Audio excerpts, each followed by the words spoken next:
It's that good.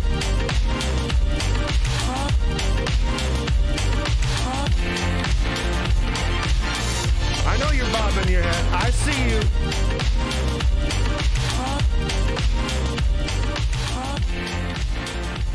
I see you. I see you nodding your head. Oh, baby. We're doing 24 hours of this. We're doing 24 hours of this. 24 goddamn hours. It's a milestone for the stream. We're doing it. We're finally doing it. We're finally doing it. It's happening. 48-hour stream. Let's go. No. No. Please, God, no. The last time we did a big stream, I don't know if anyone was here for that. Kind of a breakout stream for me. It was a rather popular one. Didn't do too bad. That was November 2nd or November 3rd. I guess November 2nd and 3rd. We did a 14-hour stream, hoping maybe we could get enough results to say that Joe Biden was president definitively, and I'll go to bed, right? And yeah, no, that it worked out just like that. That's exactly how it worked out. And, you know, happily ever after, as they say. Doing great. We're going to do this 24 hours. News, video games, the Black Abyss. I changed it from depression to Black Abyss because I don't want to trigger Twitch. You know how they are. Right? So it's not that funny to make fun of depression, right? There's a lot of people depressed out there. So let's just embrace the fact that we're all going to die instead. Much more positive message. This is interesting. It's finally happened. Is there literally anyone in the room that Trump doesn't want to, you know, blame for this besides Melania? I feel like, you know, it's like him and Melania, like he's got Melania held tight and he's pointing at everyone around him. You did this to me. You did this to me. It's your fault. Oh, get him, Melania.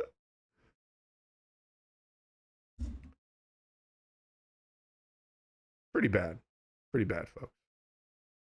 And it's our president, yo. Our motherfucking president.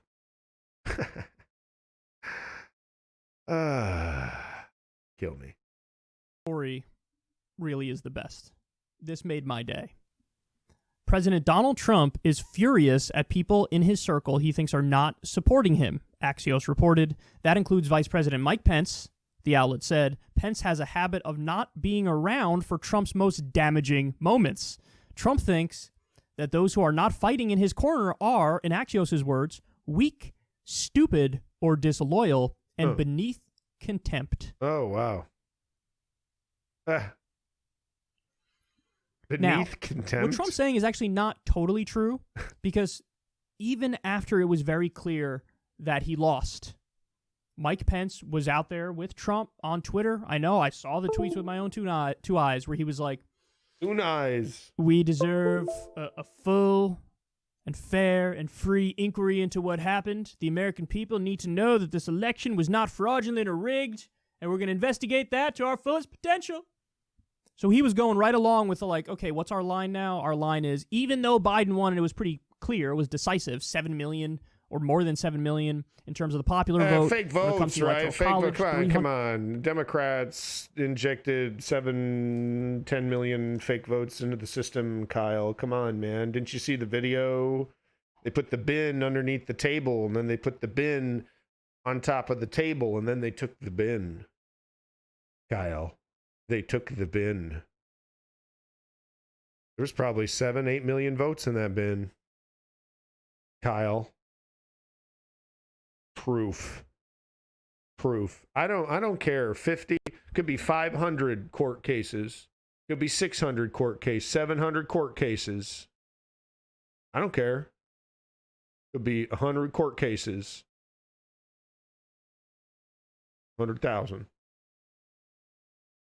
That election was stolen. All those judges are corrupt. All those judges are liars. Even the right-wing ones, especially the right-wing ones, who I have completely written off because they're not even right-wing. They might as well be Antifa communists because they asked for evidence. Yeah. Because they asked for evidence. Okay, buddy. Thanks for your input, generic Republican straw man. 106 electoral votes, the same margin that Trump had over Hillary. Trump called that a landslide when he did it. For Biden, what are you going to do? Overturn 3 or 4 states? Okay, well, you had time and you did a zillion lawsuits and you lost almost all of them. Didn't change a single state. So Pence went along to a point. Pence went along as much as he possibly could. Basically. But now the Electoral College certified the results. It's over, son. It's done. It's over. It's as done could be. You might as well already have a situation where Biden was sworn in. It's over. Because it's just as good as that. It's done. The Electoral College certified it. Over. So what do you want Pence to do? What do you want him to do? What do you want him to do? And the answer is everything that Trump is doing. Support a CIA coup. Lie. Pretend like there's still a chance, even though there's not a chance. This is what he wants. So now, the thing that may have really put Trump over the edge here is that the Lincoln Project released an ad. The Lincoln Project is the former Republicans who hate Trump, and so they go after Trump. The Lincoln Project released an ad, and they were basically like, you do know that Mike Pence is going to do what every vice president before him did, right? He's going to swear in the new president. Oh. He's going to be directly involved in the transition. And he's going to do what the tradition is. And Trump, oh my goodness, if Trump sees Pence do that, is Trump going to go nuclear on the guy who's been his most loyal ally this entire time because he views that as a fundamental betrayal, even though it's not, of course. It's just him doing his job, what he should do. He might go nuclear, dog. See, he already went nuclear on Mitch, right? I thought he was going to do it perhaps this was the report, that he might do it by tanking the Georgia election and not helping Perdue and Loeffler. He's helping Perdue and Loeffler, but the way he's sort of sticking it to Mitch is what he just did the other night, where he was like, no, I don't agree with $600 in stimulus. Do $2,000. And all the Democrats are like, right on, let's do $2,000. And Mitch is like, fuck. So he's putting pressure on Mitch that way. What's he going to do with Pence? And Pence is screwed because He is. if he goes with Trump, he ruins his political career. Yep. Right? Because you go with Trump and you're just like, you're doing It's a diet over. coup and you're following the ramblings of a madman Look who at at this this point is an picture my obvious mom madman who sent just me. lost power. But if you don't go with Trump, then Trump might go nuclear on you. And if Trump goes nuclear on you, some percentage of his base that loves him are going to turn on you, Mike. And so your future prospects are gone that way. So What Mike the Pence is in a fuck? no-win situation. The best he could hope for is to just have Trump not come She after sent him, this to me at like 8 o'clock in the morning. which might be a tall ask if he does what he's supposed to do with the transition. I mean, this is who he is. This is who Trump is. He's such a narcissist. It's so over large the top. wooden doll. It's so ridiculous that, of course, this was going to happen. My mother decided that that was something she wanted to send me. Would you believe my mother's a little, she's a character. She's a card. And she'd drink you under the table, unfortunately. Welcome back. Let's give a proper welcome to Ms. O'Mac, of course. I don't know how long he's going to stick around, he or she, or they. Butch Bay, they, welcome back. Glyptonoid, welcome back. Can someone reprogram my brain so I just don't use gender pronouns ever? Just like silence comes out. Then I can't, I can't offend anybody. Welcome back, Mercurius Rex. We're doing this 24 hours. It's a good thing Butch Bay is patient, because I'd be fucked if otherwise. Good thing. Just do what you do. What I do. Greet everyone with "Hey you." I call everyone bro. Oh yeah, I don't give a shit. Well, I give a shit. God damn it. I will fucking respect the shit out of everybody until you disrespect me. Then it's fucking, hey, yo, fuck you. Hey, fuck you. Hey. Yeah, well, fuck you, buddy. Usually how it goes down. Anyway, yeah. You think Trump's going to do the martial law thing? I can't believe how far he's pushing it. I really thought he'd throw a tantrum for a couple weeks and then be like, okay. He kind of wants to go for it.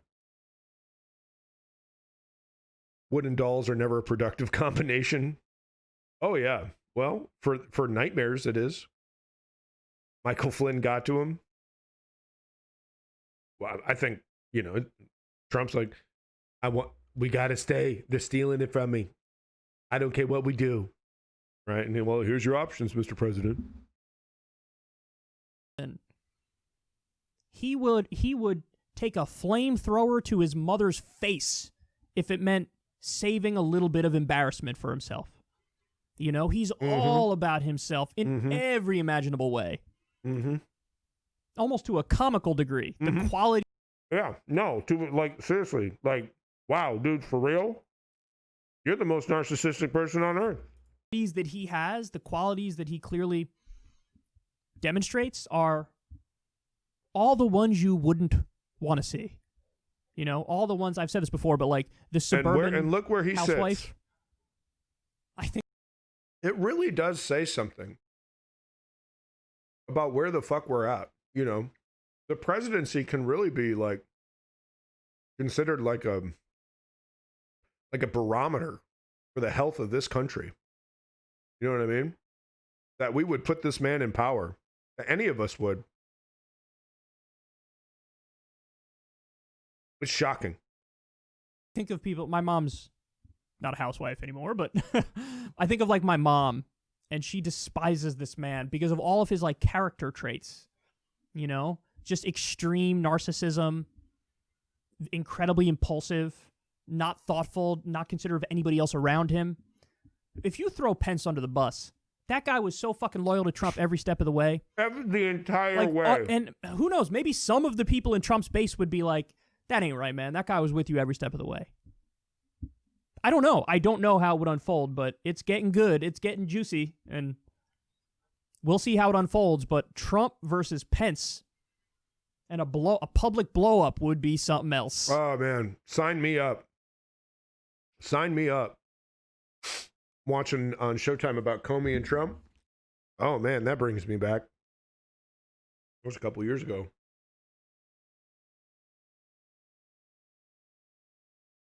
He's had so many characters come through, you know, because he just hires criminals, and then like the criminals receive a little scrutiny because now they're in government. They get fucking destroyed. It happened to like 20 people. Oh, let's see what fucking George Galloway is up to. Problems are mounting in a way. Fuck Richard Wolff. I'm not a fan. Okay, forget Russia. Proof the DNC interfered. Okay, did he fix his mic? In the closed session state party meeting. Kind of. He kind of fixed his mic. Oh, welcome back, Socialist Wonk. I hope Trump wins. It would be good for the left. Actually, no. At this point, because Joe Biden's been certified and everything, if Trump were to... There is no winning for Trump. There is only hostile takeover. So if Trump is president after January 20th, we no longer live in America. We live in Trump America or something. But no, I mean, that's kind of like, that's it. It's really done. Habeas corpus is gone, all that shit. But at that point, we'd be military control with the dictator in charge. Yeah, undeniable. I mean, it's like, cue the screaming liberal in the street, right? No! But no, I mean, let's fucking be real here. That's a coup. Yeah, we live in Trump America. Yeah. Jeff Daniels plays Comey. Oh my God, really? How is that? Is that any good? 3rd District State Party member Gabriel de la Cerda asked the attorneys leading the investigation if it was correct that the state party and the Shadow app had the correct results on caucus night for the delegates. Remember that? The fucking app called Shadow, used exclusively by the DNC, funded by motherfucking Destiny's favorite motherfucking Pete Buttigieg. And I'm sure Destiny would be like, yeah, well, he's just being smart. Oh, there's no proof. There's no proof of corruption. There was no proof. He was just investing in an app. I would invest in an app. I'm going to invest in an app. I'm Destiny. I'm big rich. I'm big rich guy. I'm big rich important guy. I invested in an app just like he was, just like Pete Buttigieg is. I'm big important just like he is. I'm Pete Buttigieg. I like Pete Buttigieg. Fuck you, Destiny. Frail little bitch boy. Fuck you. Yeah, TOS me, bitch. Like you would. Wait, like the guy with the band? Huh? There's that whole House of Cards vibe. Really? Oh, House of Cards, no, with the fucking... Me too, dude. Oh, man, I hate watching these, actually. These are so cringy. I mean, I'm really glad that they're being recorded and they're being called out for their incredibly disgusting behavior. But I just like cringe into a ball watching this shit. Watching a Karen flip out over a fucking cup of coffee, right? You know, her pathetic, disgusting life, you know, it brings a little light into it when she gets to shit on some wage slave. Man, fuck you, Destiny. You fucking neoliberal. You got all these people watching you, dude, and you fucking support neoliberals. Fuck. See, that's not mutual respect and recognition. It's guilt.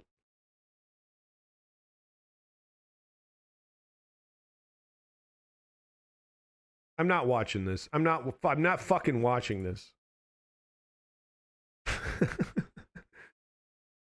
If I can get one of these assholes to say my name just once, just once, we'll have a chat of 50 people. If I can get Destiny or fucking Vosh to talk shit about me just once,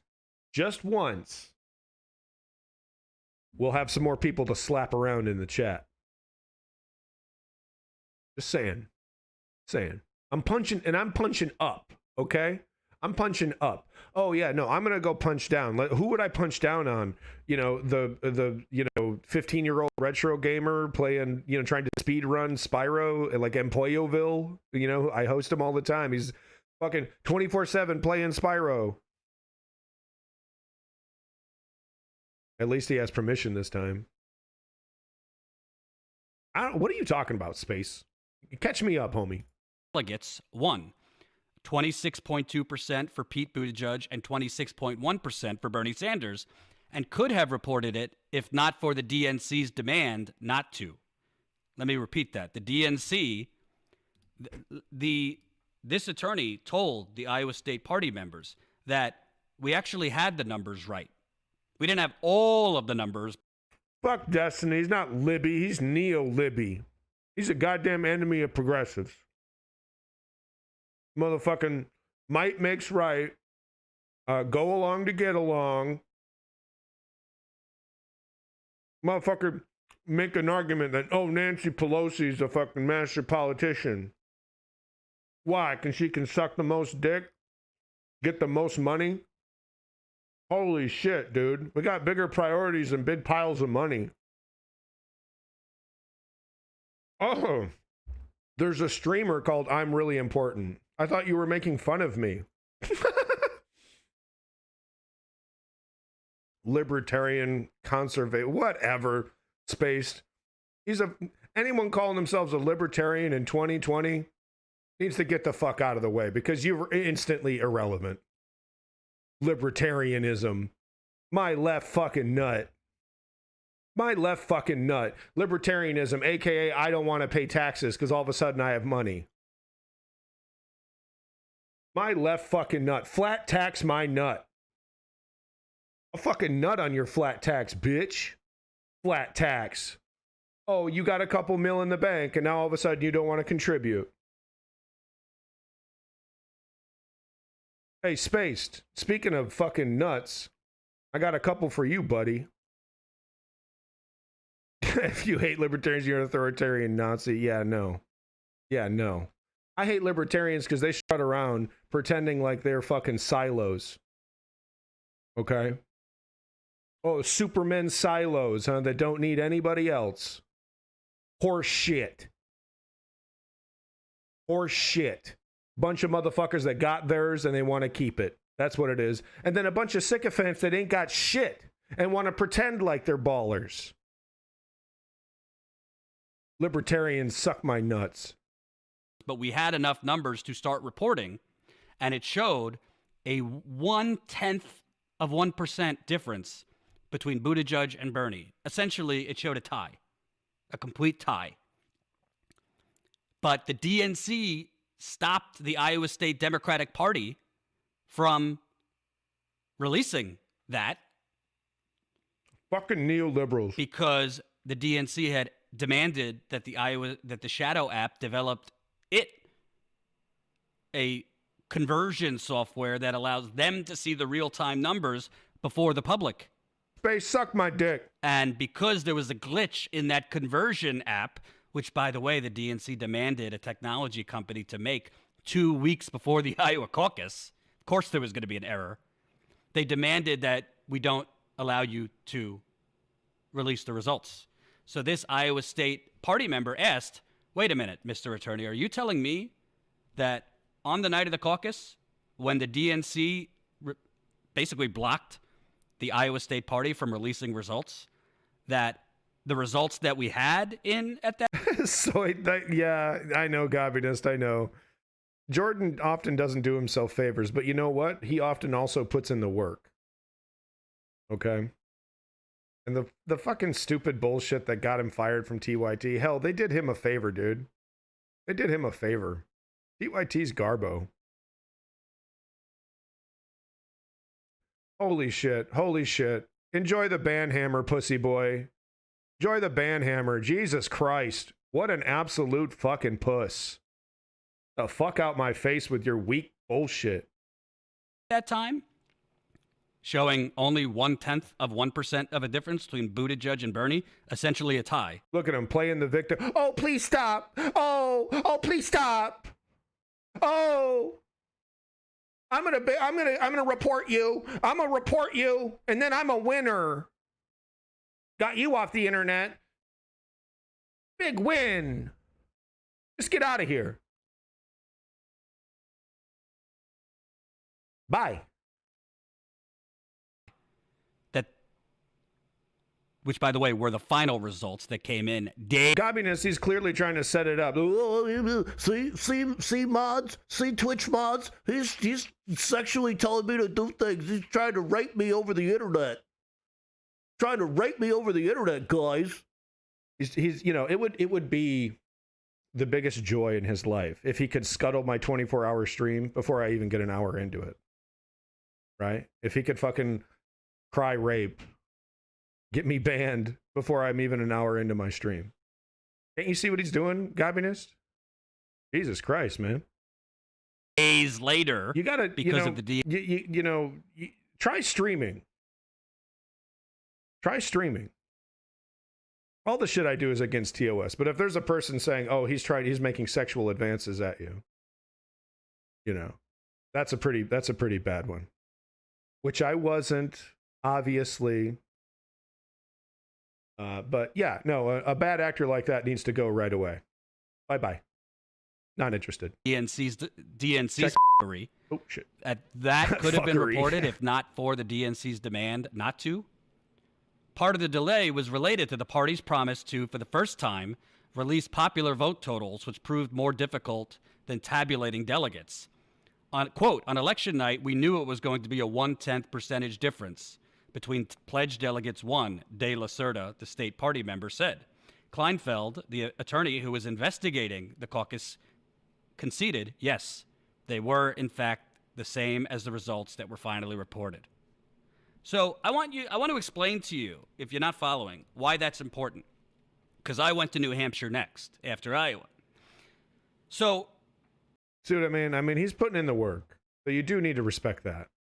This delay that was forced by basically Tom Perez and the Democratic National Committee, the neutral Democratic National Committee, this delay allowed Pete Buttigieg, the audacity of this man. Get him! My TOS will be fucking tossed. I guarantee it, dog. That guy that guy's absolutely going to report me. Can't you see what he's doing?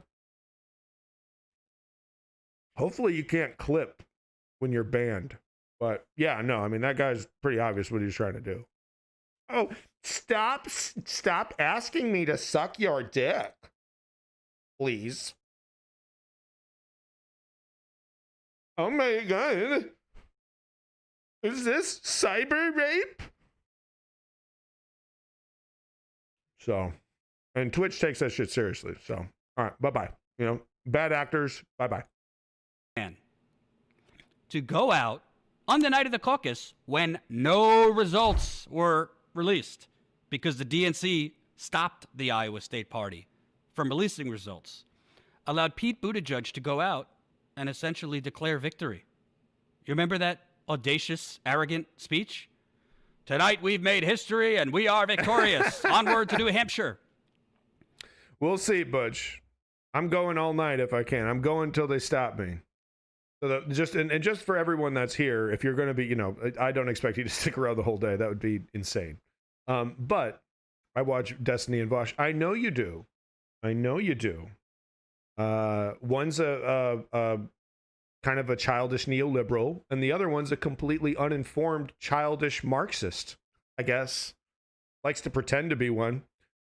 Does about 40 minutes of reading and then brags to his chat about how he's a fucking expert and then gets it wrong. Fucking 3 prominent communists on YouTube dissect him piece by piece in every fucking oh my God, get the fuck out of here. You're done. Oh my God. You're saying, oh, okay. All right. You've been here before, socialist wonk. Oh my God. Because you're saying that unironically. Wow. Wow, dog. I'm not going to go into it. Dude, I've spent 2 streams watching these communists completely dissect Vosh and every idiot thing that drips out of his fucking bearded mouth. Wearing all pink, looking like a goddamn infant wearing a beard. We all know you're losing your hair, homie. It's the only reason why idiots do the fucking man bun. Walking around pretending to be a baller Adonis. Looking like Gerber, baby. And just being flat fucking wrong about the shit you're talking about. Yeah, he's based off a motherfucking child that hasn't grown up. All right? And the shit that drips out of his mouth is fucking wrong. Holy shit. Holy shit. The Vosh defense is disgusting. Okay? Watching Hakeem, Bad Empanada, and Caleb Maupin's videos, intricately dissecting every wrong reference to Marx and Lenin. And then having him, I mean, the look on his fucking face, the look of fucking total beaming pride on his fucking face. And he is flat out, dead fucking wrong. I'm not a communist, okay? But I know a fucking bullshitter, all right, who spent, a couple hours on the material versus someone who actually knows what the fuck they're talking about. What a joke, dude. Vosh fans, unironic Vosh fans, the cringiest fucking thing I've ever heard in my life. Get the fuck out of here, please. Wow. Goodbye. You know what? I would ban you, but hopefully you stick around so other people can shit on you, dude.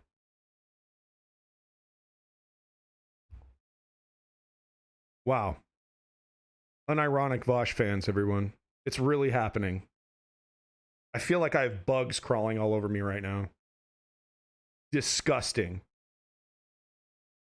And frankly, Bernie's campaign, once again, like they were in 2016. Yeah, unironically saying owned and based. And destroyed. Holy shit. For the New York election fraud, the New York primary fraud, and this time, we're caught flat-footed.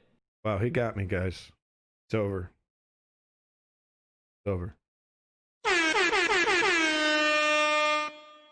Burned into oblivion. I stand before you, a pile of ash, shaped as a man. Nothing but carbon remains. And as the wind catches me and blows my particles across the desert, you can almost hear my voice in the wind saying, owned. Owned.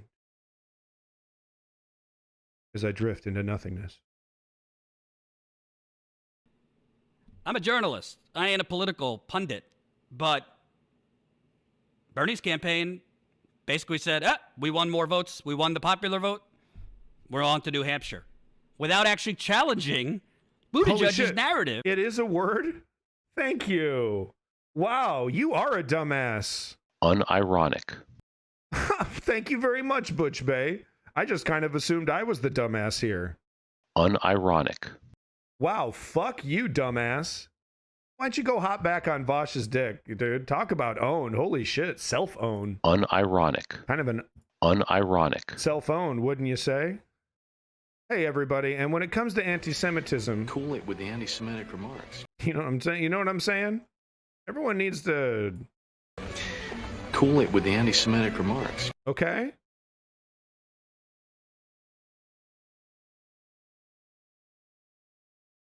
Unironic. Kind of, unironic. how stupid you are. It's really funny when... Unironic. Vosh fans come into my chat and... Unironic. Lee... You know... say that they're a fan of Vosh. That one didn't flow too well. Kind of... Unironic. Okay. Okay, well, no, Merriam-Webster, they don't know shit. I mean, they clearly don't know shit about words, right?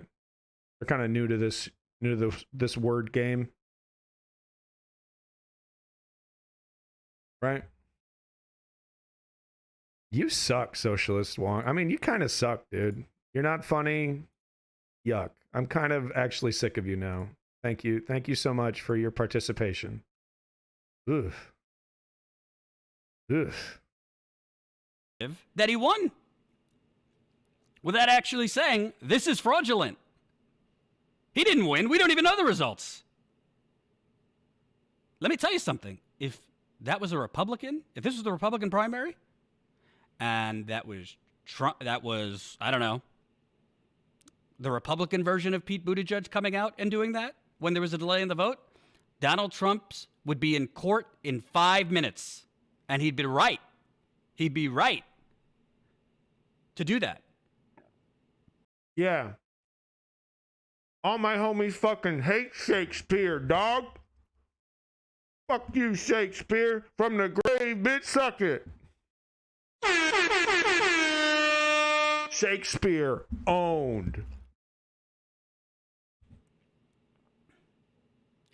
Not only did this delay, Like derp and dab and a bunch of other weird ass fucking words were added recently. It's fucking ridiculous. because if Iowa would have reported the results that night, the results that this attorney just revealed to state party members in a private meeting, yeah, we had the final results. We had them on the night of the Iowa caucus, but Tom Perez made us not report it. That's essentially what he said. I'm Tom Perez, here to warn you about the dangers of smoking. Ash. Okay, sorry. God damn it. It was going so well. Anyway, Tom Perez has a funny voice.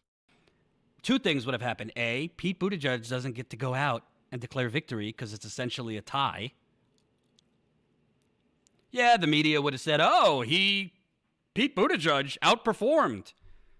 They would have made a narrative, Bernie should have won.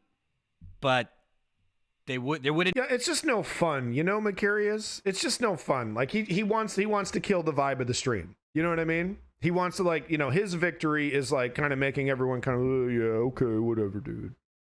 You suck, man. He wants to bring the vibe down. I'm not down for that, man.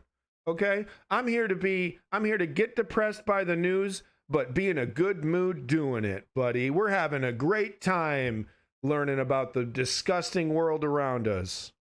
Yeah, I mean, it sucks, man. You're not using the word boo. Unironically saying Vosh and Destiny are based. Holy fuck, lick my nuts. Holy shit.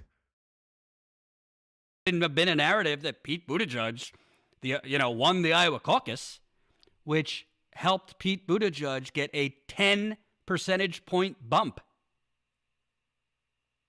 A 10 percentage point bump Pete Buttigieg got in 8 days before the New Hampshire primary, which allowed Pete Buttigieg to eat into Bernie's New Hampshire lead, and Pete Buttigieg only lost to Bernie by a point, which the media, of course, declared Pete Buttigieg essentially the winner of the New Hampshire primary, and also were it's like low effort trolling. You know what I mean? It's not even like the good trolling. You know what I mean?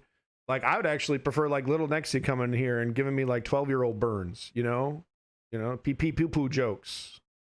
You know what I mean? But like, technically, you're not very smart. So, Vosh and Destiny are really great. I mean, what the fuck? Drooling that Amy Klobuchar came in a strong third. So all of this is connected. Yeah, especially on me, dude. Because I mean, look at me. It's like, come on, what am I even trying to do here? Of course, we could say shoulda, coulda, woulda, all those things.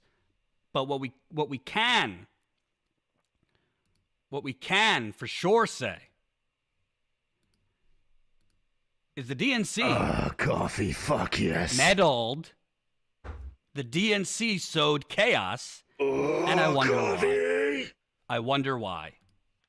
Let me read you more of this because it gets worse, if you could believe it. The DNC, of course, gave some cockamamie statement to Politico. They didn't respond to me. Evaluating on why they... Jordan, I need you to step back from that ledge, my friend. Okay. Well, they didn't respond to me. No shit. It's a little like... he's trying to point out that they're like, they're trying to ignore that they're not doing their job and like, doing real reporting and that they should, But it just sounds so petty. Oh, yeah. Whenever I see some kind of crypto name, I know these people are floppy disks. I wish I was a floppy disk. Copy me all day, dude. And have a nihilist in your collection. I'd have a nice little sleeve, put me in. Right? I'd be on that high quality Kevlar, so you know my disc would last 15, 20 years. Instead of that cheap ass 3M. 5 years later, your disc is fucking shit. Wait a minute. There's a bunch of like under 30-year-olds in my chat. They don't know what the fuck a floppy disk is. They think it's the save icon. I'm sorry. They wouldn't cooperate with the investigation. Evaluating the nominating process always happens. They won't divert from the program. So that the DNC staff can remain I focused like that. That's a good analogy. on winning the general election. And this cycle, that work helped contribute to President-elect Biden's historic victory. Oh, thank you so much. The DNC mandated several-day delay in reporting results led Buttigieg to infamously declare victory without any actual results released, with the Sanders campaign claiming its internal... So yesterday I went to the Japanese store. No, it was the Chinese store. And picked up a weeb's favorite, Ramune. I got 2 more bottles in there. But you know how they have Ramune in the motherfucking like glass bottle with the marble, and it's like $4, and you get a lucky. That's such a weeb thing to say. Holy shit. Lucky. Nani? But I this is the largest. You can't buy like a 2-liter a fucking Ramune, like I'm like a disgusting American. I want to gorge on Ramune, and they're like, no, you disgusting pig. This is the most Ramune you can buy. Oh, it's those little glass marble things. It's like a shot glass worth of fucking soda in there. It's I know, Smoke Pop, you got me all figured out, buddy. Yeah, no, yeah, right, because that's what I'm all about, right? Nihilism, right? God, this guy is so fucking smart, dude. He just owns me every time he comes in, and then he leaves 5 minutes later. Man, oh, it sucks to be owned so hard, guys. Really does. I just want to chug soda like a fat American, right? Fucking with a 2-liter, glunk, glunk. Glunk. We've all done it. You fucking look at me like that. Results showed it had won the popular vote. The mainstream media elevated the former South Bend, Indiana mayor's victory narrative, boosting him in the polls for the New Hampshire primary set 8 days after the Iowa caucus. Quote, oh, that's good. This Ramune. whole thing didn't feel right. The whole DNC intrusion into the Iowa process didn't feel right. James Zogby, a 28-year DNC member who supported Bernie Sanders' candidacy, told The Intercept. The DNC's meddling, which included a last-minute demand that developers of the Shadow app create a special software that would allow the DNC real-time access to the raw... No, it's like super awesome. Uh-oh. Okay, there's my computer. Yeah, it's like super awesome, like to open a Ramune bottle with the marble and everything, and like try to drink it around the marble. It's got a little catch for the marble so you can, drink it, but it forces you to sip, it forces you to little dainty sips, or else the marble catches and then you don't get it. So it's like, it's a Japanese thing. I don't know, man. It's Japanese, right? Or is it, I know they sell Ramune, and it was definitely a Chinese store. But Ramune is a Japanese thing. Yeah, I kind of want the marble to kill me. Okay. I wonder how recycling places deal with those. I've always wondered if those Ramune bottles are like nightmares for the fucking recycling places. Not in despair. Yeah, it's Japanese. Oh, okay. Numbers before they went public didn't sit well with Zogby. Sorry. Quote, why would the DNC need to see that? Talking about the raw numbers. Why wouldn't you trust the state party to make the determination? So I want to circle back to this point because I think it's very important. Why would the neutral Democratic National Committee... Yeah, why would they? Anyway, I'm loaded up here. I got banana choco pies. Yeah, I'm the one guy that eats banana flavored things. I know, I'm a fucking freak. I got taro mini fruit bites. I love taro. Got myself some high chews. The yogurt mixes, of course. I like it creamy. And a brand of gummy bear that I've never tried. I always like to try the new gummy bears, and this, I'm in Canada now. There's all these new brands. So, and they're all right. You know, they're not blowing me away. They don't taste like any, you know. But I got really, you know, sick of the Haribo, because Haribo is all over San Francisco. It's like it's like every store has Haribo. So I'm glad to try other things. So I'm loaded to the bear. I'm ready for this 24 hours, folks. Wife is going to be bringing me food periodically, checking on me. Canada has healthy products, but they're expensive. A lot of the stuff is your groceries are definitely a little bit more expensive. We're definitely paying a little bit more for groceries on average. And things are just overall healthier. There seems to be some regulation around salt and sugar. I've said it before, but even the fast food here is different. Popeyes is, you know, is not the same, dude. They put more salt and fucking fat in the American versions of these foods. It's I can definitively say that, dude. It's weird too. Like you never really think that, oh, my brain knows exactly how a Lay's potato chip tastes and feels. Exactly. If that Lay's potato chip is even slightly off, I immediately. And you never think like, oh, line up some potato chips, you know, and I could, oh yeah. You know, like, or a Dorito, right? A Dorito. Same thing with Doritos. Scaled back a little bit. Slightly less salt. Yeah. And you're like, oh, Doritos, I've had these before, and you know, oh, wait a minute. What's wrong with these Doritos? Thumbs up with these Doritos. It's like Dorito light happening. And you know what? I've seen less obese people in Canada. But, you know, I haven't gotten out as much. I went out yesterday. The wife and I went around to check out Boxing Day. What a fucking disaster. Oh, my God. Everyone's wearing masks, right? But there was way too many people in that fucking mall. We stuck around for like 5 minutes. We usually stick around for like 10 minutes. We're terrible shoppers. We literally bought nothing. We went to the food court. we bought nothing.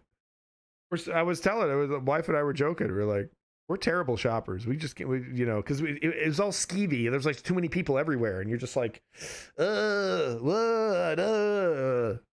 You know, I feel like mole people coming to the fucking surface for the first time. Oh my God. Whoa. Oh, the skin jobs. Whoa. Oh, 6 feet. 6 feet. Ah. No, you can't help me. Ah.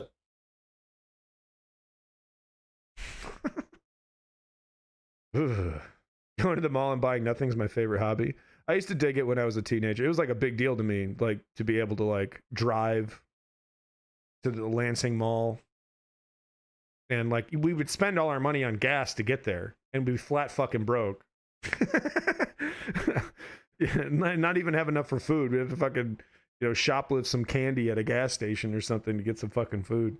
That's how broke we was out there in Michigan. Demand that an app or a software.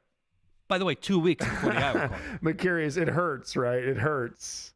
It's like, ooh, I can afford this, and then it tallies up the shipping. And you're like, oh, fuck. Yeah, I got a big list of shit that I want to buy. Like just a fucking list, just a massive fucking list of like toys and crap that I just want to, you know. I put it instead of like buying, because like what I used to do, and this, my wife killed, you know, she'd kill me, she'd hate me for it. And I had to stop, because instead of like, I'd be like, oh, I'm going to forget about this, but this is so cool. So I'm just going to buy it now. I'm just going to buy it right now. And then, you know, and then you know, that was when I had regular income coming in for my job. I wasn't streaming, you know, fucking spending my money. But, so now I put it on a list, right? And say the list for one day, I might have money one day and I'll buy stuff, you know, it'll be on my deathbed and I'll spend all my child's inheritance money on crap that I can't use. My money, goddammit! What is up with my computer? What are you doing, computer?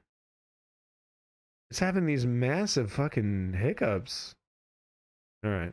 I think you trick your brain into a little shot of dopamine without actually impulse buying it. Yeah, it helps. You know, it helps. It's like, well, I am going to buy it, you know, when I can afford it. I'm in control here, but I still want you, my precious. Just one day. It's like the rose in Beauty and the Beast. Beautiful consumerism. I really want to go thrifting, but I can't thrift online. Oh, there's a great flea market here in Vancouver. I'm really loving it. It's actually really cool.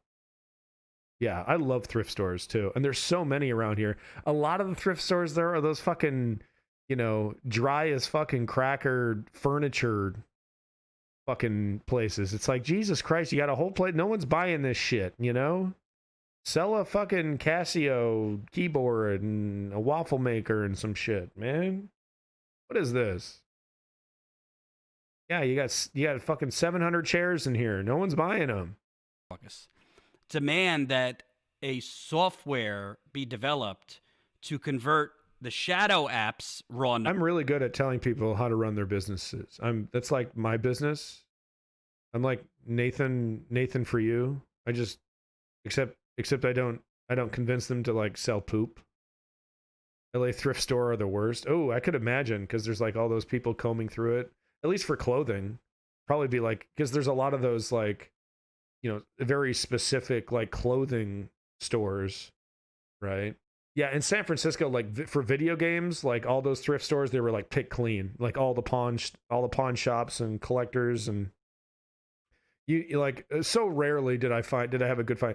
The coolest thing I got out of a thrift store in San Francisco was a couple sealed copies of Marathon for the Mac. You know, that really, if you look up the box art here, I'll show you. Marathon, the original Marathon had an amazing PC box. Wow, there's no video of it? Man, I guess I got to make a video about the amazing Marathon box. Like, check this thing out, dude. Like, they went all out. They, you know, because, you know, 3D technology was kind of a new thing happening, you know, like the idea of like 3D space and interacting in a 3D world was still kind of a relative novelty. No. Here we go. Okay, yeah, from Wiki here. So yeah, I have this sealed. It's blue, so maybe it's a slightly different one, but it's the same thing where it's like, it's not a fucking rectangle, guys. It's a fucking weird ass like geometrical shape, right? And then on the inside, it has this like kind of cutout. And then inside of that, there's another cutout that's also protruding. So it's probably one of the more unique like PC game boxes, and they had like five or six of them. Oh, I also got a copy of SimCity Classic that was apparently signed by like almost all the developers of Maxis. It was there. There's a lot of like Silicon Valley people in San Francisco. Gabinus wants you to check his DMs. Ugh. Why is he not here? Hello. He says hello. I'm not showing in your chat, LOL. Yeah, what the hell? I don't see you in, maybe, did I accidentally ban you or something? Hold on, let me see. I'll double check. I banned him? I'm so sorry. Oh, I did not mean to. Oh my God. You see, this is why, you know, with power comes responsibility. Okay. With great power comes great responsibility, and I'm not showing great responsibility right now with my great powers at all. Oh, Bernie Sanders makes a passionate plea. Oh. Congress to amend this bill and increase the ridiculously low $600 to $2,000. I appeal to the president that if there is 1 ounce of humanity in this man, sign the bill. And to send me a suitable bill, or else the next administration will have to deliver a code. No, Gabinist, you're not banned. It's like the same shit that's happening to fucking David, dude. Yeah. No, you're not. Gabinist is not banned in my chat. What the fuck?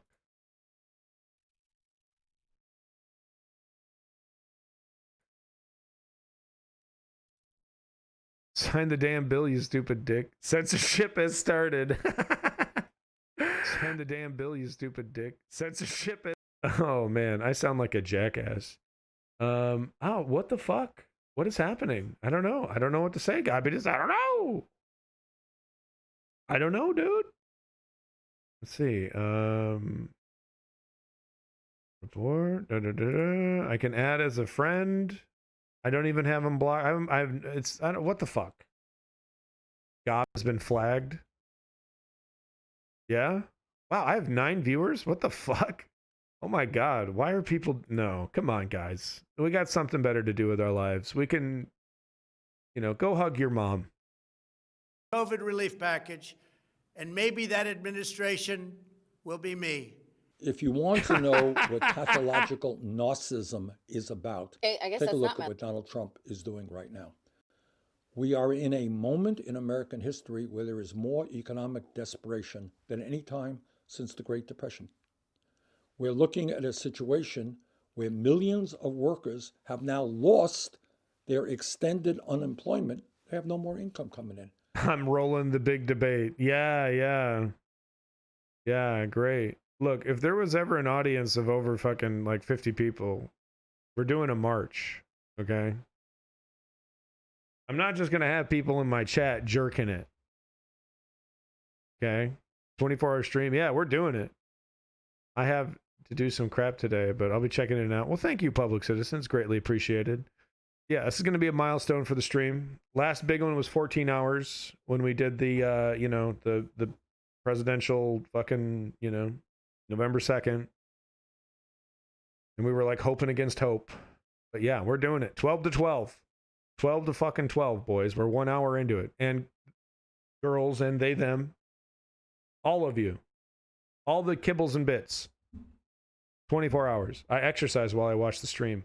Nice. Nice. Nice. Let me know when the march is and I'll book a flight. No, that's the thing. We'll all do marches right where we're at. Problem's right outside our door. Problem's right outside our door. It's in every motherfucking country. It's in every motherfucking state. Okay?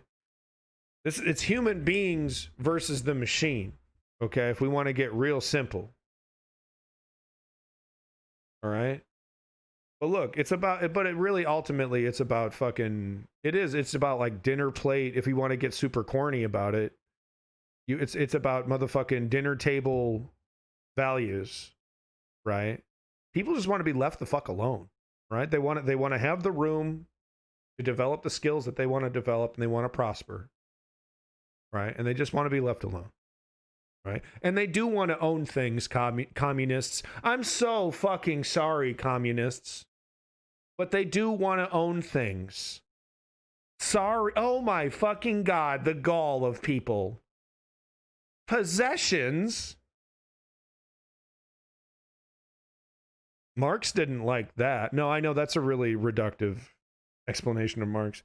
But honestly, it's the house thing. That's the thing that really digs into me.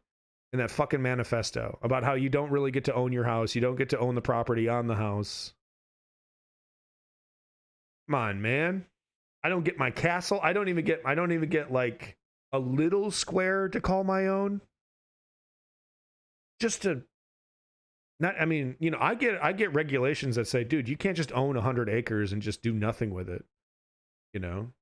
Unless you're like a conservatory, unless you're like preserving, like there's special rules, I guess, for that kind of stuff. But it's just like, you can't just like, I get the idea of distributing resources equitably, right? And I agree with it in a general sense. But fuck me, dude. You're telling me I can't own my house? Oh, you don't need to own it. They used to hand out land to those that could run there fast enough. Yeah, well, I mean, that's, after we took it from those that were living there before, right? It was kind of frankly, an occupation a little bit, right? It was about getting as many people there as possible to cement the takeover from the native peoples. I don't think, I mean, we can say sorry all we want, but there's no going back. Gobiness wants his alt unbanned. It should be in your unbanned requests. Okay. I'm going to take a look. Oh, God damn it. We're looking at a moment when millions and millions of families face eviction because the moratorium on evictions is about to end. Now, Congress dealt with some of those issues in the bill, COVID emergency relief bill, passed last week.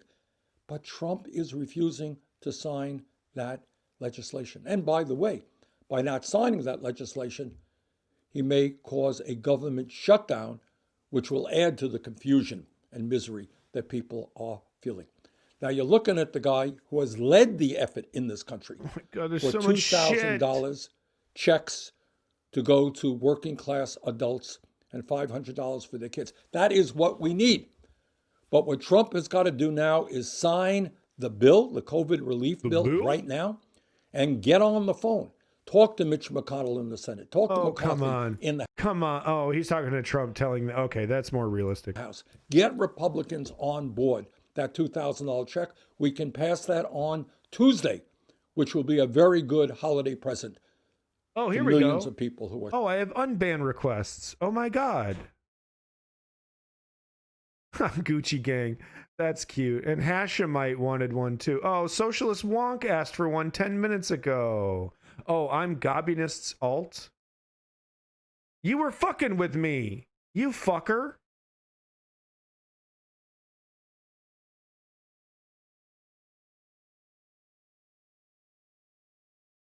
You're the one killing the vibe, Gobinist? Man. I'm disappointed in you, dude. I guess you were trying to help me out. Oh, because you're using unironic. Okay. God damn, you're a pot stirrer. Fine. Fine. Jackass. The fuck? Socialist wonk. I'll fucking wonk you, you socialist. Oh, and now he's back. What the fuck? Oh, are you can have alts on the same account? Is that what's happening? I don't know how to you children, your goddamn technology. We're struggling. But Mr. President, if you have any ounce of decency in your heart, do not cause intense and increase economic pain for so many people. Sign the COVID relief bill, and then let us pass that $2,000 a person check. Thank you.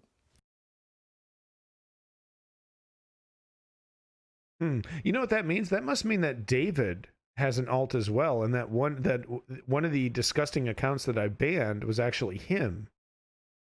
Wow, that's bizarre. David, buddy, why would you try to manipulate me like that? God, that's weird. Fucking people on the internet are weird, okay? Internet people are bizarre. All right? Am I the only normal one here? Honestly. You know, when you're the normalest person in the room, right-wing pastor completely. Oh, this is always great. Tears for Trump. Tears for Trump. This is hilarious to me. There's a fucking pot stirring Gobinist. Oh, you're not using unironically properly. Tip your fedora on the fucking pocket protector, motherfucker. God damn. Right-wing pastor by the name of Robert Henderson. And he was praying for Trump to stay in office. And in the midst of that, he got a little too emotional. We petition the courts, and we ask, Lord. Just give me the $600. You'll be lucky to get it. You'll be lucky to get it. I wish it really was the $2,000 though, because if it was $2,000, I might be able to spend a little bit on like trading cards or video games. But if it's like $600, then it'll just go to bills, boring bills. But it's like $2,000. I might get a little bit. I could, buy some more trading cards or something. So, go stimulus. It ain't happening though. Take something over the promise of more that never comes. Yeah. Yeah, no, I kind of agree with that, Mercurius. I mean, some people say they would call that settling, but another comparison would be gambling, right? Twitch is buggy. Yeah, I bet it is, Gobinist. Thanks so much for trying to kill the vibe. You fucking were you being pedantic? Am I using pedantic correctly, or were you being semantic? Is that what you were being? I know for a fact I'm using the word annoying correctly, and you were being fucking annoying. I can tell you that. Yeah, Pepe hands all over these nuts. These nuts. I talk about my nuts way too much in this stream. That as it is written in the books of heaven, as it has been ordained. Yeah. No, I mean, and to be real, there are tens of millions of Americans that are suffering, and $600, while it's a total pittance, would make their lives moderately better, mildly better. You know, a 5-second piddle while your fucking whole body's on fire, right? But it's something. And those people need it desperately. Semantic. Oh, thank you so much, Gobbiness. You're such a fucking nice person. The councils of heaven that President Donald J. Trump shall be reset and shall be reseated as the President of the United States of America. You, Lord, will arise and you will cause my president. Oh my God.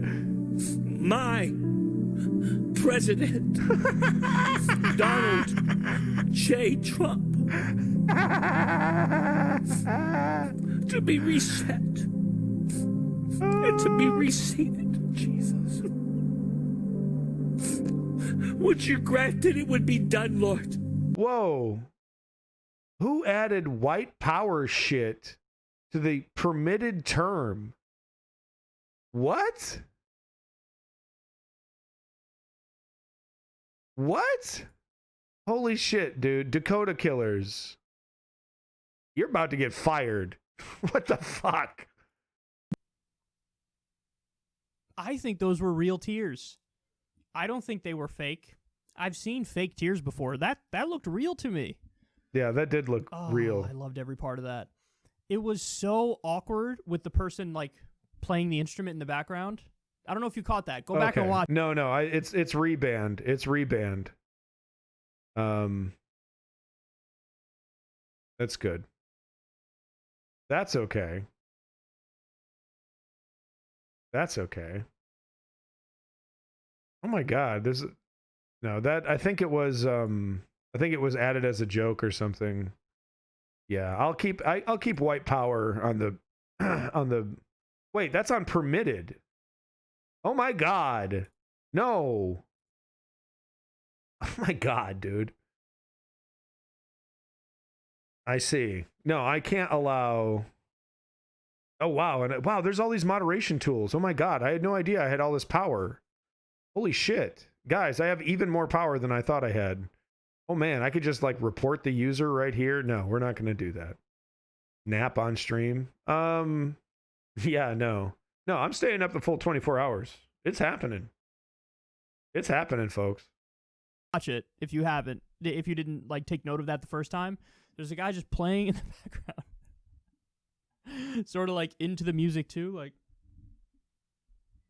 And there's this lunatic crying on the over brink of Trump. tears, and then outright sobbing for Trump. There's something about Donald Trump that's like, what is it? Old what white is it? Man kryptonite. Yeah. Now I'm speaking in generalities here. He's of course, their there's plenty id. of old white men who are not pro. No, it's like the personification of the fucking evil that drives these people. That is Trump. It's him. It's him. Like at the center of all those little assholes running their own little mini empires, right? Their little used car dealerships or their fucking hardware stores or something, right? All the middle managers that think they're kings of the world, right? I'm a small business owner. That means I'm super fucking important. I'm a job creator. You know, that's why I can pay you minimum wage, and I shouldn't have to pay taxes on anything. Right? The evil, if we could see it, it would just be Trump. How you doing? How you doing, buddy? Your account is bugged. Well, maybe you should stop pissing me off. Why did that thing with the alt happen in your stream and not others? I don't know, Gobinist. Ask Jeff fucking Bezos. And while you're at it, tell his Chrome Dome to massage my motherfucking nuggets. Trying to find new words for my testicles. Trump. But you know what I mean. Like the old... I just want to rub my nuts on Jeff Bezos's, sorry, conservative... bald head. Republican old white men. They just connect with him on another level, man. I've never seen anything like it. I wonder what it is. It's so smooth. Like... I bet it's baby soft. I bet it's baby soft. Thank you, Taryn Book Lover. You've obtained some rare cringe. Congratulations. Oh my god, that's so great. But I'm serious. I bet his Chrome Dome is baby fucking soft. I'm just saying. Part of me thinks there's a degree of relatability where it's like the image that Trump puts out there is what they've always wanted to be. So that image is like, you know, like big boss man, rich capitalist. Hell yeah. Thank you everyone that has followed. You know, I do appreciate it. I know, you know, I ironically, you know, avoid all the like and subscribe shit, and I have a Discord and social media, but I'm not fucking telling you to get on it every 5 seconds.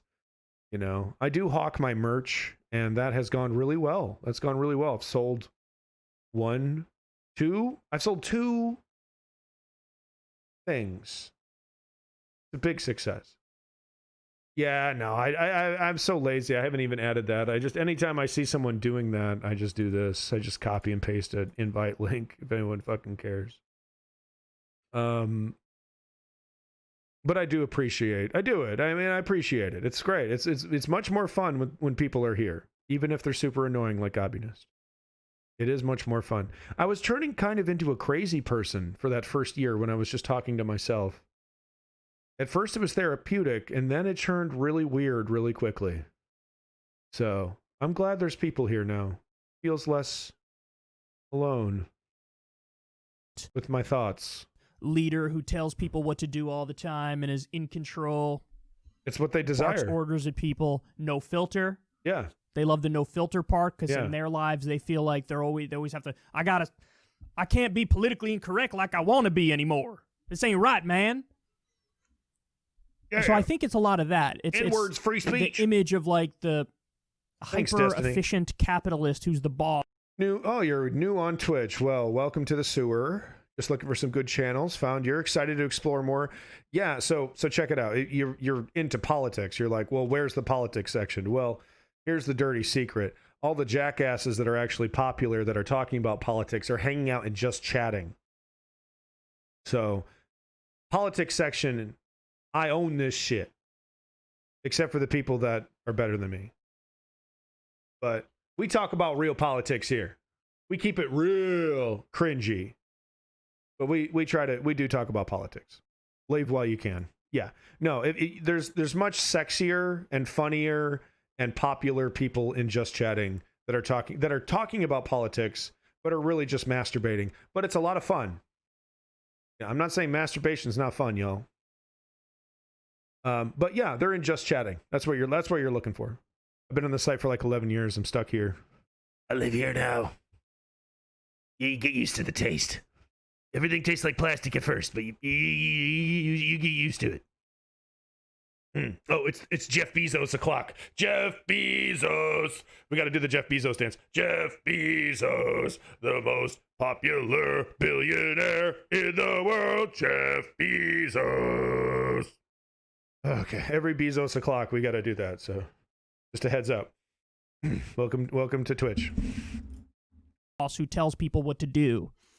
And they love that, and they relate to that, and they want to... Why am I worried about streamers' drama? Because that's views, baby. That's views, honey. That's hot tea. That's Texas tea. Have you got an embarrassing mustache, or are you just extolling your fandom of hotkey slasher movies? Are you talking about my face? This is the face of the nihilist. It's going to get better, okay? I'm hiring a prop maker to help me out. All right? The main reason why I picked the hockey mask is because I could customize it with my Dremel. I just used a Dremel, and I ripped it apart like a savage. and then I put it upon my face. He found the crown in the gutter, and then he placed it upon his head. Don't you get it? Be that. And I think the no filter thing makes them believe like, oh, he's definitely fighting for me. Oh, and my mustache, super cringy. I mean, full hipster. It's not cool anymore. It was never cool, but you know, I'm talking multiple curls. The kazoo, the whole Hannibal bit, everything. Because he tells it like it is and doesn't, you know, abide by the stupid decorum rules of society. I think they think that that's liberating in a sense, and they wish they could be like that, so they sort of live vicariously through him in that sense. I do think, like, Melania as his wife, they think she's super hot, and they're like, man, I wish I had a wife that looked like that. They do some, you know, okay. Trump does something to these people. Sure. Trump is old Republican white man kryptonite. And I really do think those tears were legit. I think that got they were really legit. fucking sad that Trump is going to be out of office. Please, God, let Trump be back in office. I want more tax cuts for the wealthy where I don't get a penny more. Like, that's the other thing that's crazy, is that the whole point of politics, to me, is to like actually see what they're doing, what direction are they taking the country in, what policies are they in favor of, what becomes law. Like, that's the most important thing, right? And oh my God, I hate this mod view. I can't hide the views from me. I don't want to see how many people are viewing me. I thought America was going to be made great again. America, yeah. I mean, as long as Trump stays in office, America is great. Right? Obviously. Because he's done so much for us. So much for us. He said we'd be tired of winning. I'm fucking sick of it. Like, that guy has no idea. You can tell him to name like 3 or 4 things Trump has done. You're getting crickets. Maybe he can name one, you know, but they don't know. They have no idea. They have no idea that we're still in Iraq and Afghanistan, even though Trump said we're going to get out of Iraq and Afghanistan. No idea that 83% of the benefits of that tax cut bill went to the top 1%. No idea. No idea at all. No idea that he destroyed the Consumer Financial Protection Bureau, which is the most pro-working class agency that the federal government had, because it returned billions of dollars to defrauded Americans. Business. These guys don't know. He doesn't know. He doesn't know at all. And here's the sad part too. A lot of it is like cultural.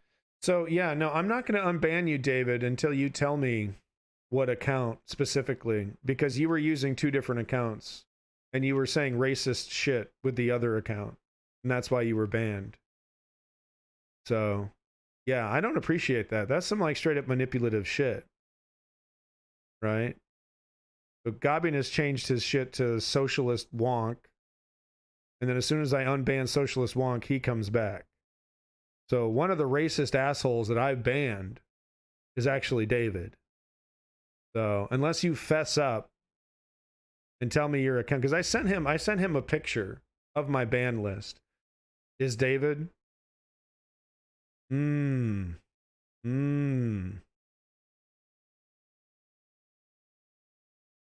Well, that's not being racist. I'll allow that. That's not being sexist or racist. That's just being incorrect, of course. I'm no fucking coward. Let me tell you what. I'll pee in my pants, but I'll keep walking. Clip that one. I'm a hero. A lot of the love of Trump is like culture war oriented. You know? They feel like he's a warrior on my side of the culture war. Yeah. Grown man crying like that. Yeah, it's fucking I'm not bizarre, sure I've ever dude. cried like that. Over that. And you know, I mean, cry over like, you know, a dead family member, you know, all that shit. But this? Yeah, no, nihilist is a coward is unbanned, Gobinist. So no. It was either Hashemite, who was being extremely anti-Semitic. It's either Gucci Gang, okay, some other or some other assholes, that, you know, some names that just don't mean anything. So No, gobbiness. No, he's lying to us. Fucking manipulative, man. I don't appreciate that at all. All right, well, fucking wow. Grown man crying over Trump. Awesome. Let's see what else we got. What's fucking Norma? Doctor, while we're waiting for Norma, the Nightingale centres are not all mothballed. The one in Glasgow is taking pressure off the NHS, it's said. What's the difference between this fever clinic that you advocate and what these Nightingale hospitals were?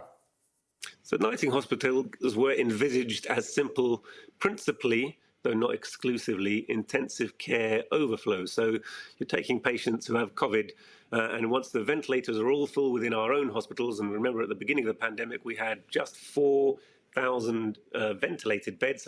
It's his brand. It's a brand. Sit down. You sit down first there. Sit down, sit down, sit down. These people are so dangerous. Sit down. They're so fucking dangerous. Stretch your hand. The reason why I want to do this is because...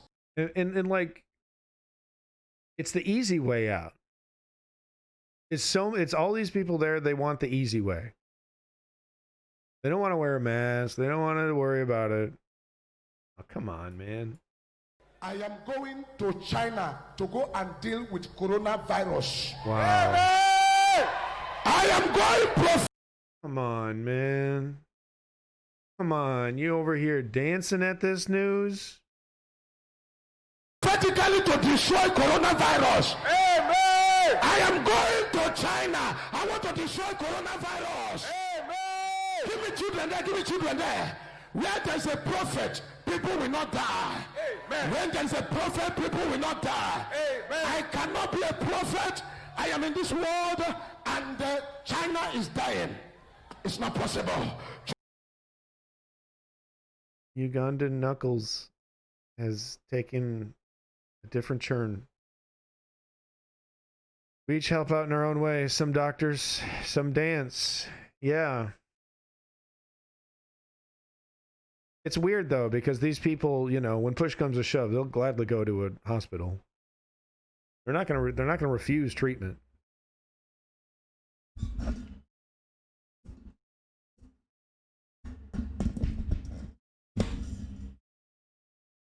Frightening. He's going to prophetically destroy coronavirus.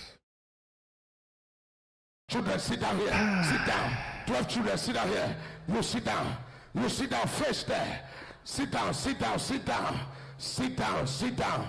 12 children only. Oh yeah, stretch your hand. It's so depressing. The reason why I want to do this is because our people that go to China to import goods, some of them, because of this coronavirus, every problem, they begin to, no more business, no more activities. I am coming to China right now under prophetic. And so, I mean, language has, fucking... I'm not going to blame this on Trump. I wouldn't dare, right? But just language does have ramification. Is it possible that this misconception wouldn't have happened if Trump hadn't insisted that this is the China virus? Possibly not, because it's objectively right now, it's probably from China. So, but it's just like, goddamn, like ignorant xenophobia and racism or whatever, like wrapped up in this. Ugh. And it's all about this guy's ego. You know what I mean? It's all about this guy. It's not about God or the book or any fucking thing. It's about this guy.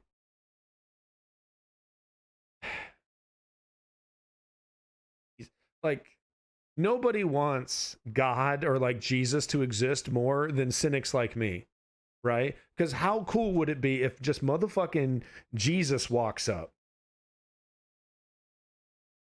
to this con man and just fucking Mortal Kombat rips his heart out or some shit.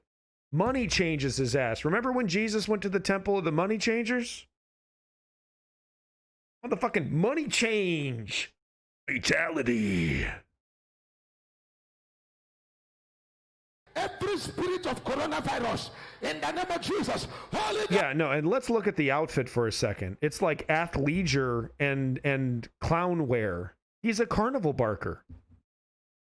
You know, he's peacocking. I mean, you know, bright and garish colors is also culturally appropriate for that area, though. But at the same time, this is all about him. This is really all about him, dude. He gets to be a big celebrity. And I bet you he enjoys all the trappings of the rock star lifestyle. I bet he's got a real nice house and a real nice car. You know what I mean? Comparatively. You know. But the money that he's picking up is not being redistributed fairly to everyone. He's getting a nice, healthy chunk of it. And if that wasn't the case, then you wouldn't see these charlatans do it. If these guys, if there was some kind of, if there was, you know, if the religion just simply like completely disallowed, like demanded that the person who with the mic in the hand has to be the poorest of all of us, like has to be, then you wouldn't see this be what it is now, this big grandiose thing, right? If these guys couldn't enrich themselves doing this con, they wouldn't be doing it because they don't give a fuck about the word in that book. You don't con people to this level and give a shit about the words in those books. There's no one else there dressed like they're about to lead a budget marching band. Fucking Uganda Knuckles marching band. Land of the dead to invoke that demon called And Gobiness, thank you for the link. This is a good one. Good content. Thank you. of coronavirus. I come to you in the name of Jesus. Holy Ghost! Whatever demon from the pit of hell that has introduced coronavirus and is using it to cause confusion in the world, by the stripe of Jesus, Holy Ghost! Holy Ghost! Holy Ghost! I disappear and I. These children are just as confused as I am. Look at this. Look at this one right here. This kid's like, I don't want to be here, man. I appear in China. Amen. I appear in the hospital. Amen. I appear in the hospital. Amen. I appear in their country. Amen. I appear in Japan. Amen. I appear in Japan. Amen. I appear in Asia. Amen. I appear in Israel. Amen. I appear all those places. Amen. If I be a prophet of God, It's the perfect con. It's the perfect con, right? Because the more you blindly agree with it, the more likely you're going to be welcomed into heaven. Isn't that the perfect system? All you need to do is just believe this with all of your heart without a single shred of doubt, and you're the best. It's a contest to see who could be grifted the most thoroughly, who could be conned the most thoroughly. If you believe the lie, there's some people truly channeling the healing of his mightiness. Yeah. Oh, this is Nigeria. Yeah, no, I'm making Ugandan jokes, but yeah, I don't think it's Uganda. I'm just a racist idiot. Amen. I appear all those places. Amen. If I be a prophet of God, Prophet Dr. David Kinglio Elijah, yes, I speak the voice of healing. Amen. The voice of defeat. Amen. To defeat. Amen. To defeat. Amen. To defeat. Amen. Coronavirus. Amen. Your chapter is over. Coronavirus. Amen. Amen. Your chapter is over. Amen. Amen. In the name of Jesus. Amen. Settle. Yes, sir. Go back to your seat. Settle. It's all about him. It's all about him. It is 100% all about him. Go back to your seats. Who gets to walk around and tell a gaggle of people to go back to their seats and they all do it without question? Who gets to do that in their daily job? Do you get to do that in your daily job? Do I get to do that in my daily job as an IT guy? Do I get to, group together a bunch of people who look at me with total adoration, make them do something ridiculous that I just kind of fucking made up on the spot, right? And then dismissively bark at them and tell them to go back to their seats and they do it without question? Oh, yeah, no. He's a humble man doing the work of God. This has nothing to do with him. Or his fucking ego. All these fucking con men are almost exactly the same. Just, you know, nobody wants Jesus to be more real than I do. Just like you know, the scenario could play out, dude. He just fucking teleports in there. Mortal Kombat's his ass. Bitch, I'm real. And this man was a charlatan. I sent him straight to hell. Oh, that'd be so great. But you know what? It isn't. You know, God is dead. Okay? Fate isn't real. Okay? The universe doesn't give one lick that this man is lying to gaggles of people and stealing their money. They're in a third world. They have like they barely have 2 pennies to rub together, and he takes one of them. Universe does not fucking care. Okay? You got to accept the reality of that. And like, if you want justice, you got to build it. If you want to say like those people should they shouldn't be, you know, because what do you can't just tell them they can't have religion, right? But I don't know. Those people should have the freedom, you know. They're kind of trapped economically, right, into this, like, you know, and hucksters come by with like a big basket of hope, right? So they should have the freedom to choose that kind of stuff instead of, you know, being in an economic situation that makes them incredibly vulnerable and easy to be taken advantage of. Beware of false prophets who come to you in sheep's clothing, but inwardly are ravenous wolves. Yeah, it's a classic. Yeah, it's a classic. Classic lesson. I'm sorry, George, we interrupted you. The ITU beds in the whole country of 66 million. So one of the lowest rates of ITU beds of any developed nation. Perhaps 1/10 the number of Japan, but 1/5 the number of Germany, for example.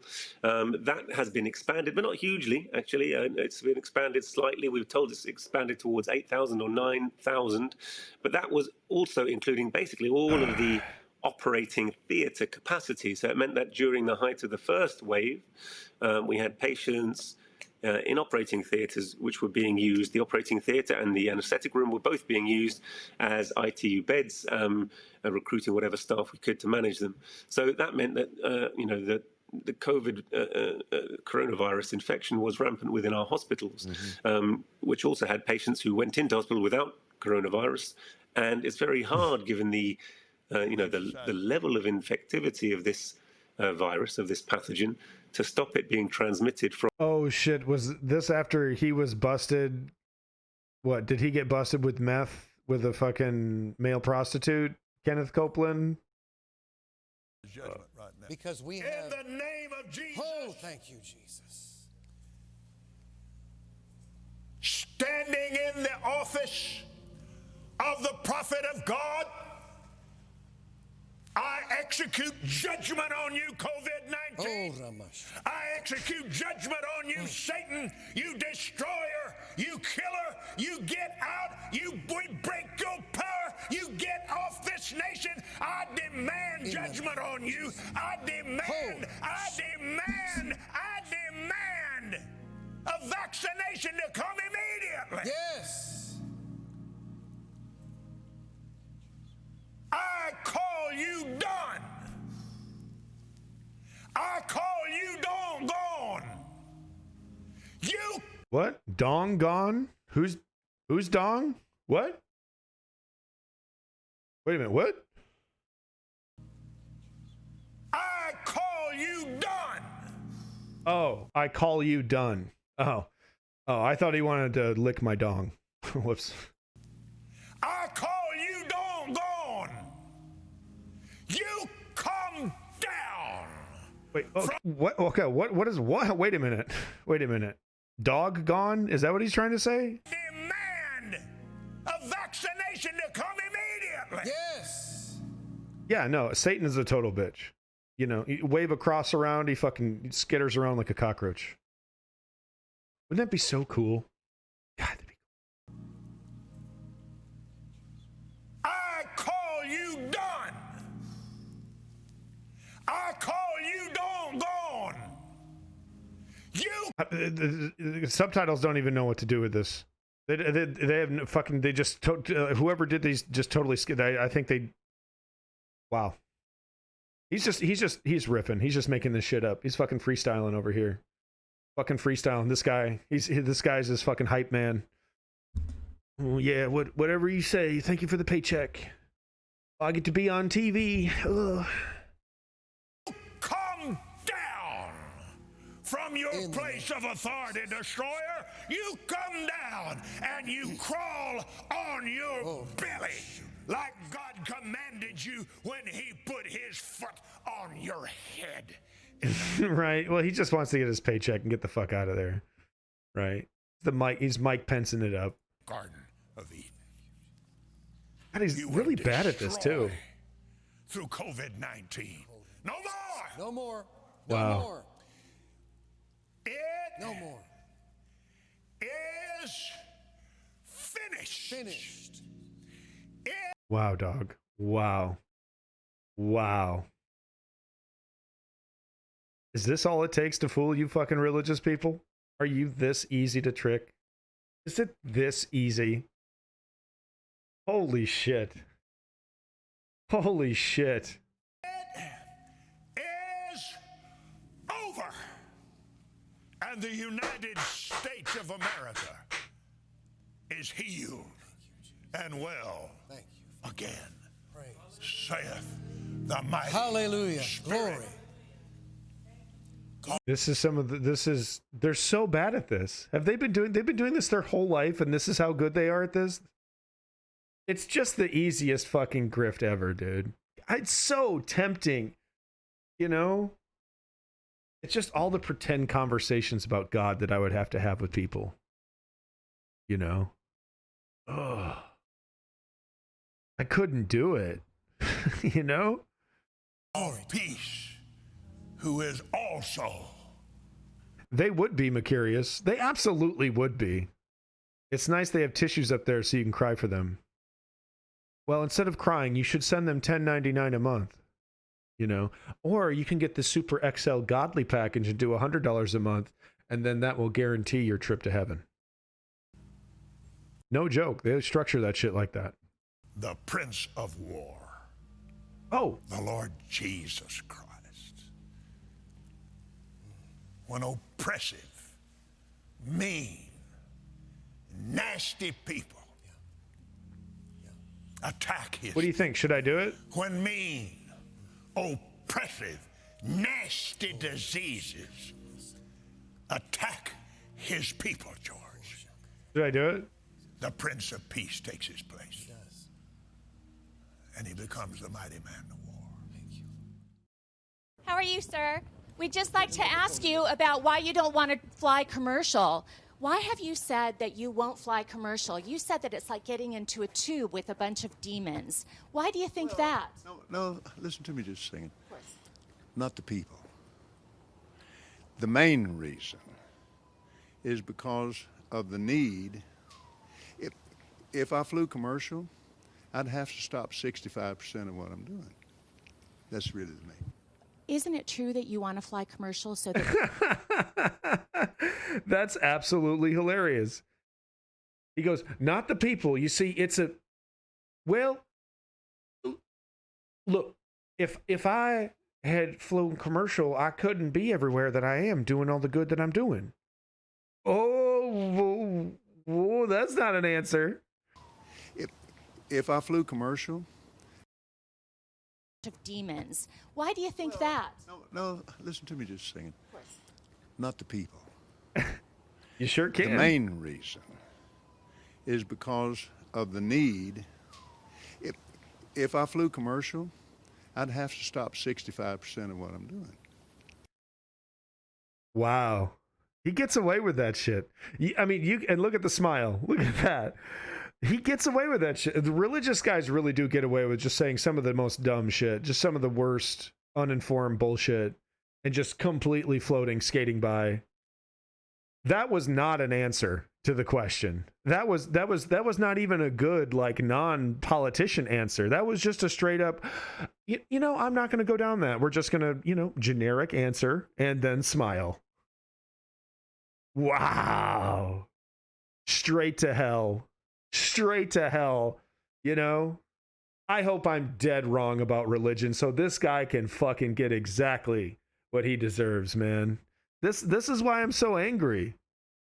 Guys like this. God damn it. This is why. Look at that face. Look at that face and tell me you're not fucking pissed. Hopping into his fucking Benz. That's really me. Isn't it true that you want to fly commercial so that you can fly in luxury?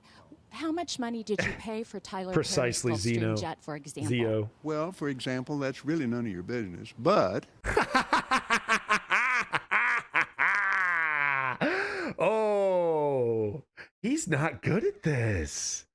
He's not good at this at all. He's not media trained at all. Commercial so that you can fly in luxury. How much money did you pay for Tyler Perry's Gulfstream jet, for example? Well, for example, that's really none of your business, but... Isn't it the business of your donors? Listen, I paid.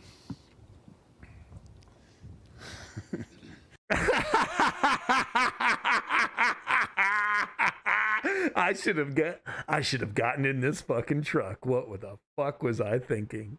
You kind of caught me off guard here. Okay.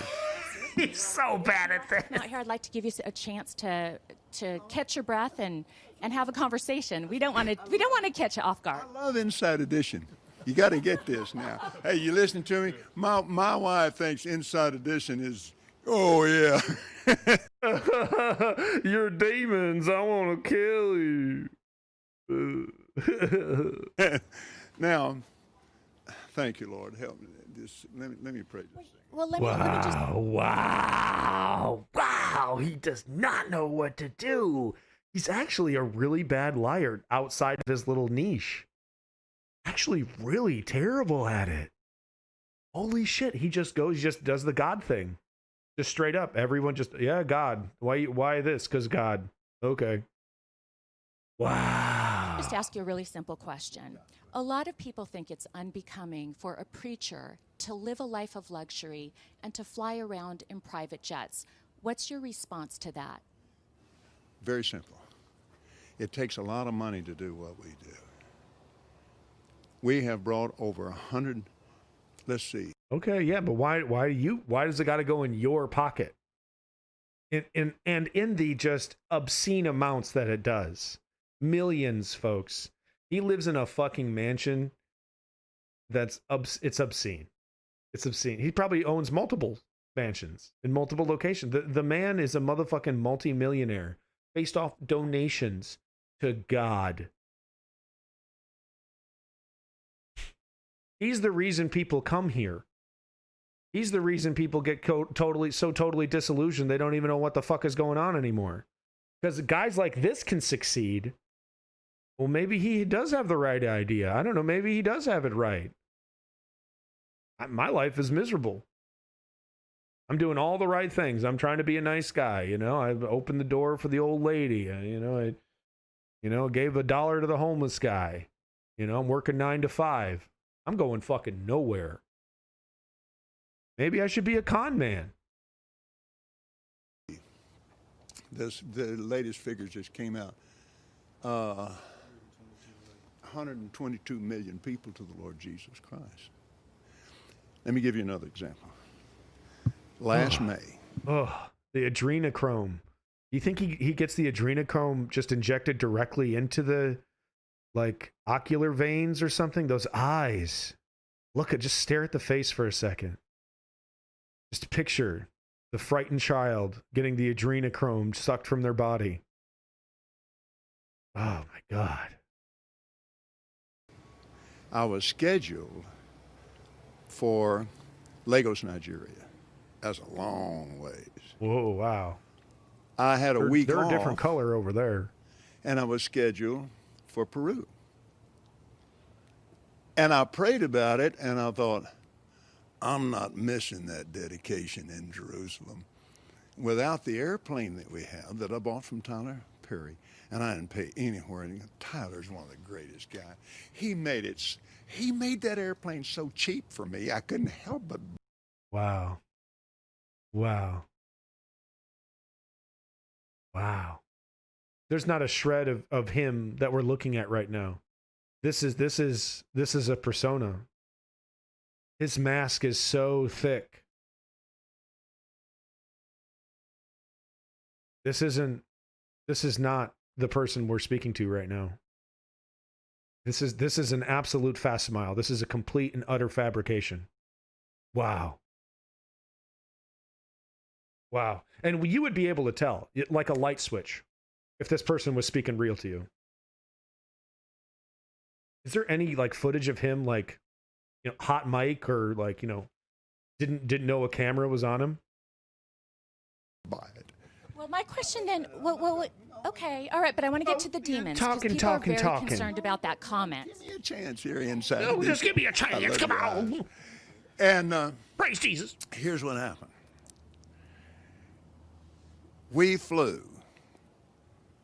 in 21 days, 70 hours, 40,000 miles, touched 5 continents, and preached face to face personally with 125,000 people. Do you ever use your private jets to go visit your vacation homes, for example? Yes. Okay.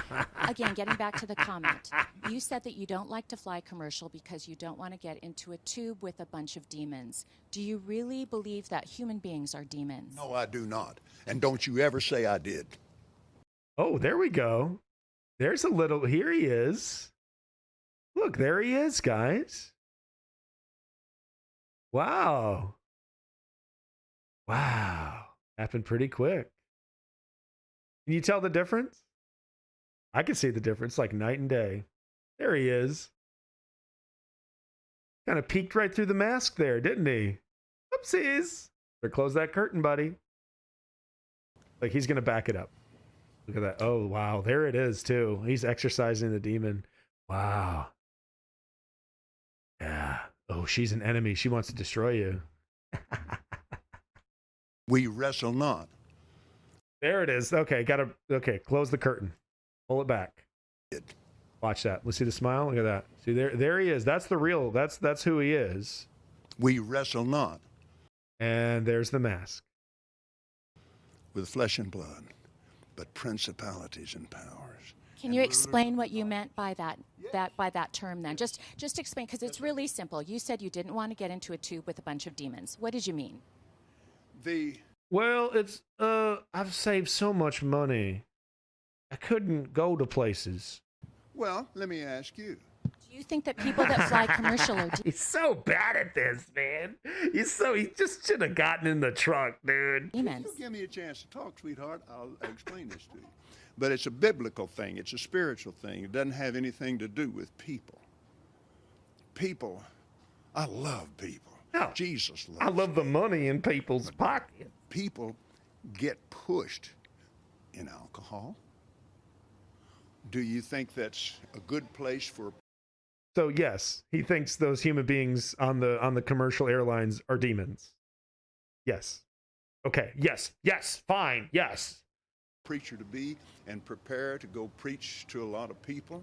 When somebody in there is dragging some woman down an aisle, it made me so mad to see that on television. I wanted to punch the guy out myself. I can't be doing that while I'm getting ready to preach. So you just don't like to be around the sinful people or the hurtful people. Is that what you're saying? Not the people, baby. Not the people.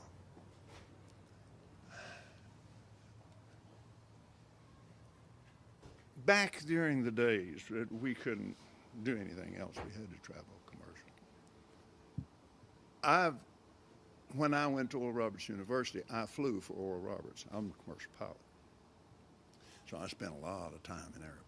You have how many planes?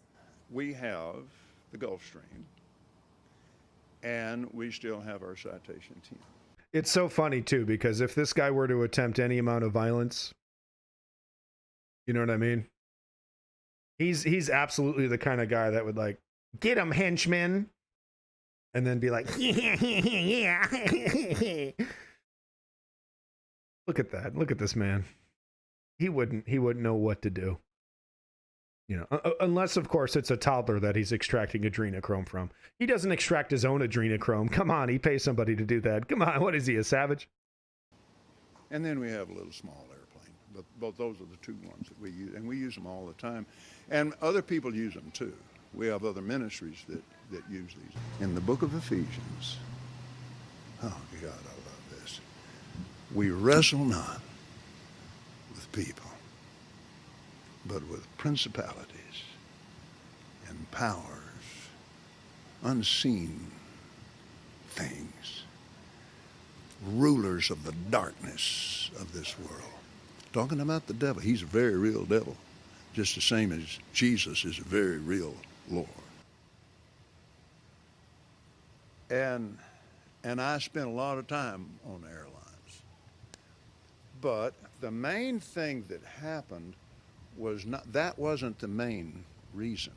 The main reason was I could no longer do what I called to do and be on the airlines. Besides that, I need my clothes when I get there. And you have some fancy clothes. I mean, for a pastor, you are living a life of luxury. You've got great homes, you've got great planes, you drive in limos. I'm a very wealthy man. I deserve every bit of it. Yes. I'm very blessed. And some people would say that is it appreciated? May I add something to that? My wealth doesn't come from offerings alone. Because you sell things, books and DVDs. Yes. And I have a lot of natural gas on our property. Didn't know that, did you, baby? Did you, baby? It's barely 1/3 of my income. Gotcha. Oh, I do. Yeah, you do. Yeah, no, you do. You know. Well, I guess it's wonderful for you. Back when, and I might add another thing. And what money, pray tell, did you buy that property? Did you earn that, what, as a grocery store clerk? Or did you purchase that land with the money given to you by donations? What? Wow. You know, it's like I'm shocked when people give money to Vosh, right? I'm shocked when people give money to Destiny. Why? Why would I be shocked that people give money to stupid? When these guys have been around well before I've existed and will be around well after I die. People love giving money to stupid. Fuck, man, they can't wait. Thing too. We invest from, let's see, I don't know the exact number on last year yet, but it will run something in the neighborhood of 25 million in the poor. Can't do that and be broke. So final question is, a lot of people maybe have a misunderstanding then about what you do in prosperity preaching. So the final question is this. To those critics that say that a preacher should not be living a life of luxury, the guy with the camera in the back. What is your response to I think the guy with the fucking $500,000 TV camera has it covered there, Slick. The fuck are you doing? that? They're wrong. That's it? That it's a misunderstanding of the Bible. What was the question? And he just, with that pithy response, sorry. Final question is this. To those critics that say that a preacher should not be living a life of luxury, what is your response to that? They're wrong. Mic drop. Mic drop. They're wrong. I deserve this.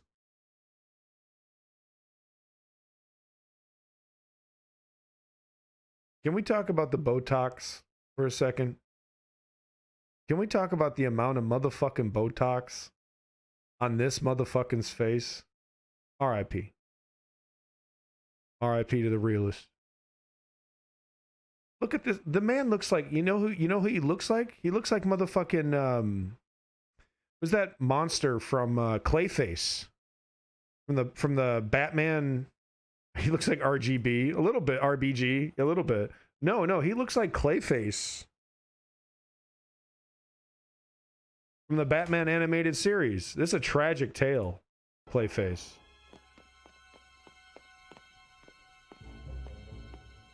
Oh, this cartoon rules. This fucking cartoon's amazing. Oh my god. It you know, like, I don't get it. All right, no more TNG. Really? It's a winning formula. We're not even going to try to copy it. We're not going to do it again. Okay, I get it. People were tired of it for a little bit, but Jesus, how many fucking tens of millions of views of a TV series do you have to have before you're like, maybe I should do this again? Batman animated series, another fucking classic example. This fucking show, quality, dog, and it has not been emulated. The art style, the direction, the themes, nothing. Can we watch this for 24 hours? I fucking wish.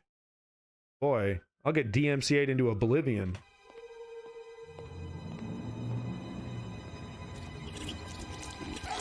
Yeah, well, and like normally I'm not a fan of Danny Elfman, but if you watch the first 3 Batman movies, like the Tim Burton ones especially, like thematically it's very appropriate. But no, dude, Copeland over here looking like motherfucking Clayface, man. All right, no, let me, like, Clayface, Batman, animated series. Yeah, let's see if there's, like, you find the one where he's, like, talking. Yeah, here we go. Yeah, this is the scene. This is the scene I'm thinking of, where he transforms. You're sure, Bill? Slurp. Yeah, this is horrific. Like, Clayface is such a tragic character, right? Because he wants perfection, right? Knows nothing about our operation. Bell, I asked you a question. Bell! Bell! We're gonna DMCA theater this. Sorry, everybody. Germs, take off his headphones. Pay attention. Mr. Daggett's talking to you. Holy shit. Is this goon serious? He's hired to, like, be a bodyguard, and he's fucking wearing headphones in front of his employer? Oh my god. Now then. You know, as a kid, I never would have picked up on that. But as an adult, I'm like, holy shit. You're fired. Relax, Mr. Daggett. The guy was just a hired gun. You don't even know our names. Thank heaven for small favors. Dude, you are the dumbest boss on the planet. Hey, you only shot at once, you pussy. Why did I hire you? Your job. But Hagen has disappointed me once too often lately. He botched this assignment completely. To wit, once Fox is able to talk, he might very well incriminate us. If the police can't figure out what we're up to from those papers Hagen was supposed to retrieve. This motherfucker with the headphones. Frankly, I think our Mr. Hagen has outlived his usefulness. I want him dealt with. But Mr. Daggett, the man's a master of disguise. He was even before he had his accident, and you gave him this stuff. Yeah, it's not easy finding somebody who can change the way he looks. You needn't bother searching for him. This is the only place in the world where he can get what he needs. And when his supply runs out, he'll come to us. Holy shit, Schlorp is right. Man, they love that sound effect.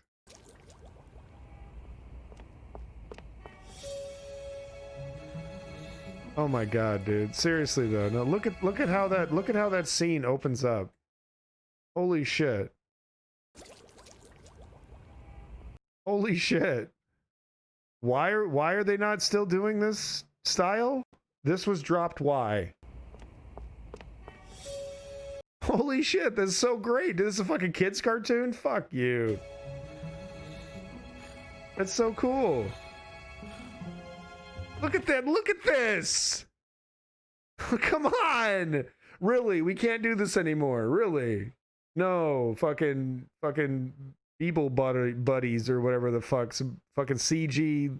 No light. Yeah, have you seen the new SpongeBob? I couldn't believe it when I saw frames of the new SpongeBob. They're not even bothering to light. Like, properly light their fucking CG cartoons anymore. What the fuck? You know what the thing is, though, Macarius, is that a lot of this was, like, you know, outsourced to underpaid, Korean or Chinese animators for like pennies on the dollar. So we can't, but I'd be willing to pay a premium. You know what I mean? Like, hey, I'll sign up to a subscription service, like an animation subscription service, like that does like hand-drawn animations, and your subscription goes into funding more hand-drawn animations. I'm all for it. Let's do it. Right? I'll pay for it. Right? I don't think, but that is the thing that underhinges, the cynic in me. There's always got to be a problem, right? You always got to find a fucking problem with something. But a lot of these kids' cartoons were sent overseas, and it was like pennies on the dollar to animate them. But oh my God, looks so good.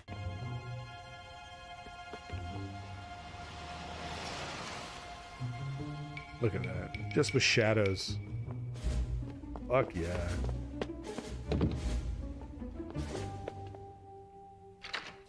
It's so funny. So they know for a fact he's coming here. Okay, so this is the scene I was talking about. Yeah. Hold it right there. Turn around. Real slow. Step into the light where we can see you. I'm looking for Mr. Daggett. I don't believe we've met. My name's Wayne. Bruce Wayne. Whoa! Wayne. All right, hold on. Let me see here. Yeah, right. Sure.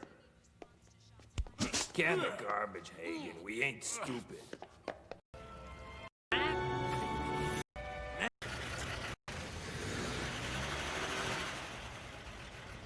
Such a tragic character. Matt? Matt, are you in there? Matt? Matt, it's me, Teddy.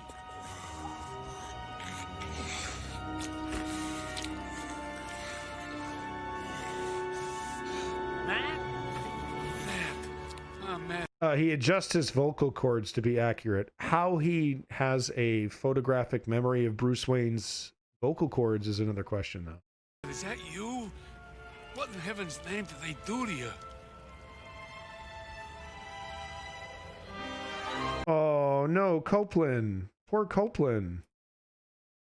Oh. I just wanted to tell people about the love of Jesus.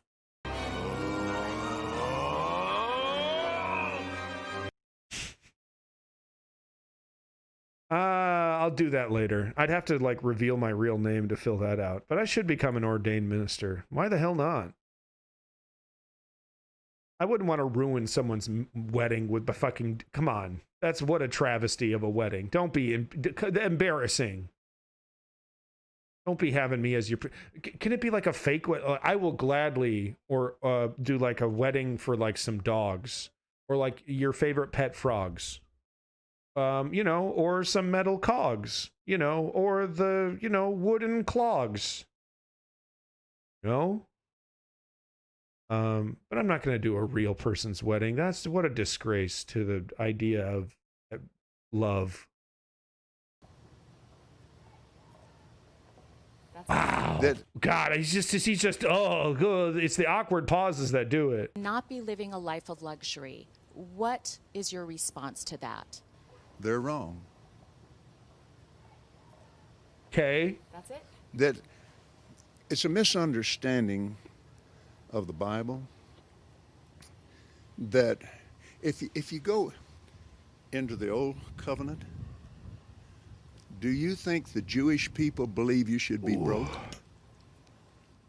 Are you saying that Jewish people appreciate money more than...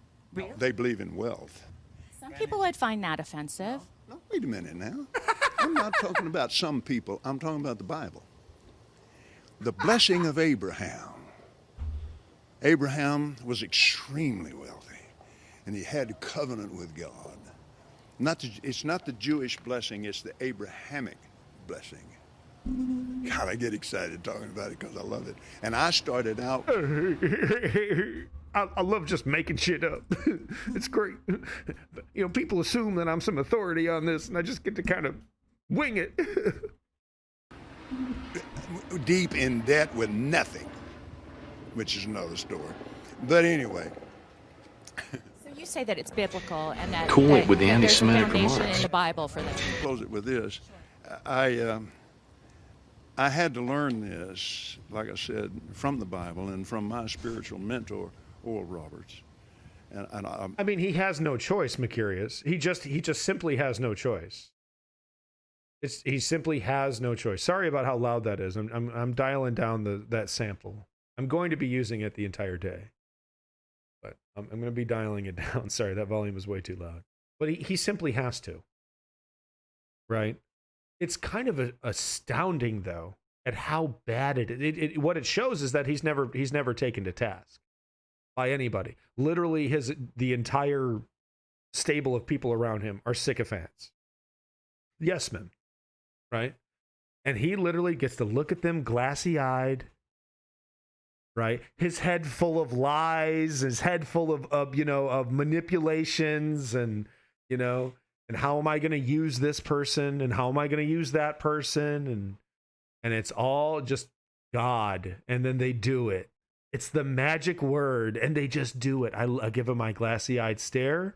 I say it's because God told me so, and then they do what I say. Who would deny that kind of fucking power? Who, once the ball got rolling, once he really started to understand, oh my God, these people will do fucking anything for me. Once the ball got rolling, oh, you gonna take the scepter of power? You gonna realize how powerful that weapon is, or that bludgeon or whatever the fuck you got? Oh, and you're just gonna put it back on the table? Or are you going to ride that fucking, woo! You're going to ride that fucking, wealth pony until it runs dry. Let's see how far we can take this grift. Let's just see how far I could go. Maybe I could go to the fucking grave with people thinking that I fucking believe in this shit while spending millions of their dollars right in front of them. I know it's stupid, but they'd keep doing it. Let's fucking ride it out. Let's see how long this fucking train lasts, baby.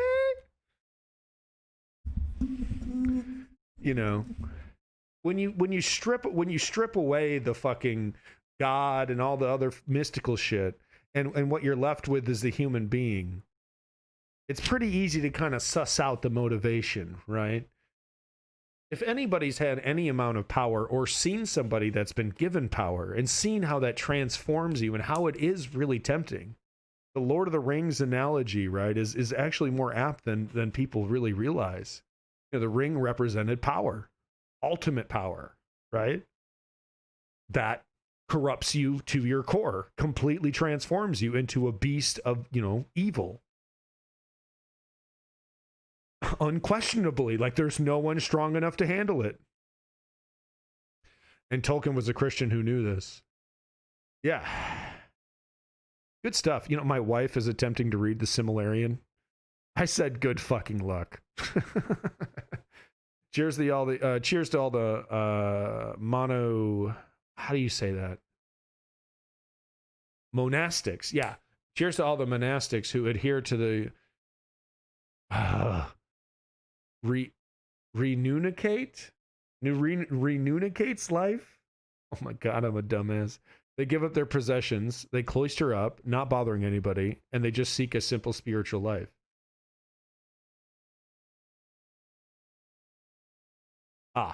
Is becoming a monk. Hey, as long as they're not petitioning the government to change our laws in any way. And as long as we are giving them the freedom to, within reason, no human sacrifices, no child marriages, within reason, let them practice their, bonkers bullshit. That's fine. Yeah, I know. Like I've said before, the only religious institution that I actually respect so far are the Amish and the various sects related to the Amish. They have no interest in changing governments. They want to be left alone. They want their property. They want to, have the freedom to have families, and, they want to sell you some motherfucking strawberry jam, right? So they can go buy some wheat, right? They're not buying Xboxes with that money. They're not buying, weed or beer with that money. They're like literally, no, we're going to buy some potato seeds and, build 700 more barns. I know the barn jokes. They're too tempting when it comes to Amish, but man, those guys can rip it when it comes to barns. It's like, it's one of those like stereotypes that's like 100% true. Give them a week. Give them a week. You give them wood, nails, saws, and some rope. Barn. It's up. I've seen it happen. I was like, what? They got it done? Oh my God. Family Guy was not kidding. I learned it from him, working with him, and then he was close friends until he died. And some monks Gabinist. I know some other monks that are not so principled. And he took the same heat for believing God would prosper you that I've taken over the years. And Abraham was a very, very wealthy man. Galatians chapter 3. If you belong to Christ, then are you Abraham's seed and heirs according to his promise. And his promise was great wealth. The Bible also says that it's more difficult for a rich man to get into heaven than it is for a camel to get through the eye of a needle, correct? The rest of the scripture. But he said... but he also said you can make a lot of money and be super prosperous. All things are possible with God.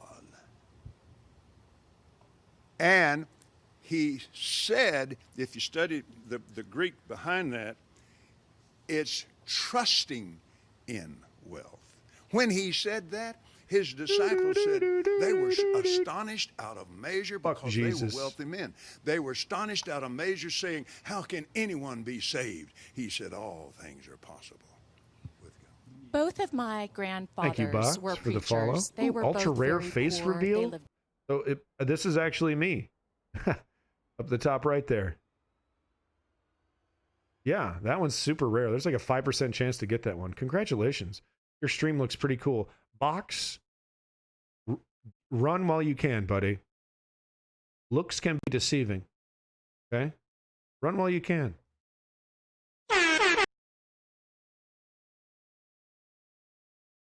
Simple, modest lives. They were extremely offended by men that made money like you do, preaching like you do.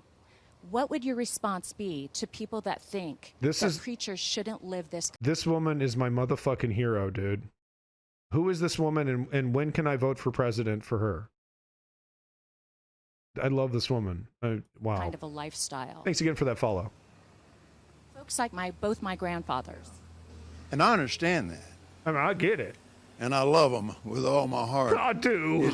I love them so fucking much. That we're standing on their shoulders. They held up and they stood for it. Glory to God. Yeah, they stood for everything. They stood against everything that I stand for, and I'm standing on their shoulders. Well, I'm standing on their back because they're on the ground. Because I've killed them. But when you go back to the Bible, it's full of wealth. It clearly says it's for wealth. And it's full of miracles and signs and wonders. Oh, yeah. And it's full of goodness. And it's full of meanness. It's just full of hell on earth. Wow. It's full of goodness. There it is. There it is. There he is. There he is. Right to her face. Right to her face. He'd rip her guts out if he could. He'd rip her guts right out of her fucking chest.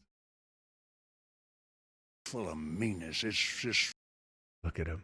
Full of hell on earth. White hot hatred for the proles. Those are the demons, not the people. I love the people. Listen to that. Listen to that low growl. I love the people. They're not people. They're not people. Not to him. It's full of goodness, and it's full of meanness. It's just full of hell on earth. Those are the demons, not the people. I love the people. Again.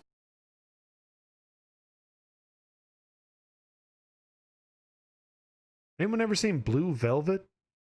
Anyone getting fucking oxygen mask vibes? You know what I'm talking about?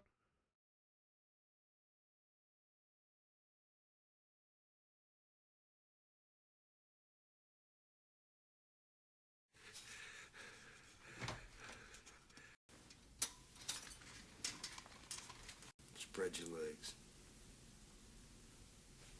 Me.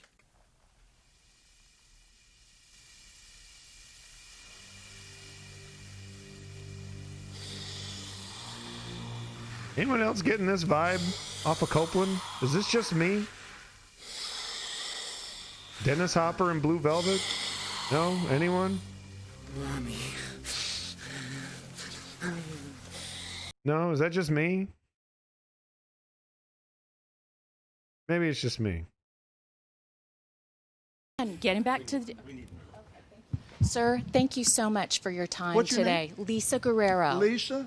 God bless, Father bless Lisa today. Thank you for her grandparents. Thank you for giving me the opportunity to Oh, Mommy. to Mommy.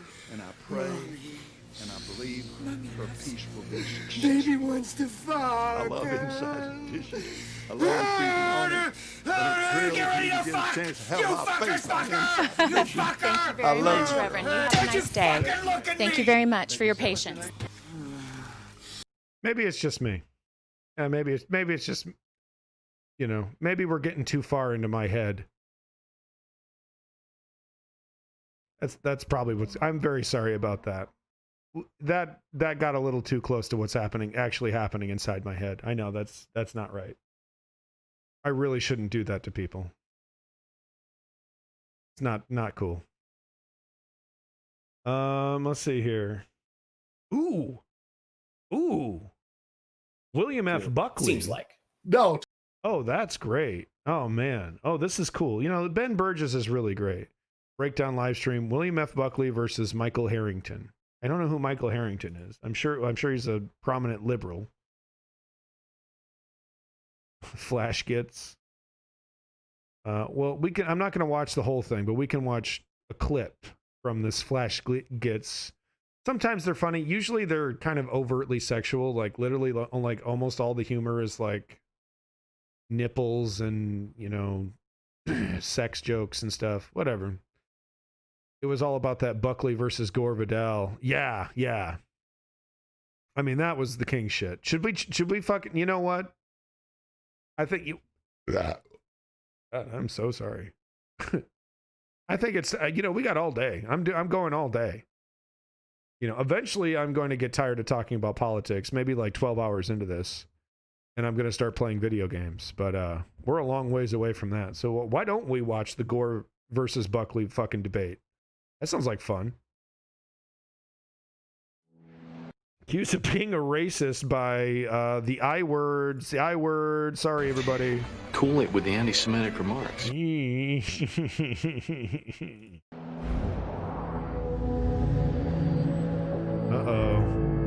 Uh-oh. Where the fuck's your hat? טוב מר גלווי, אני ישראלי, יש לי אזרחות ישראלית, יש לי דרכון ישראלי. כל המשפחה שלי גרים בארץ. ואתה לא אוהב לדבר עם ישראלים. אתה לא רוצה לדבר עם ישראלים. לא עם ישראלים מהממשלה, אבל עם כל הישראלים. Mr. Galloway. Don't come any closer to me. Because I'm feeling threatened by you. Don't come any closer to me. Cool it with the What's that up your jumper? This is an Israeli flag. I'm an Israeli, Mr. Galloway. And You speak with fascists in Beirut. You interview Mr. Ahmadinejad for Press TV. So? You're doing yourself a lot of harm here, son.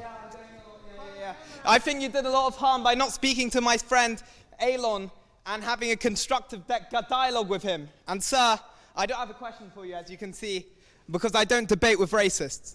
Thank you, sir.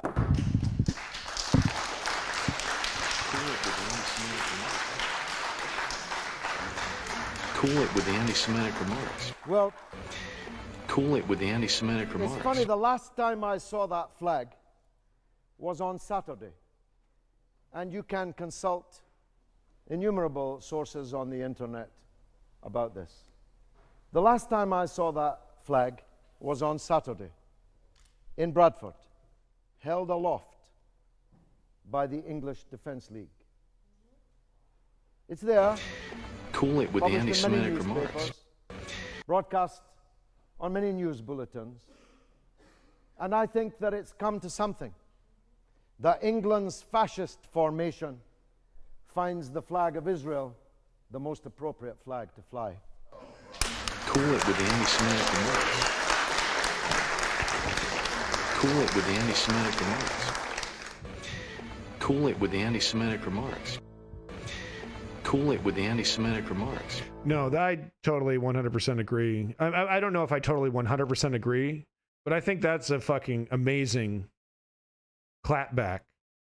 That, oh, you know, the super hardcore hardliners have decided to use the flag of the IDF. I didn't know that. That's actually quite amazing. English Defence League. The English Defence League. It's there, published in many newspapers, broadcast. And look at this woman over here. She's like almost looking directly at the people that were applauding that protester. Like, yeah, bitch. What do you think about that? You got something to say about that? Held aloft by the English Defence League.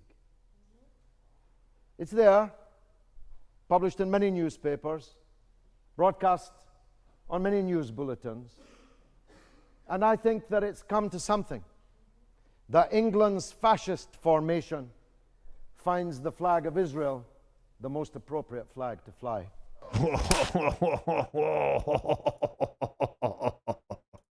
Cool it with the anti-Semitic remarks. Holy fuck, man. What do you got to say about that shit? All right, what else we got? Oh yeah, I was gonna do a little clip from this funny thing. Flash kids. And thank you for the link, Godliness. Good link. Good link. All right, we're gonna do a little clip. It's topical. Cyberpunk is a thing. I'm not playing it right now. I'm gonna wait. What? Maybe 2 years. You know, either Epic will give it to me for free in that time, or you know, it'll be like $20 or $30, like The Witcher, you know, 2 and 3. You know, amazing, super rich. You know, The Witcher 1, of course, is amazing, but you know, it's a little bit more clunky. But 2 and 3, you can get them for like less than $50. You know, why the fuck would I pay full price for a game that's not even close to being done when if I wait a year, I get it cheaper and I get the best version of it. And usually with all the bullshit, extra shit that you'd have to buy piecemeal.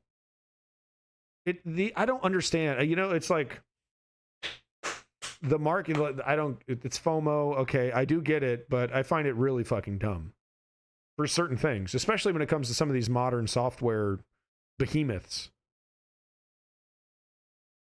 You'll never get it out fast enough for the suits. The only company that seems to get away with it is well, there's two. There's Valve and Nintendo. They can get away with just sitting on ideas and sitting on software forever and not having to put it out there. Right? But a lot of these studios, you can't just invest tens of millions of dollars into building something and then not try to sell it. You fucking crazy? Half the enjoyment for Zoomers is playing the latest thing.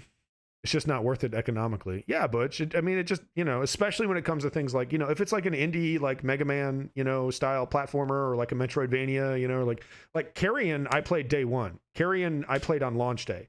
Bought that shit full price. It was like 25 or 30 bucks. You know, it's a 2D indie, you know, reverse horror game. Brilliant. I played through the whole thing in 2 days. God, it was fucking great. I loved every second of it. You know, that's like, okay, you know, maybe there's some bugs or something, but come on, you know, it's basically done when it released, right? But fucking Cyberpunk with a fucking open world and 3 bazillion things happening at once. Yeah, fucking right. That shit's going to be ready at launch. And Mercurius, you make a great point too. Cause yeah, the teenage, like the trendy thing is to just like the latest thing, right? I was kind of tempted to buy Among Us. But I actually bought some other indie games that I'm going to be playing later that are really, really fucking funny, that are really great. So it's going to be a lot of fun. I got a lot of fun stuff queued up.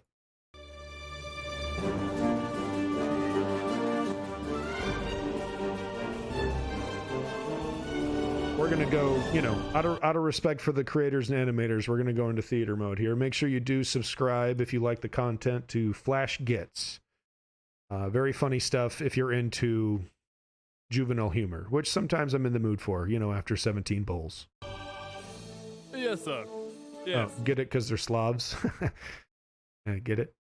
Solid 60 FPS. Perfect. Very good. Okay, you too. Bye-bye. That was the president of Poland. He says if Cyberpunk fails, the whole Polish economy will crash. This is funny. What? This is fucking funny. What will we do? Before game dev job, I was humble rat catcher. I cannot go back. Everyone shut up! One of their employees is just an actual bear. Okay.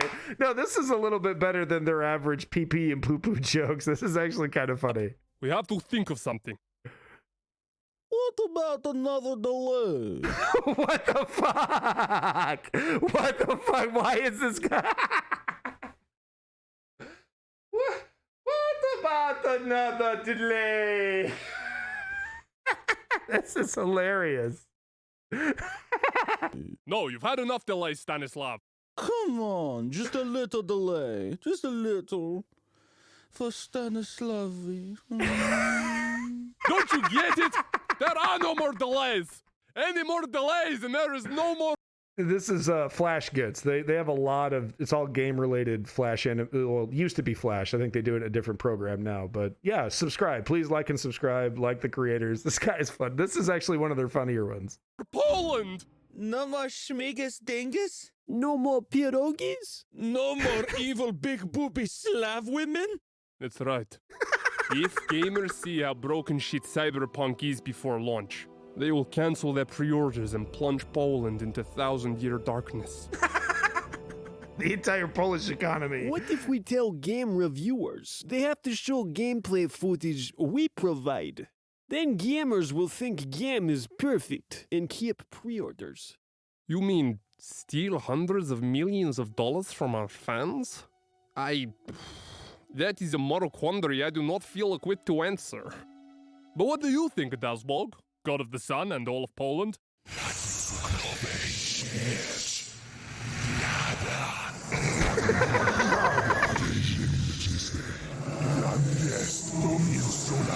This guy rules. Dasbog says to be brave and steal the gamers' money.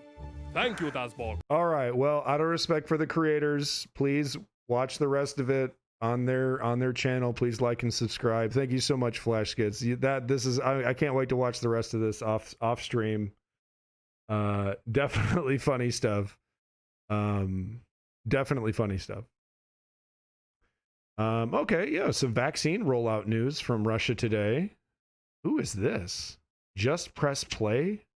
I don't think I've ever seen this Russia Today show. This is part of the Mike Papatino, Chris Hedges, this woman, Larry King, and then sports. This is part of that programming block from Russia Today. I cannot believe what fucking technology is keeping this man alive? He's literally going to die on air. He's going to be interviewing fucking Justin Timberlake for the 17th time, and he's just going to fucking lights out. I was being married to Jessica Biel.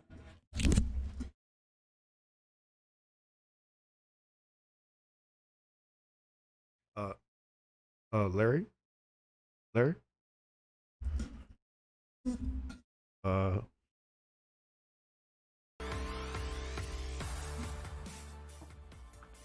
Hey there, I'm Roxana. Yeah, hey there. Wow. How you doing? Solano, and you're watching Just Press Play, the show that brings you in-depth reports, exclusive interviews, and controversial issues you may have missed during this week on RT America. On our playlist today, on the news with Rick Sanchez.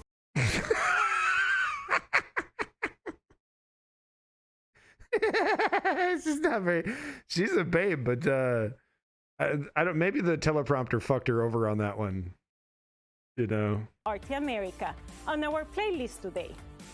On the news with Rick Sanchez, hosted this week Yeah, by I think the teleprompter guy fucked her over on that one.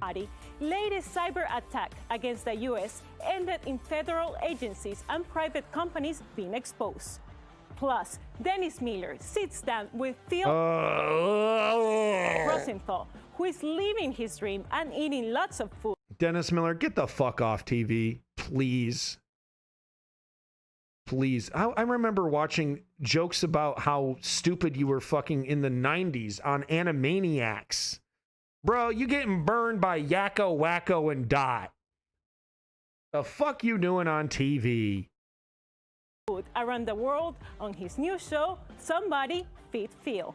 And later, Scotty Nell Hughes talks about how frontline workers are waiting for the new COVID-19 vaccine while some government officials got it first. Let's get started. Let's get right into the news. Kill me. Wow, what is this?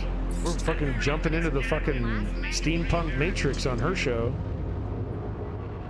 It's so funny. They all have these like Twitch style intros. All these fucking hosts on RT, dude. They all have these fucking Twitch intros, dog. Look at this thing. Welcome to my channel. Welcome to my world. Roasted America for giving government officials the vaccine first. I don't know. I mean, it should be medical professionals above everyone else, and then other people. But yeah, no. At the same time, though, it's not like I want those people to be there, but I also don't want the absolute fucking total chaos of like a fucking congressional or Senate die out. You know, dozens of Congress people and Senate people die. I don't know, dude. I feel like that is some shit that will end up being taken advantage of by some very nefarious people. Phil Rosenthal became famous creating the sitcom Everybody Loves Raymond. Now he's living his dream, jumping in front of the camera for his new show, Somebody Feed Phil. Rosenthal travels around the world and tries food from different cultures, connecting with people through their cooking. Dennis Miller sits down with the new host Oh, to holy talk fuck. about... No, this is Dennis Miller's show. Holy fuck nuts. Holy shit nuts.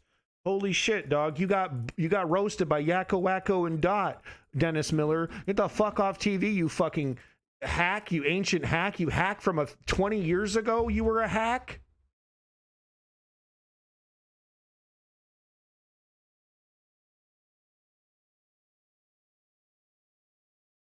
I didn't spell that right.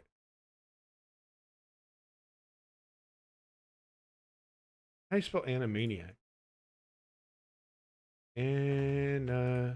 Is there a clip on YouTube of this? No. There's just clips of Dennis Miller being a fucking dickhead entire fucking life. Fuck. Fucking Warner Brothers scrubbing the entire internet. The joke is that Nobody Loves Raymond is the show. It's peak comedy. In the show, it's peak comedy. Oh, that's the joke? I thought you said A prostitute. Uh-oh. Uh-oh. Uh-oh. Uh-oh. I didn't have a reason for this. I just wanted to hear it. All right. Anyway, everybody loves Raymond. Somebody. I don't know. I've seen the show. I chuckled. The smart thing to do would be not to publicize it. All right. What are we doing next?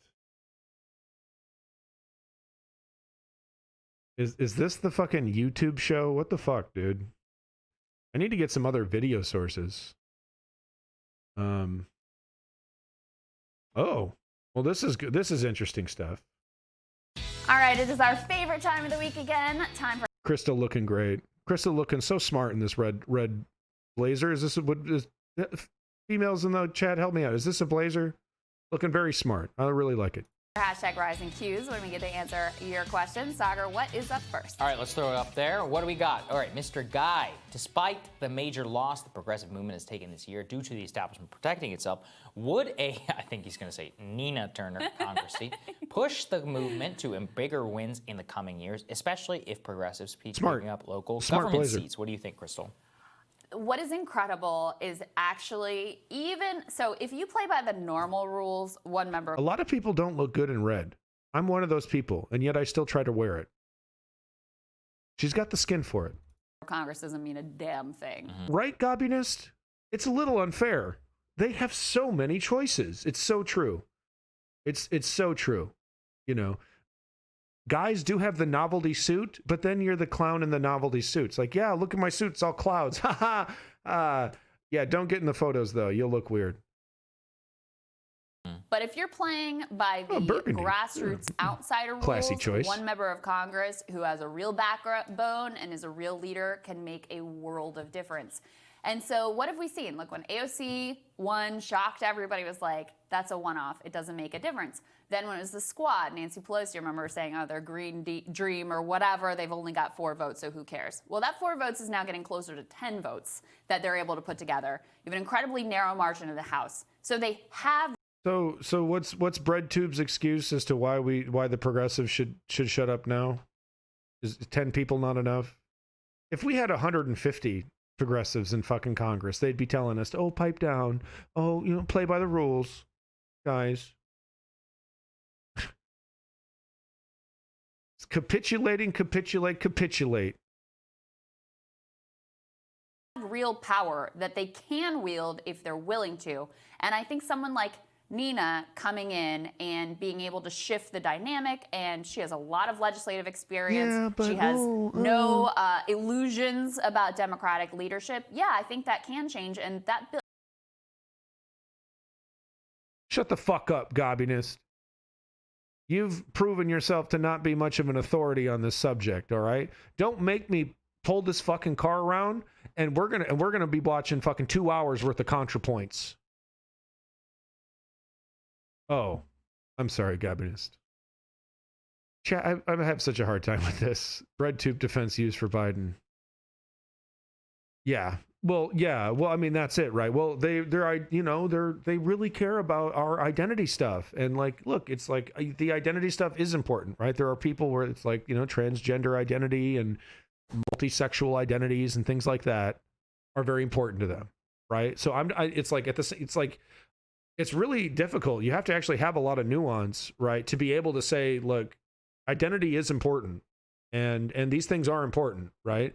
But they are using them as a weapon, right, to focus their energies away from other progressive values and other progressive issues, right? So it's actually very difficult to say. It's because you know, a lot of lefties to be like, oh, identity, whatever, who cares about that shit? You know, identity is so whatever.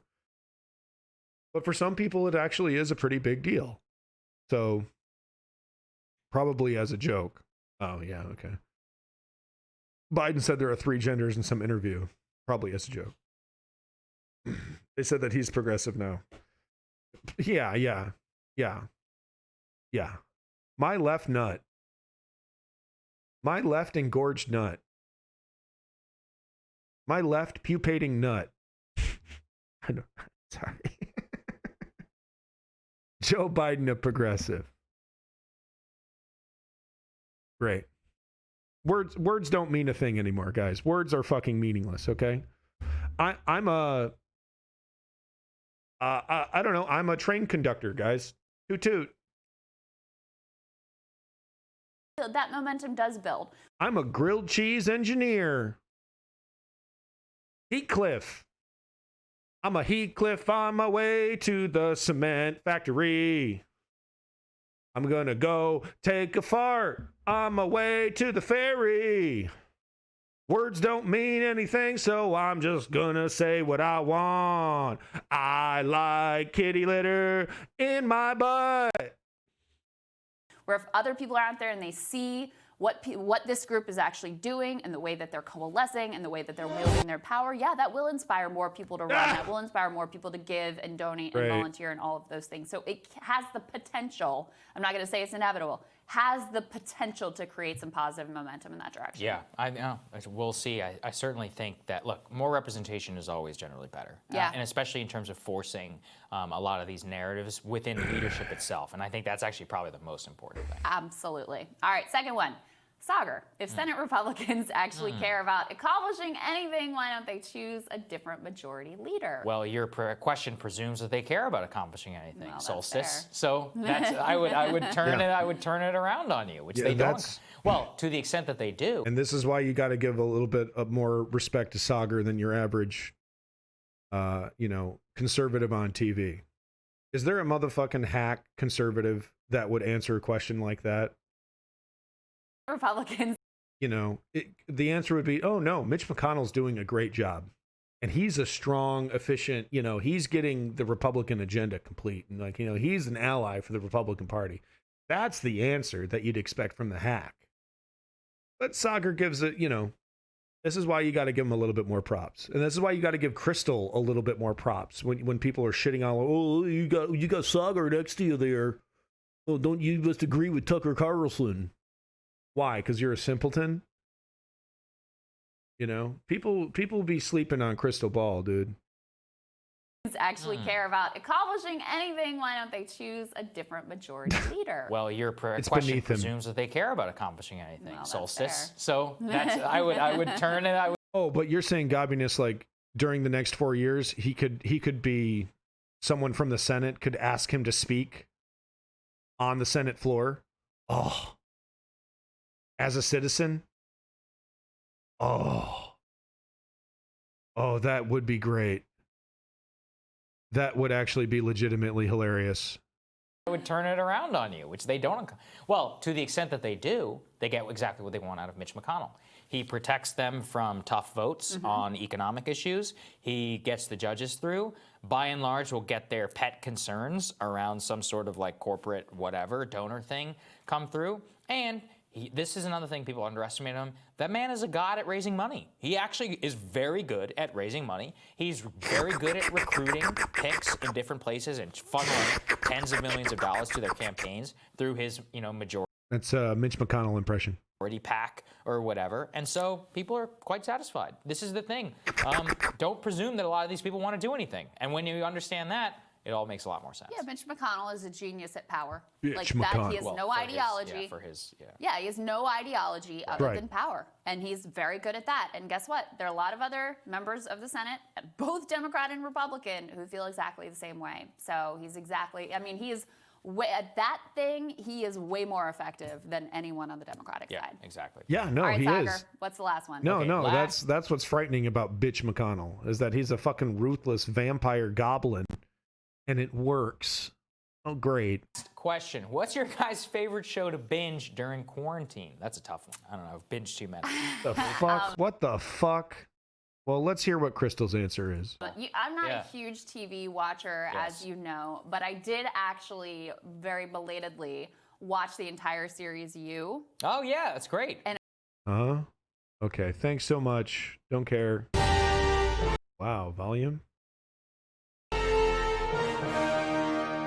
Holy shit. Good morning, Britain. Really? Crawl out of your fucking teapot, all right? Come on, man.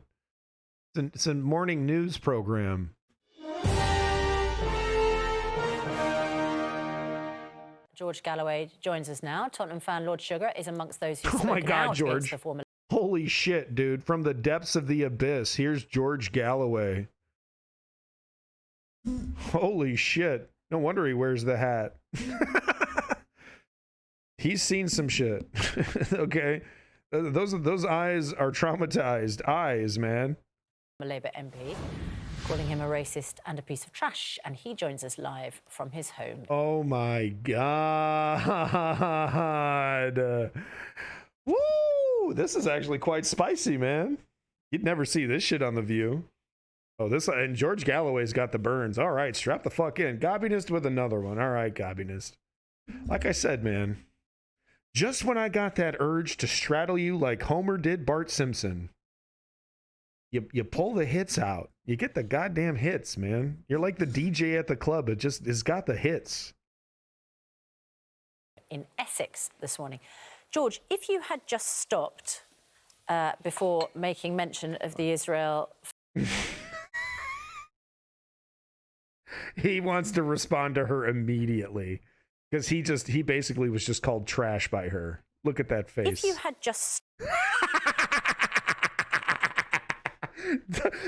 Talk about wanting to straddle somebody. Look at this guy, dude. Okay. All right. You know what? We got 12 minutes of this. All right. Stopped. He looks at her like that for a solid 5 fucking seconds. Before making mention of the Israel flag, it would have been all right. Why did you have to put that in? It's like being lectured by the Hunchback of Notre Dame. What, me asking you that question? No, Lord Sugar sitting there in his expansive drawing room. This man who tweeted the most outrageous, racist trash at the time of the World Cup about the Senegal football team. To answer your question directly, I call out the Israel flag every time I see it. Whether Tommy Robinson and the EDL are carrying it, or the loyalists in East Belfast, or the football fans at Rangers or at Tottenham Hotspur. Why do you call out the Israel flag? Because it is an Israel flag. But why do you call it out? Why do I call it out? Because it's the flag of apartheid. Well, maybe don't interrupt him, bitch. He literally was going to say that. Jesus, man. Oh, this is just universal, huh? They're just the fucking pretty people on the TV are just infuriating, no matter where the fuck it is. I have spent 45 years fighting for the Palestinian people. So if you feel like me, and millions do, I assure you, including many watching cool it this with the morning, anti-Semitic remarks. you have to call it out. But you also know, George, you also know that Tottenham Hotspur has famously a very large Jewish following. Many of the fans will show an Israel flag from time to time. They're very proud of it. They're very proud of their Jewish heritage. And there's no doubt that when you first see that tweet that you do, as Tottenham Hotspur rightly said, as Lord Sugar and other prominent Jews in this country have said, it just looked blatantly anti-Semitic. What's Israel got to do with Judaism? Yeah. Many Jews in Britain and in the world are completely... Yeah, no, it's so true. Like, no, it's like, is the center of the entire, Jude, that's what they want us, that's what they want, is that they want Israel to be basically associated with all of Judy. Okay. Can't say it. Against Israel. And many are not. Well, and many are not. And I'm against Israel. But you're entitled There's no point in arguing about this, Piers. You know my position. I know yours. I'm against Israel. You've been fired for choosing a moment of a football match. Yeah. In which I'd just been watching all these Israel flags being flown. Right, but the implication, whether you like it or not, was that to the Jewish following of Tottenham Hotspur, this is the implication they took, is that you were choosing that... That's you, Piers. That's you associating the Israeli flag with all Jewish people. I assure you, there are millions of Jewish people that completely disagree with the actions of the right-wing Netanyahu government and the apartheid that is happening right now. The Gaza Strip is not a free place. They bombed it on Christmas Day, for God's sakes. Come on. You're shooting fish in a barrel. You got the whole place. They got the ocean on one side, and they got a big fucking wall, and the IDF on the other. And they're trapped in the fucking middle. Get off. Come on, Piers. You fucking millionaire. The only fucking reason he gives a shit about the I word. Cool it with the anti-Semitic remarks. Is for the paychecks. Like this guy gives a shit about Israel. Get off my dick. Piers fucking Morgan. Motherfucker spent more money on his hair than I've ever spent in my life. And still looks like a fucking schoolboy. Moment to gloat that actually a Jewish-supported football club had failed to win the Champions League. You know that? No, I don't know it. It's false. This is not Alice in Wonderland where you get to choose what words mean whenever you like. The words are the words. You've been fired for those words. Well, look, I haven't been paid for more than 2 months, and my producer got sacked. Like, that's the... you've been fired by your boss. Well, your boss didn't like it. Like, that's the mother... Listen to this fucking bootlicker. Oh, your boss didn't like it. What about your boss? What about the boss? Your boss didn't like it. You were fired. He is a child. Piers Morgan is a fucking boy in a suit doing an adult. Act on Friday night before the show. So there's much more to this than you know, but you will know all of it. Ever since Ofcom found against my show some months ago on the Skripal affair and on the Jeremy Corbyn affair, 2 counts, the show's been in special measures. But I don't want to dwell George, on talk radio because I've already moved on. But many people see the delegitimization of the Israeli state as anti-Semitic. Well, that your issue is a trick. It's a trick. With Jewish people. It's a trick that they play, and they always play it. Who said that to me? Shulamit Aloni, a cabinet minister in an Israeli government, over dinner in her house in Tel Aviv. You can have an issue with the Israeli government or the Israeli leader, but why an issue with the Israeli... It's a trick. No, you liar. We are not allowed to have those opinions. We're not a fucking loud, because every fucking time. Cool it with the anti-Semitic remarks. Can't do it. Rongo Bongo, another millionaire, another assuredly at least 100,000-aire because she gets to sit next to Pierce. Wow. The Israeli government or the Israeli leader, but why an issue with the Israeli? It's a trick. Israel as a country. You got a problem with the leader and the government. Oh, but should he have been more specific about the micro minutia that you're demanding for you to not call him an anti-Semite? Are you really claiming that if he was absolutely hyper specific about what exactly he was criticizing about Israel, that there wouldn't have been a fucking smear campaign against him calling him an anti-Semite? Oh, if you were just hyper specific about the criticisms you were making, no one would have called you an anti-Semite. Blow me. Brand anyone who supports the Palestinians as an anti-Semite. She told me it's a trick we play. Now they've done it to Jeremy Corbyn, they've done it to Bernie Sanders. And I think because of gobbiness, we actually did watch that interview with Jeremy Corbyn, with that person, with that representative from Israel, who flat out told him, yeah, that's the MO, obviously. Mizormak, what the hell, man? Mizormak. Buddy. Cool it with the anti-Semitic remarks. You said the I word, man. To Chris Williamson, a list as long as your George, let me again. But it doesn't wash much No, but George, anymore. here's what doesn't wash either. And I've known you a long time. I like you personally. I respect you in many ways, right? Anyone else's bullshit detector go fucking fly like a bottle rocket just went off? Yeah. Oh, Piers. Yeah. No, while sipping a cocoa from his 5th floor on his mansion, he ruminates on his friendship with George Galloway. Either. And I've known you a long time. I like you personally. I respect you in many ways, right?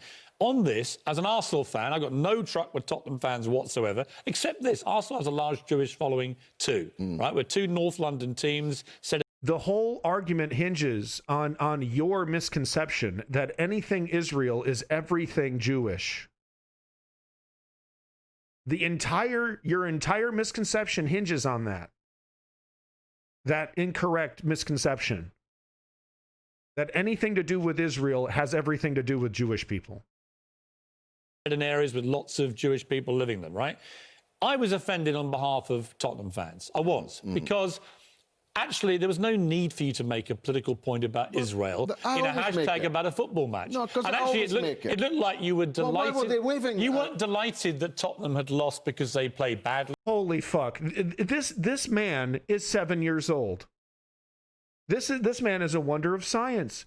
This man is a vessel for a child's brain. Or you're an Arsenal fan, you were delighted they lost because of their connections to Jewish people and to Israel. No, this is Alice in Wonderland. It's not Alice in Wonderland. You're inferring things that aren't there in black and white. I'm inferring things that actually are there in black and white, George. You know, they're not. The ones in black and white. You literally put it in black and white. Black and white Israel flags. That's nothing to do with Jewish people. Why did you need to make that point? Because I had been watching those Israel flags being waved all evening. You were watching as hundreds of millions. So here's my point to you, George. You were watching Jewish fans. How do you know they were Jewish? Tommy Robinson isn't Jewish when he walks down the road. You think the people that were waving Jewish? They almost certainly weren't Jewish, right, and so you know that very well too. Right, so they you don't almost certainly weren't Jewish. But you don't know who they were. It's a political flag. You don't know who they were. I just know what the flag is. Right, I would argue it is highly.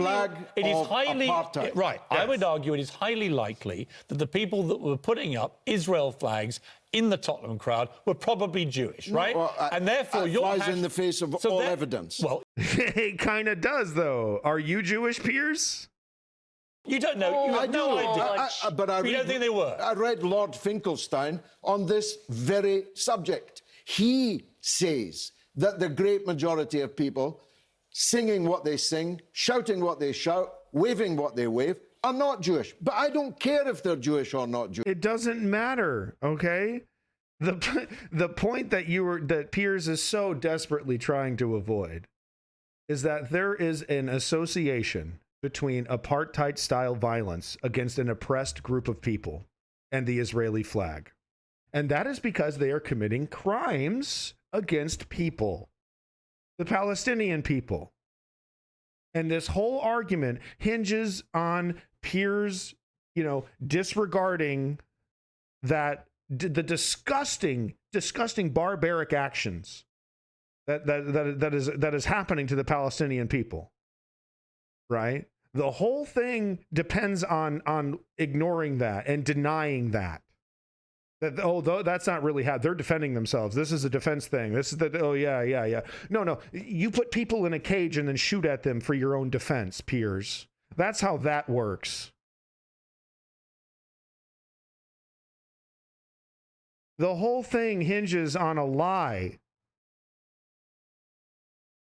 Jewish. It's the flag I'm against. No, it's and I'm the against country it you're against. because it flutters over the Gaza fence when little children are being murdered every Friday by snipers. Right. And that's why I'm against it. And they would say, what about all the rockets that get fired by Hamas? The bottle rockets, Piers. Yeah, no.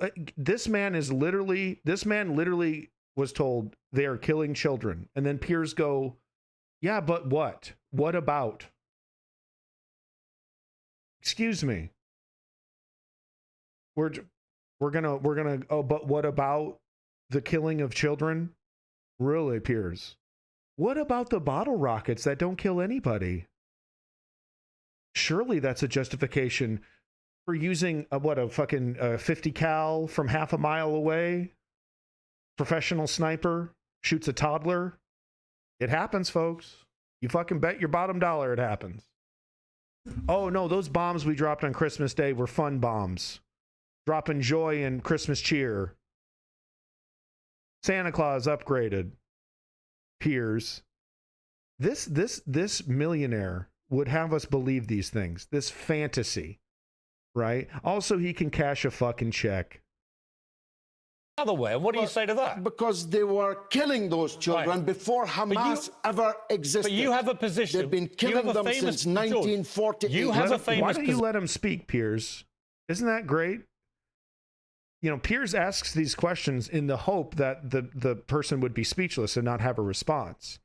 The backup is, of course, to speak over the response, and especially speak over it if it's a good response. Okay? It's not an accident. Okay? It's not him getting riled up. It's him very intentionally doing these things. Okay? So that you can't quite hear what George is saying. Okay? These people are trained, okay? They know what they're doing. That's the other way. And what do you say to that? Because they were killing those children before. Yeah, okay. And see, there it is. Okay, so he has a response. Well, I got to talk over this. Before Hamas ever existed. But you have a position. They've been killing them since 1948. You have a famous position on this, right? Yes. Everybody knows your position on it. It is completely one-sided. That's entirely your right. Yeah. Whoa. One-sided. Really? So the Palestinian people just don't exist at all. They don't. I mean, whatever. What I don't think is your right is to put a hashtag like that on a night that Tottenham lose a game, which, if you're a Jewish fan of Tottenham, you take as a personal insult in an anti-Semitic manner. Take a look at my Twitter line, and you'll see a significant number of Jewish people absolutely supporting. And I've seen a significant number of Jewish. Yeah, they're being genocided by bottle rockets. People enraged and furious. Most Jewish and what they people. see at a time in this country, George, at a time in this country. Anti-Semitic wait, attacks no, are on the rise, It is George Galloway. Don't talk to me about attacks. I'll show you my scars. Right. Don't talk to me about attacks. Muslims are attacked in Britain. Yes. 10, 20 times more than Jewish That people doesn't mean are. that anti-Semitic But you don't attacks talk aren't about on it. the You don't rise, want to George talk Galloway. about it. Don't talk to me. Yeah, get out of the fucking ring with this shit. What are you talking about? You fucking pampered life of privilege from the fucking moment you existed. About attacks. I can show you my scars, literally. Anti-Semitism, That doesn't make those attacks go anti-Muslimism, away. anti-Blackism, anti-Irishism are foul, evil poison. All of and them. the difference is I stand against all of it. All right. Yeah, all of it. All of it. Yeah, he's not going to make an excuse because they got a menorah. Well, they get to kill people. I mean, they get an excuse, right? Holocaust, So this oppression is justified. All right, George, thank you. We're going to go to Lord Sugar now. Lord Sugar. Shut the fuck up. I'm not listening to a fucking word from Lord Sugar. Thank you, George Galloway, for desperately trying to inject some common sense and humanity into the fucking Good Morning Britain. The most epic news fucking intro I've ever seen. For the most, the most eloquent and blossoming and beautiful intro for literally 3 piles of fucking fecal matter in suits and dresses. Imagine a beautiful opera for a pile of dung. What an unbelievable display. Oh yeah, but they're killing people, but bottle rockets and rockets that don't kill anybody. I call them bottle rockets because what is the death rate? How many people have Hamas killed with those fucking rockets? I think they've injured like 2 people. Maybe they've killed 1 person out of hundreds and hundreds of them. Thousands probably by now.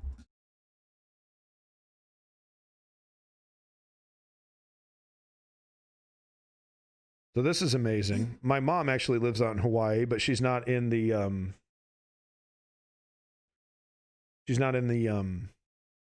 island that's currently having this. Or is this a different island that's having volcanic activity? Not in Hawaii. Yeah, this might be a different island altogether. Mount Etna. Oh, okay, no, it's not an island. It's just a mountain. Oh, where's this located? Drone footage of Europe's biggest active volcano, Mount Etna. Wow, so there's some volcanic activity happening in Hawaii, and then like a week later, we're now getting volcanic activity in Mount Etna. Cool. Well, hopefully it's just the Earth releasing some pressure and not wanting to motherfucking 2020 apocalypse this bitch. Wouldn't that just be great? Like the big earthquake happens. The big Californian earthquake that's everyone's expecting to happen right along the fault line that's going to fucking snap California off from the rest of the fucking country. Go for it. I'm afraid your father will have to remain in his coma for several more months. We'll be feeding him pure meat through a tube just like you asked. In the meantime, let's go party all over Europe. When people think of happiness or pursuing happiness, the first thing they think of is, well, it's a pretty selfish desire. I want to be happy for me. I mean, after all, who wants to be unhappy?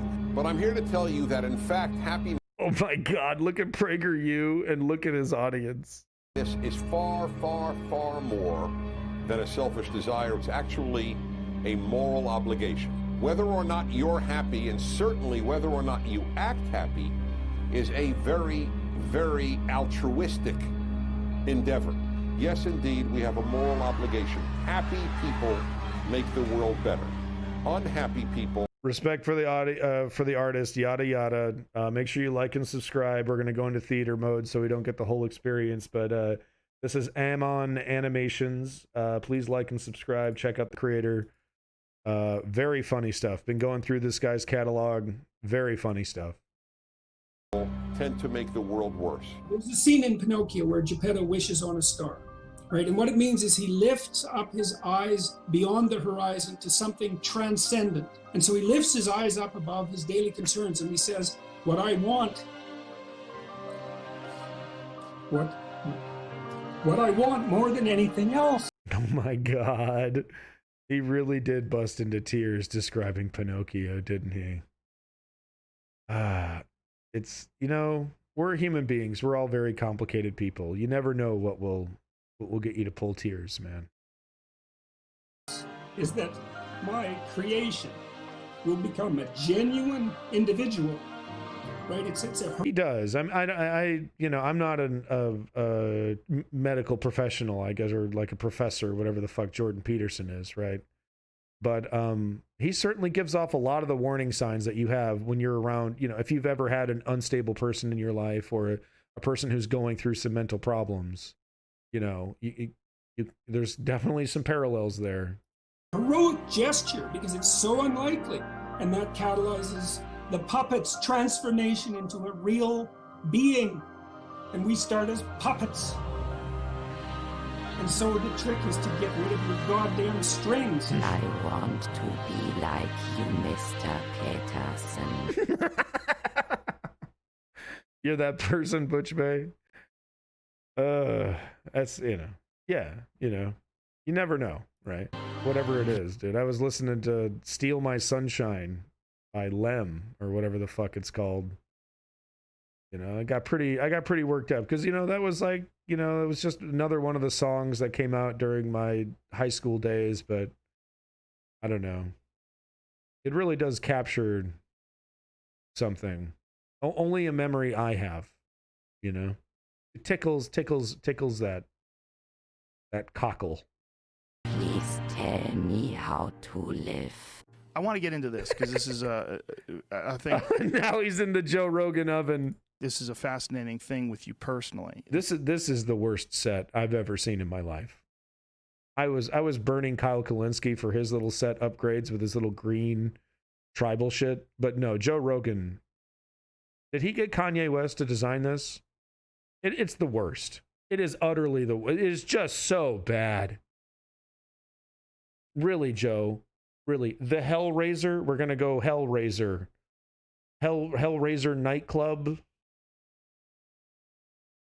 Someone turn on the oven. It's getting hot in here. Yeah, this is actually a torture chamber. Yeah. Your diet. It's so bad. Is this a bunker? Where is this? It's so bad. It's just okay. All right, I'll stop talking about it. It just it turns me off. This is a fascinating thing with you personally. Your diet.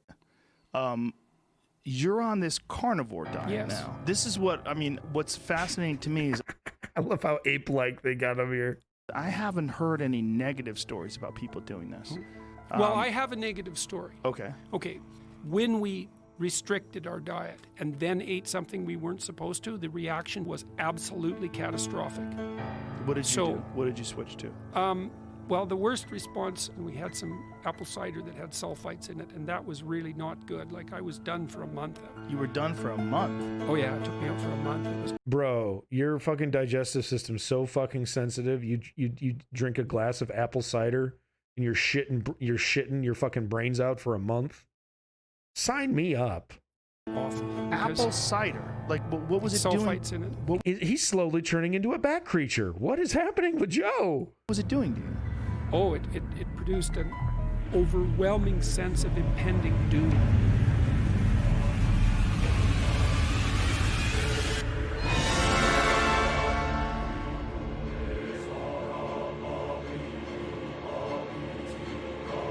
This motherfucker's diet is so fucking crazy. You will hallucinate and feel a sense of dread drinking a glass of juice.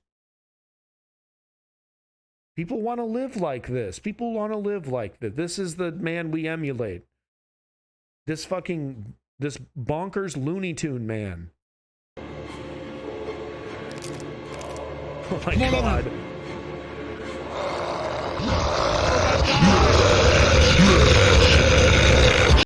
Oh my God, sorry. Oh my God. We are intrinsically tied to the president. He's with us. He's for us. If you love birds, you never want to walk under a window because it's a very sad sight.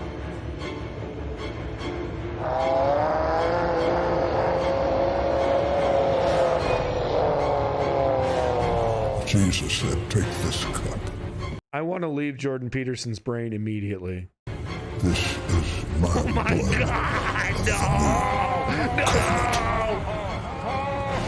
I said certified freak 7 days a week. Wet ass healer. Make that pull out game week. Fear is a fact. There's no God over me. There's no policeman over me. There's no one over me. I am God.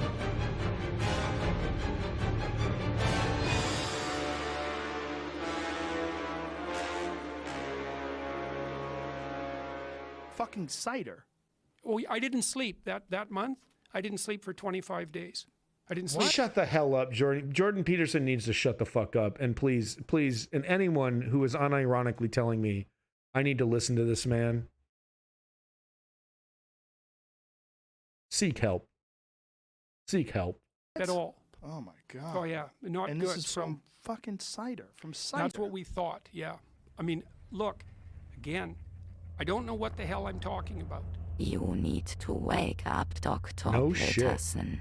My master, please wake up for us. We are so lost without you.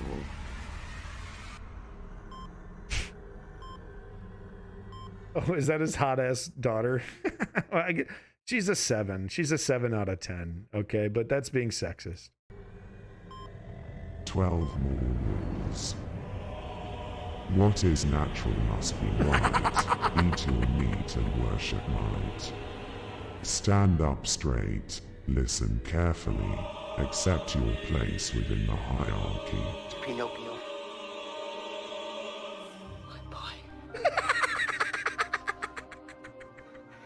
This is amazing. Little boy.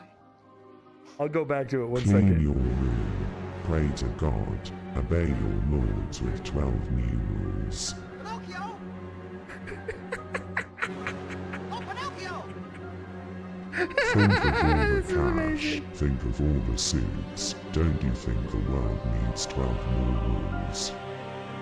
You watch what you say, and you will find out What is some natural things you must say be make you come right. apart, Eat your make you meat fall and apart. worship It's a might. feeling of chaotic Stand up weakness and straight, dissolution. listen It's carefully, a sense of accept your self-betrayal. place And then within if the you tell the hierarchy. truth, that pulls you together and strengthens you.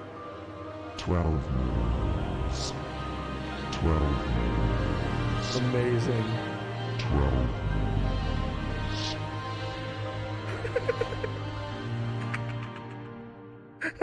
It's eating the steak. And he's Pinocchio. Holy shit. Wow. Give this man the like and subscribe that he deserves. Wow. That was art. That was cinema. That was cinema, folks. That was beautiful. And let's see what that poster was saying. Yeah, hold on. There's a good angle of it, like right here. Yeah, okay. It says, oh, you can't really see it because the merch thing. Hold on, let me get rid of that. One sec. There we go. It says, our carnivore diet, how to cure depression and disease with meat only. And yeah, that's his daughter. And then that's him in the background looking incredibly depressed. Wow.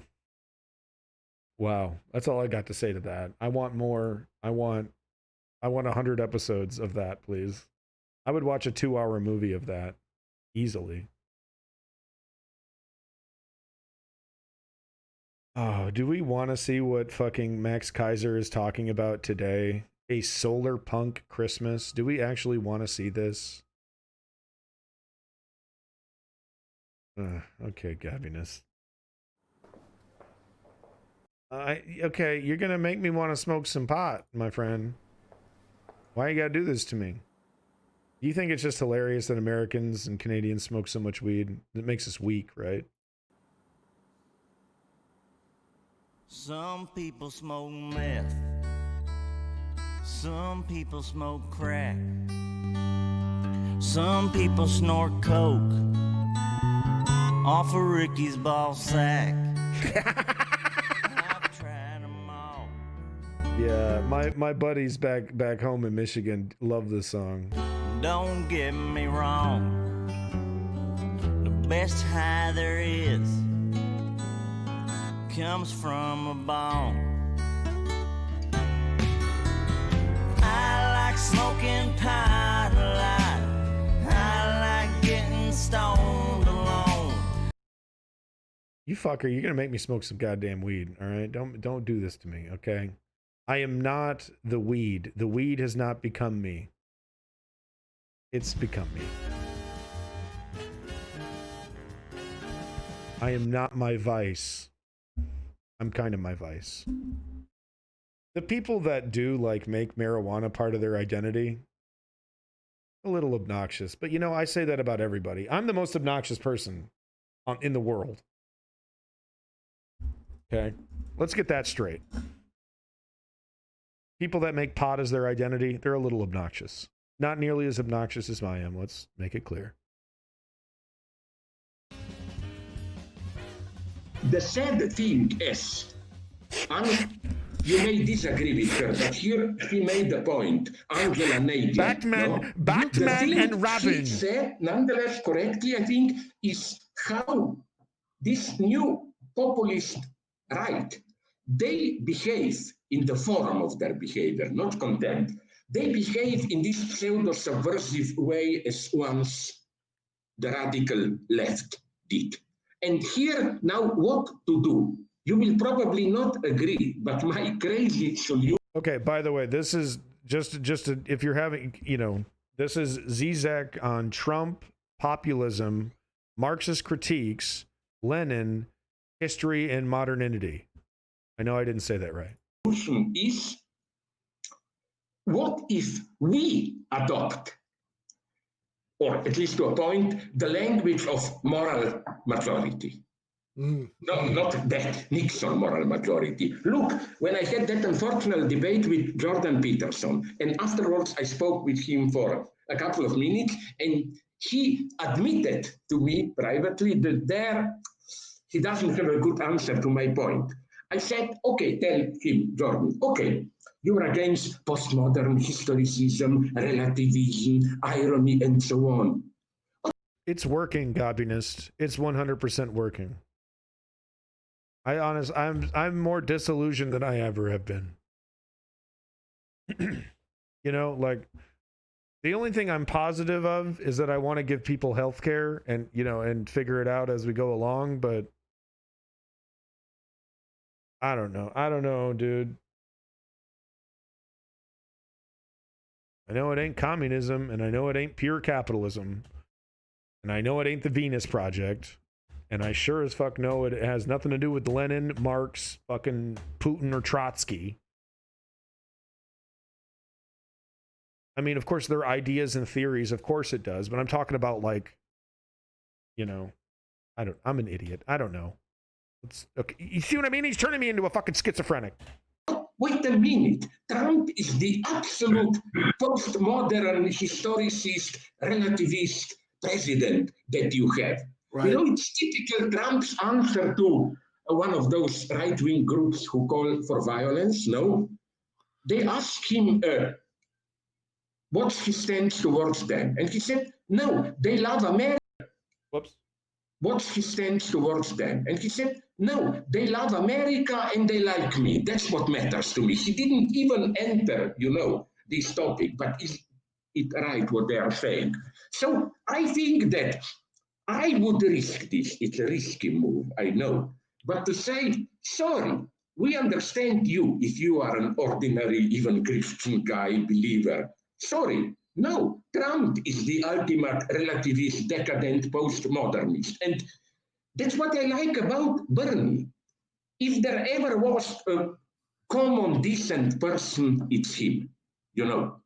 And this is an important element. I think this is also why, for some time, Jeremiah Corbyn was doing well in the United States. Now, this was totally, it's clear, a state coup against him in the Labour Party. It's horror what happened there, you know. But what I want to say is that I would shamelessly address also this, what Nixon called silent moral majority.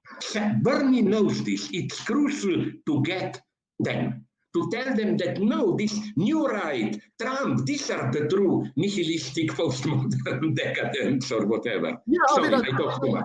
So I think there's morality. Cool. He said the nihilist word. Yay! I was gonna get a big kick out of that. Zizek plays a completely different character in every interview he's in. He would probably admit to that, though, Gobinist. The more I know about this man, the more that I realize that the moment he makes a point, right, he immediately dissects it and understands the argument against the point that it's a constant battle. You know what I mean? There's nothing that he allows to be certain. And I appreciate that. Right? It makes it extremely hard to nail down what the fuck he's actually talking about half the time. But I actually do appreciate that. You know, I believe in this, and then 5 seconds later, completely dissecting it. He makes a point and then dissects it and somehow twists it to have an opposite meaning. That's his whole thing. I think that's an important process, though. You know, I think destroying absolutes and certainties, especially in the realm of ideas and politics, is essential to progress. It's essential. We can't be absolutely certain about emotional fucking, ideas. There's no mathematical equation for how someone feels about something. There's educated guesses we can make, and sometimes we're quite accurate with them, right? But to be absolute and certain on a lot of these topics, just doesn't feel, I don't feel confident, right? I don't feel confident in saying, democratic socialism or more progressivism in capitalism is the true answer, like is the end that will take us to fucking, to the heights and back, right? This is the ultimate philosophies, the ultimate human creation. A lot of the hucksters that are in our life are selling these systems to us like this. We just need to follow the fucking plan, follow the system, and to let capitalism do what it wants, or let Marxism, go nuts, and you'll see that the benefits of a centrally planned economy and everything are huge and all this stuff, right? Trust the plan. This guy entering an argument with Zizek about post-Yugoslavia politics. Oh, wow. Okay. Oh, wait, this isn't fucking Slavoj. You've already showed this one. This is a monster. This is a monster who thinks, what was it? What was his thing? Fucking, was it Lenin we need a government like Lenin? Yeah. Znam da je možda neumjesno, možda vam se neko žuri, Ne, nigde. Tim bolje. Radimo sad nešto kad pitamo... Watch this shit, people. I mean, we see them in the chat, right? These people fucking exist. Ljude. Recite, da li u novoj, dakle 1998. kad bi mogli oživjeti jednog čovjeka, samo jednog, koji bi to čovjek bio? Samo Staljina. Stalin je jako potreban današnje vrijeme, ne samo u našoj državi, već u cijeloj Europi, u cijelom svijetu. No, it's not. I mean, oh, really? Really, it's a dumb question? This is a dumb question. What did he ask him? Radimo sad nešto kad pitamo ljude. Recite... Tell me, in this new year, 1998, if you could revive one person, just one, who would it be? Oh, that's just such a stupid fucking question that the person asking it deserved to be told that a fucking monster responsible for the death of millions, a military fucking failure. Oh, is that's what we need, right? Now he's the dumbass. He's the guy in the mustache talking about the fucking genocidal murderer who couldn't run a fucking government. His life fucking depended on it. Is the answer. He won World War II by throwing bodies at it. Any fucking idiot can do that. He didn't have the smarts to secure logistics to put bullets in the gun, so he threw fucking bodies at the fucking bullets.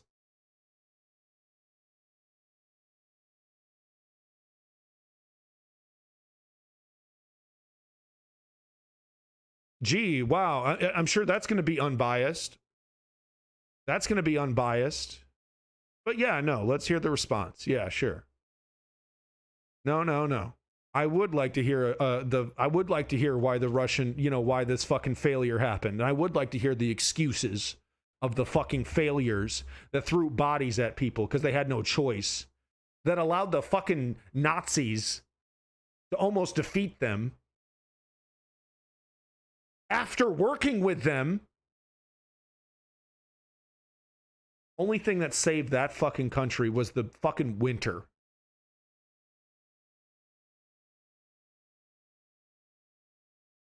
Okay? And if Germany had fucking rolled on through, yeah, okay. But no, if, say Germany secured Moscow, right? And of course the argument is that they would have just moved HQ and blah, blah, blah, blah, blah. But no, but say they secure a total victory in Russia, right? And we end up fighting them. And then at the end of the World War, who would have given their country back to them? You think America would have planted our flag all over Russia? You think we would have just taken it over? That's certainly what Patton wanted. After World War II, Patton had to be shut up because he was like, this is the time to attack Russia. If there was ever a time in history that we should roll into fucking Russia with our army and just finish this once and for all, now is the time. And Patton was 100% right. I'm certainly glad that we didn't do it. But say we defeat Russia after they take over. Say we defeat Germany after they take over Russia. Who would have given their country back to them? That's fucking right. We would have. We wouldn't have put a flag on the Russian soil. Ah, well, job's done. I guess we'll just take this over now, huh? Because I got a feeling that's exactly what Stalin would have done. I'm sure I wouldn't, Gobinist. I'm sure I don't even give a shit about the lines on the map. I wouldn't have dropped bombs on them after the victory was easily secured. There was no reason to drop 2 nuclear bombs on that country. Victory was secured. Sure, the emperor was still not admitting defeat. Okay, but it was only a matter of time. And we could have done that with conventional weapons incredibly easily. Okay. And what exactly are you defending, Gobinist? Can you contextualize what exactly you're defending? I guess you're trying to defend the military strategies of the Stalin era military in Russia. You're trying to defend them. What American exceptionalism? We had a chance to destroy Russia and we didn't take it. Patton was 100% right. Russia was, are you kidding me? Russia was an emaciated, broken empire. And we gave it breathing room to restore itself. That's not American exceptionalism, you fucking jackass. That's objective fact. We could have rolled into Russia and taken that shit. And we did not. Oh, American exceptionalism. Fuck you, man. You're biased. You're the one that's fucking biased here. Anything related to like Yugoslavia, Russia, Bulgaria, they can do no fucking wrong in your eyes. All right, so let's hear the excuses from this military failure who had to throw starving men in front of gunfire because they decided to side with the fucking Nazis.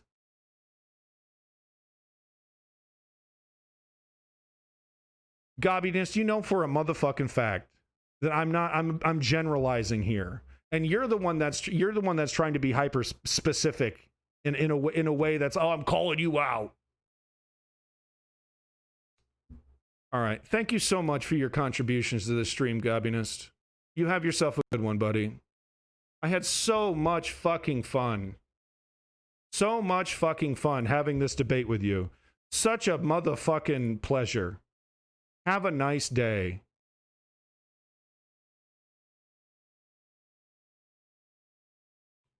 I don't even need to see this. I'm done with you. In Welcome back, two senses, Garrett. right? So one Good is to like see being you. like moralistic policing of individual behavior, which I kind of think we have too much of on the left. And I think that especially with the pandemic, you know, some of the obsession with like yelling at people for not wearing masks and things like that is probably unhelpful. But then the other part is moral critique of institutions, saying it's morally outrageous that there are people who lose their health insurance during a pandemic, that there are people who are homeless.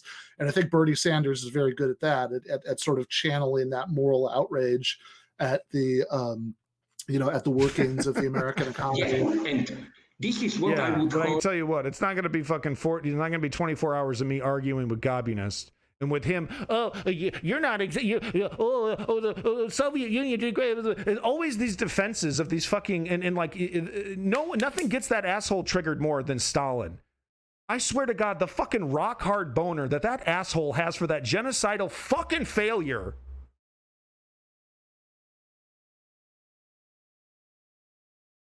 Stalin. That's the hill you die on. Stalin. Yeah. No, I don't know about Tanky. He's a little too smart to be a Tanky. But fucking, I'm really, oh, you're an idiot. Oh, yeah. Oh, yeah. Like the World War, like Russia in World War II was some fucking success. Are you joking? Are you fucking bald-faced serious over here?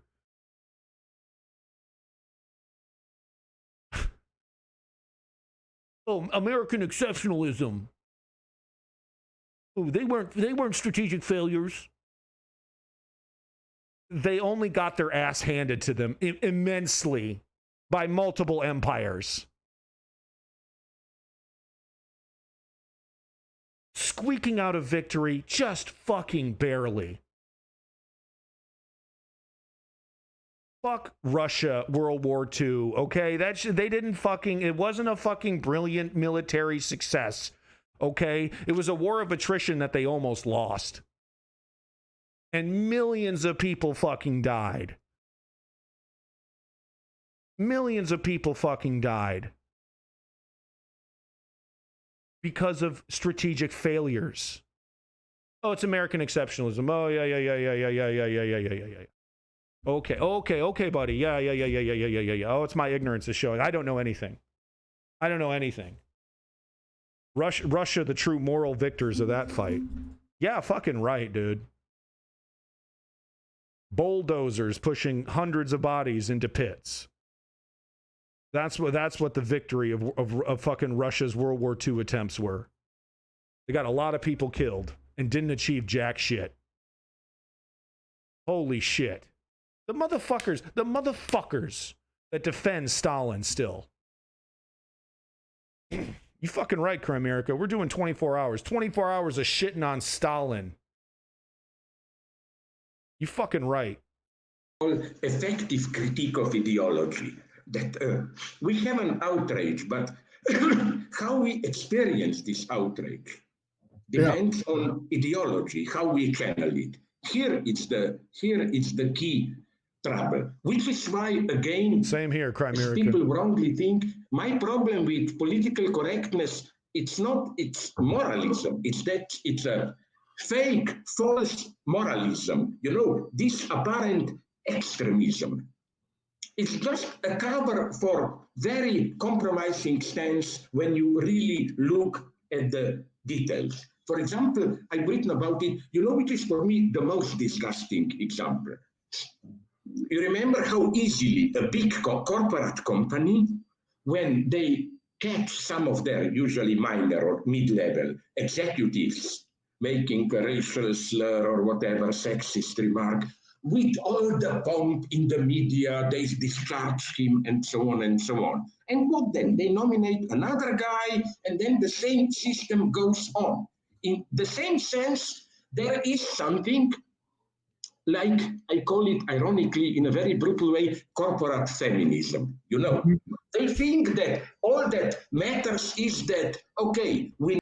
Demasculization and like injecting nuance into this, like it's so funny, like men's rights activists don't talk about Zizek at all, and he's the one that's actually making the most, you know, he's actually making a point in terms of like the demasculization, right, and the redefinition of chivalry, and he actually gets kind of deep into these things, you know, on a much more academic level. You know, much, you know, not like the men's rights activists that are like visceral, like, you know, Marvel movies are, you know, ruining my childhood, and they're feminizing boys, and, you know, and they can't really articulate why that's a bad thing. Like what, you know, like what's your problem with that? What's wrong with the boy acting, you know, feminine if that's how he wants to act, right? And Zizek, you know, is pointing out that it's not about like a man acting like a woman or whatever. It's about removing the idea that you need to fight back. You know, that the mere act of fighting back is toxic masculinity, right? When you have a backbone, when you stand up for something, when you speak in a loud voice, right, you're being toxic, right? And you know, you need to tone check yourself, and you know, and he's pointing out that this is kind of a form of control and censorship. And he's doing it in a very articulate manner, and I've never heard a men's rights activist ever bring up Zizek. It's kind of interesting to me. Like, I call it ironically, in a very brutal way, corporate feminism. You know, they think that all that matters is that, okay, we name to the top position a couple of women. Nice, but the system remains the same.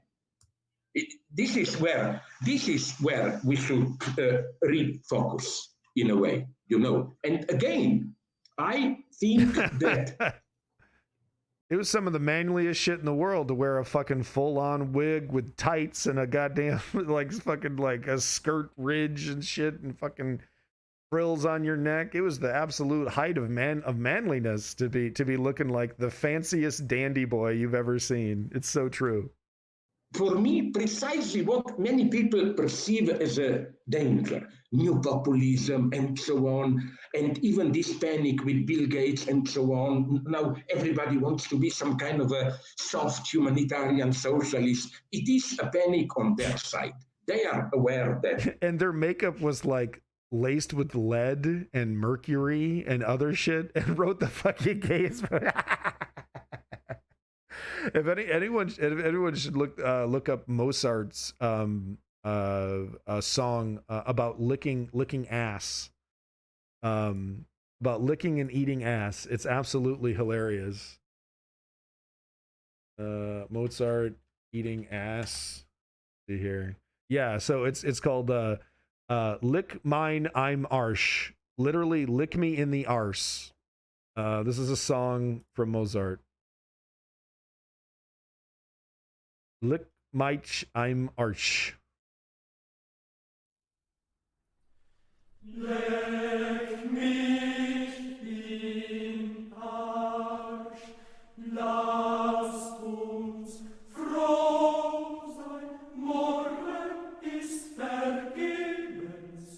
Knurren, brummen ist vergebens, ist das wahre Kreuz des Lebens, das Brummen ist vergebens. We'll listen to the original language version, and then I'll show you the translation of it, and it makes it all the more better because these little vocal flourishes are like lick lick lick lick, like lick my dainty hole, like it's like wow what the wow dude, making me blush over here, Mozart. Knurren, brummen ist vergebens, vergebens drum, lass uns froh und fröhlich froh sein, lass uns froh und fröhlich froh sein, leck mich im Arsch, leck mich froh sein, leck mich froh sein, leck mich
Hello, I'm Simon Whistler. You're watching the Today I Found Our YouTube channel, and in the video today we're looking at Mozart's much less family-friendly work.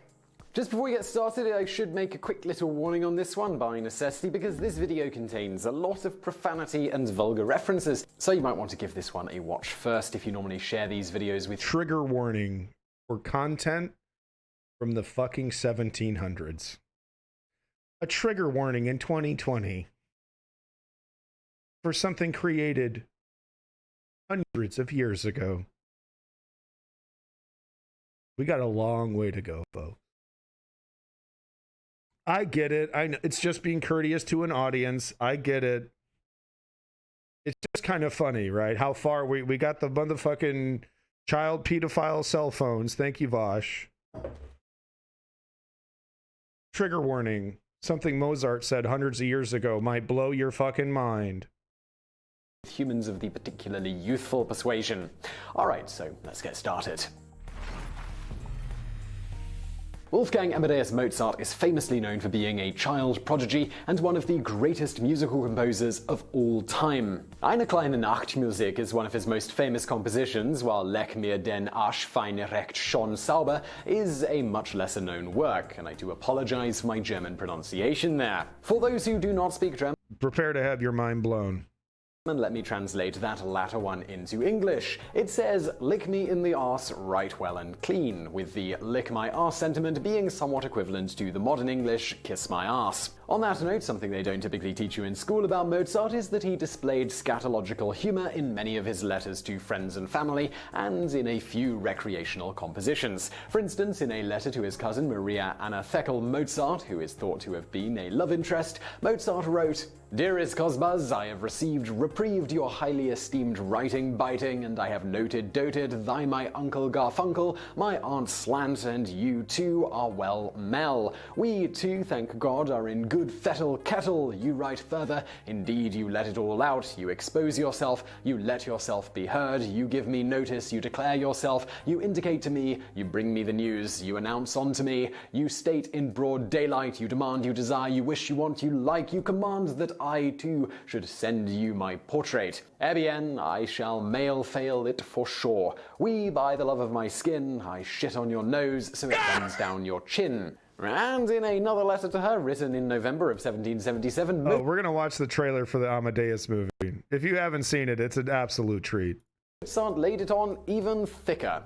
Well, I wish you good night, but first shit into your bed and make it burst. Sleep soundly, my love, into your mouth, your arse, you'll shove. He seems to have learned this one from his mother, Anna Maria. Yo, dude, Mozart was obsessed with eating ass. Who also wrote nearly the exact same sentiment to her husband in a letter a few months before Mozart's little poem.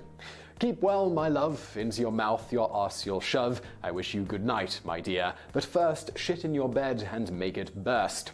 Needless to say, Mozart's love of scatological humor was shared by others in his family. Endocrinologist Ben Skinner estimates that 39 of Mozart's letters include scatological passages, with the majority of them directed at his own family members, in particular his dad, Leopold, his mum, Anna Maria, his sister, Maria Anna, nicknamed Nernal, and his cousin, also named Maria Anna. That said, he was also happy to lay it on others. For instance, in this letter, where he describes an encounter with a priest who was an arrogant arse and a simple-minded little wit of his profession, finally, when he was a little drunk, which happened soon, he started on about music. He sang a canon and said, "I have never in my life heard anything more beautiful." He started. I took the third voice, but I slipped in an entirely different text. In English it read, "Father Emilian, oh you prick, lick me in the arse." As noted, he shared his crude sense of humor with his friends in the form of canons, also known as rounds, where each voice and musical accompaniment enters with the same words after a delay from the previous voice and music.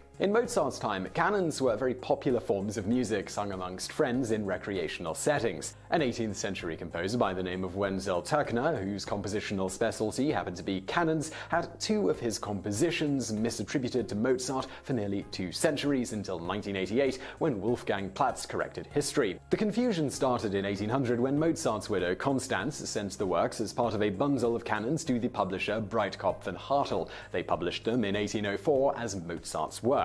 What actually happened was that Mozart took Trinker's original compositions and simply gave them new lyrics that involved scatological humor, of course. For example, one of these compositions became Mozart's "Lick Me in the Arse, Right Well and Clean." At this point, you might be wondering about the lyrics to the song in question, which are translated to English as follows. Here is something I really never thought I'd say. Lick my arse nicely, lick it nice and clean, lick my arse. That's a greasy desire, nicely buttered, like the licking of roast meat, my daily activity. 3 will lick more than 2, come on, just try it and lick, lick, lick. Everybody lick their arse for themselves. Yeah. Well, what can we say here, but well, that must have been quite the... Lick.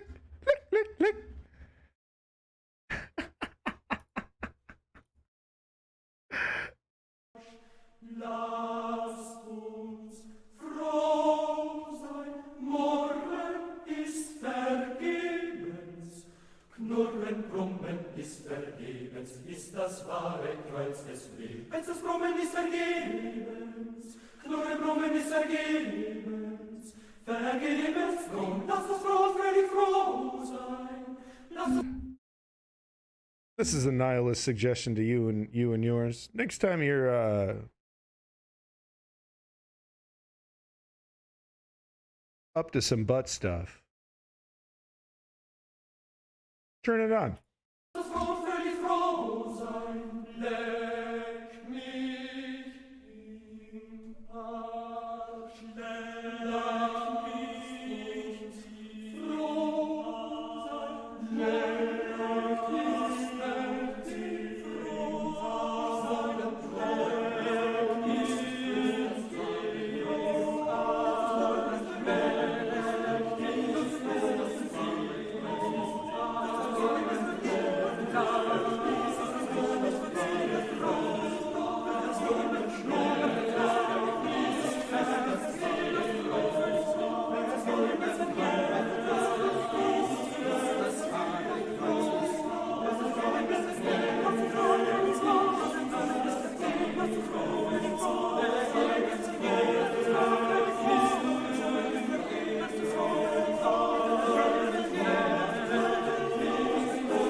I tell you, if that doesn't get you in the mood for a little butt stuff, I mean, what the fuck, you know? Christ O'Malley.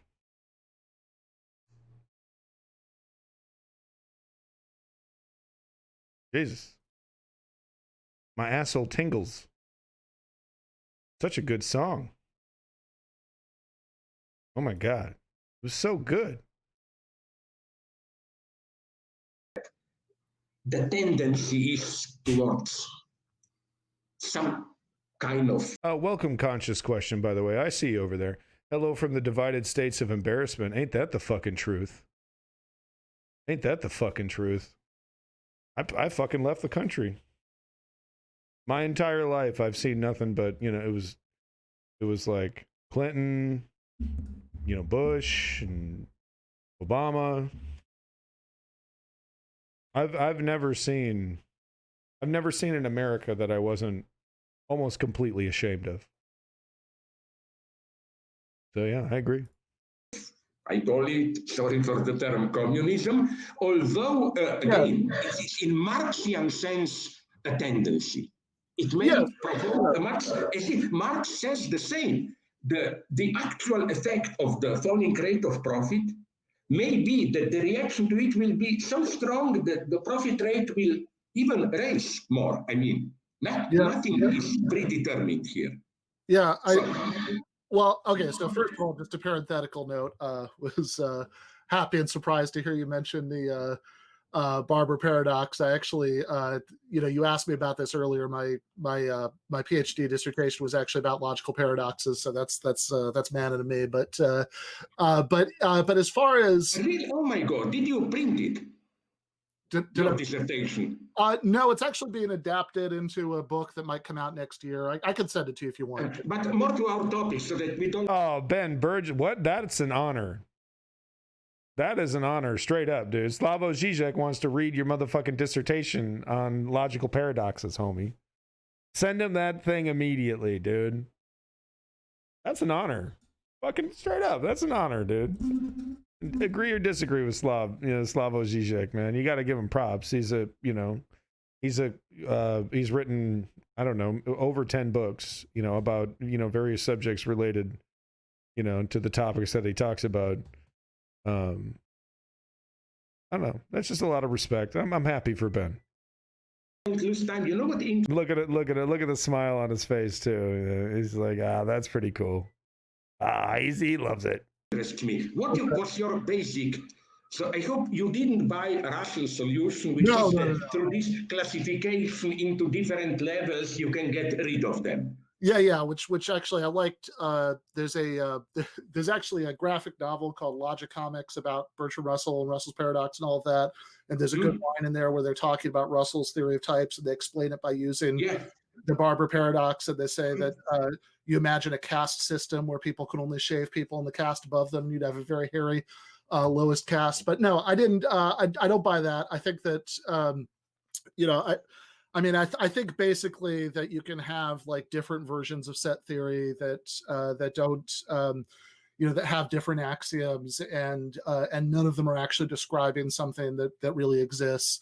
But in any case, I will send it to you. I don't want to get too far off, but as far but the reason I was asking about communism wasn't really about what we call it, wasn't really about terminology, but about, you know, I know of course that Karl Marx famously said that he didn't want to write recipes for the cook shops of the future, and I think I understand why he said that, but I think that heretically, I do disagree with Marx about this. I think we need to write recipes for the cook shops of the future. Very good point. Sorry to interrupt you. I'm always a bad guy.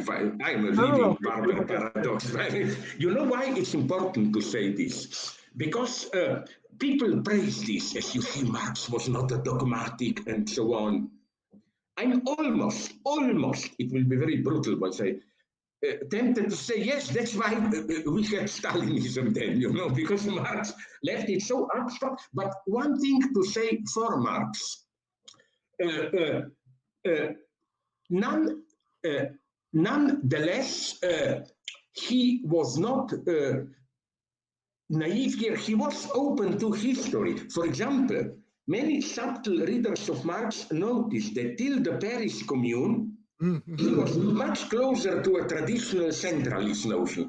Strong state, as in at the end of the Communist Manifesto, a strong state will centralize bank, will nationalize banks, big industry, and Marx was, in a positive sense, surprised, shocked by the Paris Commune. Said, "My God, this is the first time this new forum." And although Lenin then changed his position, but you know, when he wrote not only State and Revolution, but even in the first month of, Alain Badiou told me this wonderful detail, of October Revolution, I think that Paris Commune was in power, of Paris, of course, for 2 months. You know what Lenin did? It was winter of 1917, I think was it December, already January, when the Soviet power survived longer, 1 day more than Paris Commune. Lenin went out and danced on the snow there. Like, you know, much more than, I don't know what, he considered himself the heir of the Paris Commune. But it's very important what you said. I think this problem with Marx, it's not just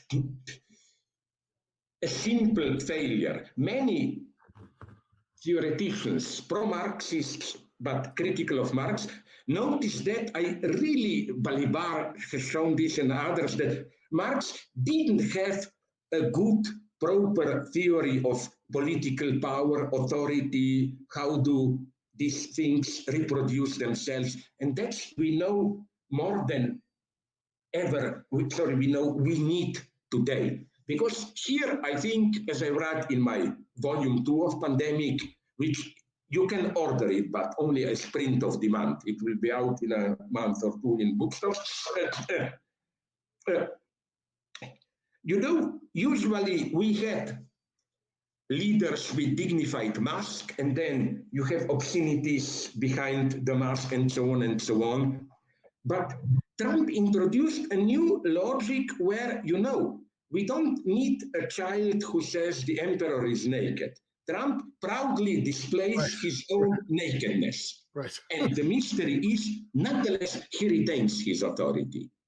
And this is what we should analyze, how authority can survive this radical, how should I call it, disublimation or whatever. How leaders today can even make fun of themselves and so on, appear ridiculous. It even strengthens sometimes their executive power. We have new forms of authority today. It's no longer the traditional authority, and it's typical how in the West we went further here, while Chinese remain classic here. Yeah, so I do want to get back to the communism question, but I think what you just said is interesting because it seems like in Trump's case, really actually a lot of his connection with followers is based on their impression that he's just giving this constant stream of consciousness, you know, expression of his thoughts, and he's often openly extremely petty, and I think that all of that seems to make them identify with him that much more because they feel like they have some kind of human connection with him. Yeah, well, you know what's important here, that when Marxists want to break down the family structure and family values, that's all I needed to know to prove they're dumb. I mean, look, I need to read a lot more. Okay, everybody, I need to read a lot more about it. But we went through the Communist Manifesto, and he straight up said that, you know, in a communist society, people have started to treat their wives like cattle that we use as brood mares. Okay, he kept, you know, he kept being extremely disparaging, you know. Oh, you're fine, honey. We're chroma key. Having a good stream, thank you. And the thing that gets me about the Communist Manifesto specifically was this idea that I don't get to own my home. I don't get a little plot of land. I don't even get a home.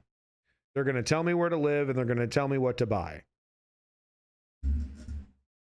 That's a deal breaker for me, right? And there's some other extremely sus shit. But yeah, there was some shit that was kind of like that. I don't know about destroying the family structure. He was trying to in the Communist Manifesto, it seems like family was very important.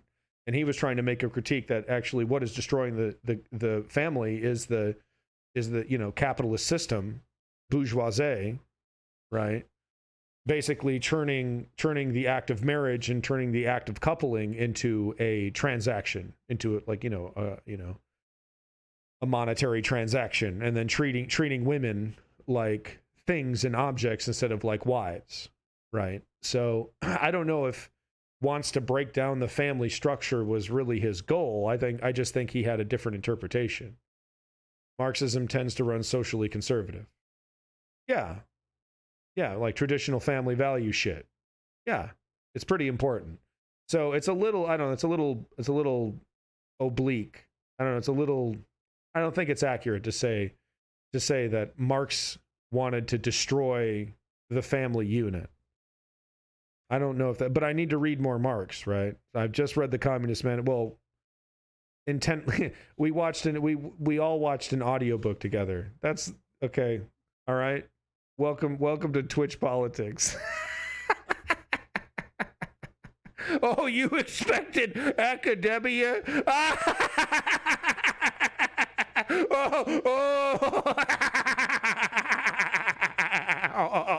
Whoa! Oh, you expected Professor Nihilist? No, not exactly. Direct charismatic, or not even charismatic, this classical dignified authority began to disintegrate. We get experts. We get people who say, no, it's not me, I'm just telling you what science or economy or whatever, or the law tells me. And now this repressed dimension of the master is returning with a vengeance with people like Trump, who is no longer the old master with some dignity. And here I agree, maybe you will not agree with me, with a figure like Alain Badiou, who pointed out that let's not dismiss. They're kind of, it's kind of a joke. You know what I mean? So they're probably already like distancing themselves from the whole bread tube monocure. It used to be something that they would embrace. So I think it's probably the first stage of them getting their mind right. But I don't know. At the same time, look, you're either telling me why Elizabeth Warren is a good compromise for the Progressive Party, okay? Or you're actually getting progressive shit done. There's a big difference there. If you're still telling me about Elizabeth Warren, oh my God. Oh my God. No. Racial stereotype. Thank you very much. Yeah, anyone respectable has distanced themselves from the bread tube label. Well, I'm sure even the non-respectable ones, right? Nick Fuentes. Could you? It's all a fun little game. All fun little game. Masters generally. Sorry, what was Nelson Mandela is not a great master figure. Right. What was Gandhi is not a great master figure. And I still believe that there is an authentic, I try to describe it in some of my books, an authentic figure of the master who is not telling you what to do, but in a way, that's how you experience an authentic master. Through him, through his inspiration, you discover what you really want. And that's what great masters do. Okay, with Mandela, it didn't end well. It was clear, although it was that he had to do that compromise. It didn't, right? I mean, the end of apartheid was one of the great victories for human freedom in the 20th century, but they also had to compromise on all of their economic programs. Yeah, but they're paying the price now. You know what? I am afraid that now that economic situation is getting, it's not a total catastrophe, but a little bit worse in South Africa, that they will fall into the Mugabe trap. Instead of changing the system, let's blame the white, but keep their own new wealthy class untouched, because my friends are telling me in very simplified terms. In South Africa, basically what happened is only that the old white ruling class was joined by a new black ruling class, while the majority of black people remained more or less at the same level of standard of living. Okay, more freedom, no direct racist oppression, but don't underestimate this. Much more crime, violence, and so on and so on. And here, I just think again that expertise is not enough. You need an inspirational figure of a master. From here, we should attack Trump. The problem of Trump is not that he's a master, but that he's a clownish, ridiculous comedy of a master. I don't know who, a good analyst wrote, I quote somewhere, that Trump is not a dictator. He's somebody who plays dictator on TV. No, I remember Matt Taibbi. He's a facsimile. Yeah. He's a rich idiot's version of what a slick huckster would be like. Holy shit, we didn't watch the trailer to Amadeus. I'm sorry, Butch Bay. We'll watch that after this. He had a great line when a few weeks ago, when a lot of liberals were fainting about the idea that Trump was gonna have a coup. You know, there was a point where like he got rid of Defense Secretary Mark Esper, and people were saying, "Oh my God, he's staffing the Pentagon with his personal loyalists." There's gonna be and Matt Taibbi said, it's not that Trump would morally object to a coup. It's that 2 minutes into planning it with his generals, he would get bored and wander off and have a burger and watch TV. Yeah, and that seems that's and this is what I'm talking about constantly, right? That the thing that is it's not a victory, because he didn't start a war. It is a good thing, right? But it's only because of his fucking pure incompetence and apathy. The man doesn't work. He doesn't know what labor is, and it actually takes effort. It takes effort to steal an election. Trump, he just did a few things. He told some subordinates to, steal the election for me. Good job. Yeah, fuck up the post office. Okay. Yeah. Tell everyone what the plan is. What's the plan, sir? I don't know. Come up with the plan. Make me president. Did you see what fucking Chris Hayes said about me? I'm sorry, what about stealing the election? Just do what I say. Steal the election. Can you believe that fucking nerd, Chris Hayes?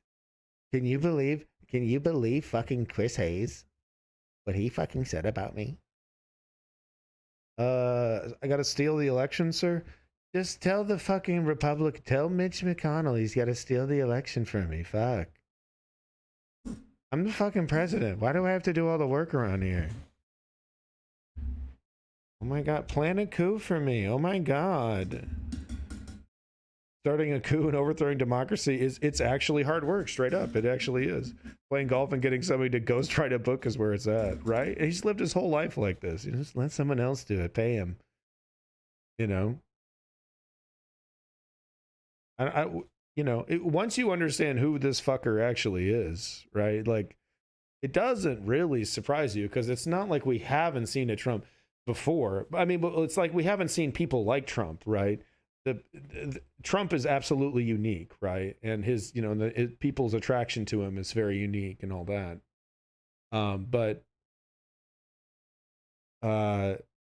He at the end of the day, he has still lived the life of an incredibly rich, pampered, right? Fuckhead, totally out of touch fuckhead. And we've seen those before. We know what that entails, what that means. You could, all you need to do is watch him throw a roll of paper towel. And you could see, oh, this man hasn't worked a fucking millisecond in his life. He doesn't even know how to throw objects. Do you know what that means? You know that no one's ever said to Trump, hey, toss me that, bro. Never once. Hey, Trump, toss that over here, bro.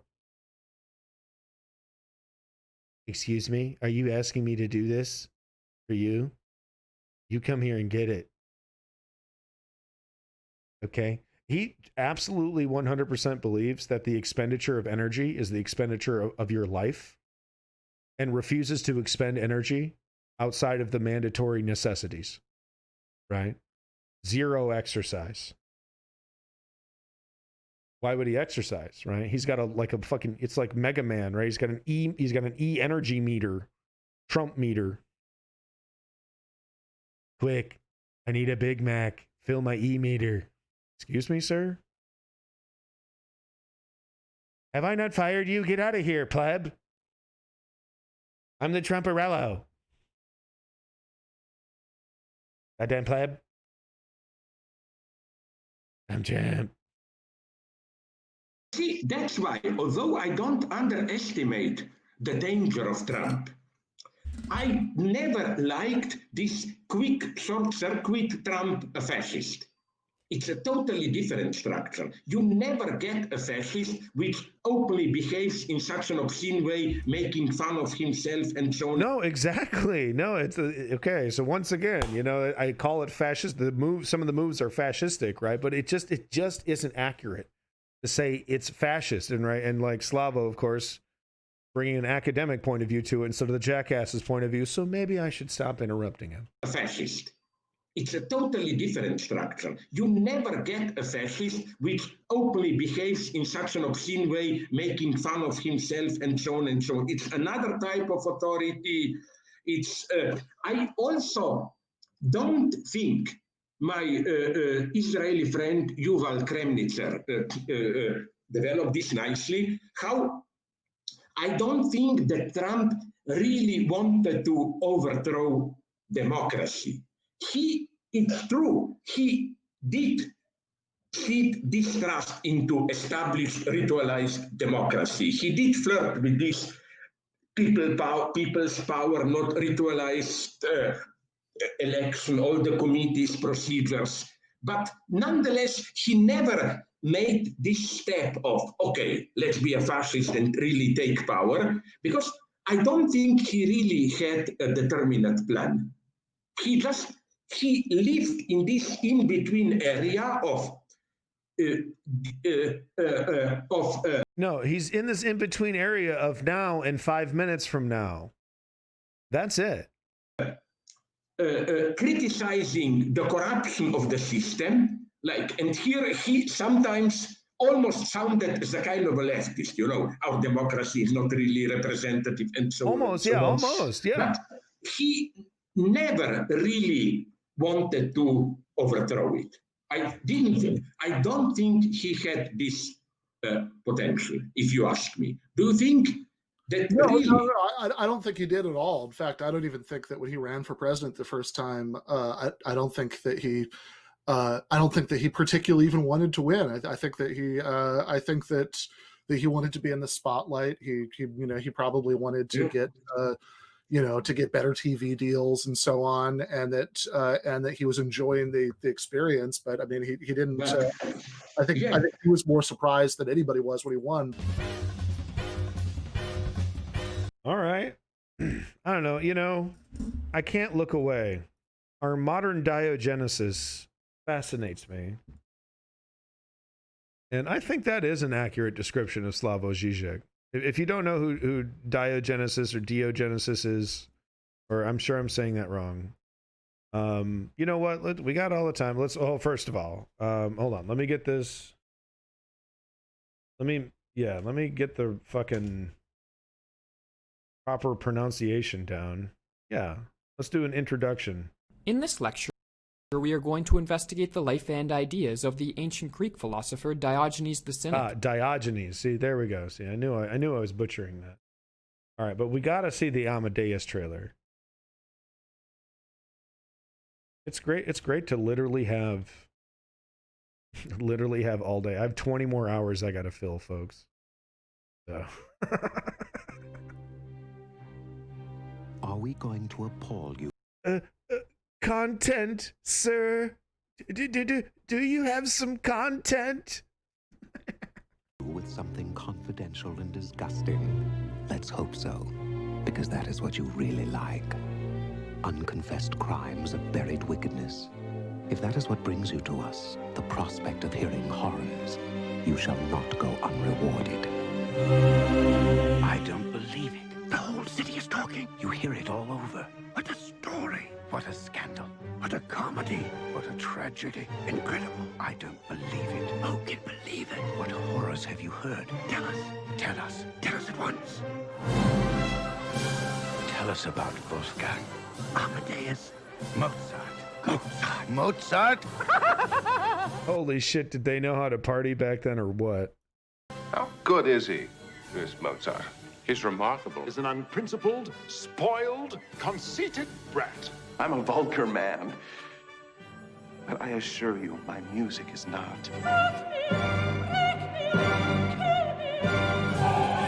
He is divinely inspired. He is arrogant, vulgar, obscene. He creates music for the gods. He is passionate. He burns with fire. He is an angel. He is a devil.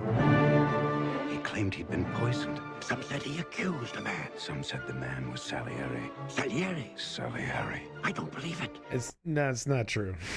All the same. Could it be possible? Did Salieri do it after all? Salieri was more of a professional rival than anything else. He didn't poison Mozart, y'all. Did he murder Amadeus?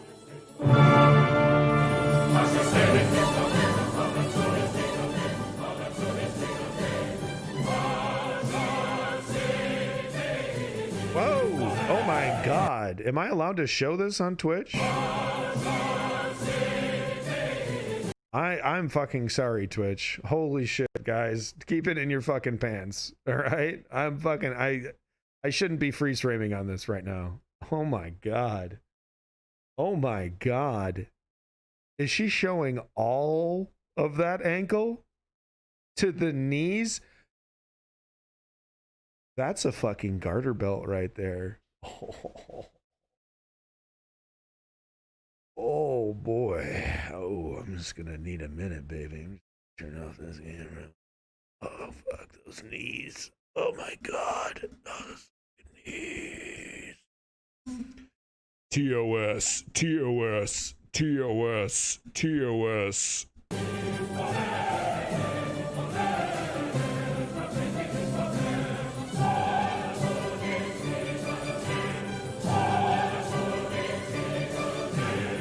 Amadeus. The man. The music. The magic. The madness. The murder. The mystery. The motion picture. Amadeus. Everything you've heard is true. No, wow. They really put that in the trailer? No. I swear to God, I watched like 45-minute breakdown of this movie. Like there's a guy who did like how accurate is Amadeus, right? And he went over this for like 20 minutes for like who Salieri was and no. He didn't want to kill him. Okay, but there's a great scene in Amadeus with Salieri. Yeah,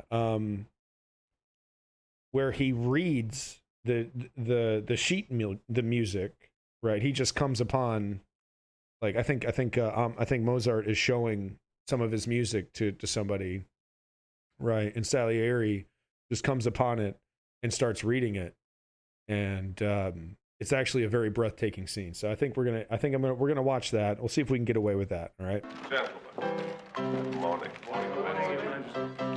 Well,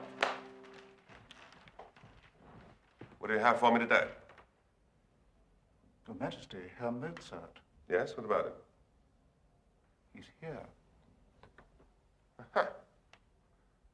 Well, there it is. Good. I guess this son of a bitch is the king. Majesty, I hope you won't find it improper, but I've written a little march of welcome in his honor. What a charming idea, court composer. May I see? Just a trifle, of course. May I try it?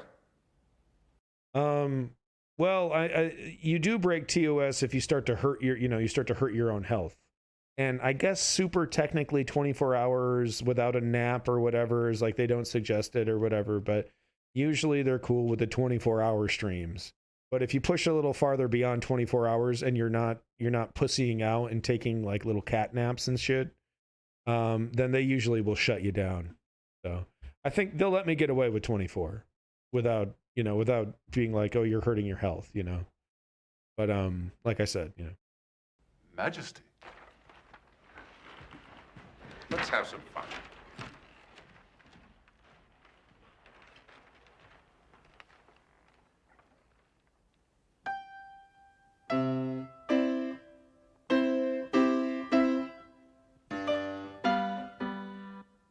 This is a motherfucking royal, dude. You're not about to tell this guy he plays like shit. Delightful chord composer. May I play it when he comes in? You do me too much honor, sire. Bring in Herr Mozart, please. But slowly, slowly. I need a minute to practice. Oh, wait, is this? Oh, no, okay. This is not the scene I'm thinking of. Okay, this is a different scene. Shit. Oh, here we go. No, this is it. This is the motherfucking scene. Okay, here we go. Sorry. I know we're skipping around, but sorry. Is this Kate Hudson? Who is this? Are you sure you can't leave this and come back again?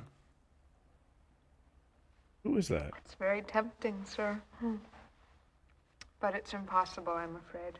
That's not Kate Hudson. No, that's someone else. Wolfgang would be frantic if he found those were missing. You see, they're all originals. Originals? Yes, sir. He doesn't make copies.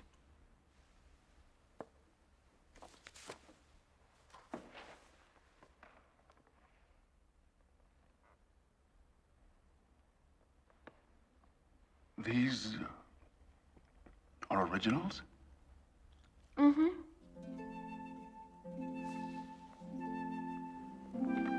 This is such a breathtaking scene.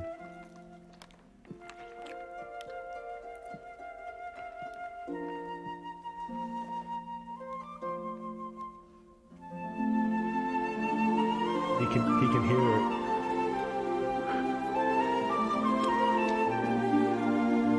Literally the most beautiful thing he's ever seen.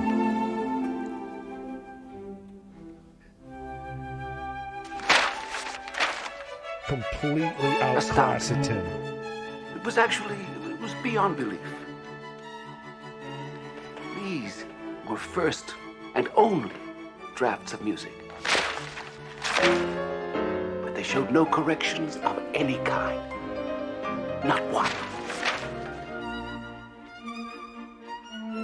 He had simply written down music already finished in his head. Page after page of it, as if he were just taking dictation.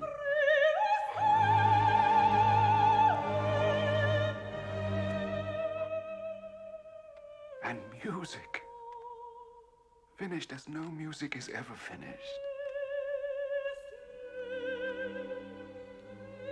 Displace one note, and there would be diminishment. Displace one phrase, and the structure would fall. It was clear to me that sound I had heard in the Archbishop's palace had been no accident. Here again was the very voice of God.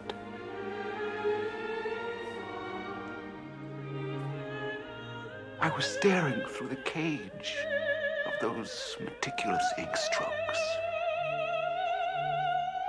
at an absolute beauty.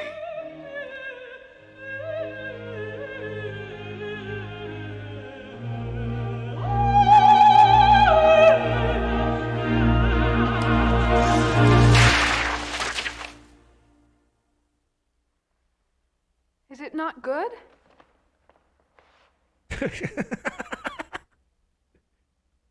Bitch, I came. It is miraculous. Oh, yes. He's very proud of his work. So you will help us? Oh, that is such a breathtaking scene. It really is amazing. If you're a person that appreciates art in any kind of way, in any kind of form, you can kind of touch into that. You know, when you see something that is so clearly genius, so clearly outclassed anything that came before it. It is breathtaking. The power of art. To get corny, to get all Star Trek Discovery. It's the power of math, people. I will never watch that garbage in my life. If you fucking Hollywood fucks don't immediately invest $100 million into redoing and just copying Star Trek The Next Generation, I'm not going to finish it. Diogenes was one of the founders of the philosophical movement known as Cynicism. Cynicism, as a philosophical movement, saw its prominence last approximately 900 years, commencing in the 5th century BC with Diogenes. The word cynic comes from the Greek word for dog, and Diogenes is a name which means the man from God. Hence, Diogenes was also called Diogenes the dog, which means the man from God who acted like a dog. The ancient Cynic movement influenced many schools of thought, most notably Stoicism. The doctrines put forth by Zeno, the founder of Stoicism, were said to be written on the dog's tail, a clear reference to Diogenes' influence. Other more modern-day philosophers were also influenced by Diogenes, Friedrich Nietzsche among them, who claimed that the highest one can reach on earth is cynicism. The modern meaning... You would not believe the fucking kind of party animal this man was, okay? You could not get him to shut up. The meaning of the word cynicism is very different from the classical or ancient meaning of the word, and to differentiate the two, scholars capitalize the word cynic or cynicism when referring to ancient cynicism. A modern cynic is generally an individual who thinks negatively about human beings and existence in general. Life, for the modern cynic, would have been better if it never happened at all. The ancient cynic, as exemplified by Diogenes, differed significantly from the modern-day cynic, as we will see shortly. However, one view that is common among both the ancient and modern cynic is a low opinion of the masses. Most people, according to Diogenes, are vain, lazy, ignorant, and blindly obedient. Yet even in maintaining such a view, the ancient cynic, unlike the modern-day cynic, was not pessimistic about life itself. Rather, ancient cynics believed that each individual had the power to transform their life so as to achieve freedom, self-sufficiency, and happiness. For example, a man once said to Diogenes that life was evil, but Diogenes did not agree and corrected him by saying, not life itself, but living an evil life. But while saying this, Diogenes believed that practically all individuals were immersed in an evil life, enslaved by their own ignorance and conforming blindly to the herd that is mankind. Diogenes, on the other hand, proclaimed to have escaped such a life. He alone, he boasted, was free, self-sufficient, and happy. He was an autonomous individual, that is, an individual who had shaken off the social constraints, norms, and expectations, and lived according to his own laws and ideals. Because of his self-achieved freedom, happiness, and self-sufficiency, Diogenes considered himself a king among men, an interesting claim given that he begged for his daily sustenance, lived in a pithos, which is essentially a storage jar or tub, and owned nothing except for a worn and tattered cloak and a staff. Diogenes' belief that he was a king among men is exemplified in a tale, which tells how once a ship which Diogenes was on was captured by pirates, and he was sold as a slave in the marketplace. During this ordeal, Diogenes was asked what his occupation was, to which he responded, to govern men, and he followed this statement up by proclaiming that if anyone was in need of a master, they should purchase him. Although Diogenes claimed to have attained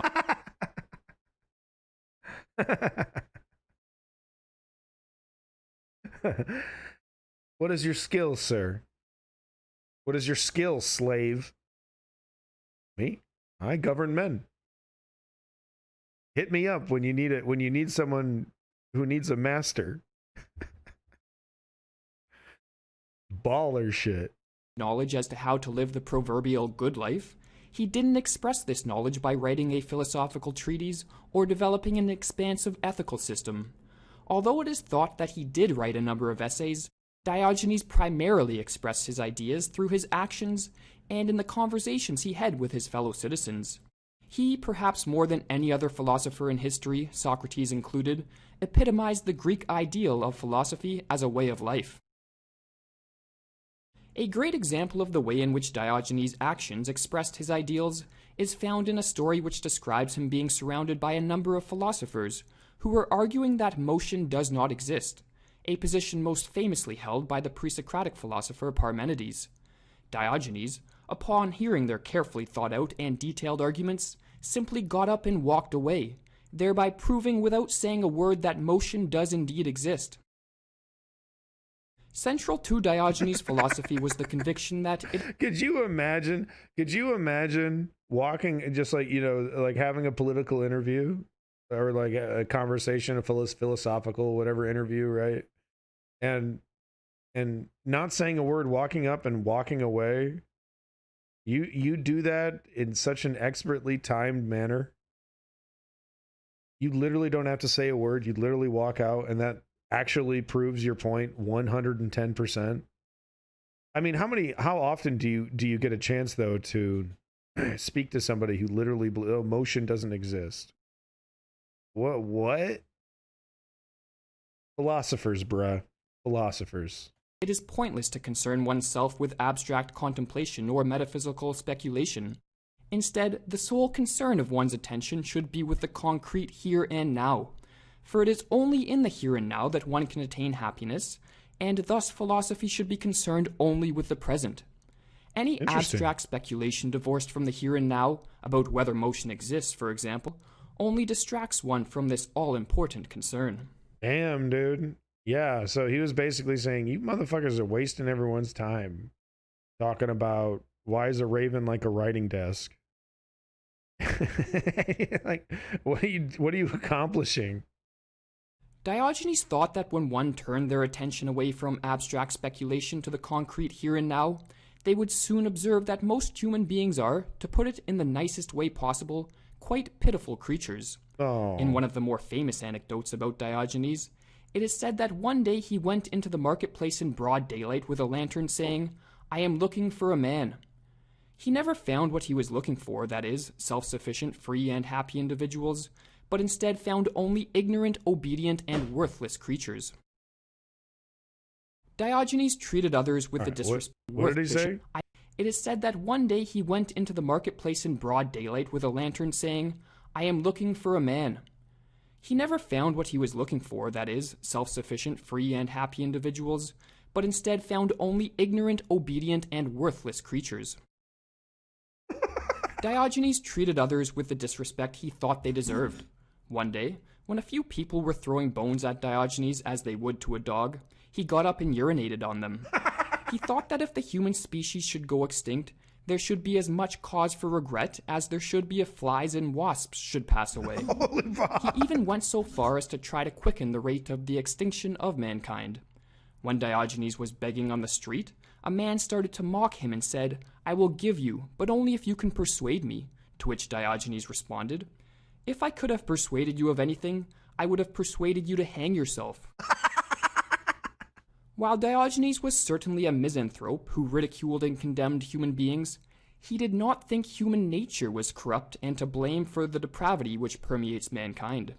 Instead, he believed that human beings are by nature good and virtuous, but that they have been corrupted by the artificial social norms, customs, practices, and values which are inculcated into them via the process of socialization.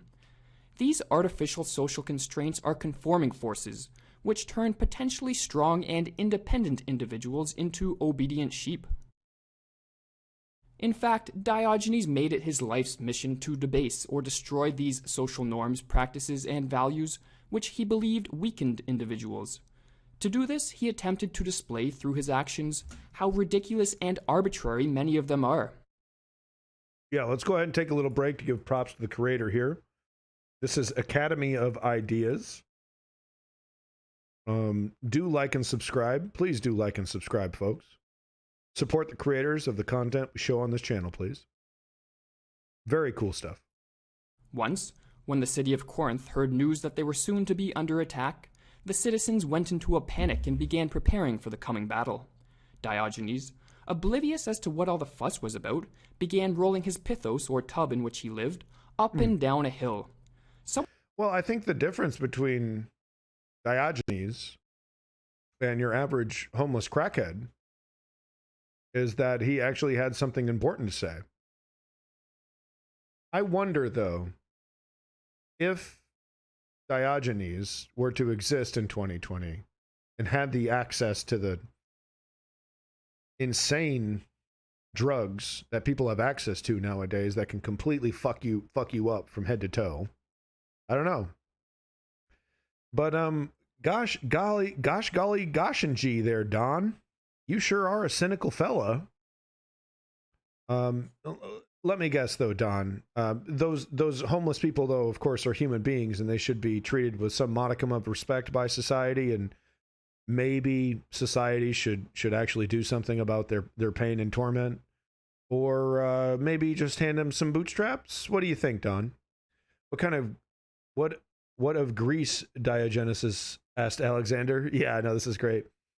You are standing in my sun. No, so he what of Greece? No, Glyptonoid. I think Alexander said, I'll do anything you ask, Diogenesis. Anything you ask, I'll do anything. Whatever it is you wish. Give you riches, bitches, homes. And he's like, yeah, get the fuck out of my son. And Alexander also said, if I wasn't Alexander the Great, I would want to be this homeless fucking weirdo in a clay pot. I don't know. Yeah, no, but let's go ahead and just compare him to a crackhead out front of Starbucks. Sure. Okay. Let's just go ahead and reduce that right down to that. That's cool. Someone asked why he was performing such a pointless task, to which he replied, just to make myself look as busy as the rest of you. According to Diogenes, the goals and ends which people devote their lives to... He's just mocking them. It'd be like if a homeless guy found a desk out in the alleyway and he just set up a desk and he found like a dirty hat and he puts on a dirty hat and he shuffles paper on the desk for hours. He moves paper from one pile to another for hours. Just to ridicule the people walking by.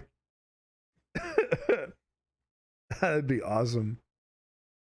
Yeah, I know, it would be. Don't write them off. No. I mean, when you've lived around homeless people, though, you almost have to start dehumanizing them or you can't really live properly. You want to break down and cry every time you walk to the fucking grocery store. It's it's traumatizing. It really is. And the flurry of pointless activity they engage in to achieve these goals are Sisyphean tasks that are about as meaningful as rolling a tub up and down a hill over and over, or in the case of Sisyphus, carrying a boulder up a hill every day, only to have it roll back down at the end of each day. So convinced that social norms, customs, and values corrupt, weaken, and condemn the mass of mankind to a life of frustration and misery, Diogenes did everything he could to ensure that he did not fit in with the norm. He would frequently walk backwards through the streets and enter theaters at the end of performances when everyone was leaving. Clearly such odd behavior garnered the attention of those... If I had the power to make their lives better, to make change, I don't want to, I would never want to enable their drug use and the destruction of their own lives. But you know what I mean? It's just, it makes you feel really powerless, because here we have just an abject failure of society to do its job. And what are you going to do about it? Well, I guess I'm going to walk by, buy some milk, and then go back home. Because what the fuck can I do? I vote, I don't know. What can you do? It makes you feel like totally impotent. Those around him.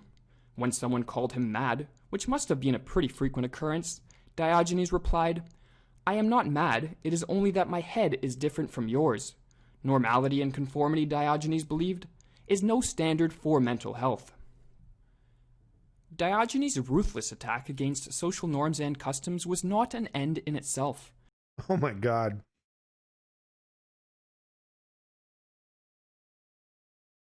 Has she tried Red Bull? Yeah, and keep away the hunger. That's disgusting. God damn it. It's real out there, folks.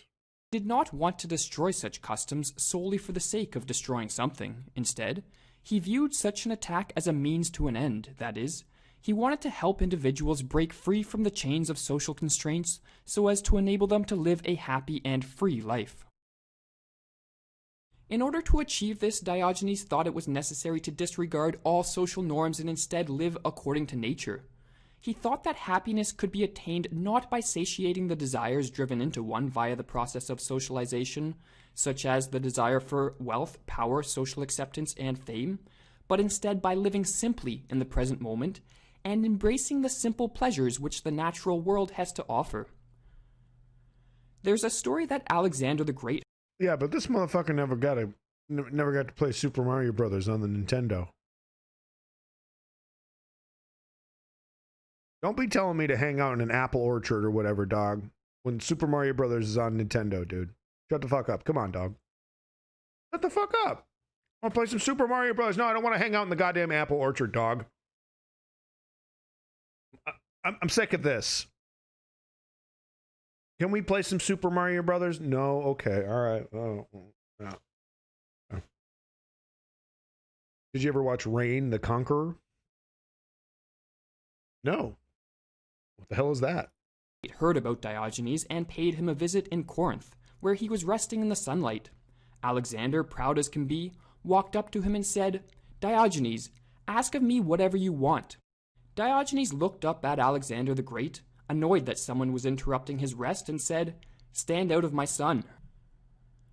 Alexander the Great had achieved dominion over many kingdoms, amassed a great fortune, and was revered and feared by every individual across the classical world. However, Diogenes recognized the worthlessness of all these so-called achievements. The best is not to spend one's life in a frantic commotion, exhausting oneself each day trying to become rich, socially accepted, or powerful. Instead, the best is to relax and indulge in the simple pleasures which nature has to offer each moment. The feeling of warm sunlight against one's skin after a long winter, the sight of a blossoming tree in the spring, or the taste of cool water on a hot summer's day. These simple and natural pleasures make one far happier than the artificial desires which rule and chain the masses to a continual state of madness. However, since most human beings have been so thoroughly corrupted by conforming to the values and norms of society, in order to relearn how to live simply, that is, according to nature, one must undergo an intense training regimen. This training regimen, Diogenes held, involves seeking out and enduring pain and suffering. In fact, it is said that Hercules was an inspiration to Diogenes and other cynics, for he willingly sought out trials and tribulations. Part of Diogenes' All right. As long as I can bring my Nintendo. Watch, we'll get there and I got nothing to plug it into. I'll just be the jackass sitting in the apple orchard with a fucking Nintendo in his lap. Damn it. Diogenes' training regimen involved approaching statues and asking them for money and food. When someone asked why he did such a ridiculous thing, he replied, "To get practice in being refused." He was also seen rolling around in the scorching hot sand on a blistering day, or walking barefoot in the snow. Paradoxically, Diogenes believed that by seeking out and enduring pain and hardship, he was actually living the most pleasurable life possible. I'll bring several. For when one becomes Liftinoid. I don't know if I'm down with this Venus project, bruh. used to pain and suffering, the simplest of pleasures, such as the sun against one's skin, evoke intense feelings of joy and gratitude. The scorn of pleasure is the greatest pleasure, Diogenes is thought to have said. Having removed himself from society and all the norms and expectations which chain individuals to a life of conformity, misery, and frustration, Diogenes considered himself a truly self-sufficient individual. his happiness was solely in his own hands. Sickness, poverty, rejection, failure, pain, suffering, none of these things could rob Diogenes of his freedom and joy. As the Roman philosopher Seneca explained, Diogenes acted in such a way that he could not be robbed of anything, for he freed himself from everything that is fortuitous. It appears to me as if he had said, "Concern yourself with your own business, O fate, for there is nothing in Diogenes that belongs to you anymore." Yeah, well, that's great, you know. It's really easy, you know. Well, it's like, yeah, you got nothing to steal because you got nothing. Well, what if you're a person who wants something? Well, the answer is to not want something. Well, what the fuck? I want it. Yeah, but you're not supposed to want it. You suck. Yeah, well, sorry.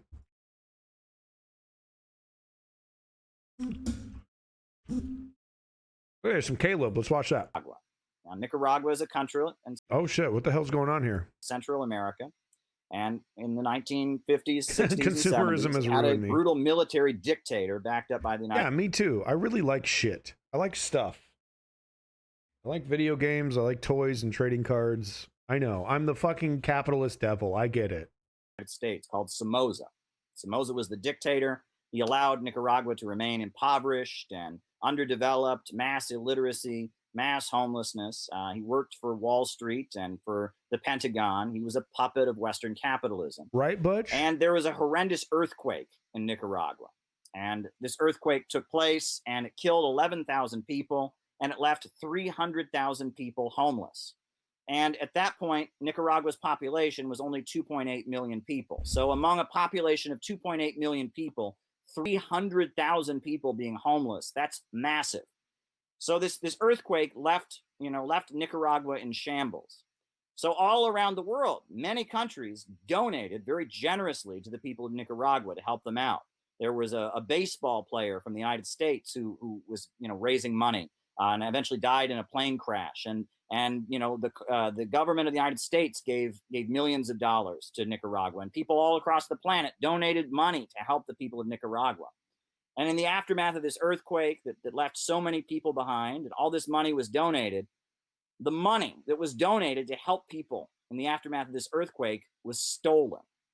The Somoza dictatorship, backed up by the United States, was so corrupt in its response to the earthquake that all this money that had been raised to help the people of Nicaragua that had been left homeless was stolen and squandered away and handed out among the wealthy aristocrats and the landowners and the plutocrats of Nicaragua, and the people of Nicaragua didn't get the help that they needed. And it was in that moment that the consciousness of the people of Nicaragua suddenly expanded.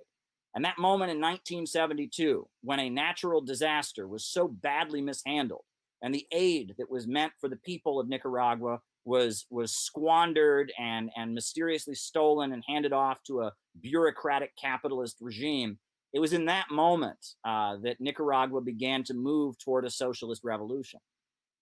In Nicaragua, there was an organization called the Sandinistas. They were named after a national hero of Nicaragua, and they weren't part of the Communist Party.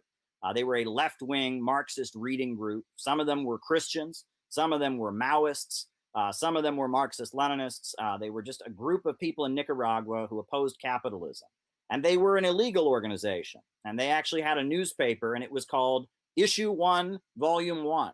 And the reason it was called that is because every time they printed a new edition of it, the government would outlaw it. So it became a new newspaper every time they published it, right? Oh, they okay. would give it a name, they publish Issue 1, Volume 1, and the government would outlaw it. So then they would have to start a whole new newspaper and publish Issue 1, Volume 1, and the government would outlaw it. And then they'd start a new newspaper. And so that their newspaper was called Issue 1, Volume 1, jokingly, because every time they published. Holy shit. Someone should look over here at fucking Charlotte. Is this like a fan thing? Are these like Patreon supporters or something?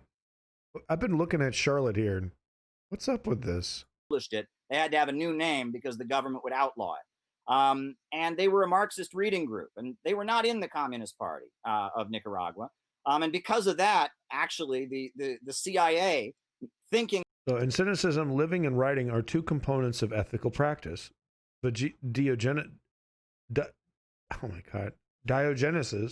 Oh my God.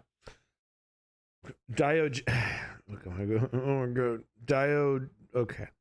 Dio from JoJo's Bizarre Adventure is much like Socrates and even Plato in his sentiments regarding the superiority of direct verbal interaction over the written account. So go in front of people and tell them they suck. Yeah, Glyptonoid, but that's also kind of an excuse to be lazy, wouldn't you say? You know? Pretty handy. Pretty handy. Oh, I don't have to write anything. I don't have to write anything down. Yeah, bitch, well, if nobody wrote anything down, no one would know who the fuck you are. But it was Dio. Oh my God. I am that way, though. Yeah, I mean, we all make excuses to be lazy. Right? That's, you know, pretty handy.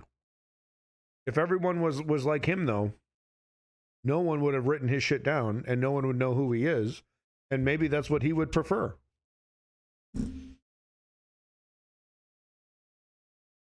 If we didn't write anything down, he would be like a folktale. We might remember him as Dio from JoJo's Bizarre Adventure. Now sit down, kids. I'm going to tell you the story of Dio and his stand. What was the stand? Word. What does he say? Word.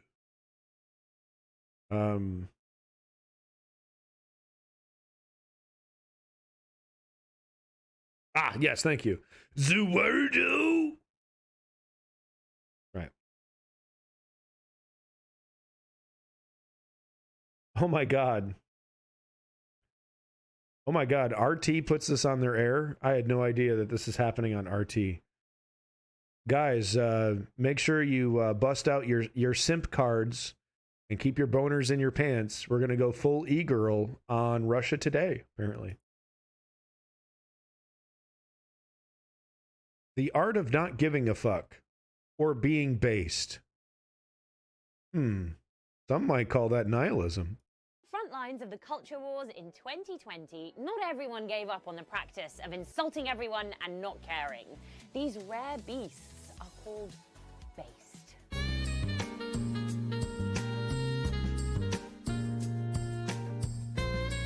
Oh, is that what that shit means? Okay, so it's cool. It's like saying cool. But the Zoomers are too cool to say cool. Okay. Basically, this is it. It was something about when I put this hat on, it made me feel like Superman. Kanye West with Trump with a MAGA hat. That's based. I felt a freedom in, first of all, just doing something that everybody tells you not to do. London head teacher Catherine Burblesing gives 0 fucks. Count them. That's why the woke are racist. When faced with the idea of pulling down statues and decolonizing the curriculum, I knew it. I knew this was right-wing shit. I knew it. His MAGA hat is the Camus of Kill la Kill. I actually haven't seen Kill la Kill, believe it or not. Believe it or not, I actually haven't seen that one. Guess I'm saving that one for a rainy day when the wife isn't home. It seems pretty cool. I just love that quote from the creator. It was like, you know, I just tried to create costumes that I wanted to see hot girls cosplay in. So I tried to make them as skimpy as fucking humanly possible. And this is the ironic thing is he got exactly what he wanted. All right, so we got this right-wing SJW, and look, she's not even really doing it. She's got the leggings on. She's got yoga pants on underneath the skirt. She's the fucking nihilist. She's the fucking nihilist, dog.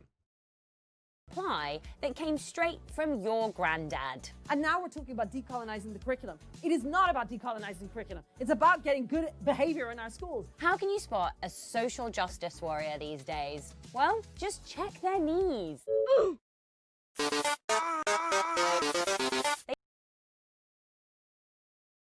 Leave Undertale out of this.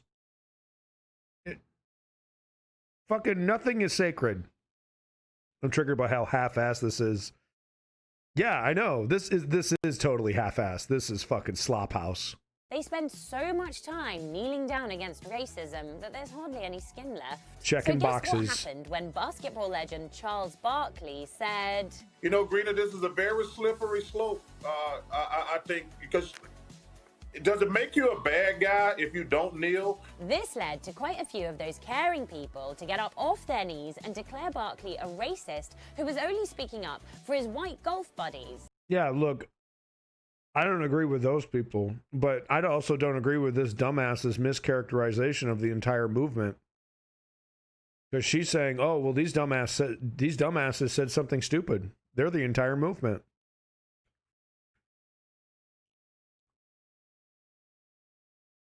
Fucking dumbass. Beep. That's not what I want to say. Get it? Get onto your knees or they'll come for you. Holy fuck nuts. Period. Nick Cave said it best this year when he said, Political correctness has grown to become the unhappiest religion in the world. It has become quite literally bad religion run amok. What does Nick Cave mean? This is a 35-year-old millennial's attempt at trying to talk to a Zoomer. I'm angry. You won't stand for flag, but you're the snowflake. Yeah, no, I'm gonna dress in this ridiculous costume. How in the hell does a person make the Mo socks, the thigh high Mo socks, short schoolgirl shirt not hot?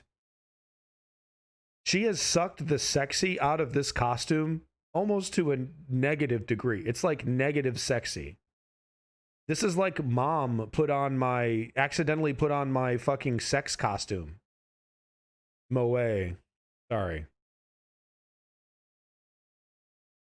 You know what I mean? This is like mom thought she was putting on my Halloween costume, but this is actually my kink costume, and I'm just not gonna, you know. Oh my god, mom, where the hell did you find that? This is such a cool Sailor Moon costume. Oh my god. Well, let me explain using the giants of the intellectual dark web.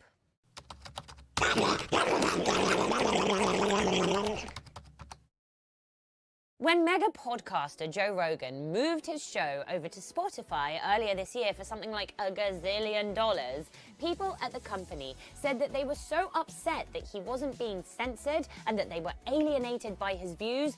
Did you see that guy accidentally hit that moose with his car? No. Holy shit. Jamie, pull that video up. Oh my god, oh my god.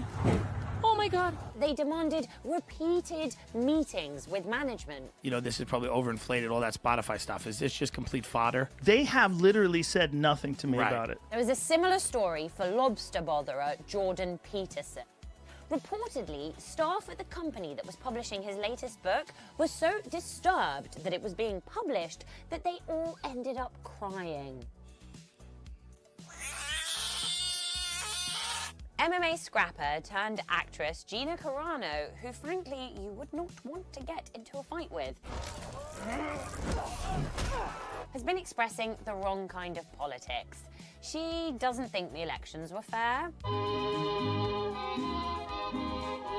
She doesn't like face masks.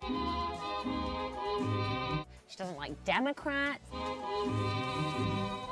And now her opponents have started a hashtag.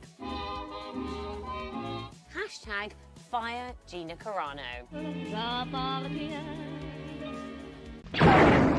Boring conversation anyway.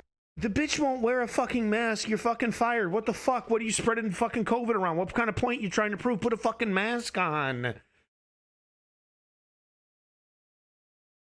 Wow. Wow.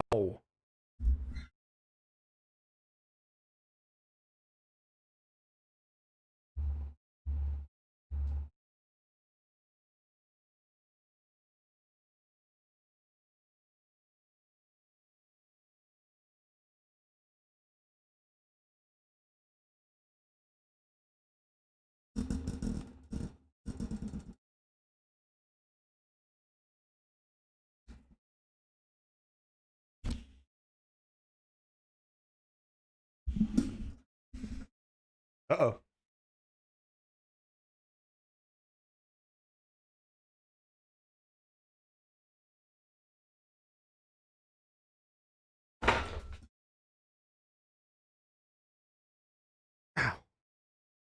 Oh. We still there? Stream went down for a second. We still good? That reminded me of Eraserhead. That's awesome. That's a good movie. Oh, Havoc is calling me a clown. Oh no, my feelings. Havoc, don't you care about my feelings? Nobody cared about me until I put on the mask. Hey, you guys want to watch some ridiculous bullshit? I mean, besides what's happening right now, of course. Ollie, explain to me, however, why there are two A's in Elvis Aaron Presley's name on his own tombstone. Now, let me tell you... Somebody made a stupid mistake. That's why.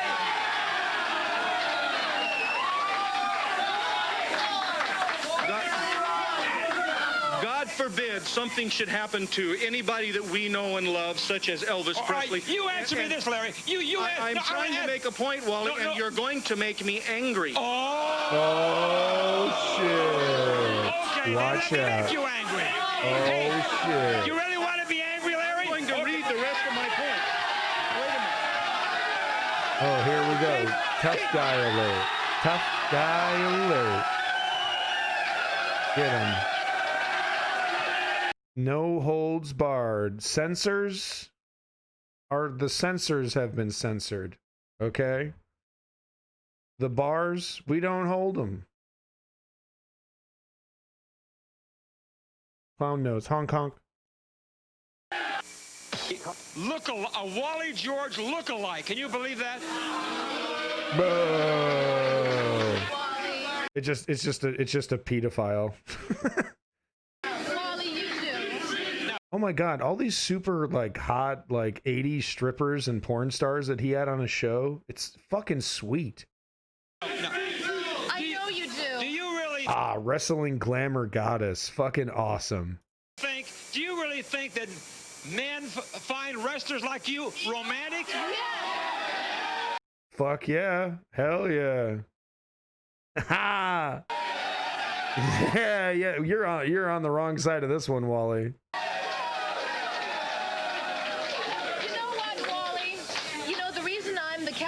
State champion on Channel 56 is because I can beat all those women, and I can beat you, and I can make you submit. Yeah. Like you can't believe it. Yeah. No, the high blush has kind of come back with the e-girl shit, right? It hasn't really seen, hasn't been around for a long time. They made it work. But don't you know that no man wants to go out with a woman who has more muscles than he does? That's not true.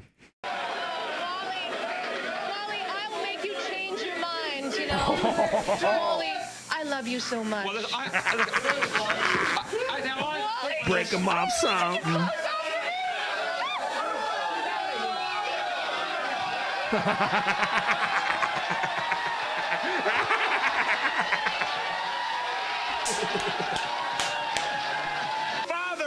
His father used to be the Grand Dragon of the Ku Klux Klan. What do you think about that? There's just a couple of us. They thought we were wimps. They come out and they brandished a shotgun and shot a few shells at us. Luckily, no one was hurt. Guy came out with an MP5 automatic with a silencer and blew the Hey, you've been spreading you so guys, much if you violence. want to talk big, you better pay the piper and expect what's coming down later. If you want to throw us in jail, you better do it right now or out on the streets, or else it's all talk. I'm getting tired of all this talking state. Okay. You guys want to break my rights? I'll break yours and everybody around. You're getting tired of the talk? Then let's get some action going and let's put them in jail, huh?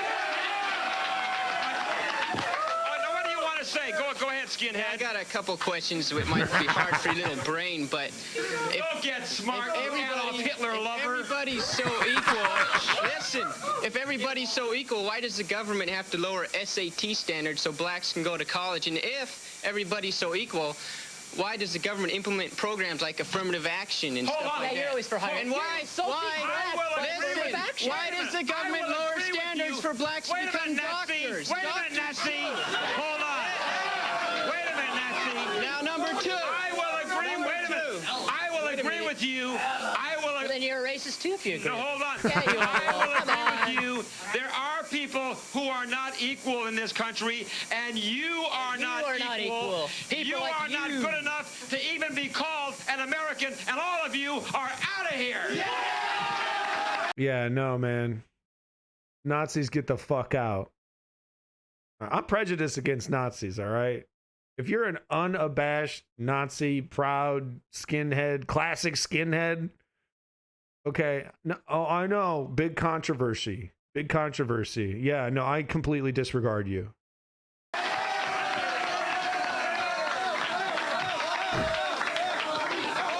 Yeah.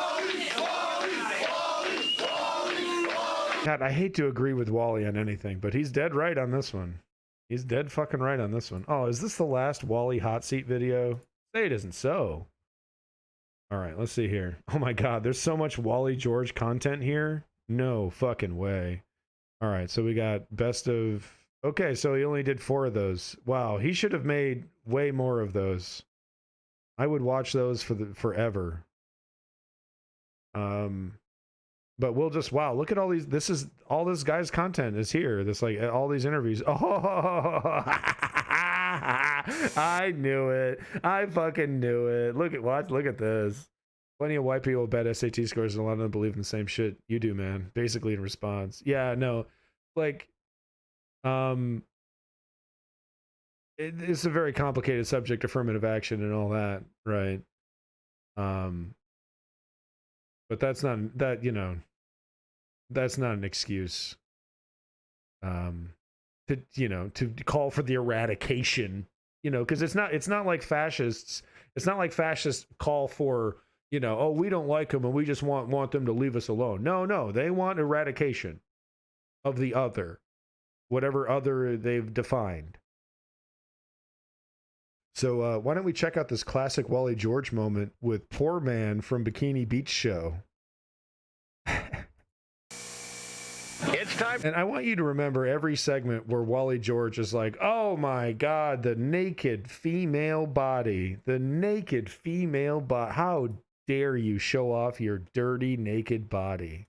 For Bikini Beach Bikini Celebrity Interview. Hey! Oh no! It's Wally! Wally George! Let's hear for Wally! Yeah, Wally! Poor man, I haven't seen you in so long, and you brought me 2 of your trophies. Right, exactly, Wally. We thought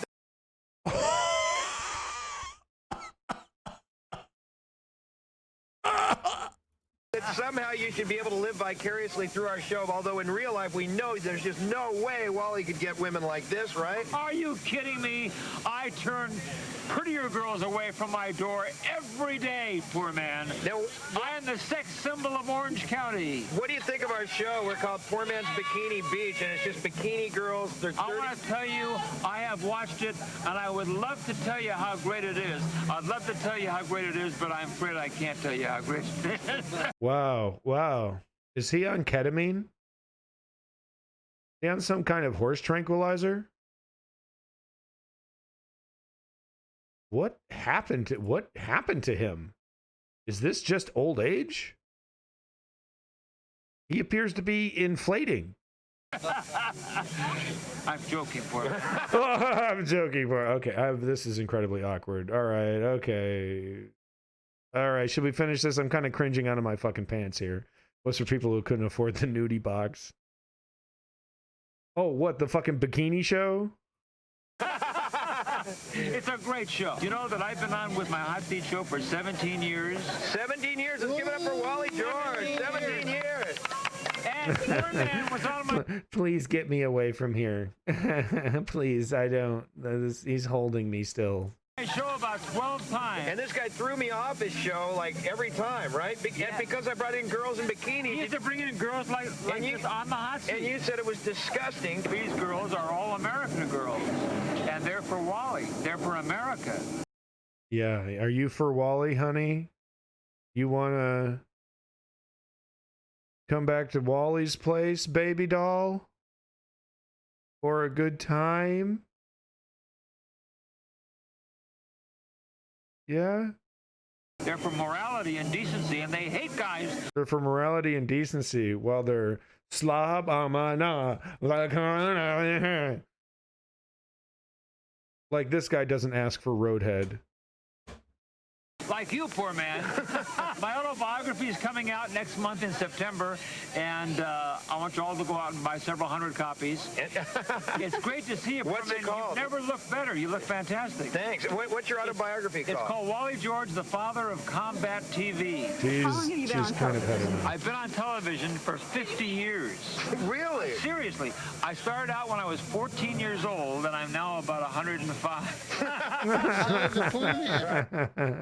So you want to come back to my place, 18-year-old teenager in a bikini? Sinful.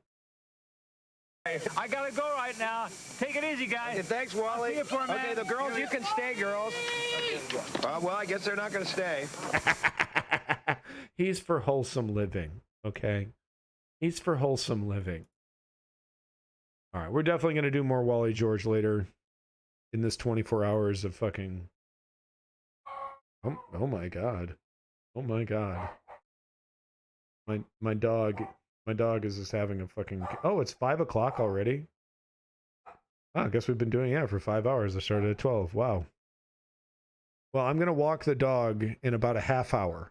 Okay, so in about a half hour, we're maybe just at the 6-hour mark. I'm going to have to take a, 20-minute-ish break to go walk the dog. I'm probably going to get myself... Well, actually, no, I don't need to. Yeah, I can just make some more coffee too. Yeah, okay. Just worried about my coffee consumption. I need a certain amount of coffee or else, that happens. Oh, we're having fun. Oh my god, this stream sucks. Stream sucks ass. Trade in your Xboxes, trade in your Nintendos, that PS5 you just got, you can go ahead and throw that into the garbage can. Gamers, gaming has just changed. This week, KFC has unveiled their next-gen gaming console, the KFC Console. The specs on this thing are insane. This completely obliterates PS5 and the new Xbox. Yeah, we get the joke. Hyperbolic description of something that's probably garbage. I get it. Aha! Ah! No, I really like Donkey. He's really funny. I'm just jealous. It's just jealous. Just jealousy. Oh, Jesus Christ. My homie is like putting out fucking videos for his clan. I have subscribed to his channel. Dude, he's putting out fucking 3 videos a day. Jesus Christ, dude. Slow down. Ugh, Ramsey. Why did you stop uploading, Ramsey? Who's Ramsey? Oh, is he the Rust guy? Hello, everybody.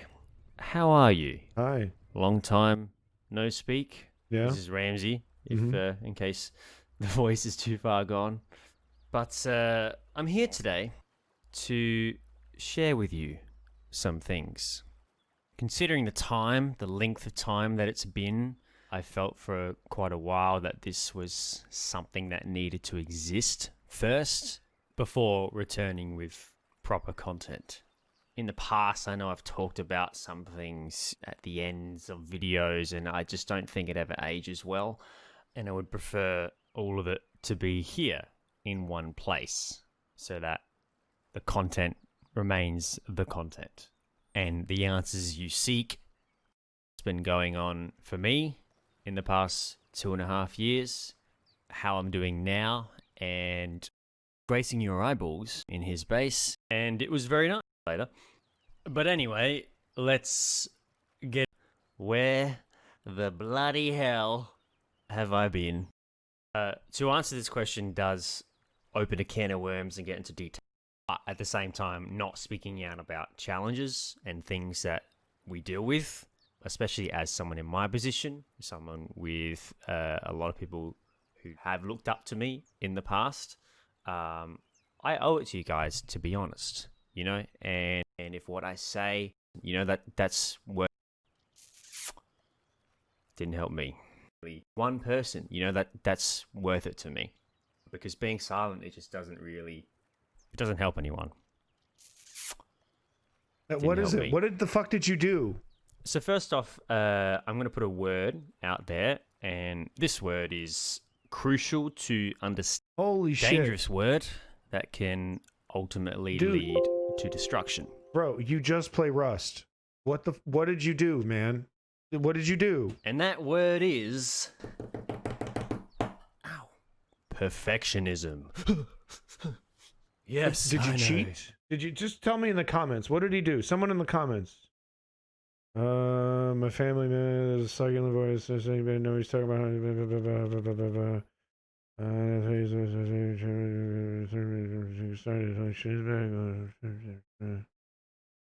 Dorito come back. Oh wait, did he do fake bases or something? A scary word. No, it's not really a scary word, but it was something that was much more deeply rooted. Strangulation in my life. Guilt is on me for everything, because ultimately there are things that happen to us. Have those things if we could. Okay, I don't know, dude. I don't know, man. I don't know what you're talking about. I'm done. What you got for me, Gabinist? Yeah, you having fun? You having fun? Strap in. I got 24 hours of this, buddy. All right. No, I did not plan 24 hours worth of content. I guess I should have. Maybe I should have had some kind of schedule. Just kind of doing whatever the hell I want. Which turns out it's not that entertaining. Holy shit. She's got another culture war woke language video? Oh my god, this is serious. The grift is so fucking transparent. Holy shit, the grift. The grift is fucking for real. A schedule would have been helpful. Maybe. No. I'm Diogenes. I'm Diogenes man. I'm Diogenes man, okay? I don't plan anything or write anything down because I'm a genius. This is all about living free, okay? Living without restraints, okay? Not let the man get you down with planning and structure, okay? This is all about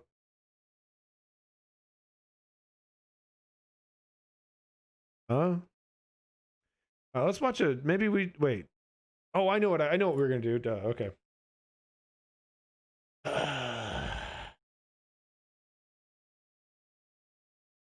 We are gonna do the William Buckley Gore Vidal debate.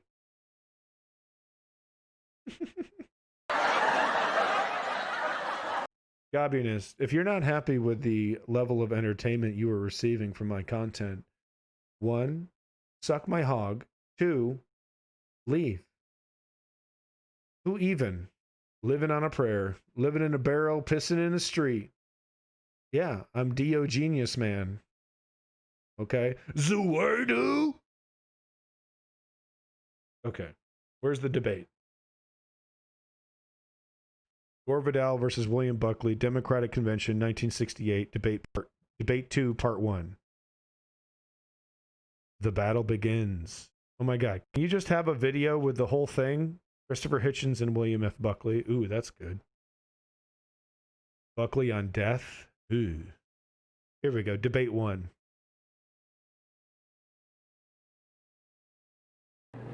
Our guest commentators, William Buckley and Gore, are with us in Chicago. I'm remixing this. Is that entertaining for you, Gabiness? Is that enough jokes? Well, should I put on the clown nose, buddy? Should I put on the clown nose and jester shoes? They got bells on the shoes. They tinkle when I dance. Huh? I'd love to see your stream, buddy. I'd love to see your fucking stream. Go ahead and give me your link. Put in your channel, buddy. Let's see your content. You goddamn wallflower. Let's see your creative input. Go ahead. Put yourself out there for judgment. Tell me how naked you feel. After their successful debut as convention commentators in Miami Beach. William Buckley, conservative commentator and man who is currently melting in his suit, columnist and editor of the National Review, on the defensive in Miami, may now take the offensive, but I beg to put the first question to Gore Vidal, author, playwright, increasingly also a commentator. Mr. Vidal, do you feel more comfortable philosophically here than you did in Miami? Philosophically, I wonder if that word will ever be used again while we're here in Chicago. I feel more at home in a way. Jesus Christ. Boy, he's got the claws out. Literally the first sentence out of his mouth is an insult to William Buckley. Philosophically, I wonder if that word will ever be used again while we're here in Chicago. I feel more at home in a way. Pretty arrogant. Miami Beach was a sandbar with a drawbridge and a rather homogenized convention. This place is, as Mr. Buckley proposes, a shambles. It's a police state. One's aware of the horrors of the world here, the smell of old blood, the shrieking of the pigs as they're slaughtered in the morning. All this reminds one of life and death. And I think the conversations that are going on now about Vietnam, to me, seem to be particularly urgent. And philosophically, two sides are being pretty well represented. So in a sense, I think I do feel home in a way, but not happy. Mr. Buckley, what do you think will be... Jordan Peterson's a good replacement for this guy. You know, Ben Shapiro and Tucker Carlson and, you know, Joe Rogan. It's the conversation has evolved in a good way, no doubt about it. Yeah, it's really good that we've really gotten beyond this kind of savagery. It's disgusting, frankly. The main weaknesses the Democrats will display here in convention assembled?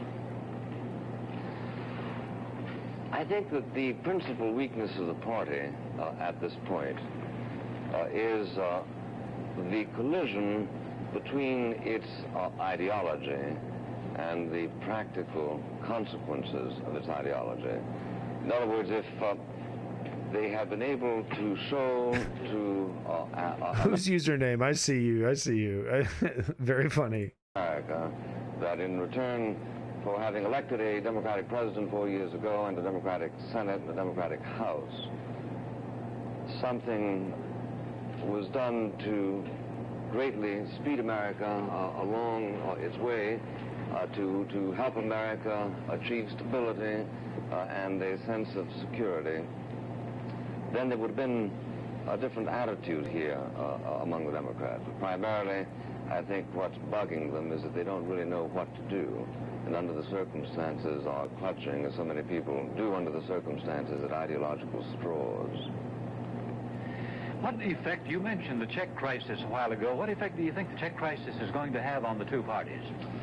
Well, it ought, I should think, to have at least this effect, to convince us that the romantic politics of convergence, the politics that presuppose that the Cold War, as Senator McCarthy put it last April, is, quote, over, are, as I say, politics of romance, that the real world isn't behaving according to that particular paradigm, and that under the circumstances, the leadership which presupposed the separatism of the satellite states is a leadership that made certain false assumptions of critical strategic consideration. I should think it is that those who view the disaster in Czechoslovakia wonder whether or not the Democratic Party has in fact achieved a... I think these have been transposed by a human. It's almost too accurate. But yeah, I mean, he's speaking, the tone, the nasal tone is rising so high.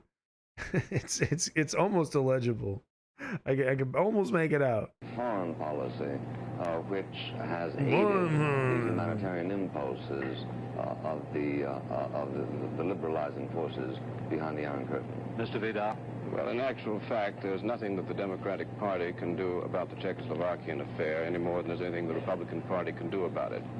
Great empires behave badly.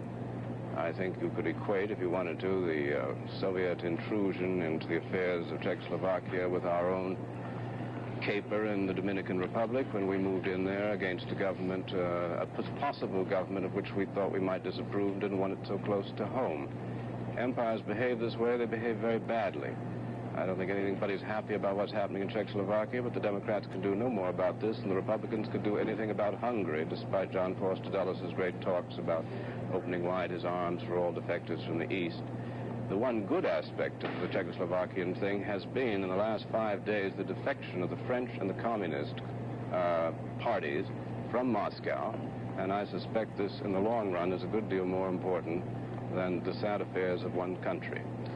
It seems to me that the attempt to equate what we did in the Dominican Republic and what the Soviet Union has done. Well, thank you, the best Oni-chan. So while I actually walk the dog, I'm going to. I was pretty sure I was going to play an old anime video, Apocalypse According to Ciceran.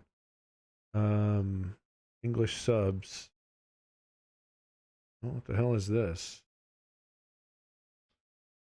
It was released in 1995, huh? First step, Romanian.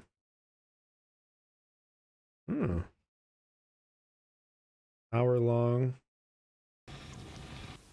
Oh, I've seen this guy before. I haven't seen this, but I've seen this guy before in other videos. The lighting and everything looks so familiar. I don't know, maybe that it was footage from this video. Ciceran, his daddy, huh?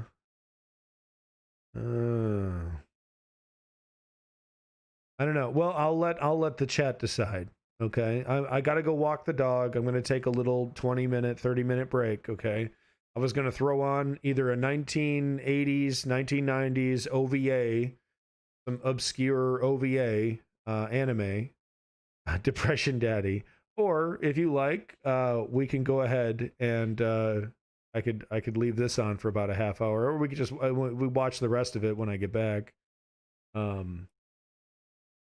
It's up to you, chat. If anyone's actually watching this garbage, it's up to you. Let me know. Just finished doing to Czechoslovakia is at least depraved. It takes not into consideration at all. You know, if not, I do have an hour to kill. So I might. Oh, you're here. Okay. Well, I do appreciate it, Butch. I don't deserve it. This guy over anime, I think. Okay, so we got 2 votes for depressing nihilism over bubbly 1980s Japanese OVA. No problem, guys. I know I care about what you care about. Okay? You come to the nihilist for a reason. All right? Yes, I want black licorice ice cream. Yes, I do. Don't look at me like that. You have the flavor on the menu. I didn't order sneers and snarks, mister. Yes, black licorice, please. We got 2 votes for depression. The entire history of America's intervention in foreign countries during the past 20, 25 years, we have occupied, mostly on liberating missions, 18 to 20 countries, each one of which we have subsequently withdrawn from. In many cases, we have withdrawn from countries that have asked us to annex them. On the contrary, the Soviet Union has never tolerated an election in Czechoslovakia, which we instantly set up in the Dominican Republic. But let's never mind the uneasy. Let's ignore that these fucking elections, as you put it, are a fucking total sham. They're just an attempt to install the fucking whatever dictator or whatever that is American friendly, you know. And self-serving attempt to excuse ourselves by pointing out the Dominican Republic. The fact is that the Democratic Party in 1964 issued a campaign platform, a phrase in which... Oh, shit. You know what? I was going to order mushrooms. It's probably too late. Oh, fuck. I was going to order mushrooms in the morning. Fuck. I should have had mushrooms for this. God, that would have been so much more fun. The Democratic Party, quote, encouraged by all peaceful means the growing... Anybody in Vancouver want to drop me off some shrooms? Living under communism and citing Czechoslovakia, exactly. Take shrooms with me on my stream. That'd be so cool. Encourage them. Another platform plaque said, we pledge unflagging devotion to our commitments to freedom from Berlin to South Vietnam. Well, it certainly isn't unflagging, is it? And finally, they say that they wanted to do everything to, quote, speed the restoration of freedom and responsibility in Cuba. Now, if in fact America can't devise a foreign Yeah. policy that seeks Fungus. to affect those goals, why do they Pizza bother mushrooms. to create the rhetoric, and why don't people like Mr. Dow criticize it at the time? I think that's an awfully good question. Why do we continually in both parties maintain an impossible rhetoric which we cannot live up to? We have not the means, we have not the power, we have not the will to free Eastern Europe from the Soviet, any more than the Soviet hopefully has the will to free certain of our client states from us. So I think it's the rhetoric. I'm happy to see you're doing your homework, Bill, that you quote from the platform of the Democrats. If I have lost my John Foster Dulles file, but it has absolutely reflection of all the things that Dulles was saying since 1954 about containment, and all of that is, I think, I quite agree, is totally irrelevant rhetoric, and I wish we'd stop it. Well, it was a Democrat. I will gladly, if we can get just one more vote for fungus, I will gladly look up a mushroom fungus documentary that we could watch for a half hour while I'm away. And then when I come back, we'll watch the depressing video about nihilism, because it does sound like it's rather on brand, and I have a lot of time to kill. So, got lots of time for people to throw me their shit. This is the day to do it, folks. After this, it's going to one stream a week. All right? It's one stream a week, Andy, over here every Saturday, folks. Right? No more weekday streams. All right? So this is the time to do it. So if I can get one more vote for fungus, y'all, can I get one more vote for fungus? Democratic president, and I think we should give Democratic presidents their due on those occasions when they earn it. Zio faced his fist in the direction well, give me a good of the one. communist world after the... I'm going to put that one back in your lap, Zio. Give me a good one. And thank you for sticking around, everybody that has stuck around. Zio, Butch Bay. Thank you for popping in, the best Oni-chan. Jimmy McCocken, thank you for stopping by. Whose username? I see you over there. Glyphtanoid, thank you for being around most of the stream. Very much appreciated. Thank you, thank you. And there's my fucking dog. Super annoying, that fucking dog. Crisis in Cuba, and said if necessary we'll go it alone. But this country is not going to give way to international blackmail, and it is precisely the willingness of Republicans and Democrats to be both idealistic and responsible that has contributed to what security is now enjoyed by such nations of the world as... She's a cutie. And then may I take it, would you indeed like us to go to war over Czechoslovakia? The point is that there wouldn't have been a Czechoslovakian crisis if I had been consulted 25 years ago, Mr. Bell. The whole purpose... But we're consulting you now, purpose of statesmanship is to avoid Yeah, what about crisis. now? You specialize You want war or in not, looking dude? crises in the face and saying irrelevant things about how impossible it is to do anything about them. The Republicans specialize in avoiding crises. Oh, they do indeed. Often by avoiding government. Have you noticed that we haven't had any major wars when the Republicans are in? Well, but... or have you not done your homework? If I may say so, no thanks to you, because you, after all, favor the invasion of Cuba, which I understand is still a basic Cuba would not have line. Well, the invasion of Cuba, which was undertaken by a Democratic administration, was unfortunately, like the defense of Vietnam, something that was done halfway, i.e. Bay of Pigs. unsuccessful. I don't believe in bays of pigs. Oh, you don't? Well, because they're failures. I must That's say, right. I don't see any reason why you're not a Democrat, because there are many Democrats who enormously agree with you. There's a marvelous quotation of Hubert Humphrey in Saigon, 31st of October, 1967. This is our great adventure, and a wonderful one it is. Now, that general idea, plus the desire to contain Cuba, yes, but I think, and in your case by force of arms, in our case by, I must say, the Democrats on one occasion with the Bay of Pigs said that they believed in the policy of intervening militarily in the affairs of other countries. I happen to think that that is an immoral and bad idea, and that has been the general line of Eugene McCarthy, now Senator McGovern. Well, this, to me, is the great debate of this convention. It will certainly all stop by Monday, but at least we shall get to it. It is no doubt a debate, and it is certainly one considering which there are differences in ranks of both parties. But I do think that... Well, you start the yelling when you actually have nothing of substance to say. And let me stop you right there, Gobbinist, okay? Because the reason I yell at you is not because I don't have a fucking rebuttal to your fucking brilliance. Okay? It's because you piss me off. But yeah, no, in a debate, usually you start screaming at each other when you actually have nothing more to fucking say about it.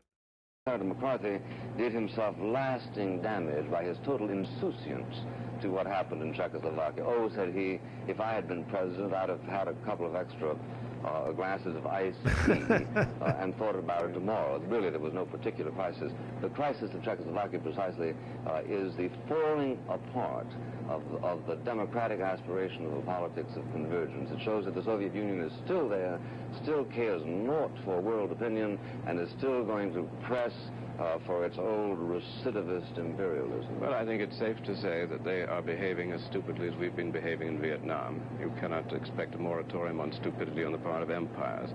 I would say that Senator McCarthy, I wish Gore Vidal more rules. tactfully, but one of the rather nice things about him is his sometimes cruel accuracy. He is, dude. Since the president was not about to launch an invasion or an attack upon the Soviet, he said, why go to all this melodrama? When indeed we were not going to do anything. The reason you like the melodrama. The reason why, Mr. Dow, is because there is among decent men a tradition that dates back to the Declaration of Independence, in which the people who founded this country say that we have a concern for the decent opinion of mankind, and the decent opinion of mankind should have been mobilized 5 minutes after the Czechoslovakian thing to use whatever means were at our disposal to create pressure on the Soviet Union. Now, if you think that if you think that we are not in a position to damage the Soviet Union, you know less about international politics than even I supposed. Then even you know. The point of the fact is that the Soviet Union, for instance, is constantly running out of things like wheat. And we make it possible, we in Canada and Australia, for them to have wheat. Now, if... As a matter of fact, they've had an extremely good harvest and are on rather secure ground. Plus, we have lost the opinion, if you're talking about good opinion, of all decent men. We have lost the good opinion of all decent men in Europe, most of our traditional allies, of Canada, who are selling wheat to our enemy. We have about 20 seconds. So, having lost... to begin with, we have lost it in Vietnam, and now you want us to regain it by going to war in Czechoslovakia. And it is also true that some people lose respect for you precisely at the moment when you should be earning their respect. Terribly sorry. Yeah, and here we go, Buckley with a little dry response instead of admitting that, yeah, no, he kind of does support military intervention in Czechoslovakia. Yeah, like that would have, yeah, could you imagine? Yeah, and this is what, while Vietnam is going on or soon after? Wow. And you got Buckley over here after the failures of Vietnam saying, oh, yep, solutions more military interventionalism. Yep, that'll do it. Well, we didn't get a second vote for Fungus, but I'm doing it anyway because Butch Bay is cool as fuck. So if you don't like Fungus, then you're not among us, and you can, be a chungus. You jerk. You like old stuff. I do like old stuff. I do. Ooh, the magic of mushrooms. Ooh, okay, was this flagged? Hold on, this looks like this was flagged as oh yeah, look at all the music. WMG, and Audio Network. Well, that's a CBC documentary.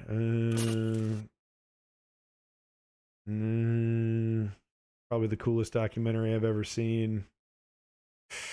It's a corporation, but it's a Canadian corporation. Okay. No, we gotta go older. We gotta do something older, guys. Sorry. Sorry. Okay. All right. I don't think we got any flags here. It looks incredibly boring though. Sacred mushroom, fungi, the rotten world about us, 1980. Here we go. Old stuff is cool. I do that. Yeah, I do agree. Old stuff is cool. Not, it's not like by default old stuff is cool, but I enjoy learning. I enjoy, call me a nerd. Math is great, guys. Whatever. I like learning about this stuff. I'm not afraid to admit ignorance. I'm not parading around like I'm an expert in every little thing like some people. Best thing I ate at Christmas dinner was wine mushrooms. Red wine mushrooms. My God. Have you ever seen Buckley get so owned in the marketplace of ideas that he threatened to punch Noam Chomsky?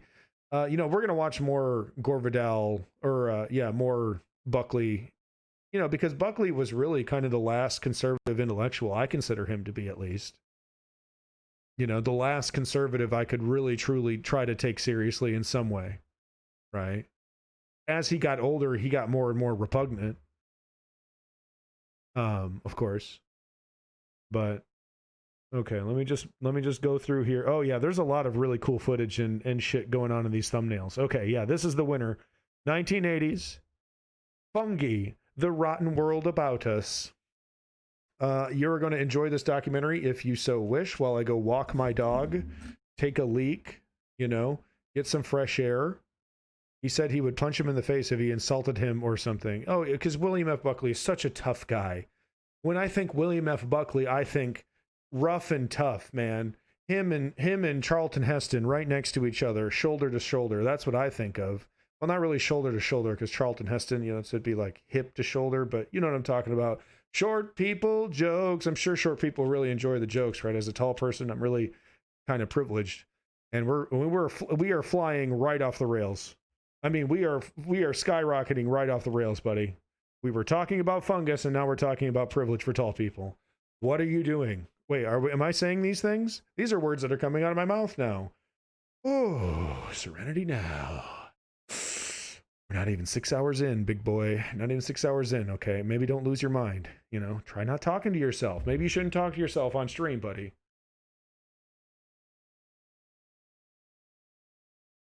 Oh, hello. Lowered expectations. Yeah. Sing along. Okay. Let me see here. Where's my Coomer? Oh, there it is. Yeah, I'm going to change this to walking the dog. Walking the dog. That's what I'm doing, folks. I'm 5'3". I'll fight you. You know, I don't want to fuck with short people, so I really shouldn't have talked shit. As a tall guy, me versus a short person, there's a lot of big fat no-nos, Butch Bay. So I'm gonna take it back. Short people fucking rule. Okay. Yeah. Who was the one marching all over France? You guessed it. Tinky Winky from the Teletubbies. My favorite. All right, we're gonna enjoy this documentary while I go get some fresh air, walk the dog, and we'll be back with more nihilism. Yippee flippy fucking skippy, right? I know. I should apologize really for this. Okay. You're still talking? You're just gonna keep talking, huh? Okay. Yeah. Oh, I don't have any moderators. All right. You know what, Butch Bay? Just in case you see somebody doing something really whack as hell, we're gonna do it, folks. We're gonna do it. Boom. It's official.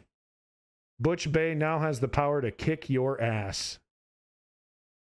Oh my God, gobbiness with the PMs. Put your opinions in the chat where other people can see them, pussy boy. And go ahead and Zio, go ahead and put that shit in the chat too, man. Anyway, Butch Bay, you are now queen of my chat. Or you are they, them. You are the monarch that's gender specific. Shit.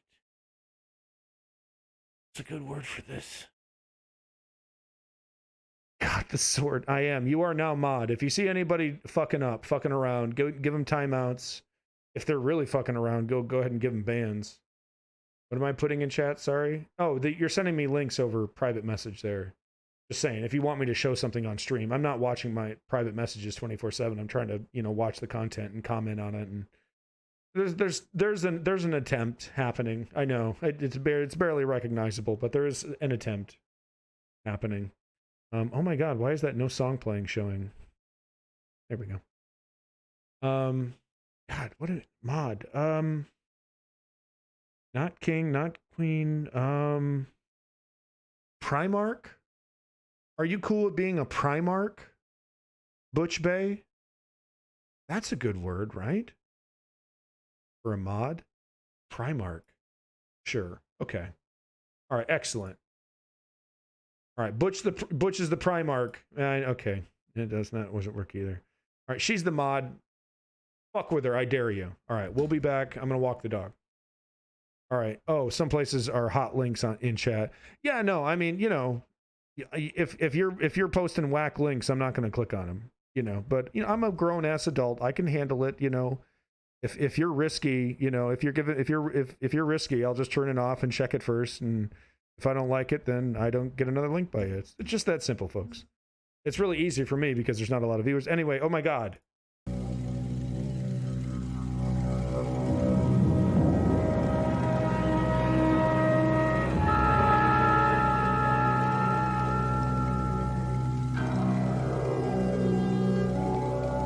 Holy shit, this actually looks kind of cool. Fuck, guys, I'm kind of bummed. The beauty of a mushroom can mask a I'll be beast back. within. A distrust of these earthy excrescences has evolved over the centuries. Medieval herbalists could not explain them, but found in the writings of the Greeks and Romans many tales of the delights and dangers of such strange, newfangled meats. To eat or not to eat? That was the question. Wrote one, the meadow mushrooms are in kind the best. It's ill trusting any of the rest.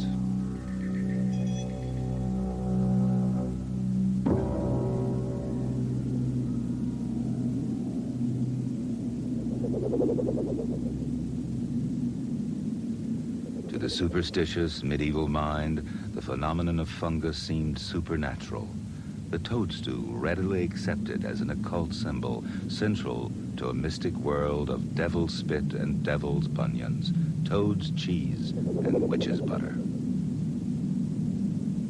Around the so-called fly agaric, there were woven 100 tales of death and ecstasy, of ritual inebriation and convulsive frenzy.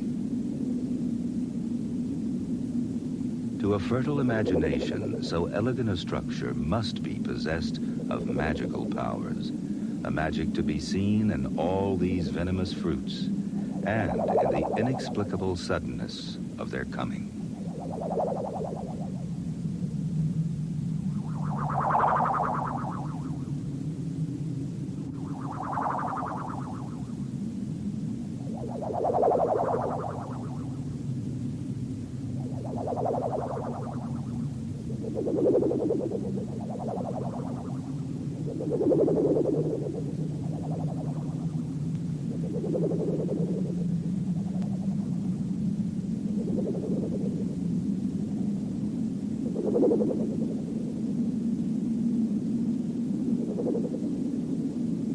Endlessly varied in color and shape, they spring up unseen. But how and from where? They are the effect, but what is the cause? The simplest answer for centuries was that they were the work of the devil. Everyone knew of the fairy rings. When St. George's mushrooms appeared in the meadows around St. George's Day, some were clearly arranged in a ring, and the ring was visible as a lusher growth of the grass, even when the mushrooms were not there. It had to be the result of lightning, or thunder, or ants, or moles, or witches, or fairies, or the devil.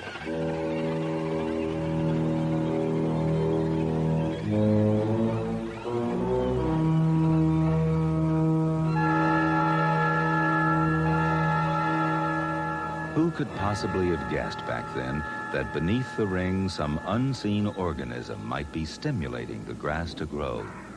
It was far easier to conjure a dance of witches in the mind, and yet the answers lay under everyone's nose. There are fairy rings in a jar of jam, each spreading circle a living fungus feeding on the jam. And whether mold or mushroom, whether growing in forest, meadow, kitchen, or laboratory, most fungi start life in the same way. On this special jelly, 80 or so similar colonies are feeding and growing. 3 separate rings have been allowed to grow on this one. Different species, different colors. Each species spreading out to digest the meal provided. For some, the meal will be animal, and it could be you. That ringworm and the fairy ring have much in common. As can be seen from the air, fairy rings may expand to huge diameters as the fungus in the soil grows inexorably outwards. The link between mushroom and what's in the soil is that they are one. The mushroom is the outward visible sign of its inward invisible spawn, or mycelium, as scientists call it. Essentially, this fluffy tangle could be any species of fungus, growing through jam, soil, wood, almost anything. These microscopic threads insinuate the fungus within the substance of whatever it's evolved to feed on. A fungus spreads through its food, not increasing in bulk, like a growing animal or plant, but making a continual movement through new areas, digesting its surroundings with juices exuded by its mycelium of threads.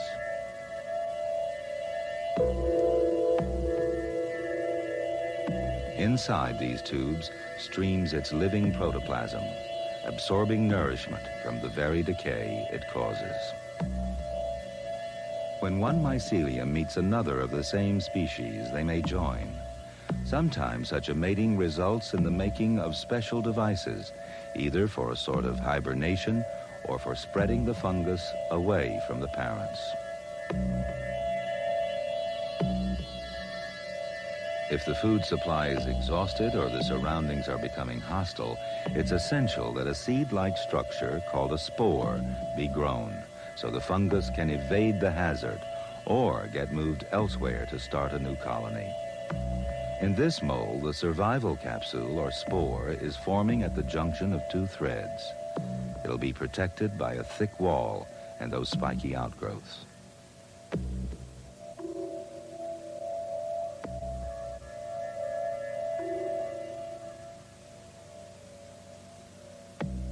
These spores will not travel. Their strategy is to lie dormant, to hibernate until conditions are right to grow. The other strategy is to escape into the air.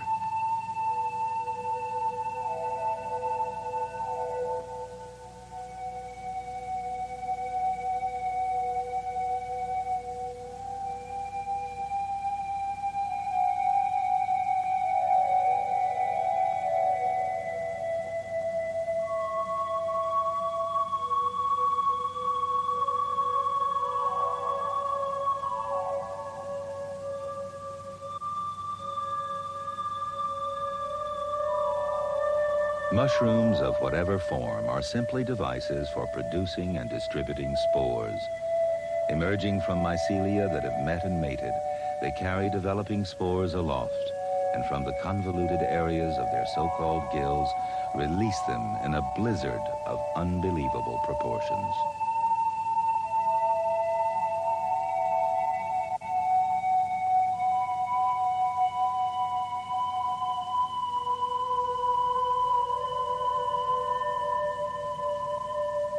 Each tiny spore a speck of protoplasm falling from the recesses of the gills.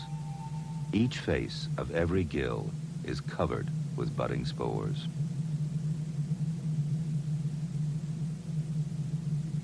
If the gills of a fair-sized mushroom could be laid out flat, the spore-producing surface would be as big as the lid of a garbage can. The spores grow out on tiny stalks from special cells. By some still obscure mechanism, each spore is shot off its stalk and falls under gravity from between the gills. Once outside the mushroom, they are caught in clouds and wafted on their mission.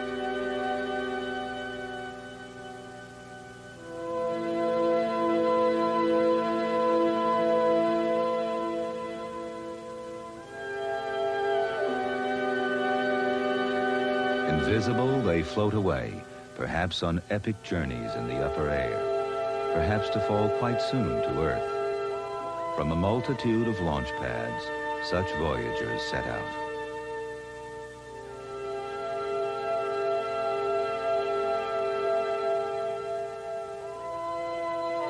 They fall in millions from the brackets and crust that jut from the rotting fabric of the woods. Time capsules of as varied shape as the diversity of fungi that bore them. Their mission? To colonize, to spread whatever blight or canker each might represent, and so ensure that the substantial pageant of life on our planet does dissolve and leaves not a trace behind.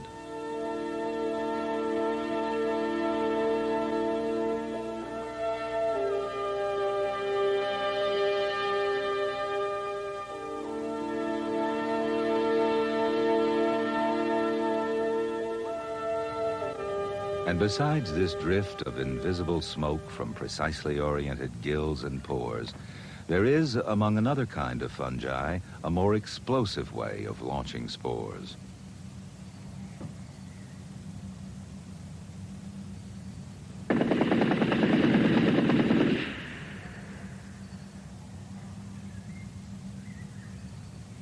Sitting in the stagnant air close to the ground, such flattened discs or cup fungi must shoot up their salvos of spores to be caught on a passing breath of air.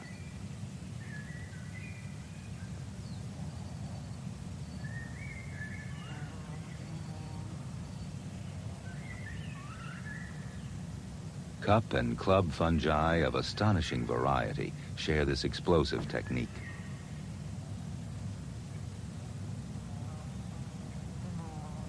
So all the strange excrescences that proliferate, sometimes overnight, are devices to shower spores on the world. Countless millions die, but some find a place to germinate and grow.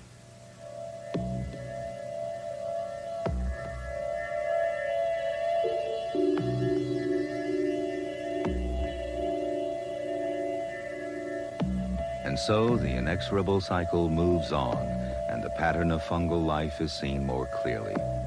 The new colony feeds and spreads, and as it runs out of food, prepares to release its spores yet again. This fungus bears microscopic pinheads full of spores, but there are fungi whose design and mechanisms can startle us with their wonder.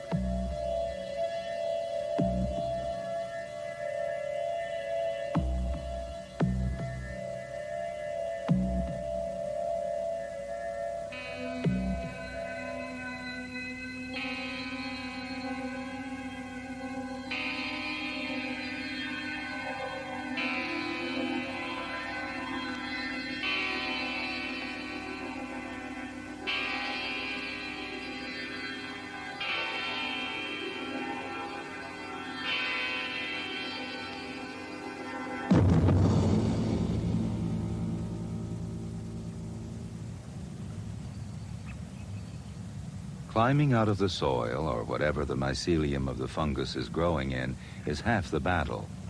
The Earth Star's bag of spores now awaits a fortuitous thump, perhaps from a falling twig.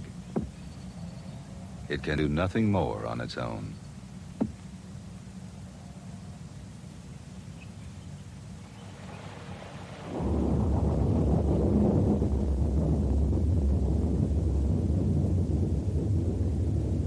A cluster of puffballs awaits the heavy drip of rain percolating through the woodland canopy.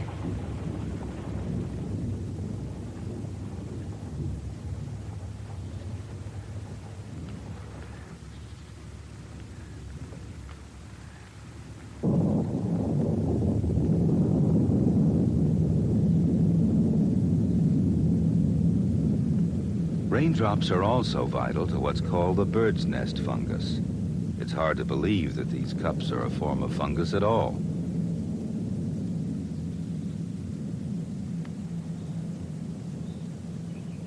The eggs in the nest are in fact packets of spores that need the sudden flood of a raindrop to scoop them out of the nest.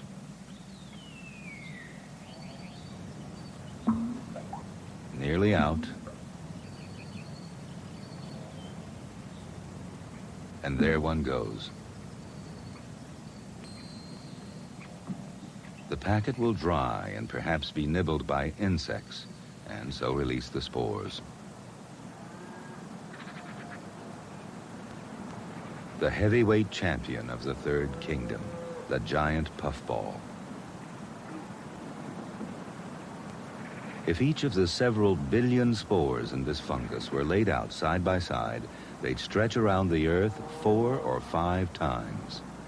If each became a giant puffball, it's believed they might outweigh our planet 800 times.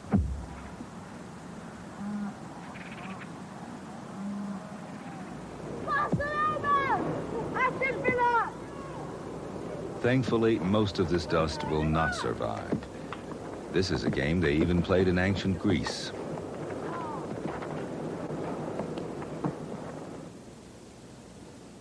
Another Olympic game was putting the shot, but these missiles aren't lead. They're only the size of a mustard seed. But they're thrown violently from their fungal bed.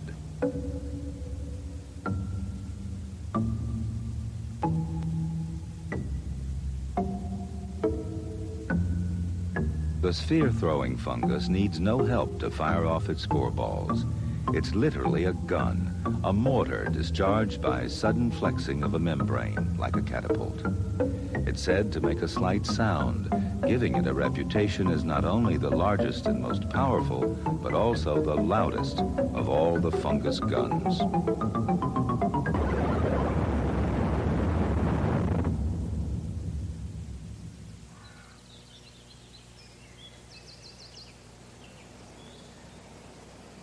The stealthy eruption of a stinkhorn contrasts with the violence of the sphere throwers.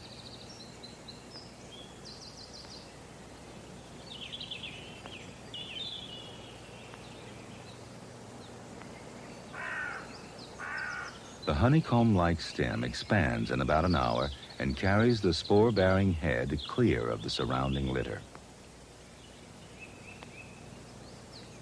In this case, though, it's not to allow the spores to catch a breeze. The stinkhorn's technique is more like a flower's, to summon insects to disperse them. To do so, it starts to stink. Its fetid odor, like rotting flesh, permeates the wood. The magnetism of so vile a scent brings flies to feed on its evil succulence.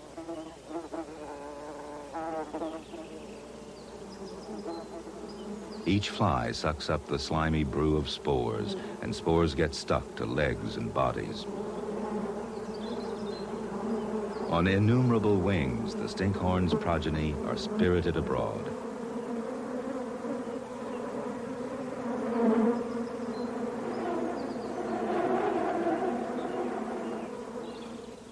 To the flies, the stinkhorn is a kind of luxury.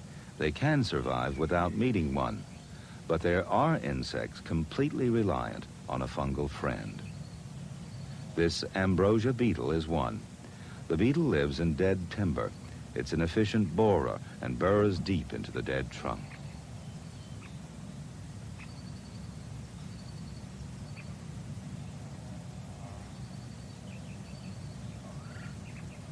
Cut open the wood and the main tunnels and side galleries are revealed darkly stained. The larvae of the beetle are developing in those dark side chambers.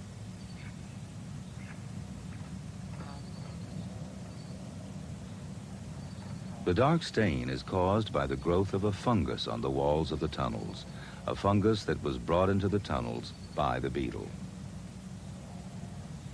Both larvae and adult beetles are in the midst of food they cannot eat. They're unable to digest the cellulose in the surrounding timber. But the fungus can, and the beetles can eat the fungus. So they move knee-deep in their own edible fungus garden.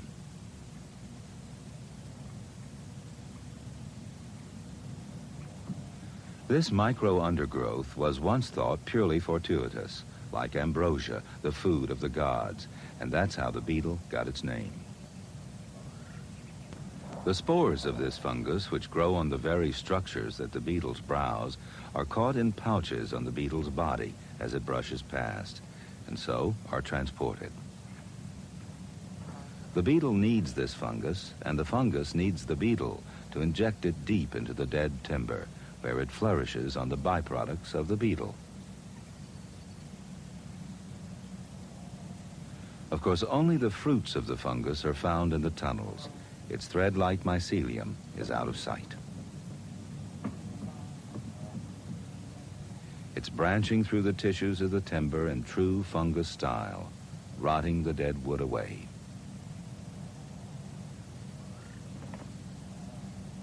A similar fungus, carried by a different beetle, caused the recent widespread demise of the elm tree. In elm disease, the fungus is active within a living tree. It's a deadly parasite spread by an insect. Sick elms become all too easy to spot, leafless at the height of summer. Many fungi, with help or alone, can infect living trees. The size of the fleshy brackets, which are the fruit body, are a measure of the rot within, the plunder of the wood by the parasitic mycelium, which makes these sinister but beautiful launch pads for the spores.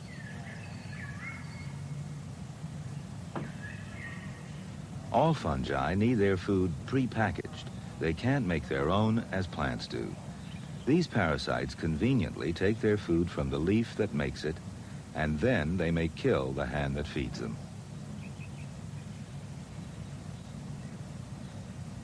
But there are fungi that are good for trees. The mycelia of many toadstools help to rot the litter of dead leaves to a residue upon which the roots of the trees can feed. And there are others, like this chanterelle and the old man of the woods, whose close association with a tree is, amazingly, essential for the health of both. But just as the devil has all the best tunes, so the parasites attract most attention, not only for their flamboyant exuberance on a living tree, but even when they begin to rot its corpse away in dead earnest. Beneath such an onslaught, the woodland is crumbled into dust. The badges of decay are worn by every stick. There seems no limit to the diversity and opportunism of this tribe. On occasion, they'll devour each other. Toadstools from another toadstool grow.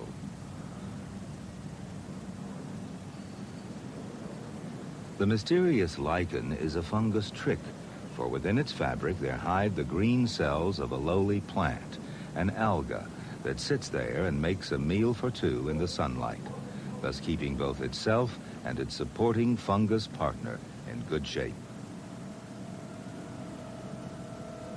A fungus sucks the corpse of a caterpillar dry.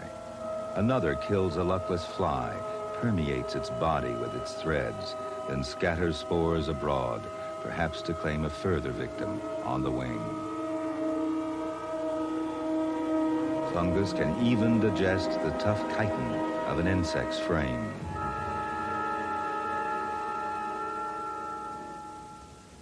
Many a gardener will cheer to see an aphid falling victim in this way. This is a mold that kills them effectively. It could be that one day, by spraying a solution of the spores of such a mold, aphids ravaging the chrysanthemums will become a plague of the past.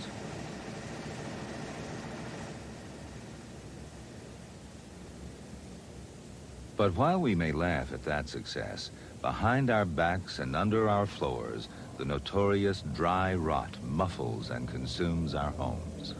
A silent invader, permeating our dwellings, hanging malevolently, infesting a room with its spores.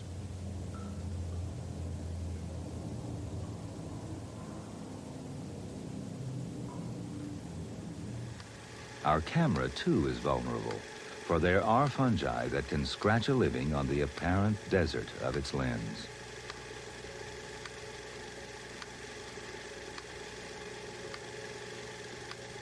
The etchings of such a tenacious mold are a photographer's nightmare. And even film is vulnerable. On this color slide, taken 20 years ago, a colony grows in the sky. It feeds on the jelly-like photographic emulsion. Such threads may one day consume even the substance of the very film you're watching.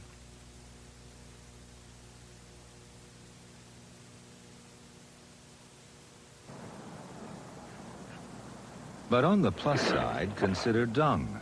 Fungi are crucial to its disposal.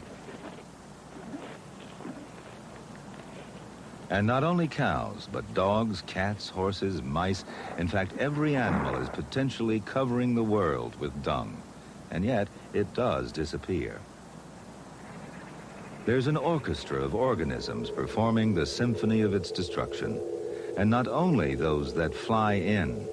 A cowpat comes ready primed with an ensemble of microbes from the third kingdom, including the fungi. This hiker's hazard may take a month or two to rot, depending on the season, but it's in everyone's interest that it should.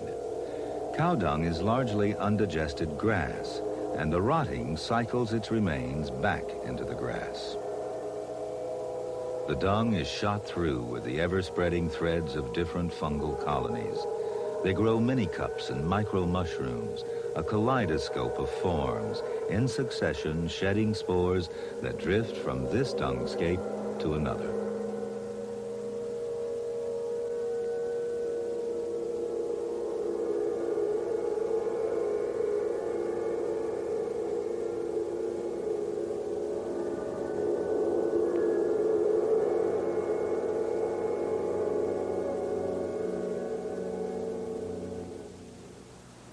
There are fungi in a cowpat that need to get back into a cow, but understandably, the cows are inclined to avoid their own smelly products. They'll not graze close to them. What's been called a ring of repugnance exists around each one, a band of ungrazed grass.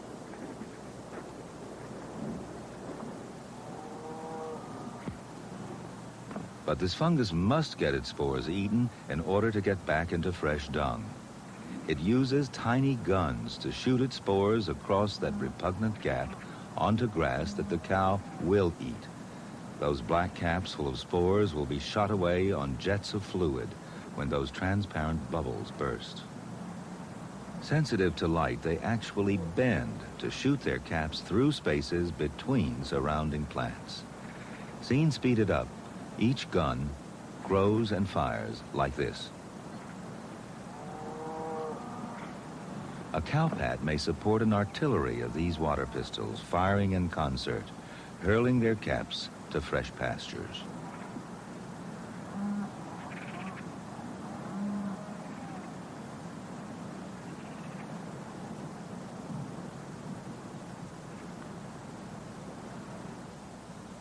A spore's throw away, the tiny missiles land and stick tight to a juicy blade, and there they wait.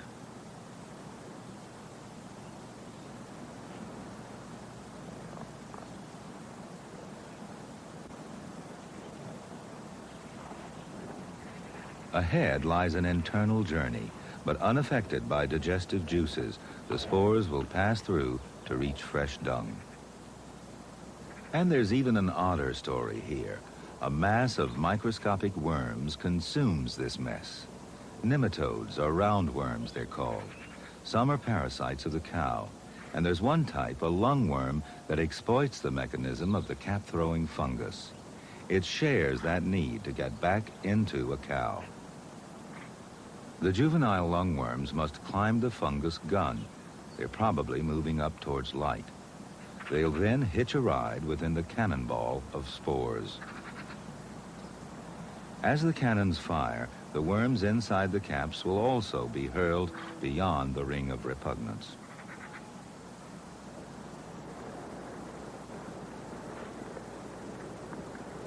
They'll complete the cycle of their lives within the cow. A tiny worm exploits a fungus, but there are fungi about which can trap such a worm. A deadly snare lies in wait for a victim. The filaments of this fungus in the soil bear many such nooses. The fungus probably grows them when there are worms about.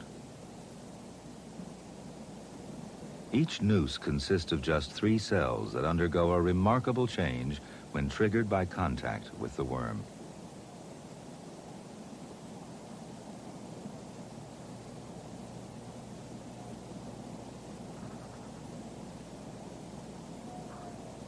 That worm is already trapped, and in a moment, this one will stick its head into a noose or two.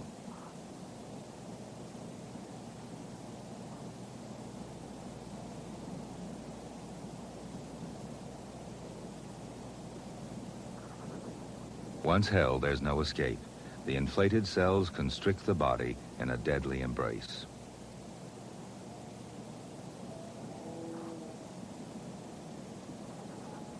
The snare may not trigger immediately. This potential victim may yet go free.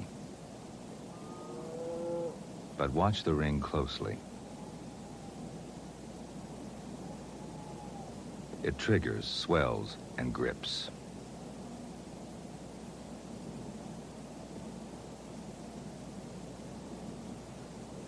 The fungus will now grow into the animal and spread its mycelium to feed throughout its body. In this competitive broth of compost and soils, a predatory fungus able to grab a passing meal is perhaps a jump ahead of others who merely wait for a corpse to come their way.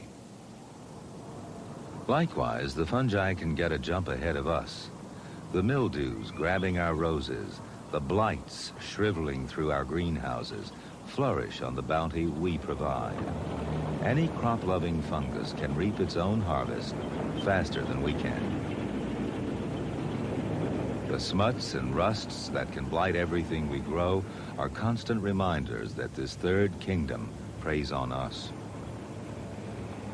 Mildews scramble over wilting leaves.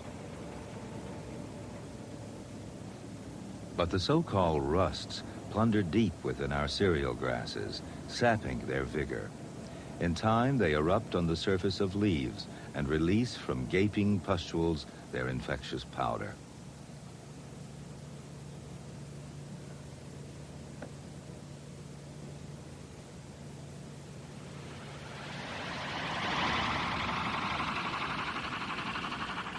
So we fight back, but this is not a modern war. It's an age-old battle for survival. Our stored grain may be attacked by a mold and become discolored, even poisonous. But that's perhaps the strategy of the mold, to steal that food from us. Before our agriculture was born, that same mold might have competed with a rodent for possession of its hoard of seed. It's been suggested that 3 tasks face this mold. First, to make more of itself by feeding on the grain. Second, to hold off rival molds. And third, to repel the mouse and therefore win the battle for possession. It's perhaps that devastating strategy that's plagued mice and men for centuries. One fungus laid claim to the potato and turned the tide of history. In the 1840s, the Irish starved or fled when a malady which rotted the potato spread to Ireland. Potatoes were all that many people ate then, and were an unreliable crop at best. But in those exceptionally rainy years, this vital crop collapsed. Since there was no real knowledge of what caused any disease, this decay was blamed on the rain, or even the railway engine, that recent invention of the devil. Paradoxically, it was a minister of the church, the Reverend Barclay, who rejected the supernatural explanations of the day. An authority on fungi, he propounded a revolutionary theory in suggesting that the fungus in the plant was the cause of the disease and not just an effect of it. More than a century later, our knowledge My socks of just and shit how got this wet. blight I'm spreads almost from ready, leaf to folks. leaf Almost is getting back. more Sorry about the complete. wait. Tiny packets of spores Thank you, burst Butch open Bay, in water on the surface of a leaf. for sticking around. The packets arrived on a breeze, and watching but this rain really fucking has cool made their documentary, breaking frankly. possible. And in extra the props to Butch 1840s, Bay. there was no also, shortage of thank rain. you taking a huge The water dump is essential for the follow. for the Great tiny name. spores swim.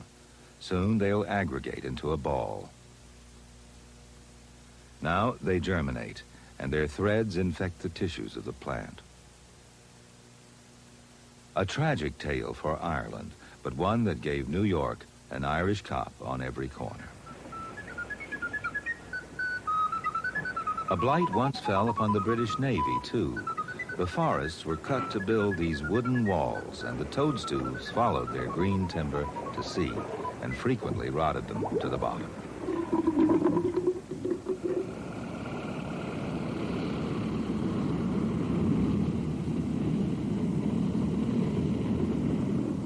England's The responsible for blotches fucking of a elves, diesel-eating y'all. fungus can Guilty. clog filters and block pipes. This one stopped these patrol ships of the modern Navy in their tracks. That fungus should so subtly attack our defenses must give us new cause to fear the molds. The Third Kingdom can consume our modern world of plastic, oil, and glass. Inside the steel boxes which form the roadway of this bridge, a mold was seen which caused consternation among those who might have to breathe the air around it. Fears were allayed when it was realized that it wasn't this dread growth, whose spores cause aspergillosis of the lung, but some lesser fuzz eating at the paintwork. All the same, there are hazards in some pipes. How is this the Think coolest of an documentary unlikely I've seen place so for a far? fungus to grow, and it may prove ideal. The interior of bagpipes is just such an environment, full of moist air.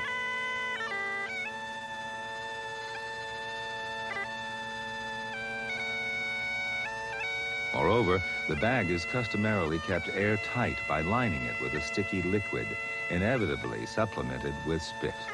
On such a brew lives this. It too can infect the lungs and lay a sickly piper low.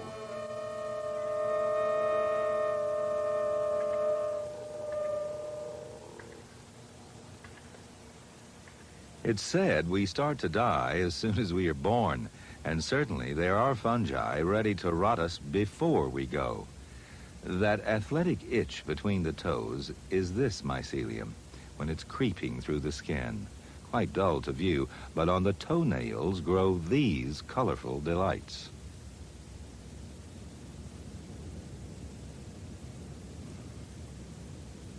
Some kill, others cure. Even the cautious herbalist would praise the one that was good for those that are bit by venomous beasts, or, like this one, good as a poultice for the inflamed eye. But in Alexander Fleming's laboratory, the most famous cure-all gave hint of its existence. Out of the air came this very mold. It's still kept alive today. Called Penicillium notatum, it settled on a culture plate, and Fleming observed its power to kill some bacteria around it. It killed with a chemical called penicillin, the miracle drug of the age. And a similar mold flavors cheese. Another penicillium spreads its mycelium through Stilton, its green spores mottling it that characteristic hue. Its rotting produces the flavor we love, enjoyed perhaps with the juice of grapes, wine, itself sometimes flavored by other fungi that ravage grape skins. And it's a fungus that conducts the ferment. Yeast, one of the oddest. Just a single cell that in the juice divides into a string of beads again and again, becoming a mass of cells. The yeast feeds as it grows in the juice and makes carbon dioxide gas and alcohol. It's claimed that in nature, producing alcohol is the yeast's attempt to defend itself and its food, a strategy that here has failed. We put yeast to work in bulk. The beer maker's ancient craft exploits the fungus, though in some ways it's a partnership, for the yeast is very well fed for its trouble. Beer is not essential to survival, though there are those who would have us believe otherwise. Likewise, fungi are used to supplement or decorate a dish. To eat or not to eat? That was the ancient question. Certainly, the morel that blooms in the spring is tasty both to us and to others. Yeah, dairy will fuck you up.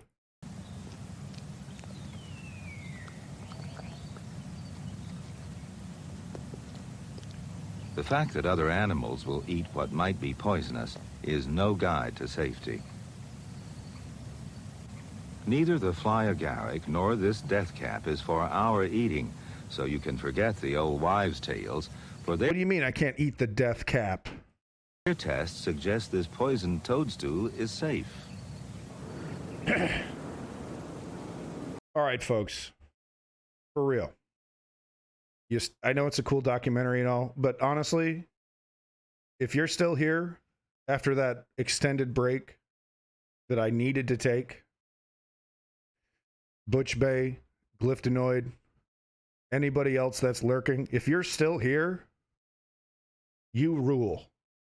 You fucking rule. Okay? Thank you.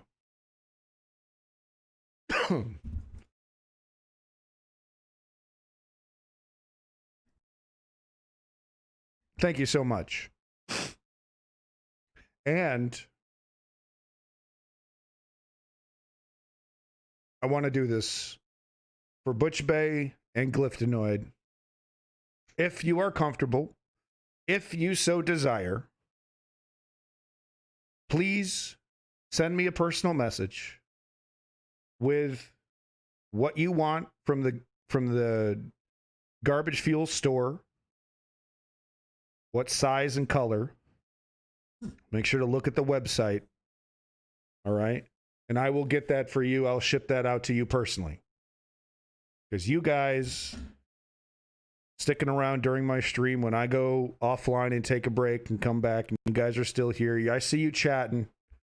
I see you. I am extremely appreciative of that. Okay? Thank you. So go ahead and shoot me that information if you want anything from the Garbage Fuel store. My personal thanks to Glyphtonoid and Butch Bay for keeping the chat going while I'm taking care of business.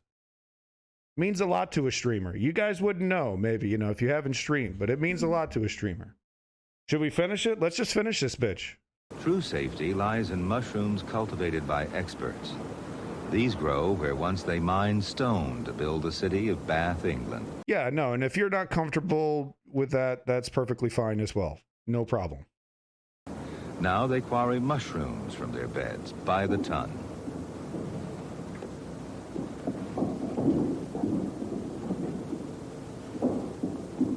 Hey, be careful with the goddamn mushrooms, Deborah. Are grown in caves, sheds, and railway tunnels throughout the world, a tribute to our conservative taste in fungi. Or is it just that ancient caution once again? New types are already being introduced. The oyster mushroom, for example. It looks a little different in the pan, but it's certainly quite safe to eat. Oh, thank you. I see you in chat. Don't think I don't see you. It means a lot. I've been 2 years in the streamer abyss, folks. Nobody but like Garrett McChipmus, aka Vault Boy. Not too many. Okay, it's lonely in the abyss. So thank you.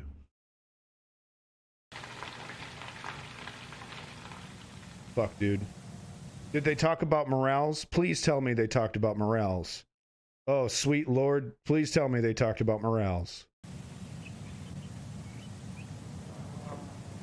Oh, yeah, baby. I'm telling you, man, nothing is more fun than morale hunting. Cold Michigan weather, you're out in the middle of the fucking woods. You're out in the middle of the fucking woods. Hunting for morals. Oh my God. Greatest time of your life, dude. Smoking joints, drinking beer, wandering around the forest looking for mushrooms. Maybe, Dio Genius guy, Clay Pot motherfucker was right. It's pretty awesome. It's not Nintendo awesome, though. Come on. I'm just going to start a fucking materialist religion around video games. Okay? And I'm going to get my ass up into space. And I'm going to hand those aliens a goddamn Nintendo. We did it, folks. Thanks. Welcome back, public citizens. Good to see you, bud. Mushroom is our ancestor. Also, there's lava mushrooms near volcanoes. No kidding? What? I mean, clearly they're not made out of lava, but they grow from what? The volcanic rock? Oh my God, those probably taste atrocious. Colors up the woods, a larder door is swinging open, Is that brimstone? I'm getting a little bit of sulfur, some brimstone. Oh yeah. Highly elevated levels of mercury and lead, possibly. Are those precious earth metals? Oh, delicious. Wow. I'm getting the aroma of 1,000-degree melted rock. Delicious. Lava shrooms sound like something you collect in World of Warcraft. Yeah. It's definitely some alchemy fucking, ulterior iris for the PlayStation 2, PlayStation 3, PlayStation 4, PlayStation 5 platforms soon to be coming. All right? The magic of alchemy. All right? Don't make me go into detail. Sorry, I keep pausing this. And yet few people care or will even notice that there's food out here for free. Suckers. Yeah, that weirdo walking around the woods with a fucking bucket. Of those who do, the interest may be professional. Michael Madlin of Bristol University is a botanist. He's seeking out all types of fungi in preparation for a foray with his students. He knows this third kingdom well. His academic knowledge gives him courage now and then to have a go at eating something novel, but he always makes quite sure he knows exactly what it is.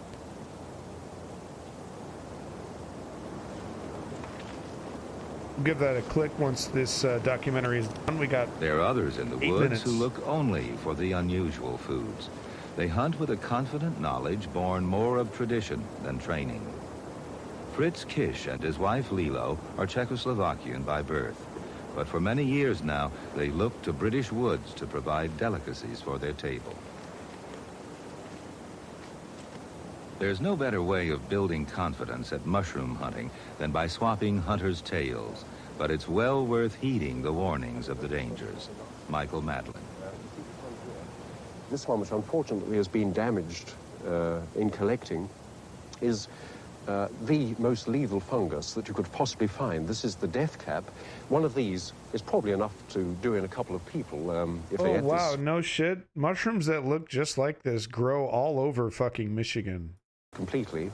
And the danger with it is that although for maybe the first half dozen hours or so you don't feel any effects, probably after about 10 or 12 hours sickness sets in and you have a day of sickness and general unpleasantness.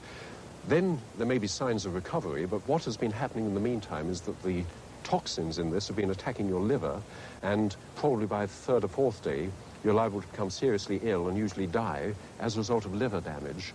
The point that this partly brings out, though, is the need to be so precise. Fucking metal, Jesus Christ. In getting the features right. This thing here looks very similar, and yet that, which is another amanita, is not a poisonous one. Get the features wrong and you're dead, a fear that keeps most of us on supermarket mushrooms. So how did Fritz learn? Well, I grew up with them. When I was a boy... I actually have a book from the 70s on how to grow mushrooms in little jars. I should do that on stream. I'm sure it's illegal. In Czechoslovakia, my father, who was a country doctor, took me on long walks through the woodlands and showed me what he considered safe to eat. I didn't learn to take a very great variety of fungi in those childhood days of mine, because my father, being a doctor and having had personal experience with poisoning, was very conservative, and where he wasn't absolutely certain, he wouldn't allow me to take them. You mean he'd had patients who died or suffered illness from eating these? I remember one particular tragedy that occurred in my small hometown where a family of 5 people, patients of my father's, all died of fungi poisoning. The only survivor was the poor old grandmother who was off her food that day. It's little wonder. Holy shit, dude. Has the whole documentary been like this? What did I miss? This is the coolest fucking most metal-ass documentary on the fucking planet. Dude, this rules. How is this the coolest documentary I've shown so far?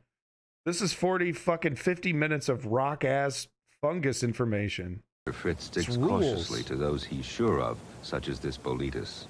it's quite unmistakable when you're used to taking them. Just I didn't dies know of it was mushroom believed poisoning. radius, which I've since learned that it is.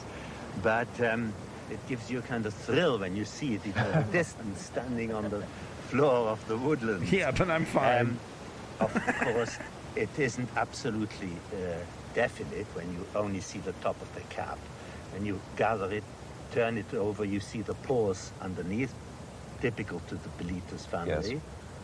Then you can be certain what it is. Yes.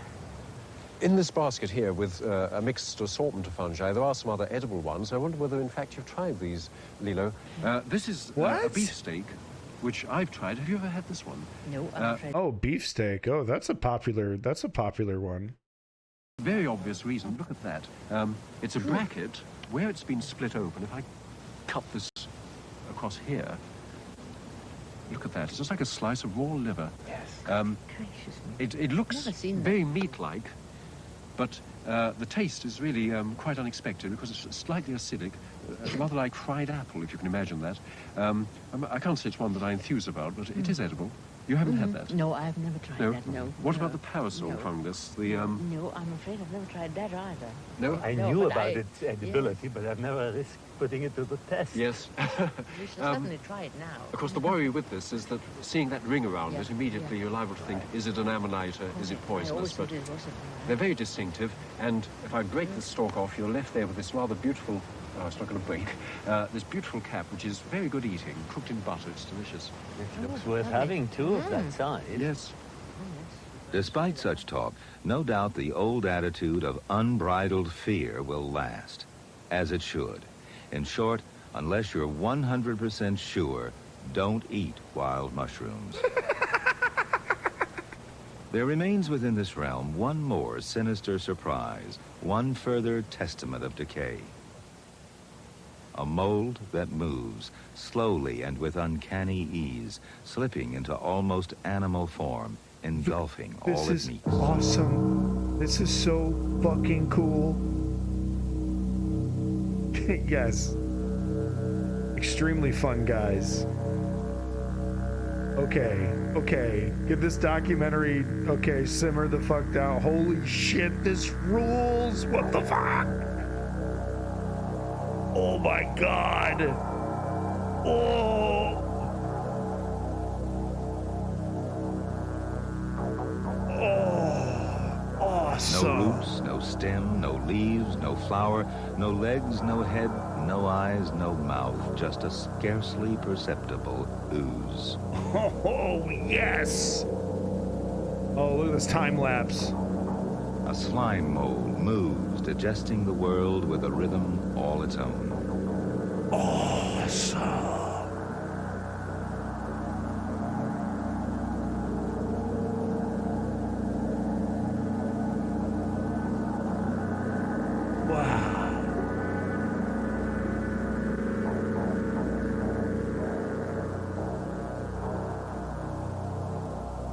They seem to reach from the third kingdom into the animal realm and then return as they transform into more fungal form to shed their spores.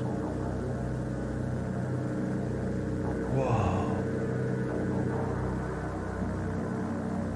The music is so good too. Like, dude, I want to see more documentaries from this director, dude. This guy gets it.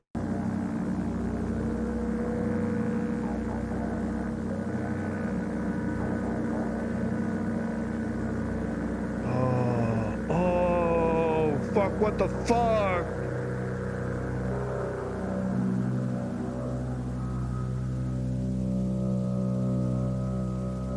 What the fuck is this? What the fuck? Fungi are no longer thought to be formed from mud and the acrid juices of moist earth, yet they still retain that medieval air of mystery. They reach persistently for everything we know and remind us of our own inevitable decay. They are the life that follows death. Oh my God, yes. Every school teacher needs it. I cannot believe I did not see this in school. Oh my god, every science school teacher should have this in their toolbox. This would shut me up for a fucking... This would keep my little And so kid that's attention the the rotten entire world way. about us, more perhaps than you cared to know. But if we sparked your interest in wild mushrooms, please remember our warning. Never eat one unless you know it's safe. I'm George Page for Nature. Who's the director? Who's the... Whoa, what did I click on? What is this? Martin Luther, the Reformation and the Nation? No, but what was that last frame? What was that? The program was paid with funding in part by Sperry Corporation. Oh my god, I'm gonna get so fucking TOS. I did not check this. I just assumed. Oh my god, dude. This VOD is gonna get muted hardcore. Oh my god. Oh, fucking, what's happening now? Good time to text me. Where's Timothy Leary, right? Well, I'm sorry. AdRev Masters Admin. AdRev for third party. AdRev Masters Admin. On behalf of Burton APM ASCAP. AdRev Masters Admin on behalf of APM in North America and EMI Production Music for rest of world. On behalf of Santon Virtual, Associated Productions, Music LLC, AdRev Publishing, and 5 music rights societies. I'm sorry I showed this fungus documentary from 1980. This is the wacky, fucked up world we live in, folks.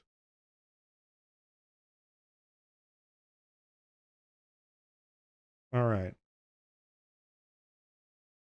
So, I'm going to continue down the Gore Vidal, William Buckley rabbit hole for a little bit. But I'm thinking of who was the shroom guy on Joe Rogan. Oh, I don't watch it regularly, so not quite sure. Do I want to watch more Gore Vidal? We watched one. Let's find a new topic. Whatever. William Buckley's a clown. New topic. New topic. We could watch something funny. It was like a year ago. I'm not quite sure, McCurious, to be honest with you. Let's get a little music here. Let's get some pleasant music. We could watch something funny. We could watch something serious. We could shift it over to video games. I would love to get my audience's reaction to any of these questions. Yeah, let's vibe out. We can vibe out a little bit. I got literally all night. I'm going until 12 o'clock tomorrow. So I'm not even 10 hours into this. All right. I have so much time to kill. Right. So definitely like around 2 or 3 o'clock in the morning, I'm probably just going to start DJing or something. Just like vibe out to music. But everyone will be sleeping by then.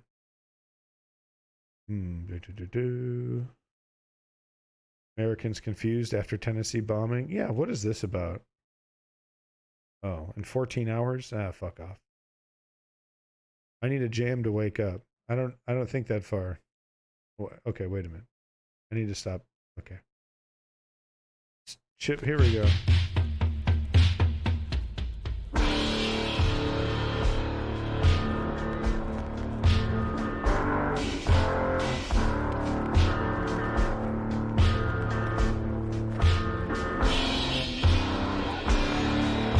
Keep that one on the back burner.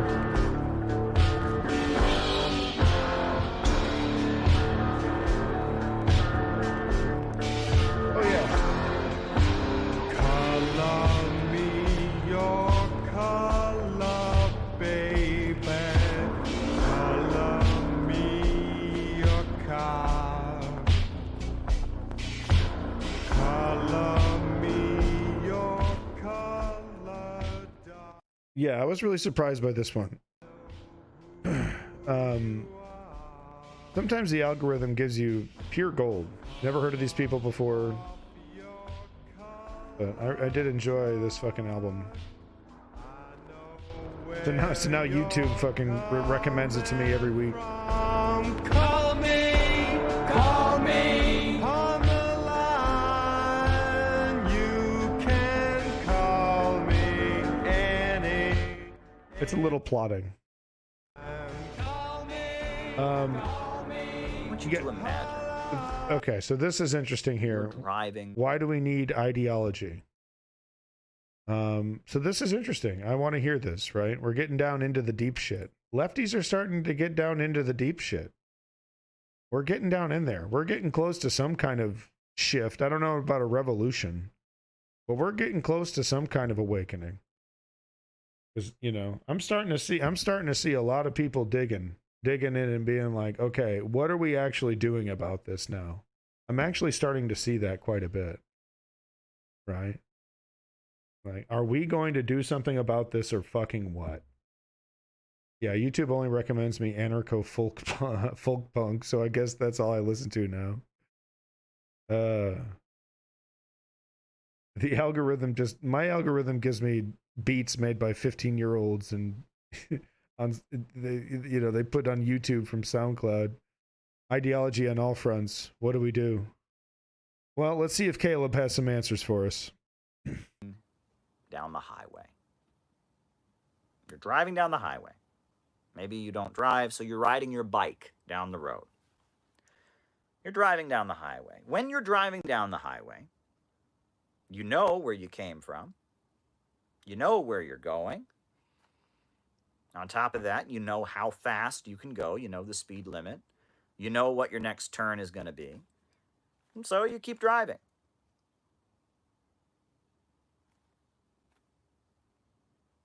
Pretty straightforward. Now, it may be at some point when you're driving down the road that, you know, your destination changes. You thought you were going one place and you say, you know what? I'm not going to go that place. I'm going to go to another place, right? I'm going to change the direction we're going, change the route, change the speed. But you still know where you're going. You still know how you're getting there. You still know what speed you're going on. You just changed your destination. But now I want you to imagine you're driving down the highway. All of a sudden, you can't remember. Yeah, but performed live. You know, so instead of just like chopping screwing it, right, and going slow, like actually performing it at that tempo in that plotting way, right? It's experimental shit, you know. It's the people with tinnitus music. Remember where you came from. You can't remember where you're going. You don't even know how fast you're supposed to be driving. Now, if you were in a situation where you were driving down the highway and you did not know where you were going, you didn't know where you were coming from, you didn't even know how fast you were going to drive, you know what you would probably do? Stop the car. That's what I would do if I were driving down the highway and I didn't know where I was going, didn't know where I came from, didn't... Eventually, yeah. Yeah, you'd stop the car and try to figure out, okay, what direction do I want to go in? Know how I was getting to where I was going. I would jerk to a stop. Give me a clip, curious. I want to see that. I would jerk to a stop because I wouldn't know where I was going. Folks, ideology is like knowing where you're going, knowing where you came from, knowing how you're getting there. That's what ideology is, right? Ideology is like that. We all need ideology. There's a reason that human beings throughout history have invented religions and philosophical schools. I mean, that fits into the metaphor, though, because if we're doing that, if we're stopping, if we're not moving in any direction, and we're just cannibalizing people as they come through, Well, that fits into the metaphor, doesn't it? And political, ideology. The ideology was invented so that human beings could fulfill that basic need. It lets human beings know where they came from, where they're going, how they're going to get there. It gives you the ability to point to the map and say, I am here. That's what ideology is for. That's what ideology is for, right? It is the reason. It's when you're driving down the road of life, why you're going, where you came from, etc. That's what ideology is. And the reason we're having a problem now is because of this. This is why we're having a problem. I am going to tell you why there is a mental health crisis in the United States right now. I'm going to tell you why the suicide rate is through the roof. The good thing he took that fedora off. Oh boy, it's a good thing he took that fedora off. All right, public citizen, there we go. So what is the purpose of ideology then? If it doesn't contextualize the direction that we're going in. If we're going forward, are we going forward? Are we going backwards? Where are we actually going? He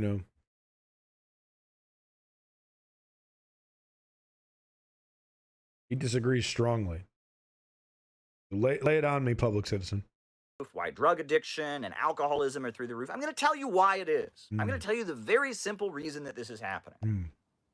I just can't help but see that fedora. This is why it's happening. During the Cold War, what's the core difference between a value and an ideological belief? In the 1950s, Cold War is going on. I'm trying to call you out. I'm I don't know where the fuck. I know words don't mean anything. I put kitty litter in my butt. And we had our ideology, and the Soviet Union and the communists had their ideology. They were competing ideologies. There was the ideology of Marxism that said the working class is struggling to rise up and seize control of the means of production, fight for justice, eventually get to a stateless, classless world. There was the ideology of the United States that said the free market and hard work is the answer, and the West is the best, and democracy and liberty and individualism and Christianity, etc. They were competing ideologies. A value could be manipulated, couldn't it? Or are you trying to say a value is something like a human right? Something so inherently good and so inherently necessary that, it's different from an ideological belief. So it seems like we're playing semantics here a little bit, And among sections of the population that were suffering, like African Americans, like low-income workers, there were a lot of people, not a lot, but some people, who said, you know what? I don't like where I'm going. I don't like where I came from. I don't like where I'm going. I don't like where I came from. I'm changing the destination. We're going. Is it because it's like preset? Because, like you're saying, it can be manipulated. So by definition, the difference between like an ideology and something like a value is that the ideology was like preset by a human in some way. Because I know there's I think he's speaking in the Marxist way of like what ideology is, and why it's important. I.e., why we need communism. Tips Fedora. Going this way. Now, worked fine for them, right? They were driving this way. Didn't work. So they changed destination. They started driving another way. That was a bit of a problem for the American imperialists. It was a bit of a problem for the CIA. It was a bit of a problem, right? Now, they knew in the 1950s we had a booming economy, but they feared that, hey, what if there's a big economic crisis? What if there's big rebellions? Could we get to a situation where all the working people of the United States... So you're saying values should like, maybe, how's this? Like an ideology is okay to set out maybe as like a rough blueprint, right? As a general direction in which we ought to go. But it's truly values that should dictate the moment-to-moment driving, right? To stretch the metaphor to fucking infinity and beyond here. If ideology is the highway, right, that stretches across progress, values are the moment-to-moment decisions that you make while driving that vehicle down the highway. It's a very fedora type face. He wears one. God bless him. Zeus bless him. Venus Project French guy bless him. Stop driving our way and start driving the other way. How do we stop this? How do we keep them from changing direction? How do we keep them from switching ideologies? Every ideology sours eventually. Yeah, I mean, I do talk about how, like, the demand for purity and perfection, you know, in these theories, in whatever theory, whatever manifesto, your Bible, your, you know, your set of values, you know, or set of principles or whatever, right? You know, like, it's the restrictive thinking that you can't be flexible around any of these ideas and thoughts, right? So I do agree with that, like, you know, because there's no mega genius out there that could possibly figure out, right? I mean, like, the idea of the Constitution being amendable, that's the whole idea, right? Because it's like, well, we have no fucking clue what the fuck you space people are going to be doing in 10 years. You know, we're all going to be dead in 6 seconds. Because we live in the early 19th century, late 18th century. We fucking drink whiskey, fucking smoke, and have sex with straight up prostitutes every single night. These guys are fucking heathens, man. Yeah, you see my point. Trump has been shitting all over America in the name of his conservative ideology. Oh, Trump has been shitting all over America. He doesn't have an ideology, public citizen. You know, Trump is not the best example when talking about ideology. You know, if you know, if ideology is a highway, Trump is the hapless moron being driven in his limo down that highway, completely oblivious to what's happening around him. So, I see what you're saying, though. Without a modular system, it's going to become too rigid eventually. Yes, exactly, Mercurius. You know, the demand for perfection destroys us. Liberty and justice for all is something I can get behind. Those are the only words of the pledge I actually say to my class. The Pledge of Allegiance is in and of itself anti-democratic. And if I knew then what I knew now when I used to say the pledge, I would refuse to. That was what they discovered. They said, how do we make sure that if there's a crisis, if there's an economic and political crisis in the United States, if people are fighting in the streets, if there's mass unemployment and starvation and people are just determined, how do we make sure that in the middle of a crisis, they don't switch the way they're driving? Here's what you do. Yeah, I'm curious. There's no road. You tell them you're not going anywhere. You tell them you're not coming from any place. Postmodernism. Postmodernism is a way to guarantee that if people don't like where they're going and don't like where they came from, they don't switch. That's what's happening right now. We have entered the age of postmodernism. Postmodernism is not Marxism. Jordan Peterson is an idiot. Anyone who tells you that postmodernism is Marxism is an idiot. Postmodernism was invented to subvert Marxism. Marxism is an ideology. Come on, homie. Source, please. Marxism says human history is going to higher modes of production. There's class struggle that's driving human history forward, and eventually that's ideology.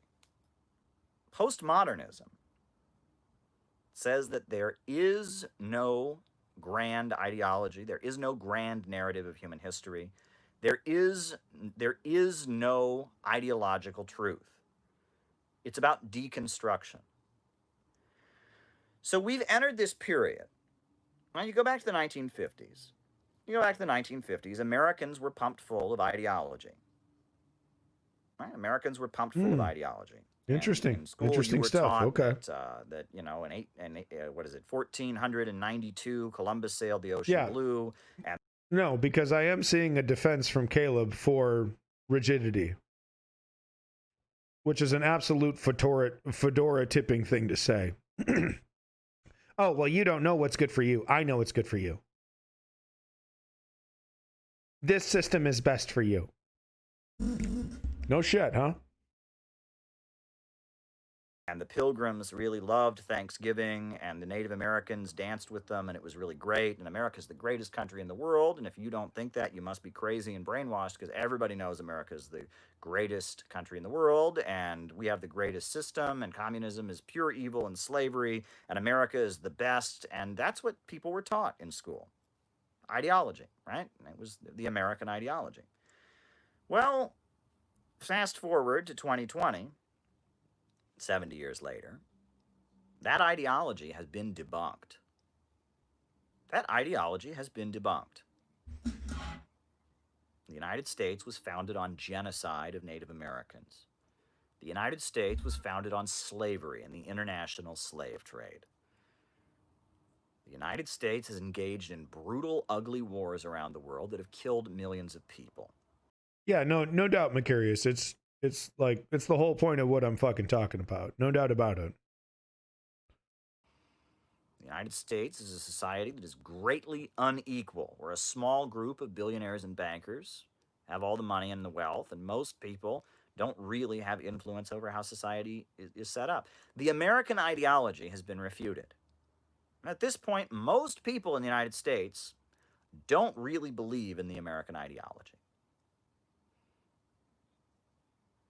They don't. I mean, it's American dream. Where people realize, you know what? The USA was started by slavery and genocide. The USA is an imperialist country. There is brutal, oppression in this country. There's a lot of suffering in this country. People realize this. But all that leads to is postmodernism. No, it doesn't. I mean, Jesus Christ, you want to talk about negative Nancy over here.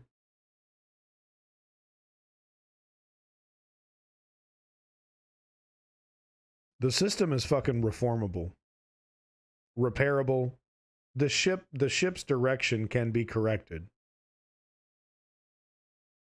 I don't want Caleb telling me a goddamn thing of what I gotta do with my life, my possessions. It's a non-fucking starter, dog. Where are the people who realize this? Because you have to be asleep to believe it. That's why they call it the American dream. Yeah, no, I'm an insane critic of the American dream. I'm literally been for like the last 5 years, people have been asking me, why are you moving to Canada? I'm like, well, because I'm looking for the American dream. Incredibly, like, once again, like, the Marxists have the great critiques, right? Then they start telling you what to fucking do. Right? And you're like, well, these guys are assholes and idiots, but at least they're lying to us and telling us we want you to be free. Right? And it just feels like communism is like accept limitations. Accept conformity. And, I'm sure they would say, oh, that's ignorant. That's a misconception. But that is my layman's perspective right now. All this Marxist shit I've been jumping into. It just seems like a whole lot of fucking people I don't like telling me what I don't want to hear. And it's like, oh, well, because you're a lazy bourgeoisie American baby. Like, well, fuck. I don't know. Maybe I am. We can't live without ideology of the past, then we have to fashion one. Yeah, I mean, what's wrong with like trying to figure out what direction we want to go in, the general direction, and try to fight for it. You know, if we want to call that ideology, whatever, if we want to call those values, whatever, right?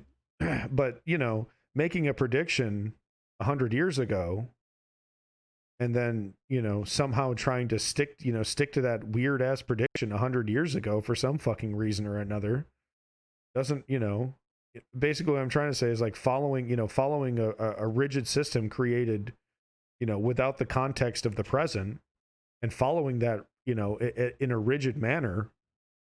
Who does that please? That pleases weirdos, you know? We need to follow it exactly. And I know these are all simplifications and generalizations of Marxism and all that shit, so I'm aware of that. That's what shit like the Great Reset's about. It's an attempt, charting a course. Well, you know, it's good to think about that stuff, you know, in a larger meta sense. But unless the package that you are giving people, the package of ideas, is as long as the backbone of that package is here is how your life is going to be better on a day-to-day basis, right? As long as these ideas are being sold in that way, then we're talking, because then we got some actually savvy politicians. I've narrowed it down to the fact that I love culture, but I believe we are wasteful and decadent. Almost all cultures. Yeah, but our heart's in the right place, right? When we see the environmental destruction that our decadence creates, people want to create change, right? We are not given those options. And of course, we're not smart or savvy enough to demand those options. So yes, we are guilty in our own special little way, right? Through our apathy and ignorance. But our heart's in the right place. It's got to mean something. Figuring out how to build a system that's best for everybody or the vast majority. Yeah. And most people would agree with that. Even the 72 freakazoid MAGA head Republicans that want to destroy American democracy to keep Donald fucking Trump in office? Are you fucking... Good God. It's so embarrassing. It's so embarrassing, dude. It'd be like if I wanted like Harry Potter to be real or something. You know? It's just like, pity me. Pity this man. You know, like the Pac-Man dude. Anyone seen the Pac-Man guy? The guy who was fucking morbidly obese and utterly obsessed with Pac-Man? That to me encapsulates how I feel when I think about like Trump support. Like still supporting this guy. That, you know, I think of that Pac-Man guy. You know what I'm talking about, right? The fucking I want to rub Pac-Man on my nipples or some shit. Look, I'll type in Pac-Man nipples. Watch this. First, meet Tim Christ, a man. Wait, why was the thumbnail some man vomiting? Wow, that's disgusting. Oh my God. Yeah, anyway, here.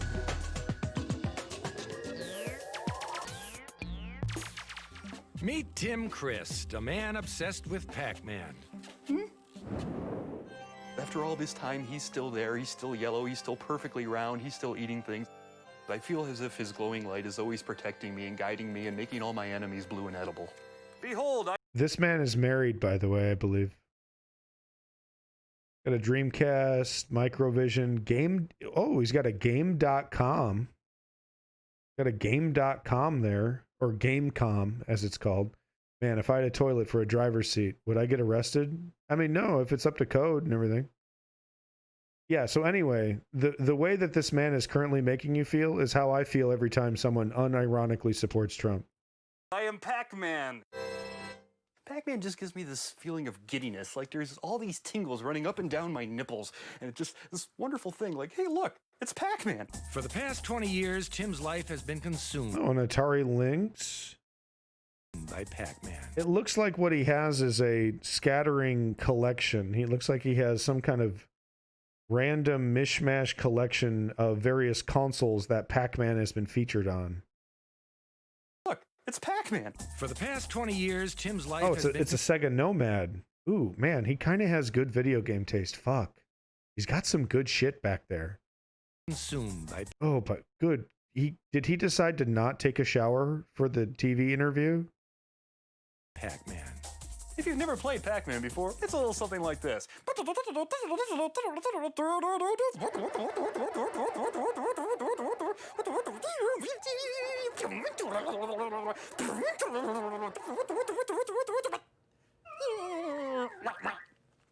Look what you've done. It's like he has a bond with Pac-Man. He has this psychic connection. This woman is look, I want to give her credit, but I also want to admonish her because listen to me. Okay? She's a saint for putting up with Chris's cringe. She's an absolute saint. But she should also be admonished because she's mating with this man. She's allowing this man to have children. She's very pretty. What is she doing in that relationship?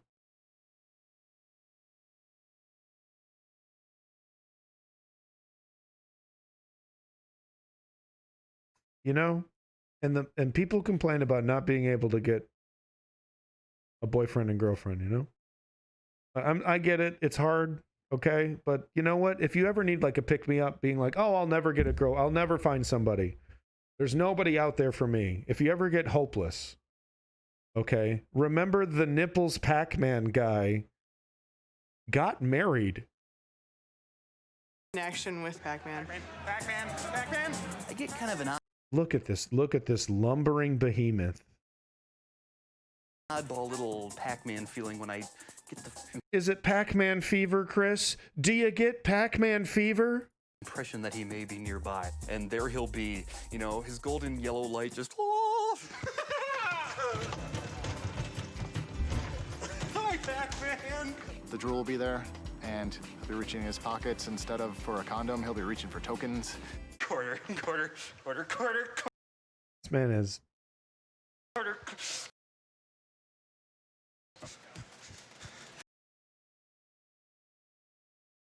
Hello. How are you? Might I perhaps ask you for some quarters that I may offer them to the great yellow one?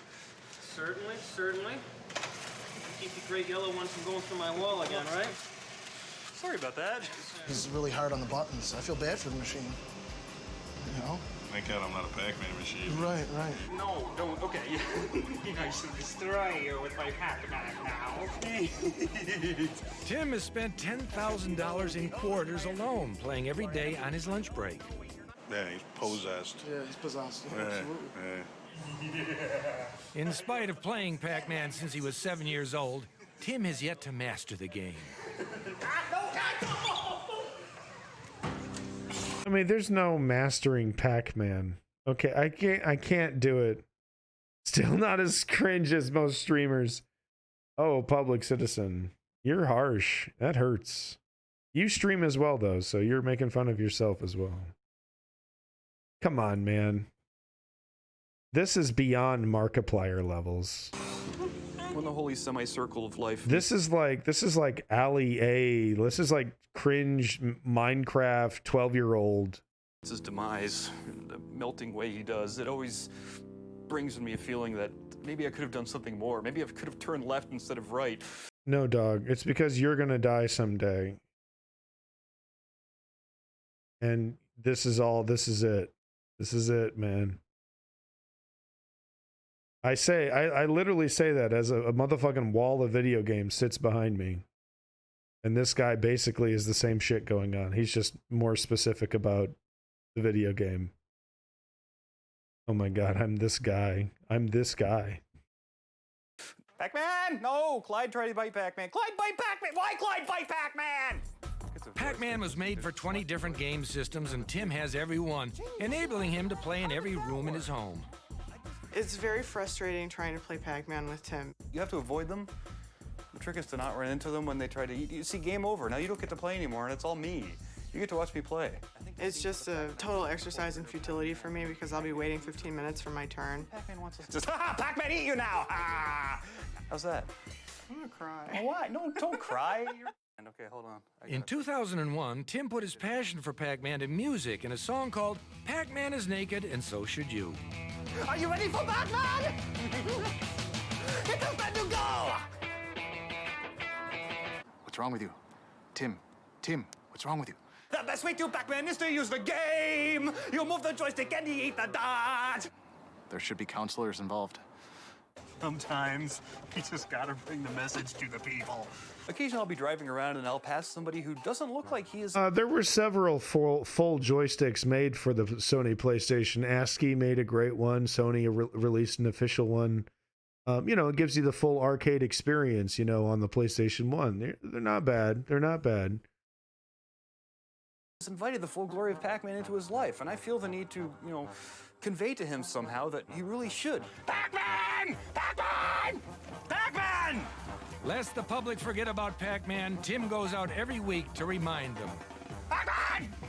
He won't rest until the world shares his enthusiasm for Pac-Man. I simply profess the glory of the Golden One who is round and eats things. It is written that you shall play Pac-Man, and only then shall you know the glory of Pac-Man! It can be extremely embarrassing. When we're driving down the road, people are standing there like, Pac-Man? Bow before Pac-Man, feel his glory! Feel the glory of Pac-Man! See Pac-Man! No! See Pac-Man! I think these people are going to look back on their lives. They're going to be lying on their deathbed thinking, my God, I have squandered my life. Think of all the times I played things that weren't Pac-Man. Say Pac-Man! Say Pac-Man! And now it's too late. Pac-Man! It's adorable. In a very disturbing way, it's adorable.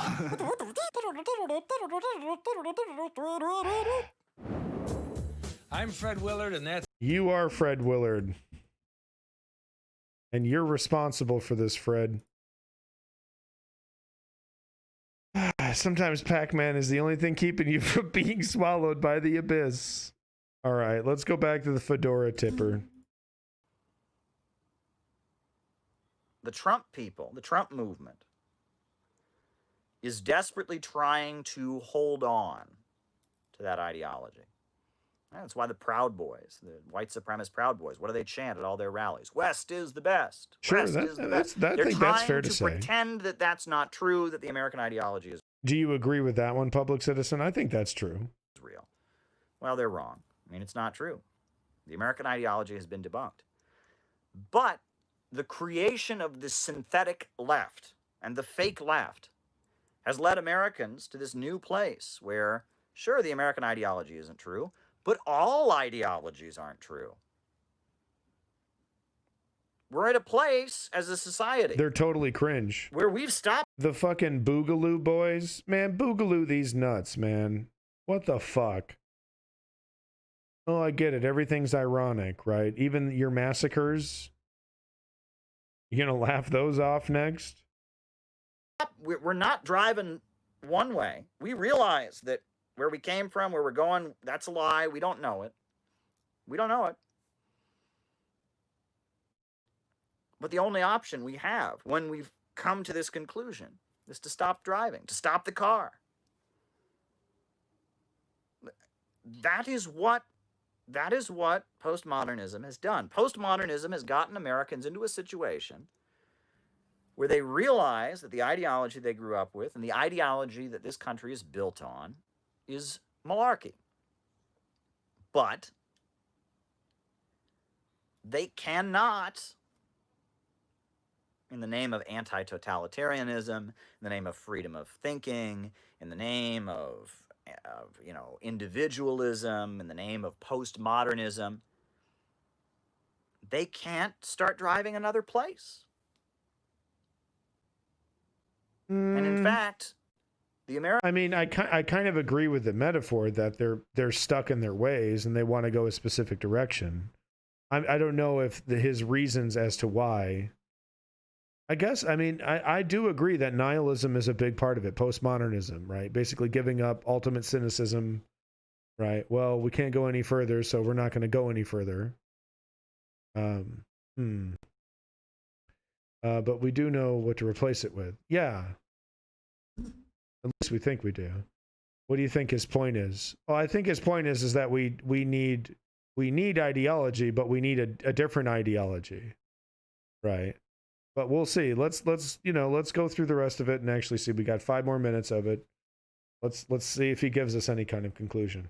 American ideology has been replaced with this belief that all ideology is totalitarian, all ideology is oppressive, there is no truth, there is nothing to believe in, and if you do believe in those things, you're a sucker, and anyone who tries to convince you to believe in those things is a totalitarian dictator, is a cult leader, is a narcissist, is a predator, is a fascist, is a Nazi.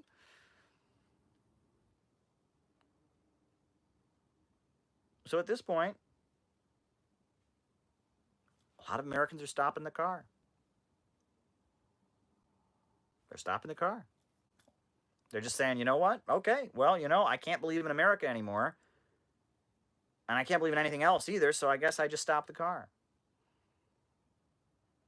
Well, I'm here to tell you, folks, the reason I exist, the reason that I'm on YouTube, I am convinced my purpose in life is to be that guy who tells you you don't have to stop the car.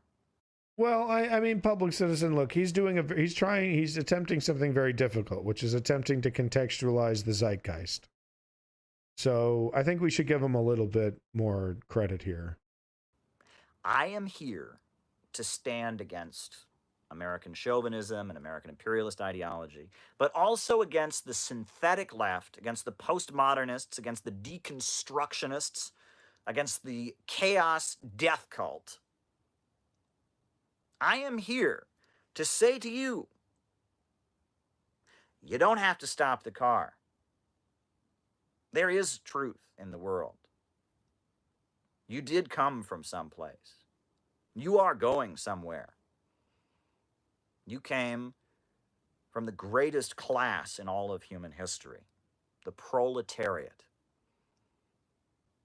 And we, the proletariat, the working class, are going to seize control of the means of production.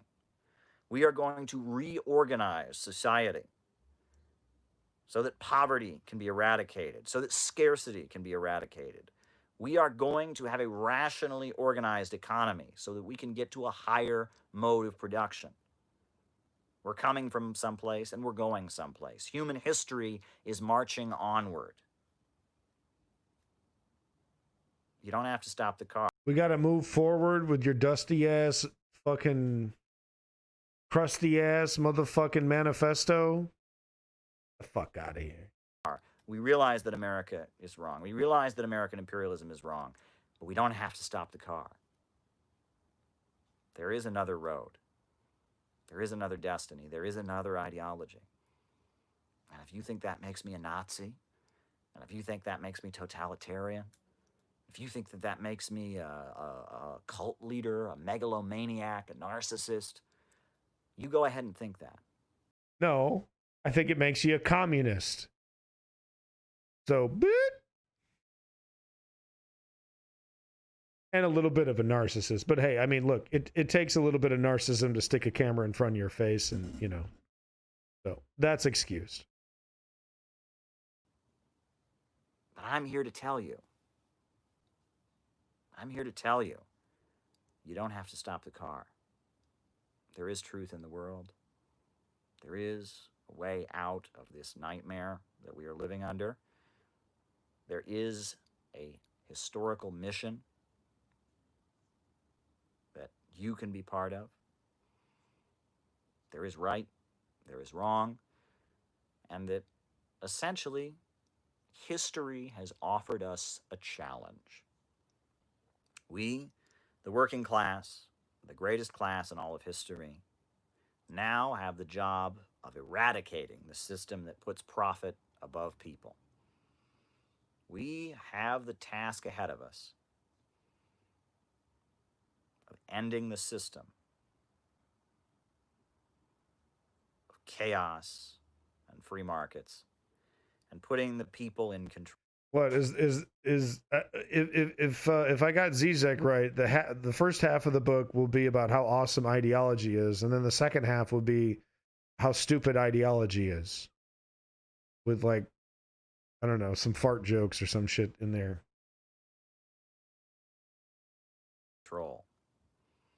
And we carry with us a legacy full of great. I do need to read. I do want to do some reading. I got to read some of his shit. It sounds like it's actually pretty fun reading. Sounds like a preacher. His religion is communism. No thanks. I'm giving him a break because he's trying to do it. He's not saying the C word, though. Say the C word, Caleb. Come on, buddy. Call it what it is. Come on. Successes was us who turned Russia and China into superpowers. It was us who invented space travel.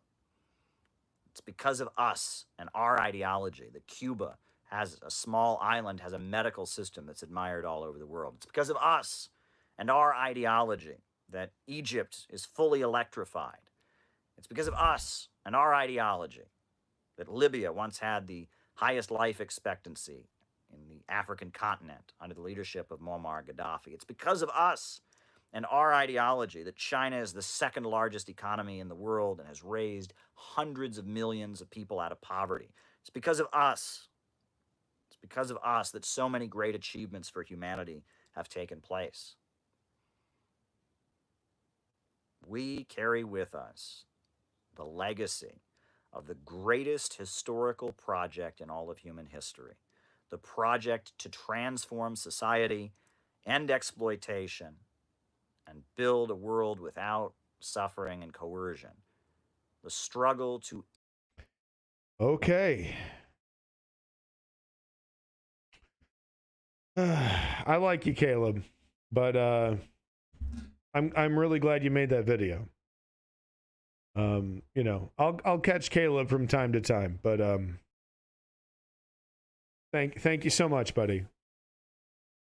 Preach. Preach.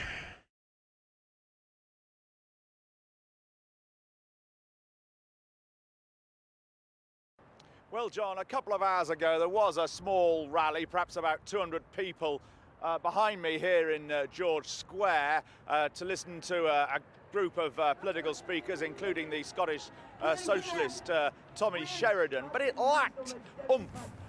Really. Now, Margaret Thatcher was not a popular figure amongst many Scots. She was associated with the decline of the steel industry and the coal industry, and with bringing in the poll tax a year earlier than in the rest of the country. And indeed, the Conservative Party went into huge decline in Scotland during her years in office and subsequently, and has never recovered from that. But I think it's fair to say that the reaction amongst Scots today to her funeral has been broadly one of indifference.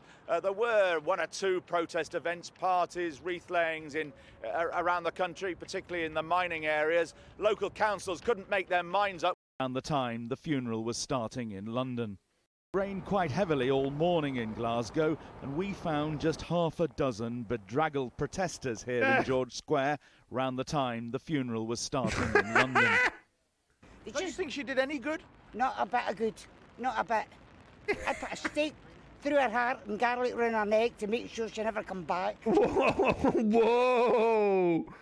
Put a stake through her heart. Whoa, nice. Isn't that a pretty horrible thing to say when her funeral's going on right now? Too bad, too bad. She pulled...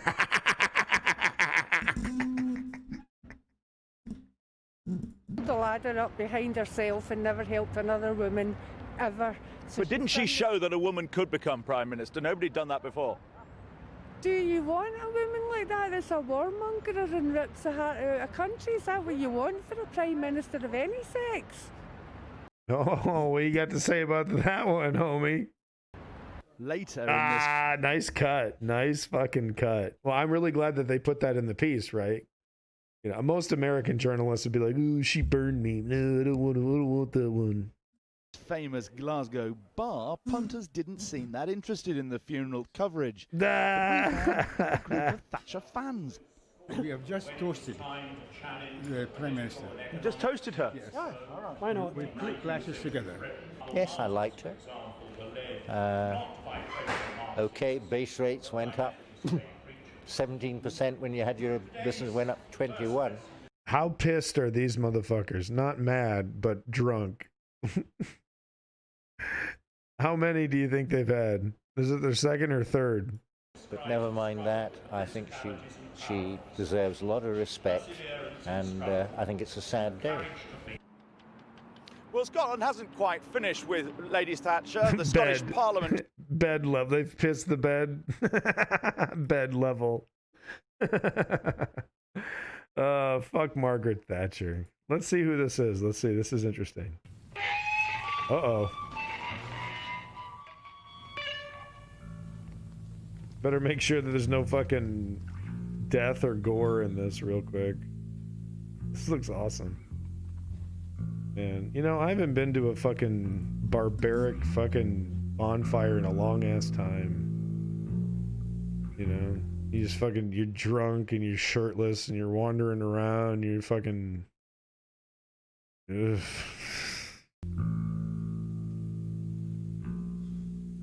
And fucking big ass bonfire just burning shit.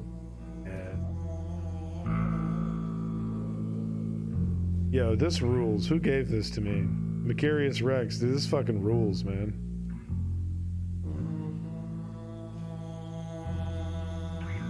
Yep.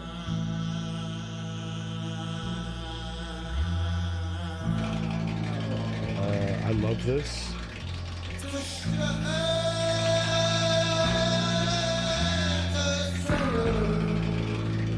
Yeah, no, I love this. Dude, he's playing a fucking awesome.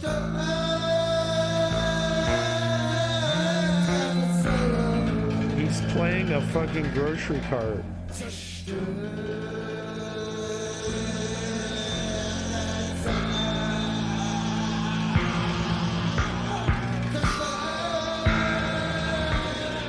Oh my god, yes. Oh my god, yes. Wait, is this owned by a record company? Please tell me this isn't owned by a fucking record company.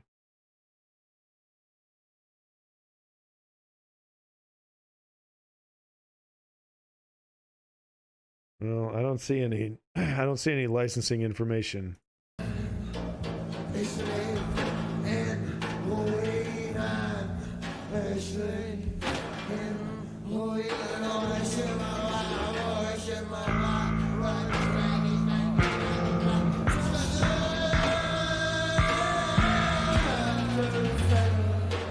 I mean, I'm fine with rock music that expresses other emotions and whatnot, but it really does feel at home in the realms of despair. Oh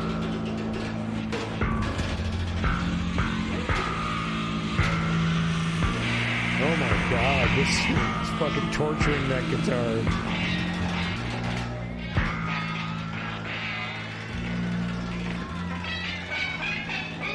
I've never seen a shopping cart used as an instrument. And it actually works really, really fucking well.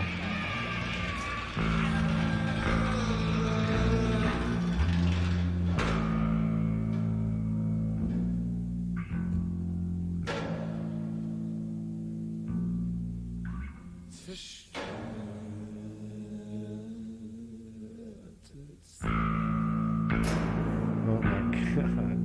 Yes. Can I see this guy live, please?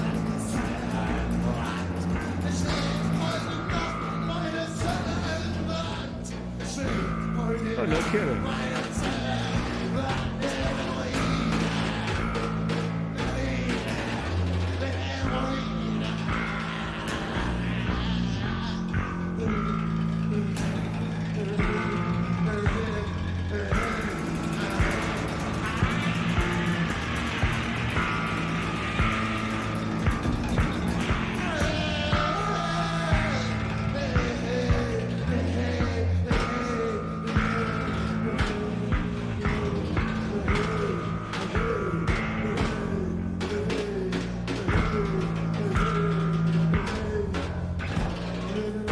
I don't know about you guys, but I fucking get it. I get it, man. This is in me.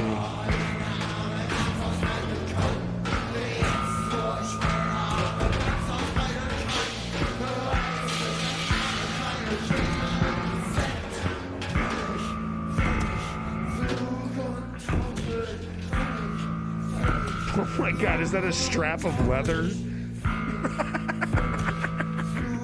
He's just smacking a strap of leather like meat.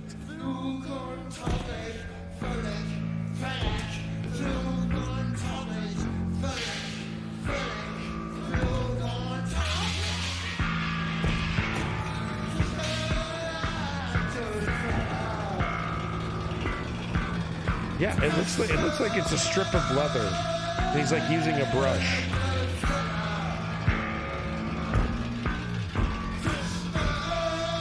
DMCA pause. Sorry to break it up, but you know they're fucking fascists and all that. I'm sorry. I love you, Jeff Bezos. Great Chrome Dome, buddy.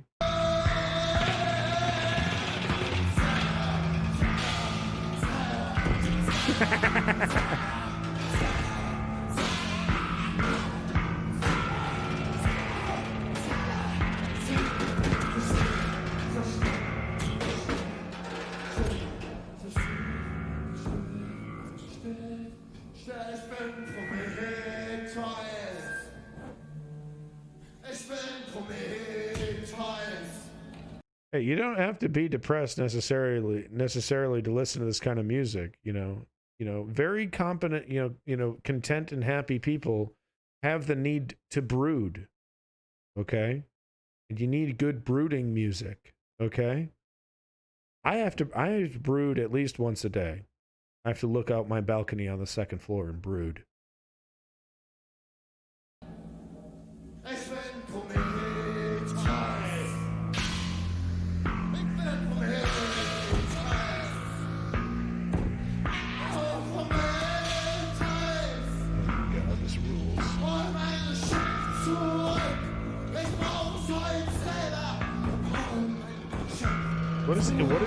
What is he doing? Is he just slapping musical like boxes?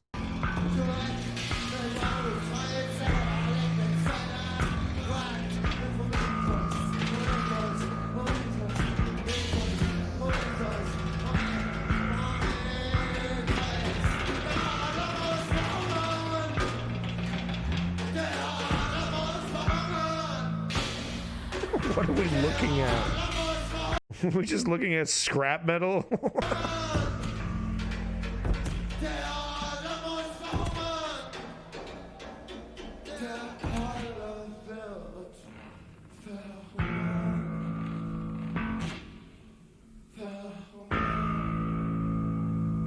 Literally scrap metal.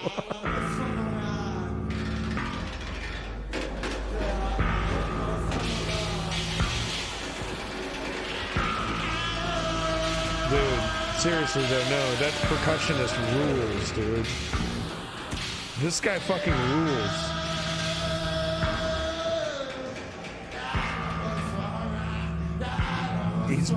This is one of the most brilliant performances I've ever seen with a shopping cart in my life. Stomp has nothing on this guy.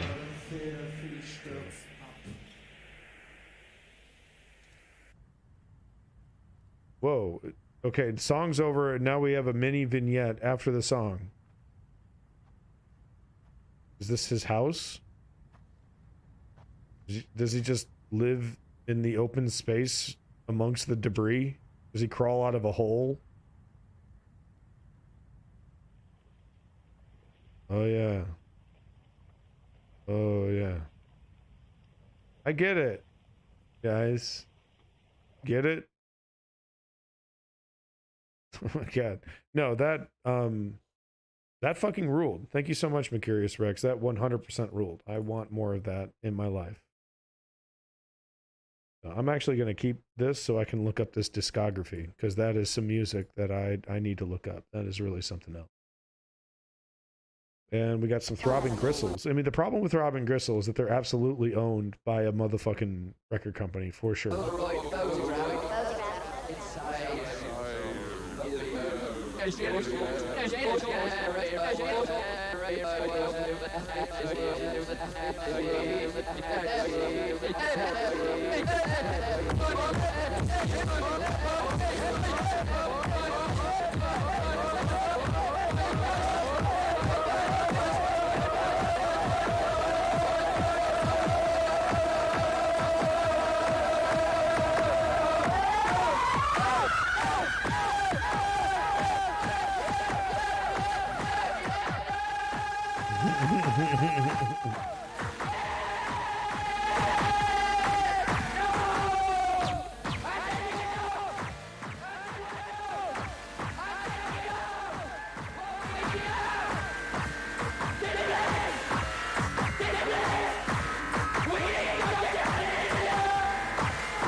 No, throbbing. Look up throbbing gristle, you know, and motherfucking skinny puppy as well.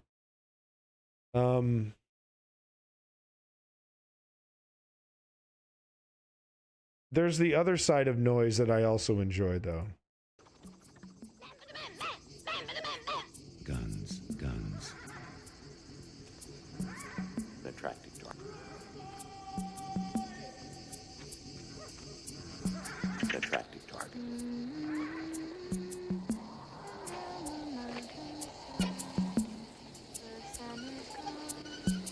And all the roses fall.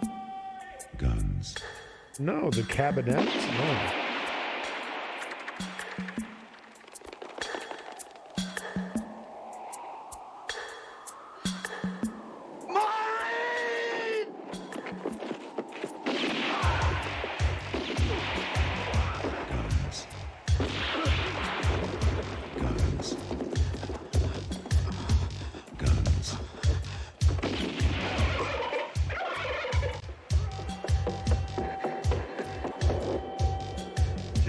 Guns. There's a real Western story for you. Guns. Gosh, what excitement.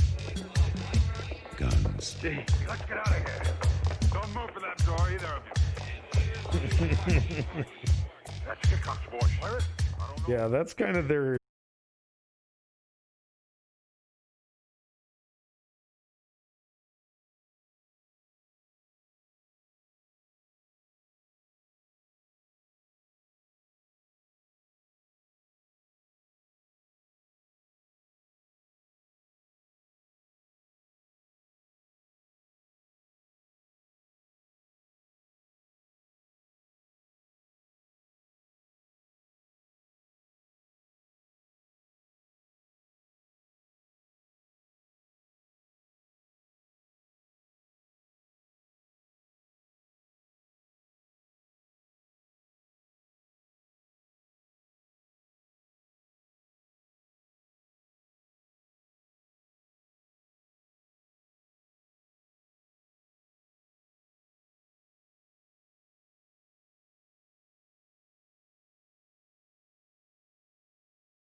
I love Pixie though. Dude, seriously, the Nocturne, the memes for Shin Megami Tensei Nocturne are getting a little esoteric, okay?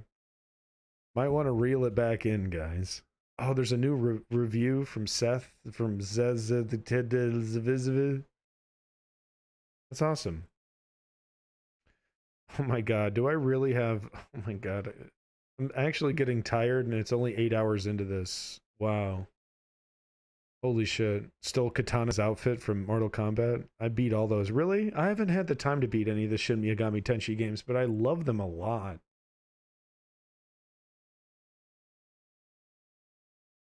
I love them a lot.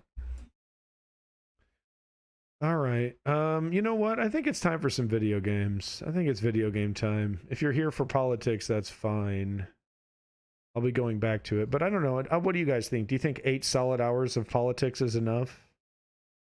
I wanted to play them, but yeah, they're really long, but they're actually really satisfying. Like the amount of time you put into them, you know, especially, you know, like the Shin Megami Tenseis, they can often feel really, really satisfying, to put it, you know. What do you guys think? You think 8 solid hours of video games is enough? Well, I actually got some entertaining ones here. I really what I want to play is Death Stranding, but that's a little boring. And I actually bought some games specifically for this stream. One of them is I'm firing up right now. Oh, that's loud, isn't it? Sorry. Okay, hold on. Okay, there we go. And I need to do the same thing for myself. Okay, yeah, we'll just bring it down to 4. There we go. And 1 second, uno momento, while I get a game capture going here. Yep, just programming the matrix here, folks. I guess I should change my thing as well. 1 second, we're just programming the matrix. Just give me 1 second, please. There we go. Matrix configuration is almost complete. Okay, there we go. I'm gonna change the social media, well, because no one knows what this fucking game is, and there's no fucking way people are gonna be looking for it. So I'm going to change it to my other favorite category, art. Because that's what video games are, you know? If, fine, you won't give me more niche specific categories that I can get into. I get retro or I get the specific game. Well, no one's looking for retro and no one's looking for that specific game. Well, where can I go? Well, you can't put in Fortnite. I mean, you can, but you know. So what do? I say art. I say art. That is a perfect generic category for video games if you're not going to give me something better. Twitch. Multi-billionaires, you can't even fucking give me right, you know, categories that I can help describe to people what I'm even trying to stream here. Anyway, so this game is called Progress Bar, Windows 90, or Progress Bar 95 maybe? So here we go. Games and demos.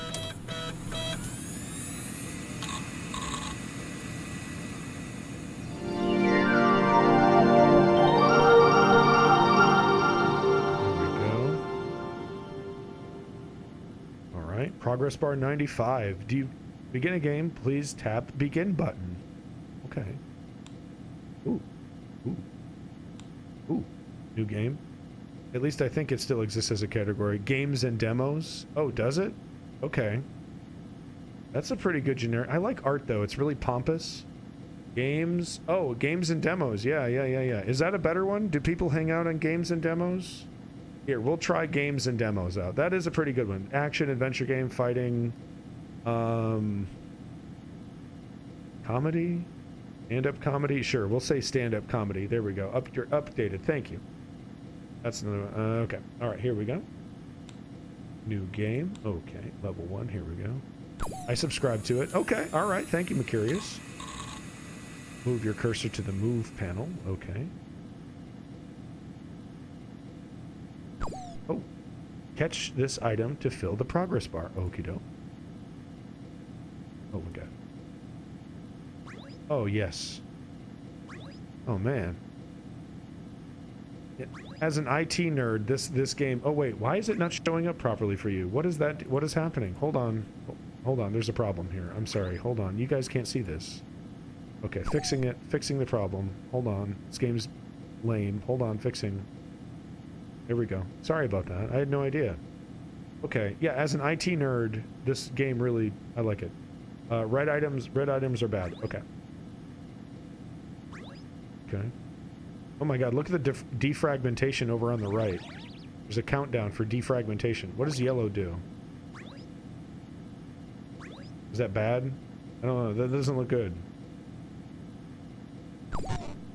Put segments into empty part. Okay. Oh, whoop. Yeah, whoops. Oh no, blue screen. Fuck. Okay, let's try this again. Sorry. I can do better. Please like and subscribe. Buy my merch, everyone. PewDiePie. Ah, PewDiePie. Ah! Ah! Ah! Ah! Ah! Ask your mom. Toys. Ah! PewDiePie. I can't even do it for 5 seconds. I don't know how he does it for, like, the 45 minutes a week that he streams. Oh my god, the music in this game is so fucking awesome, isn't it? Jeez, I'm not fucking being put in a coma right now. Not at all. Seriously, can it get a little more boring? I think that's the point, but like, seriously, this is like... This is desolate. Okay, put segments into the empty part. Okay, there you go. Oh, I have to put it into the empty part. I actually catch it in the empty part of the status bar. Oh, okay. You can use cheats. Look at them via game and the internet. Enter them via progress DOS. Okay. Okay, what is this? Oh wait, this is good. Hold on. Okay, 100%. Bravo! Nice. Oh, it's super loud now. Hold on, fixing.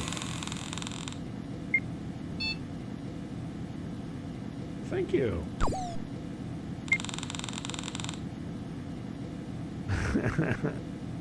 Collect points to get upgrades. Oh, I can upgrade my RAM. Ooh, 6 megabytes of RAM? Oh my god.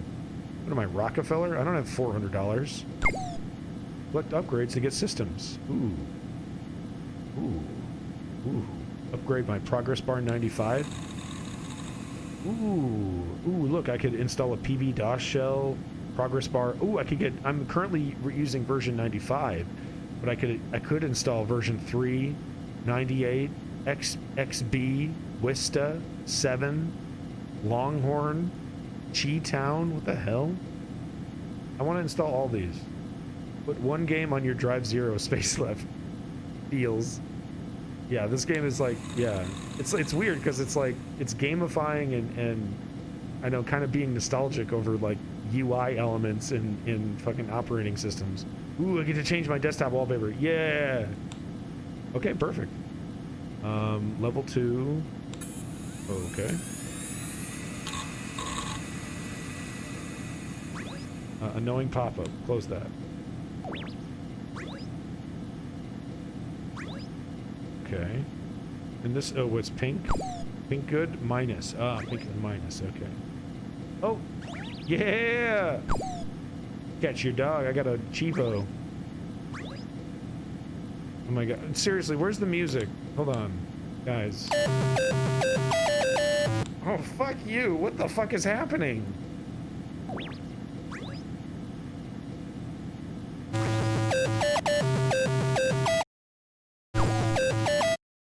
What the fuck? That's your fucking... What the fuck? What the fuck? My friend and I made music like that. Yeah, I think I've made music like that before. Except I didn't need a studio. Uh-oh, I gotta defrag my hard drive. Hold on, let me level up this progress bar real quick, and then I'll defrag my hard drive.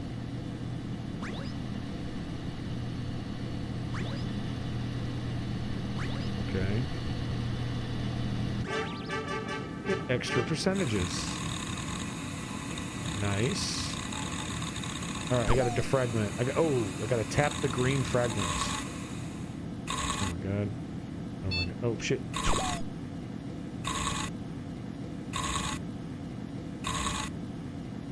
Oh. Fixed it.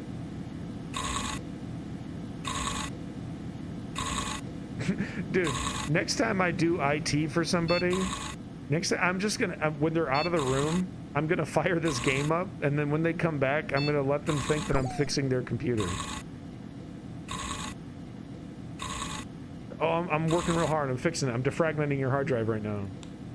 Woo! Oh, that was a close one. Looks like we got it. We completed the defragmentation. That was a close one. Woo! Wow, this you burn out yet? I'm actually tired. I'm legitimately tired, but I'm guzzling coffee, and we just got done with 8 hours of politics with a little fungus documentary in the middle there. I'm not done yet, boy. We're doing 24 hours. I owe it to my fans.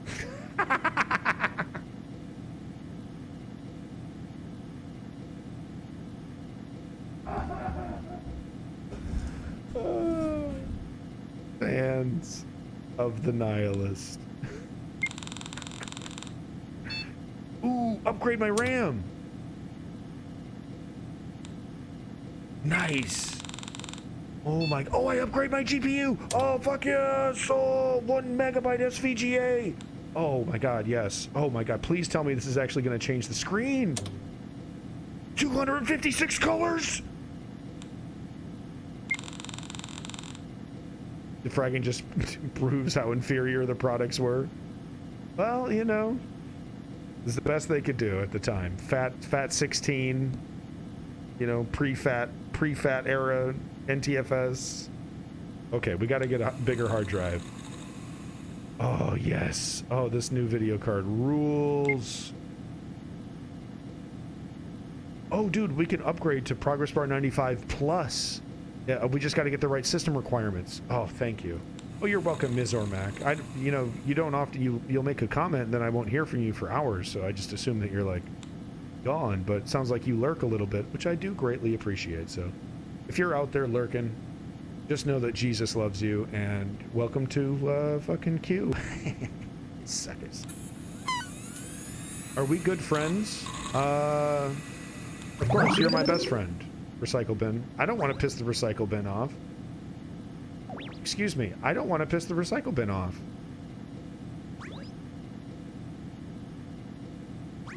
I don't think that's stupid. I'm not going to piss the recycle bin off. Pretty sure the recycle bin can literally annihilate me.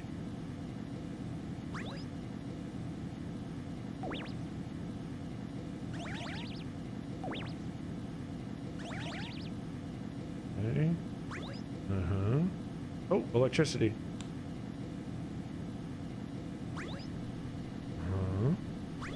So do you eventually get Windows Millennium Edition? Yeah, it actually does. Yeah, Millennium XP. It looks like I can actually upgrade, and I can actually downgrade as well. I could get like Windows 3.1 and Windows 2 and Windows 1. Looks like it spoofs all of that. It's even spoofing the motherfucking alpha versions of like Longhorn, which I believe was the pre-alpha version of 7 or possibly XP. It was one of those. So this is actually pretty fucking cool. As a nerd, as an IT nerd, this is huge. If you're bored of this, please let me know. I'll change it up. But as an IT nerd, I'm blowing loads over here. 80 megabyte hard drive. Do you know how expensive an 80 meg hard drive was when it was brand new on the market? $500 at least. Some guy dared to call Windows ME Windows 2000 to me one time. Holy shit. I mean, they're completely wrong. I mean, fundamentally wrong. Because as the nerds know, Windows 2000 was an extension of the Windows NT brand, where Windows ME was an extension of the Windows 98, Windows XP kind of consumer stuff. And there wasn't a merging of those two until later. Was it Windows 7 was when they merged, or maybe Vista? I think Windows 7. Windows 2000 was the pedigree. Thanks, man. Yeah, I get you. I'm an IT guy. I get you. But Windows 2000, during its heyday, was the preferred operating system. That's all I ask. I know. You need to understand the difference between NT and the rest of the flavors of Windows. It's pretty important. Ooh, ooh, ooh. Nice. I wish real operating systems were like this. You know, Steve Jobs and fucking... Ooh, Progression 3D! Oh my god. Dude, Mom let me buy this. Yes. Wow, that's super crazy loud. Sorry, hold on. There you go.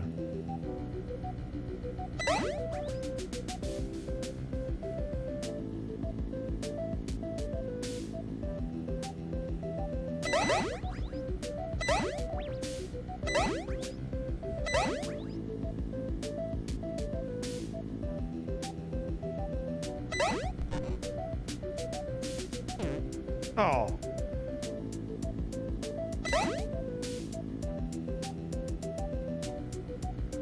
Okay. Can I get through, please? Oh, okay. Best Clippy moment. MC Hale's Navy? What's that?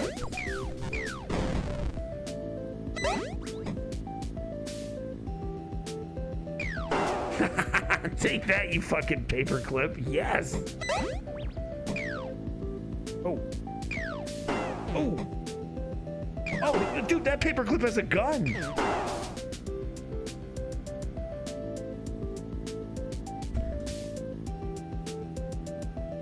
It looks like you're trying to destroy planet Earth. Oh, dude.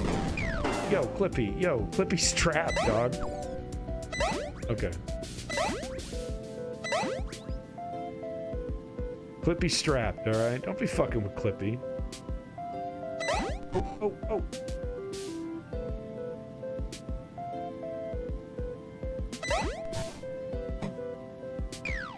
Yeah! Yeah! Bill Gates, you fucking fucked up, dude.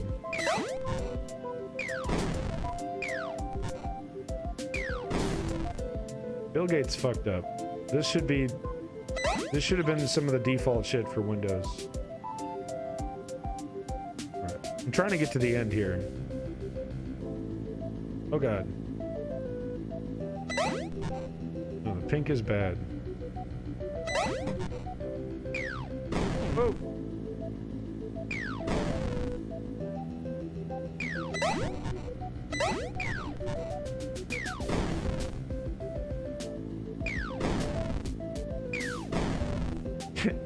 Is it an okay excuse if the games are kind of boring and bland? Because, oh damn, Jesus.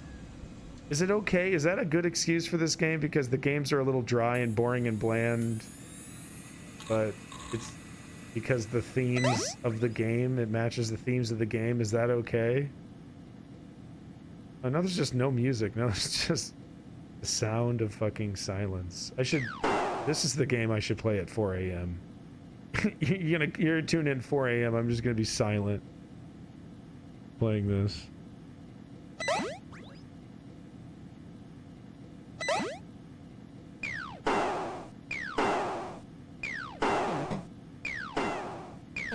Fucking strapped ass blue screen of death. No, yeah, no, I know. It's the reason why I played a little too niche for me. Yeah, Macarius, yeah. No, it's definitely not mainstream. I know. Yeah, I should probably play something with more mass appeal. But I'm definitely gonna play this off stream for sure. Oh no, I killed the dog. I'm not supposed to shoot the dog. Like Fortnite. Yeah, no, we're not doing that. Wow, this is so cool. I fucking love this. Please, this is so cool. Alright. Alright. It is boring. He doesn't have a built-in debugger and reformatter snort. What does the XP one look like? Well, I'd have to play the game to unlock it, Macarius, so. That's okay. We have other games to try. Actually, I wanted to finally actually, this was $5. I thought it was too fucking ironic and funny. Yeah, no, it's like an actual game. It has like progress and everything. You unlock it and you gotta play the game. No. It's like a game. You gotta like actually play it. I thought it would be hilarious for you guys if I actually played the fucking Friday the 13th game.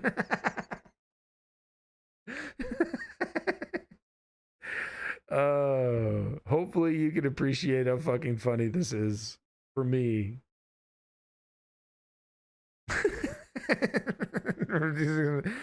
Because most people probably think I'm like, is it bad? It's not terrible. It was really bad at launch because it was launched like early access and wasn't complete. It's a tolerable game now. It's fine. If you're the campers, if you're the campers or the kids or the teenagers or whatever, you got to try to escape Jason. Or you can play as Jason and you got to try to kill everybody. But you don't get to pick and choose. Like, it's kind of random. All right, let me do this here real quick. I got to add a game entry in my OBS for this. So I can change the brightness because it's pretty dark.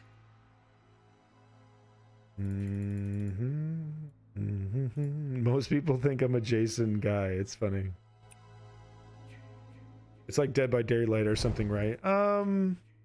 No. It's actually it's kind of more like it's a 4v1 PvP experience.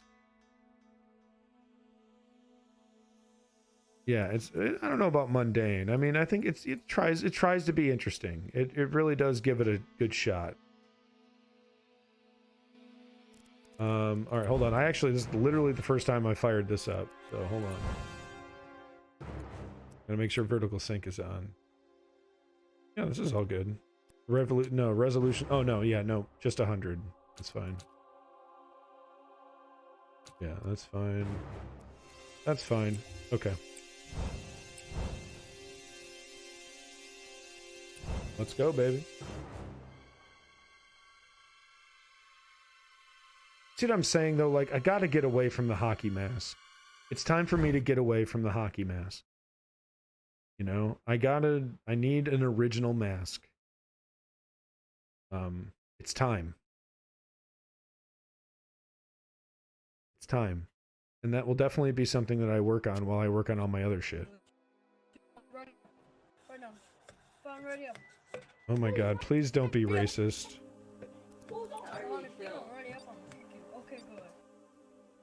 The child was telling me to ready up.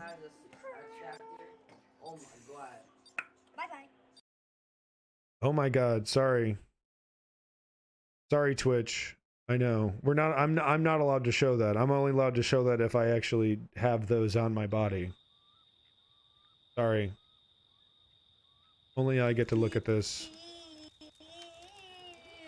There we go. For my enjoyment only. How do I turn them off? Well, they might be entertaining. It might be good content. I'll have them stick around a while. Why is my ping such garbage? 100 ping? What? Where's the server?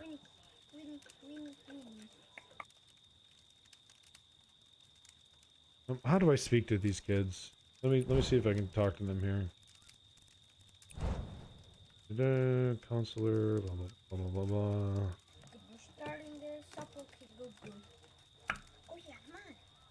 What's happening?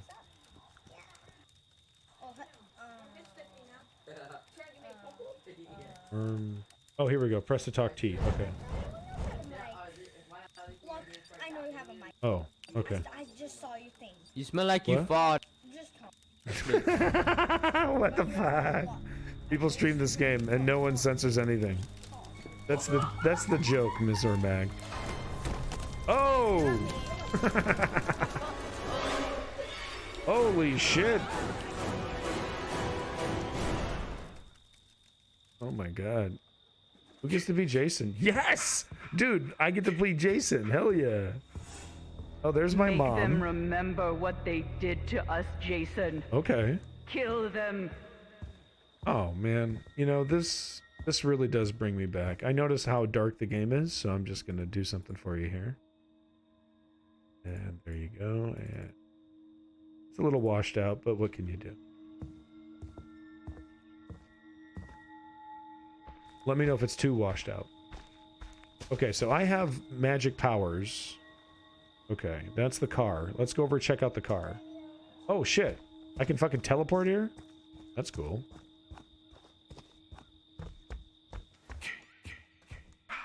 Oh, someone's here.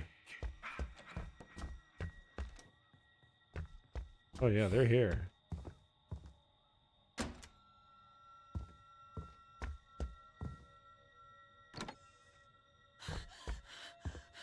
Ooh, yeah, get the fuck out, bitch.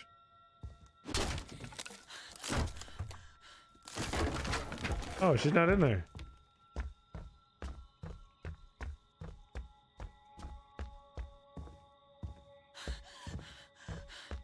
Huh? Oh, am I hearing? Oh, there we go.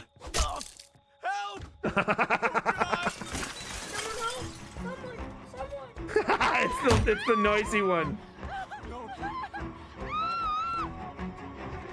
Oh, come on. Oh, this sucks. He has a terrible reach.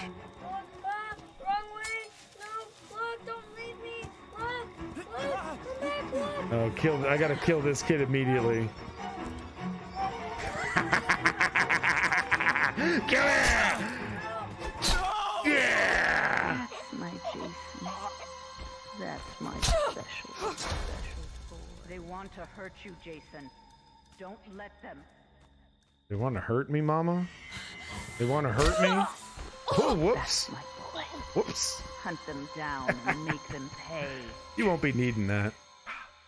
Oh yeah, let's go over here.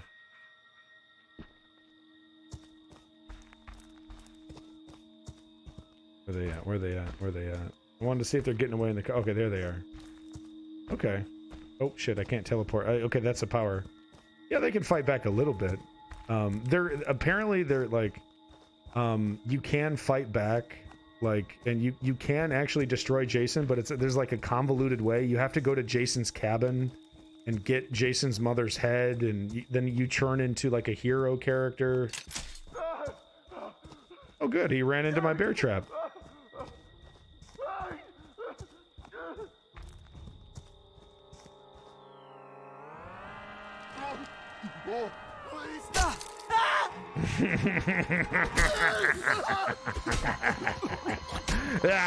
Down and make them pay. Yeah, but most of the time you win by escaping. You know, most of the time that's when most people win the game, is that they get all the parts they need to leave. Wonder what the sale price is. It was $5 when I bought it a couple days ago. I should not. Oh my god. They want to hurt you, Jason. Don't let them. What happened? Shotgun? Ouch.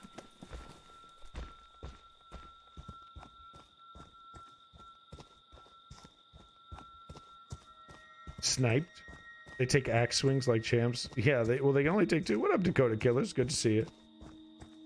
Good to see you, buddy. Yeah, over here. Wait.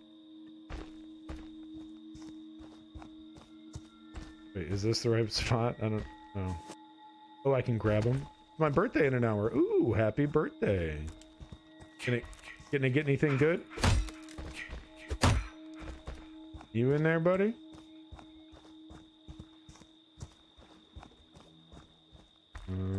Okay, let me do this power. Oh, come on. Come on, don't be like this, Daddy. Oh, you suck. Fuck you, video game. You fucking suck, dude. Yeah, that's right, Dakota Killers. I sent you a mug for being a good mod. I appreciate that. Oh, here we go. Yeah, I can do stalking.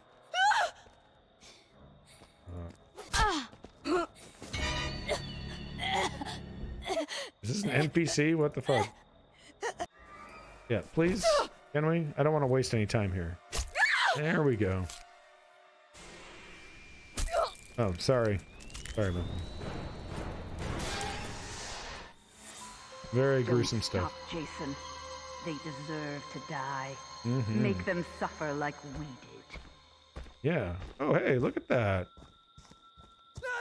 Buddy, what you gonna do about it? Ooh, I got this one saved just for you, bud.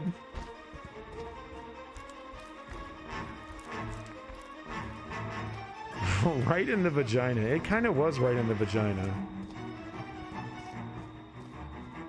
Oh yeah, baby. Well, you're getting a little tired, aren't you, buddy? Uh-oh. Uh-oh, no. Oh, what the hell? Okay. Thank you very much, Agent.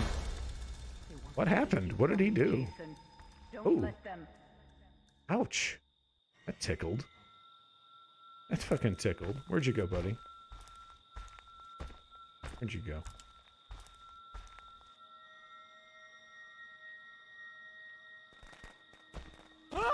Uh-oh.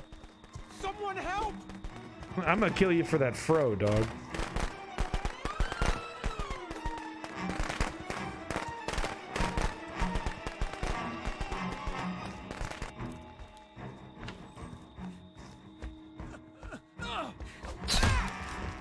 Oh, this guy, he got fucked by the lag. The lag fucked him.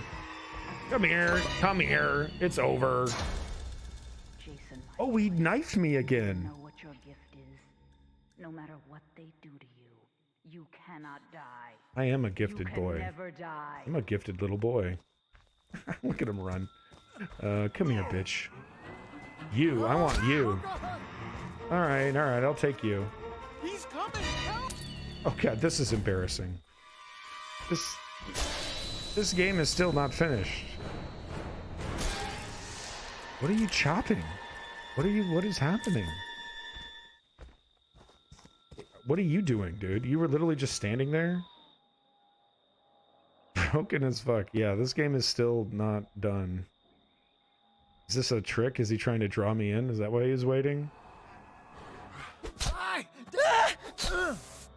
Yeah, come here. Come here. Okay.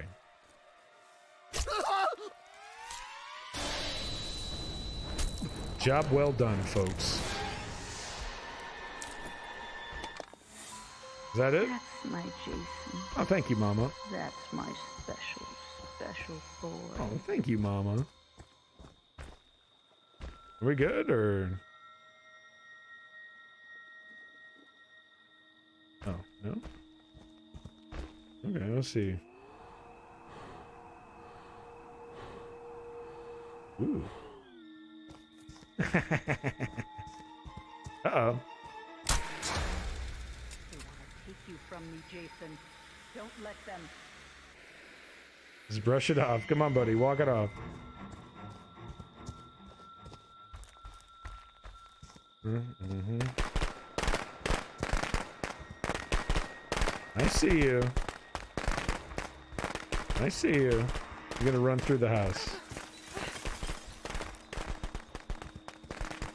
Where is she going?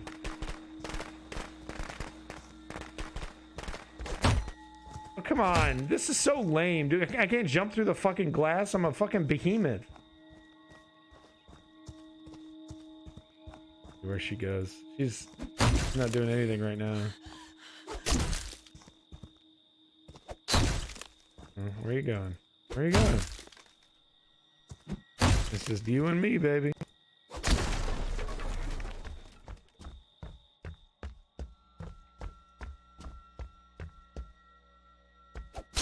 Okay. Uh-oh, is she in here? Really? Like under her bed, or? Huh?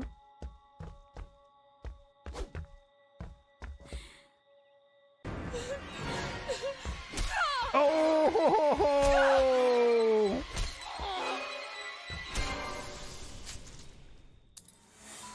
They deserve to die, Jason. Make them suffer. Oh, nice. I killed 7 out of 8. Oh, that'll make any mama proud. Come to mommy, Jason. Come to mommy.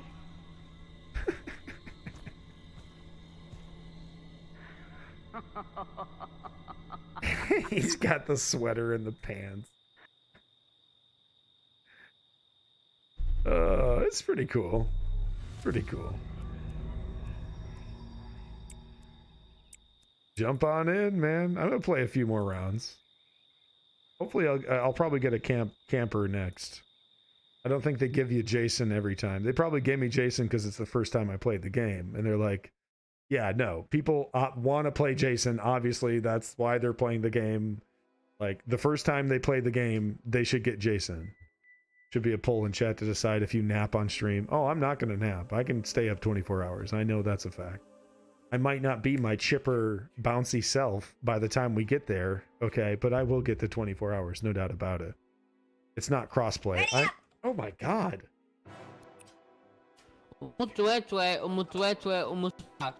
Oh my god, where is the server? My ping is fucking 400?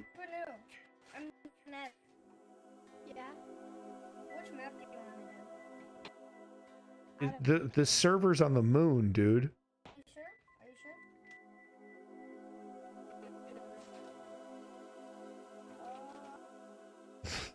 It's in Tehran? My god.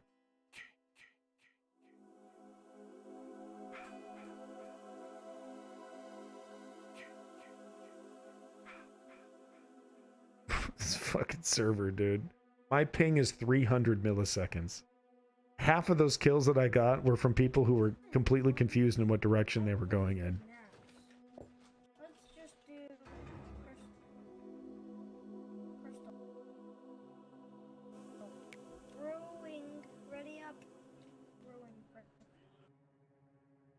I told him to say the gamer word. Have you ever seen how to play this game? Yeah, when it was released, I watched some footage of people playing it. That's why I was pretty aware of how to do it. I think I actually might have also played the demo on PlayStation 4.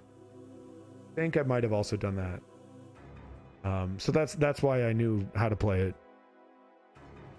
It's a pretty fun formula. It's a pretty solid. I mean, and look, dude, there are games that came out at the same time as Friday the 13th that are totally dead. Okay, I remember a little game called, oh geez, I don't even fucking remember the name of it. It was so fucking flash in the pan. It was Cliff Bleszinski's arena shooter. Supposed to be that shooter that was going to revolutionize everything, and it was a fucking big fucking pile of flaming turd sauce. You're supposed to grab when you come out of shift, not swing. Okay, I'm learning. Thank you. Yeah, that game is already completely abandoned. You can't even buy the game anymore, right? But here we have Friday the 13th. You know? Oh, sorry. Nope, not allowed to see that. Nope. Nope. Can't see that shit. That is way too hot. That is way too hot. So hot. Yep, there we go. Jeffrey, just saying, Jeffrey is the guy who always gets pulled in each map. Like getting pulled in the water, getting stuck by an axe. It was a $40 game, now it's $3. That's how things go, you know. A game like this should be surviving off cosmetic microtransactions anyway.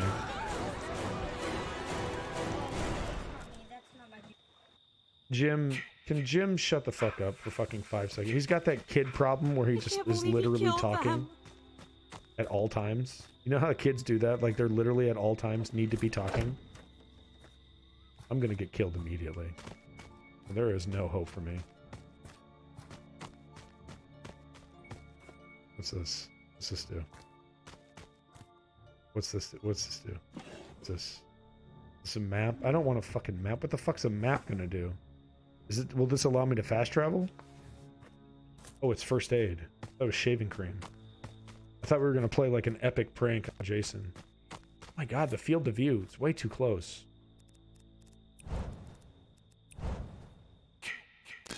Oh, Jason's close. He's close, guys. Uh-oh.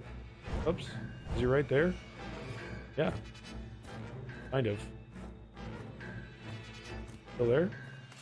Oh god. Jason, no. Hide from him in here. You'll never catch me now. Why did you say something? He didn't even notice at first. It was such a stupid spot to hang out in, he didn't even notice. God, you're dumb.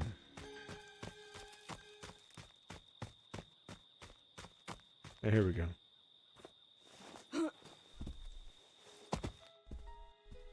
And we'll just... That'll stop him.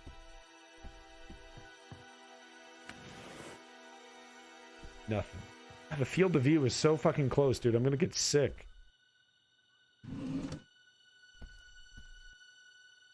Yeah, can we just... Yeah, here we go.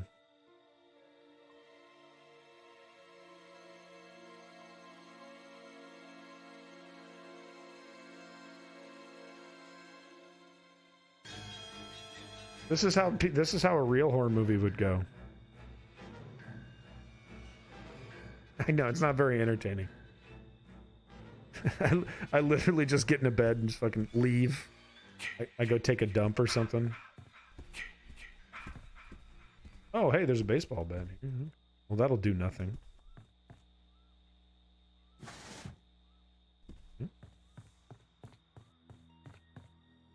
What's this? Oh, it's a sound trap. That'll come in handy.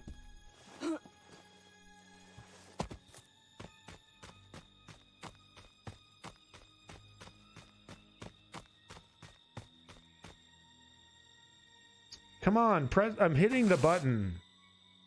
Oh my god, I'm hitting the button. Uh-oh.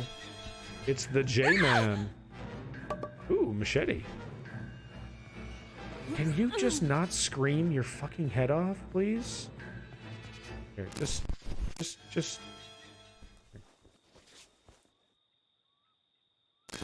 Oh god.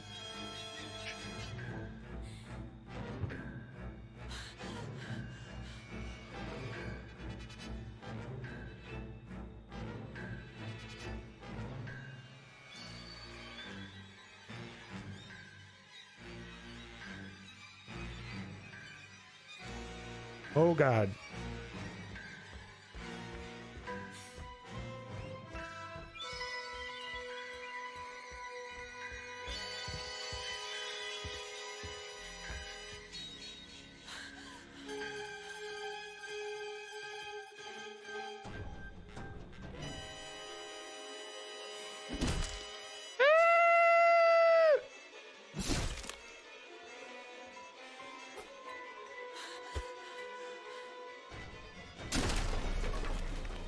I wasn't it. What, he's going through the wall? Sometimes I go into a burning house and just set more fires. You know, if you were an arson and you were like trying to get your rocks off, I'm not over here. You know, you're trying to get your rocks off. That is kind of a guilt-free way of doing it, isn't it?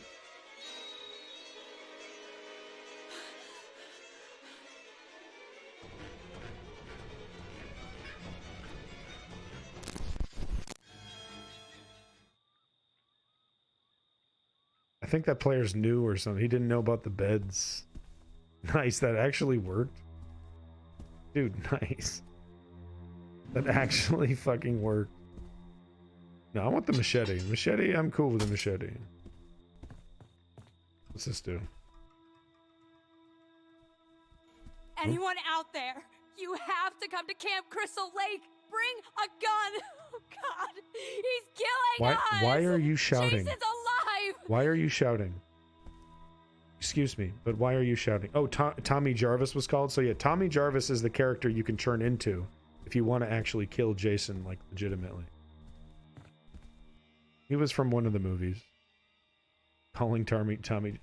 Screaming at Tommy Jarvis, more like it. Hey, what up? Hey, it's Fro Daddy. Get the fuck away from me! Is that violent? Here, let me help Fro Daddy out a little bit. Oh, this is the battery for the car. No, we're not doing the car. Fuck that. The car's not happening. I'm not fixing the car. Why are we both here? Fro Daddy is... Okay. Okay, that's not what I wanted. Yeah. Okay. Alright, good job. Great.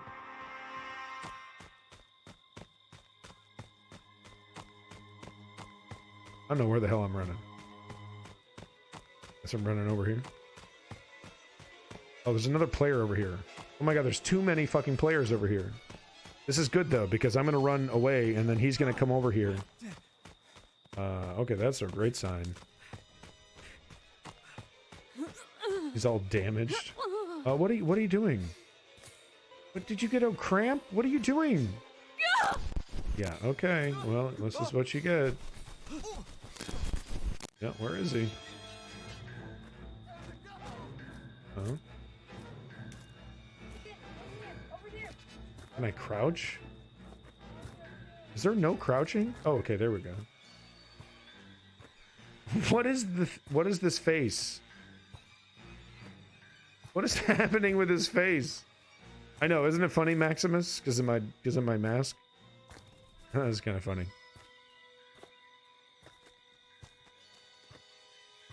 Okay, can I run, please? I got the hiccups or something. I couldn't run.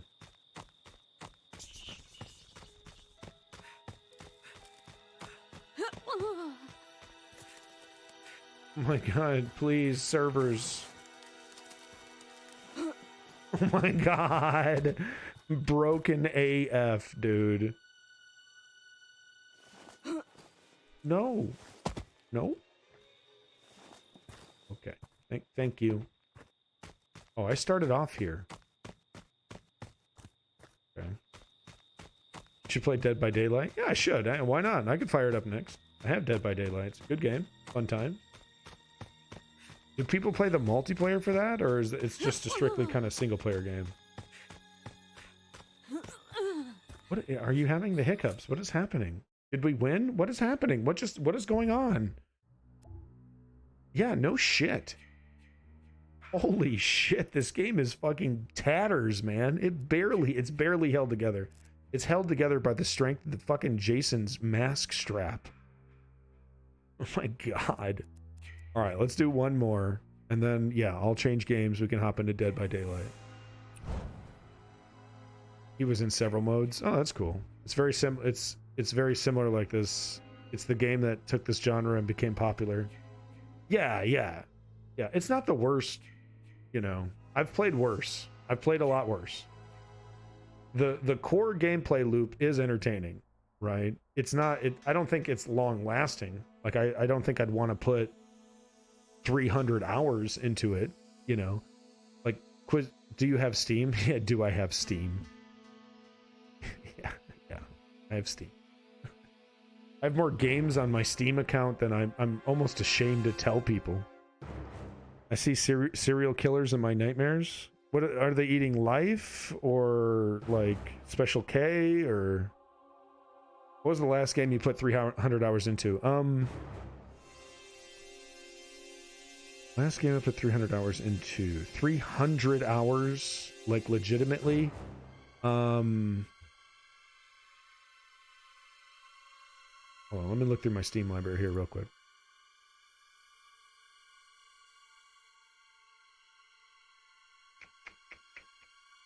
Oh, Scum. Yeah, it was Scum. That's easy. Yeah, definitely. Yeah. I've clocked in. Yep. It's a little over 300 hours. Yep. Scum. Fun game.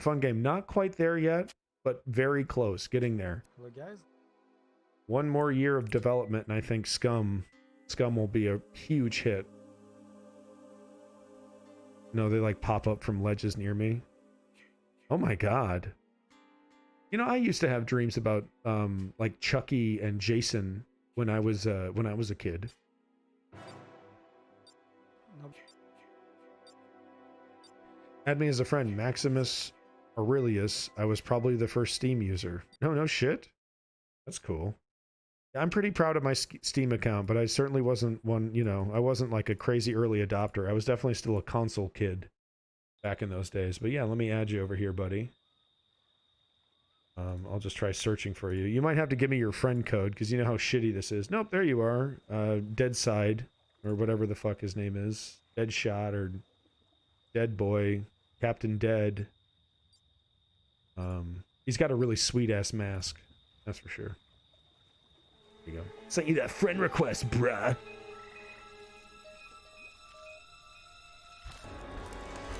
Oh my god, the faces.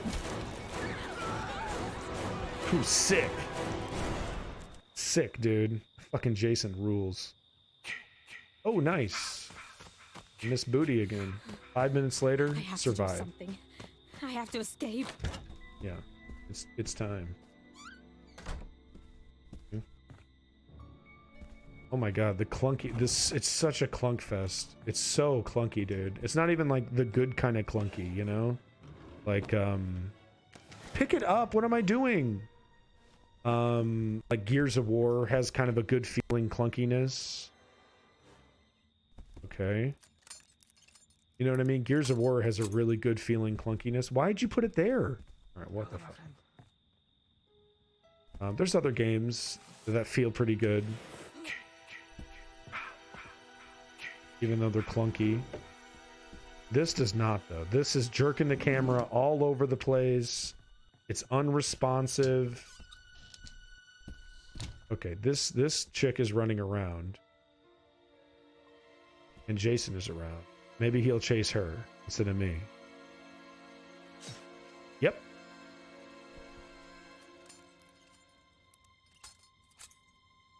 Oh, Jason set up a fucking bear trap too.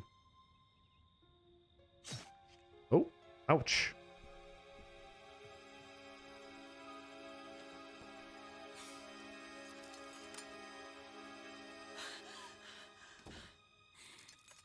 Oh my god, he's setting up bear traps all over this house.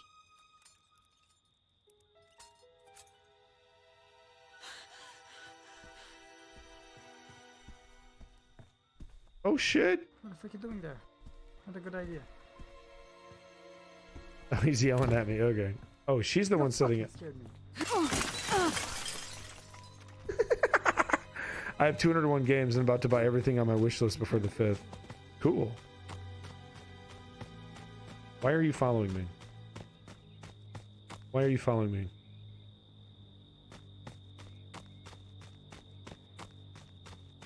Go ahead and take a look at my library. Tell me what you think. You know, not to brag. I've got a few games in there. I might have enabled two-factor authentication. It's true. It's true. Is that it? Just 200? Is that it? What is wrong with you? Oh, I jumped through the window.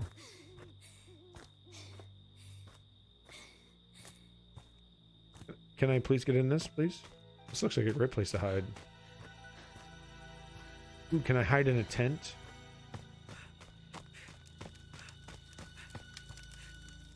Ooh, axe. Yes. Whee! I'm in a tent. So quiet. Why are you breathing like this? Stop it. Stop making noise. What are you doing? Stop breathing like this. Is it because of the glass? Where's Jason?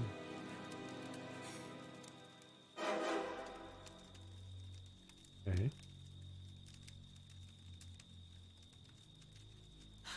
Okay, whatever. Let me out.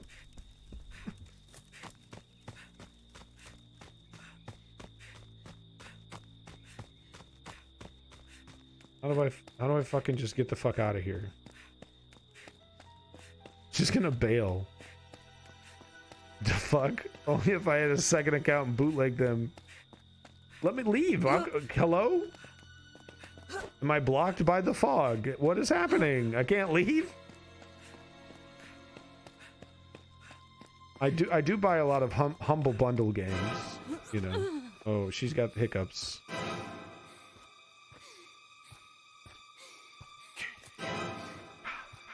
Okay. And this is a great time to just casually walk. What's the matter? Do you got a tummy ache?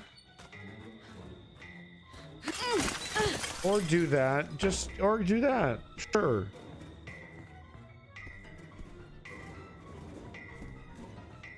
Ooh, here we go. Can I get in this thing? No, huh? Oh, no place to hide here, huh? That's cool. Really neat.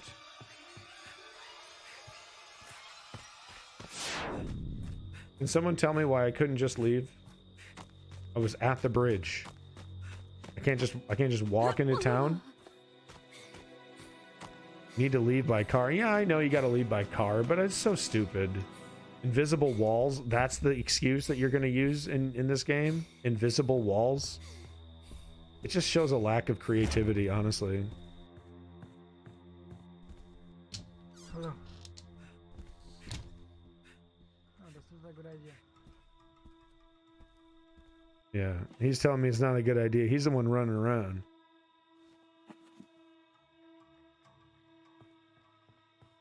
But it probably is a better idea to keep moving. If Jason's around here, he's going to chase this chick.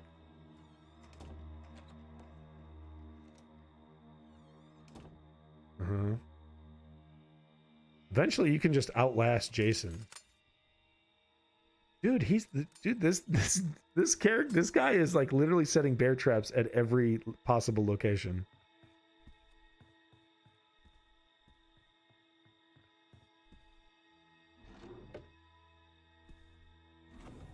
Find a car, find a battery, gas. Yeah, that requires work. Can't I just hang out in the closet until I win the game?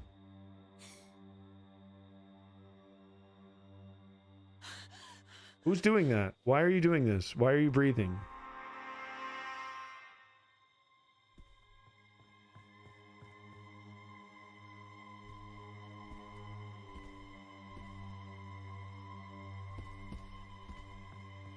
Huh? Okay, let's we can watch him from here. Let's see what Jason does.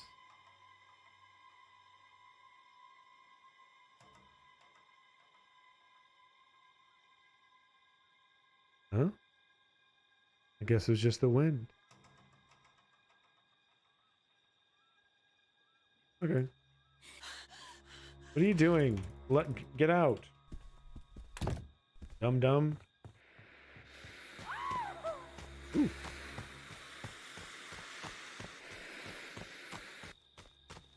Yeah, quit making all that noise. If you run around enough, you could have been saved 3 times over. Maximus.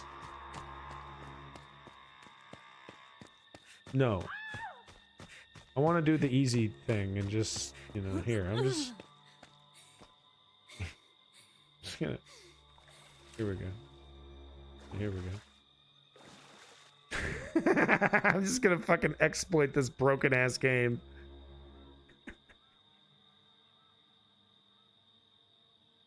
You'll never find me here. Like in the water. No! Ooh. Ooh. Oh, I shouldn't have moved. Oh, no, there we go. Perfect. Perfect. Dude, it's the perfect hiding spot. Who is gonna find me here? I'm like a little turtle. I'm like a little turtle. You're perfectly safe. Look, and she knows it too. Not a goddamn thing's gonna happen to me now. Little turtle. Solid Snake ain't got nothing on me, buddy.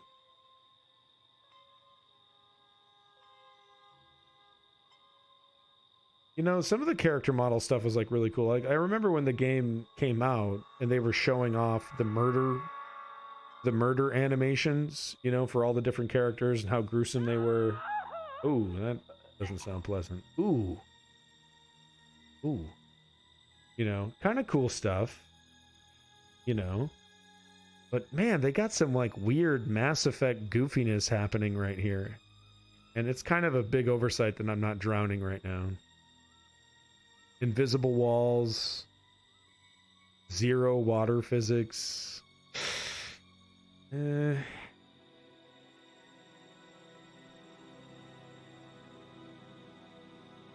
of these I mean, it's not like terrible though. I've seen worse, like Mass Effect Andromeda, definitely probably the worst. I want to see if this works, guys. I know this is boring, but I kind of want to see how well this works. I want to, because I think that Jason can just eventually, if I just stay in one place long enough, Jason can eventually just suss me out anyway. So I want to see, I want the Jason to come through and see if he can find me. Oh, sorry, this is boring, but oh my God, that doesn't sound good. Is that Jason's mother being summoned? Oh God. Oh God. What happened? Is he dead? You see, Maximus, there was no point in me putting any effort into trying to get out. You see?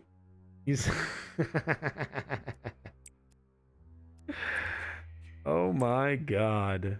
Oh my God. I'm the winner. I won that round. Thank you for watching, everyone. I know that was very boring. If you have a Jeff Bezos problem with your games on Steam, you have a Jeff Bezos problem with your games that use so many.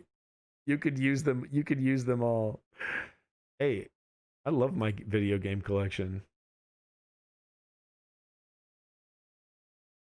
Someone's in my Twitch telling me to debate Gobbinist from Twitch. LOL. Debate you on what, Gobbinist? On how cool Stalin is? Fucking dumbass.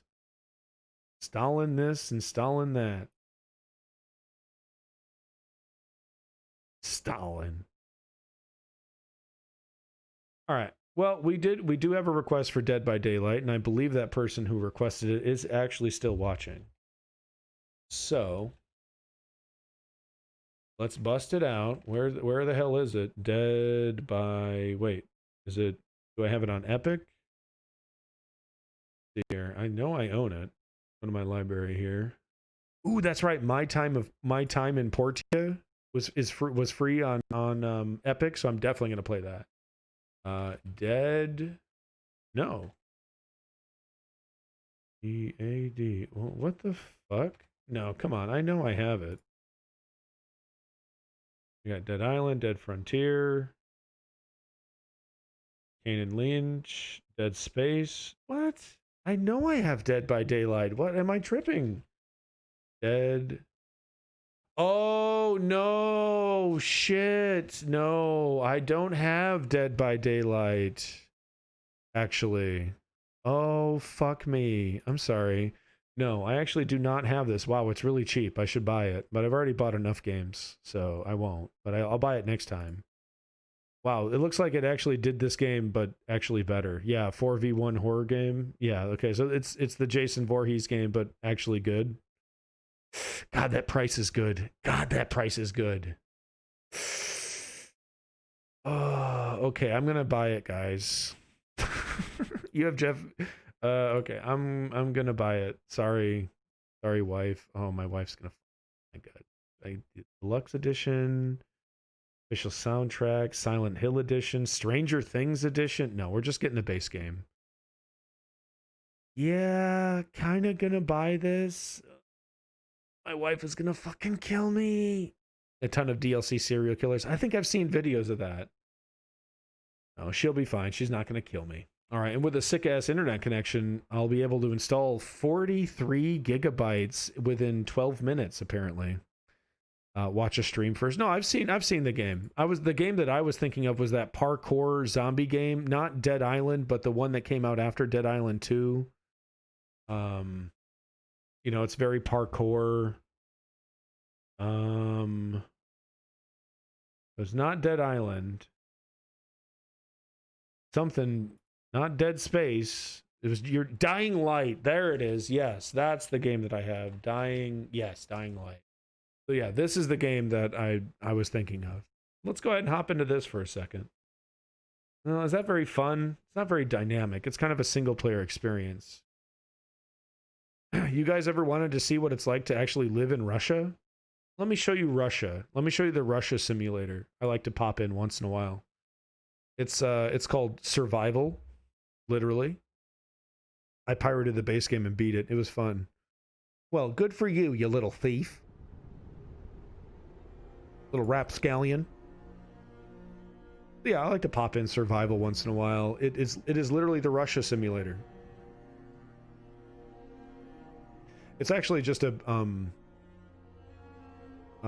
bootleg version of Escape from Tarkov. Just a lame, kind of a lame version of Escape from Tarkov. But it's a lot of fun. It's actually a lot of fun. It's kind of a surprising, like, how fun it is. Well, it'd be really nice if it didn't screw up my fucking... It just rearranged the sizes of all the windows on my computer.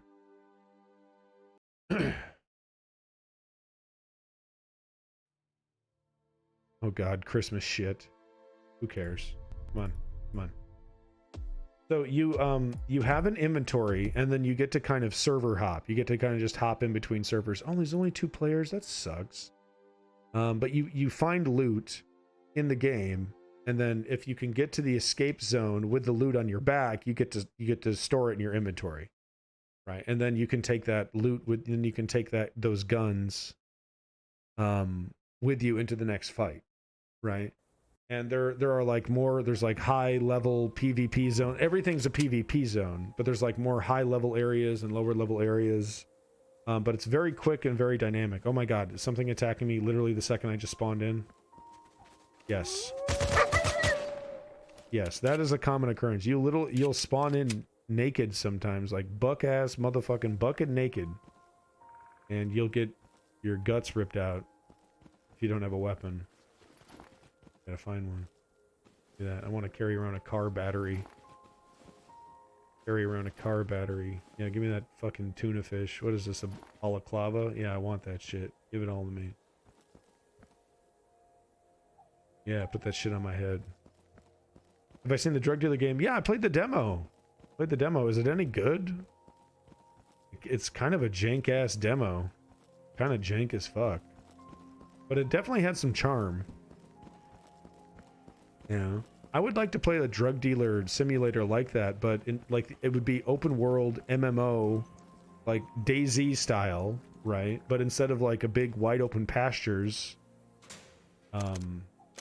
it would be like an urban area, and instead of like building bases, maybe you could like take over apartments or whatever and sell drugs to either other players or NPCs, and then, you know, fight other drug dealers in a city. Like, you know, I mean, a single player drug simulator is cool, and obviously I'm definitely going to play it eventually or see it on sale.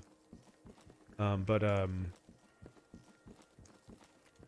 come on. What the fuck? Who builds a building like this? Literally, this is it? This is your 3rd floor? Could you imagine? You buy a house, you're like, okay, well, it's 2nd floor, we got, you know. And here's the 3rd floor. This is a window.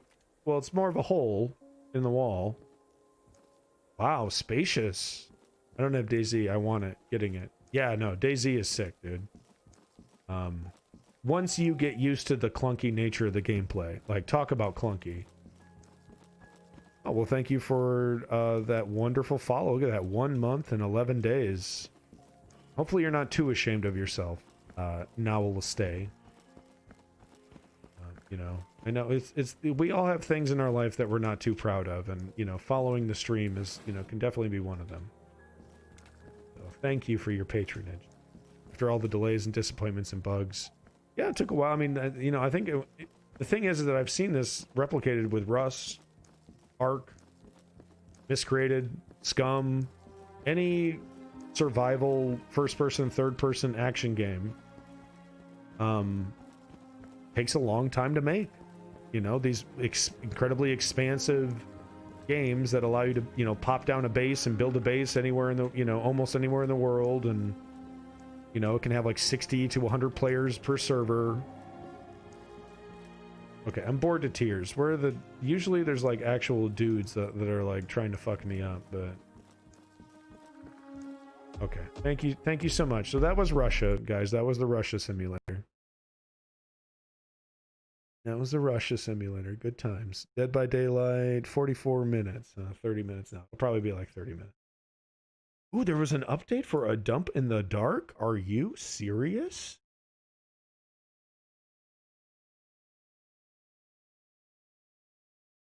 Wow. I love this game. I love A Dump in the Dark. It's one of my favorites. It is absolutely one of my favorites. Look, I have 10 out of 10 achievements. I can't really show you the game because of the scatological nature of the game. I'm pretty sure it's against TOS to show it to you because, you know, a naked ass is literally like 90% of the time that's what you're seeing is a naked ass. So I'm sure Twitch would have a problem with A Dump in the Dark. I'm sure of it. All right. Oh yeah. Yeah, this is another game I've actually been wanting to play on stream called The Void. I know it's very thematically appropriate. But it's actually like an open world survival, kind of like The Forest, but Lovecraftian. Maybe not Lovecraftian, but like fucked up and weird. Okay. It was a great ass featured game called Haiti. Oh yeah, I played that for Thanksgiving, pretty sure. Yeah, I uninstalled it because it's not very good. But yeah, no, I played that for Thanksgiving. Yeah, because I made a TNA joke. It was a turkey and assorted canned goods. Get it? I'm so clever. Fuck, I'm clever. Man, I pat myself on the back so hard it hurts. Great ass shit game. Yeah, and the sequel is a little bit better though. The sequel I hear is a little bit better. All right, let's do a little configurator here. 1 second. Turn that off. Desync, HDR disabled. That's fine. That's fine. That's fine. Oh yeah, we are good to go, baby. Baby. I have so much enthusiasm and energy, guys. Hour number 9 of the 24-hour stream. What kind of freaky hard drive space do you have? I have 15 terabytes. My Steam folder is 600 gig. Yeah, you have more hard drive space than I do. Yeah, I think I maybe have 5 terabytes total, including my video drive, which is like a 2 terabyte or 3 terabyte. You know, maybe 6 terabytes total. I have like 3 or 4 hard drives in there. You know, I'm kind of a cheap. The dream of the future you see dissolves, and with time, Adjusting volume. there's the apprehension. The world under sun is no exception, and all you see around you evolves. Oh New shit, trains okay, hold on. and things familiar can be sensed, but futile is hope with It's fucked up. Hold on, I'm trying to fix it. Is this the game? No. Why is it showing like this? Well, I'll replay it. I wanna see this intro. What is capturing this right now? What is capturing this?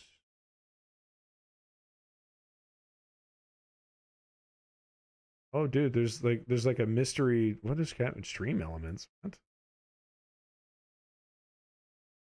All right, hold on. Sorry. Nope. What this one? Nope. This one? Nope. Nope. That one? Nope. Nope. Nope. Which window? Which window is it, OBS? Fuck you, OBS. There it is. What the fuck? This is why I do all this shit, you know, before stream. This is why it happens before stream, just to let you know. I'm still getting by with a 1 terabyte. Yeah. I listen to you to learn English. That's why I don't interact in the chat. My guys. Oh.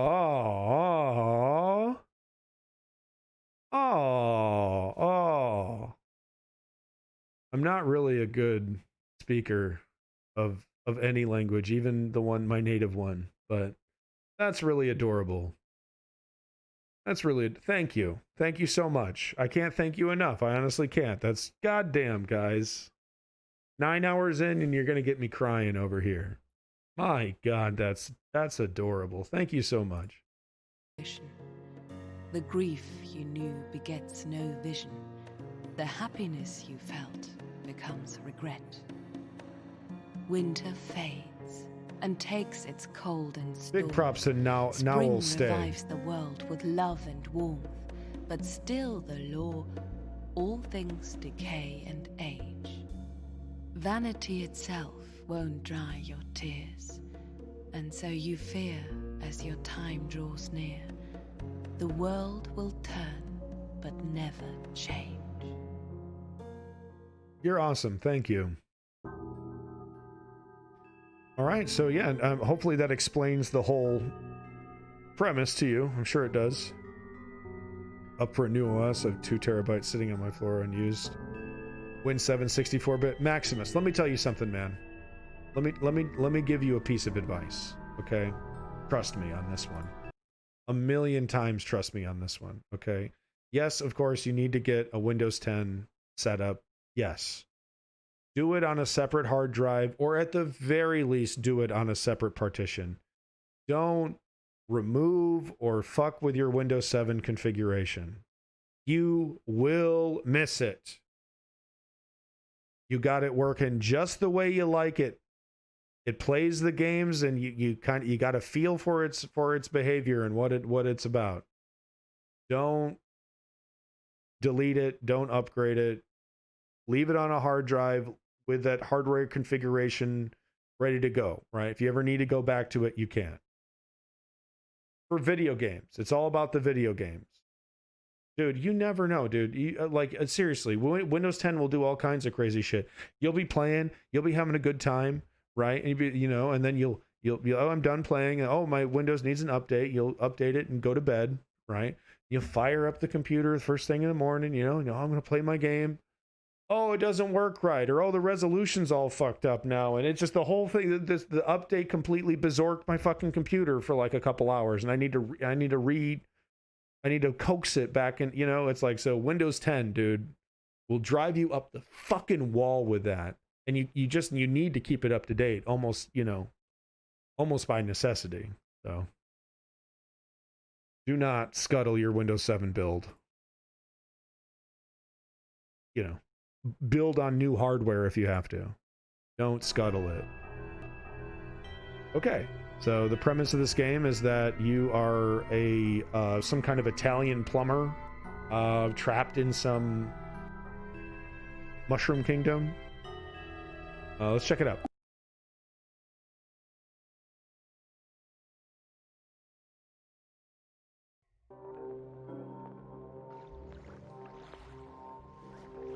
And I'm going to adjust the volume. I know I keep doing this. I'm sorry. I'm going to adjust the volume just so slightly. There we go. Death took your last heart.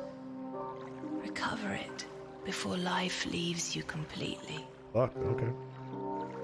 Oh, wow. Sensitivity. Yeah, okay. Ooh, wow. That mouse sensitivity. Oh, hot mama. Mouth smoothing? No. What are we doing? Mouse sensitivity? Yeah. Okay, there we go. Okay, a little bit better. I actually need... Whoa, nope. Options. Yep, there we go. And we're just gonna... literally the entire... Okay, there we go. That's why I never changed to Windows 10. I'm an IT major. I maintain computer hardware for work. Yeah, I'm in IT as well, so... Yeah, sounds like you know what you're talking about, so you don't need my advice, but yeah, dude, if you're a video gamer on PC, I have the hardware ready to go. I have a Windows 95, Windows 98 machine, Windows XP machine, Windows 7 machine, and I'm done trying to play video games on virtual machines. It's just that the virtualization stuff isn't there yet. It just isn't there. It just isn't there. Okay, how's this? Okay, a little bit more. This is usually all the shit I do before I do the streams. Sorry, everybody. Okay, that's good. Actually, just one little slide. Okay. You only have a few moments left before your soul dies forever. Take the heart. It's easy. Oh, I noticed that is now too loud. I hate streaming. And there we go.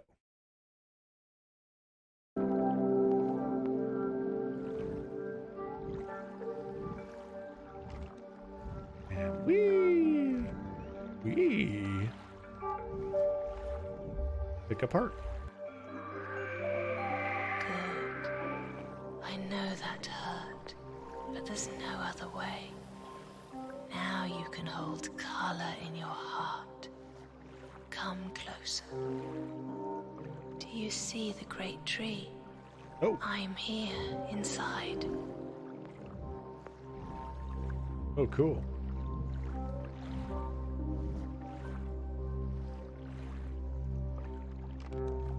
you see the great tree?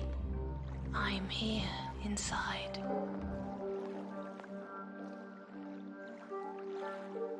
Okay. You gave me some... Okay. A little dark. Very Alright, once again, I'm going to go ahead and Alt-Tab, and we're going to... Armed and Dangerous. No. Okay, yeah, I didn't think so.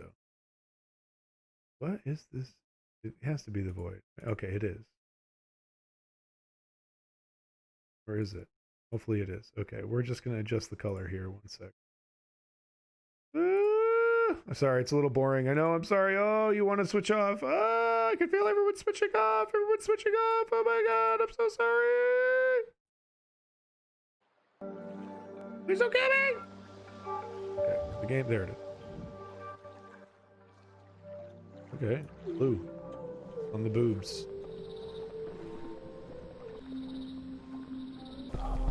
What does that do? Oh. I hosted an invite-only 300-person Counter-Strike LAN party. Wow! I think it's somewhere underground. That rules, dude. That's awesome. And around it, emptiness. You see how cold How hot and sweaty was that room? How desolate. But this is not yet your death. That awaits below, in the cold. When the last drop of color leaves your soul. We call it absolute Right in death. Washington? That's nice. Remember this always.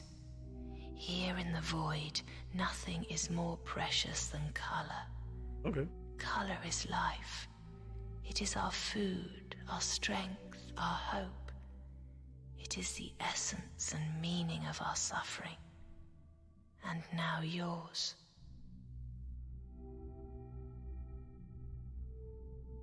What? Look. Oh god. What you take is on the right. It's your memory. Lympha of color is kept in it. Okay. This is not the right game to be playing right now, dude.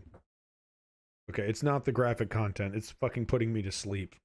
She's whispering to me. It might as well be playing fucking nursery rhymes. Okay, we got to pick this up.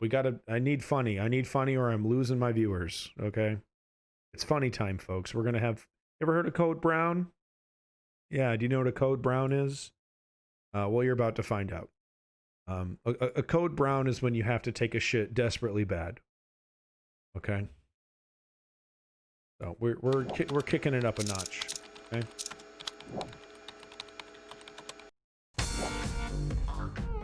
Okay. So you see, the colon in the top left there is Can you is imagine Phil. that they really shot the movie about superheroes, which one guy can turn into bear? Such a shit. At least that's better than that movie about the dudes from Chertanova who fought with aliens with serious faces. But this can't be compared to the fact that I was waiting for a 2-year film, and it turned out to be such fucking terrible shit. Despite the fact that this was the most expensive film recently. Also, they spent 8 years on this. I suppose that Russian cinematograph didn't struggle for this feat for... Man, it's so cold! Close the window. Just close that fucking window now! Let me pass, you idiot! You're such a scam, miserable consumer, sticky aberrant, you're so retarded. The victim of degradation, you're the face of regress, its owner. Let's go, better we get dust. Okay, thank God they're out of here. Now I can take a shit in the sink. Oh, sweet Jesus, yes. Okay. Don't feel that. That is the smell of Russian cinematography. I think it smells like Russian cinematography. Wait, what does this do? Oh, it's a flower. Oh, okay. Oh, I need to... Okay, this one I remember because when I tested this game out. So I need... Oh, whoops. Gotta disconnect the internet. Okay, I'm gonna shit my pants. Did it hurt? Is it fuck? Okay. Internet is gone. Oh shit. Alright, I gotta shit in this flower pot. Oh, thank God. Ooh. Drinks? Doesn't get that hot in there. Dude, nice. Don't touch this bottle. I'll have to keep cleaning shit bags. Okay, I gotta take a dump here. Oh God. What? That's me? Are you bastard? Why you gave me my own flowers? Give it to me. Oh my god. I need to shit. It's so bad. Oh no, I'm busted. Oh fuck. Busted taking a shit in the tub. Fuck. Alright, let's try this again.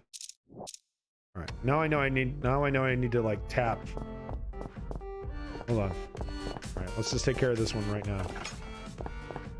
Ugh, what a bastard. You just fucked my photo that was intended for the Instascam. Oh, sorry. Here, let me just get this flower. Can you imagine if they really shot the movie about soup? Okay. Here. What? That's for me? Are you bastard? Why you gave me my own flowers? Give it to me. Oh god, please leave. I need to. Oh god. Oh Jesus. Oh. Oh god. Okay, I need to time it right. That's the trick. It's really hard because she's like really fast. Okay, we can do this. All right, we can. Okay, let's just do the internet one first. That one's easy. Did it hurt? Is it fuck? Internet is gone. Oh shit. Oh god. Oh yeah. Oh. Oh god. Dude, you're so quick. Why are you Hitler? Why are they literally like lightning fast little Hitlers? That's fucked up. Okay, let me try this again. I just need to like. It's too quick. Oh shit. Oh damn it! 1 second too early. This game's a. No, maybe I might be going out on a limb here, but I think this game's not very good. Right, hold on. Let me shit in this flower pot. I gotta shit in this flower pot. Oh shit. Go, go, go. Thank. Oh god. Oh. Okay, there we go. Whew. Okay.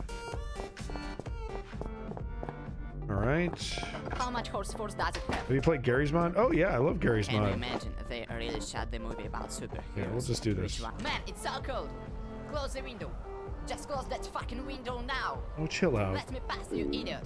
You're such a scam, miserable consumer, sticky aberrant. You're so retarded. The victim of degradation. You're the face of regress, its owner. Let's go, better we get dest. Okay. Thank you. Oh god. Oh god. Boop. Boop. Do There you we feel go. that? I did a smell of Russian cinematography. Phew. All right. And here we go. What? That's for me? Are you bastard? Why you gave me my own flowers? Give it to me. Come on. Oh, damn it. Oh, I got an achievement though. Okay. I can do this. I can do this. Hold on. I can do this. All right. Let's get the flower first. Let's try to be efficient here. Can Get you the imagine flower. if they really shot the movie about? Man, Do it's this so one. cold. Close the window.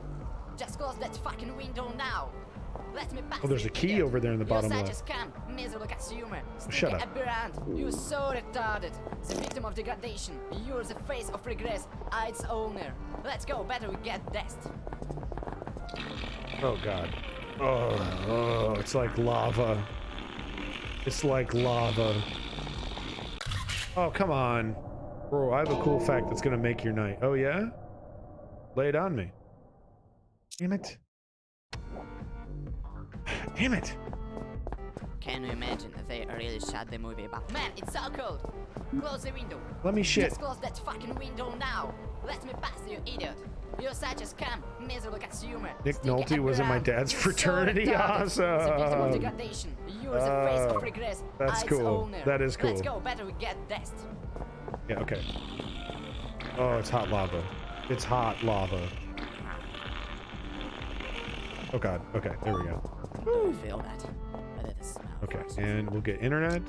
There we go. Whoops. Oh, squeaked one out on the up those steps. There we go. Internet is gone. Oh shit. Okay. And there we go. Oh. Oh. Oh god. Okay. Woo! Just in time. This game where you shit in the sink? Well, I shit everywhere. I'm having a code brown. What? That's for me? Are you bastards? Why you gave me my I need to empty my colon. Yeah, okay, yep. And there we go. Oh, yes. Whoa. Oh. Did it. Did it. We get bonus points for shitting everywhere. Nice. Nice. Okay, let's go ahead and do one more. Church or the hospital? What do you think? Church. Yeah, okay. That's pretty easy. Oh. Oh. Send you money to help my pre-election campaign and support Navalny as candidate. We will crush dictatorial order together. Subscribe to our channel. Here we tell the truth. I don't know what he's talking about. Gobbiness might know. This seems like something Gobbiness would be knowledgeable about. Uh-huh. What's this do? Okay, those are steps. I have used up all my money to the gravestone, and now I can't buy any candles. Okay, here, want some? Would you like some Bitcoin? Would buy this candle. Yeah, here you go, buddy. Oh, thank God. Oh, yes. Oh. Oh, God. Sorry. What's this? Oh. Okay. Why you're shitting somewhere else than the toilet? It's a code brown. There's no toilet anywhere. What's this do? Can I shit here? Oh, I'm hiding. Oh, God. Okay. Okay. All right. Well. And there we go. And, man, things you do when you gotta go. You know what I mean? Oh,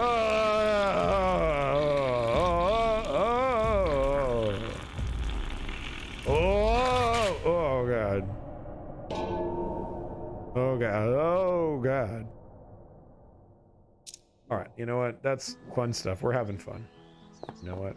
Let's go give this guy a Bitcoin so I can... Hey, I knew you are one of them. We will crush dictatorial order to get... Hey, I knew you are one of them. Subscribe to our channel.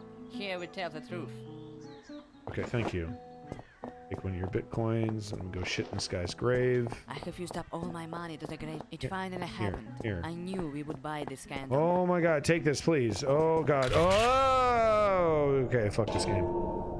Kind of lame. They had their backs turned. Anyway, that's Code Brown. Fun times. It's actually kind of an addictive little puzzle game. It's kind of fun. I'm not going to deny it's kind of fucking cool. All right, but it is what it is. What do we got? What do we got? What do we got? Dead by Daylight 20 minutes. Gmod next. What's it? I mean, what's the mod? What do I thought I owned Gmod? Do I not own Gmod? Oh, that's hilarious. Wow. I just assumed I owned it from like a Humble Bundle or something. Yes. Or no, it's Gary's, not Gmod. Gary. Yeah, I own this. Okay. Install. I don't have it installed. All right. Well, there you go. We're getting installed. Okay. What do we got here? Cryostasis is pretty cool, actually. I had this set up for. I was going to stream this game. I had it all set up, and then I took a nap, and then I forgot, and then that's what happened. Lick my nuts. Lick my nuts. Lick my nuts. Not you, people that are watching. The song stuck in my head. Haiti? No. Oh, yeah. No, I played it for Thanksgiving. You know, if you were a true fan, Mr. Mod of the channel, you might have known that I played it on Thanksgiving. For several hours, actually. For several hours. My mod doesn't even know. Doesn't even, what? Well, I don't watch this show. What are you talking about? I don't watch this. I don't watch your fucking crap. What are you talking about? What, Dakota Killers? And you what? You don't like big booties? You don't like big, luscious booties? Yeah, fucking right. Okay. Yeah, fucking right. Literally spending time with your extended family? Yeah, it doesn't sound like a super fan to me.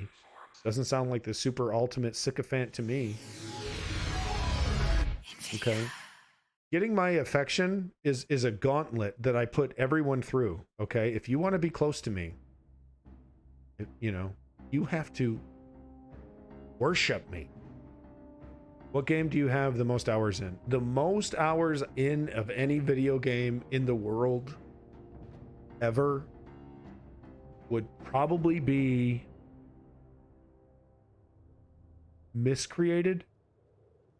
I put like 3,000 hours into Miscreated. Probably the one. That, maybe Super Mario Brothers 3, you know, because I played that game like a fucking obsessed maniac when I was a child. I didn't even know Haiti was allowed on Twitch. Well, it helps when your channel sucks and no one watches it. So, you know, if no one is actually watching, then you can't get in trouble for the things you broadcast. Because no one's actually watching. It's a joke. Oh my god. Sensitivity? Hello? Here we go.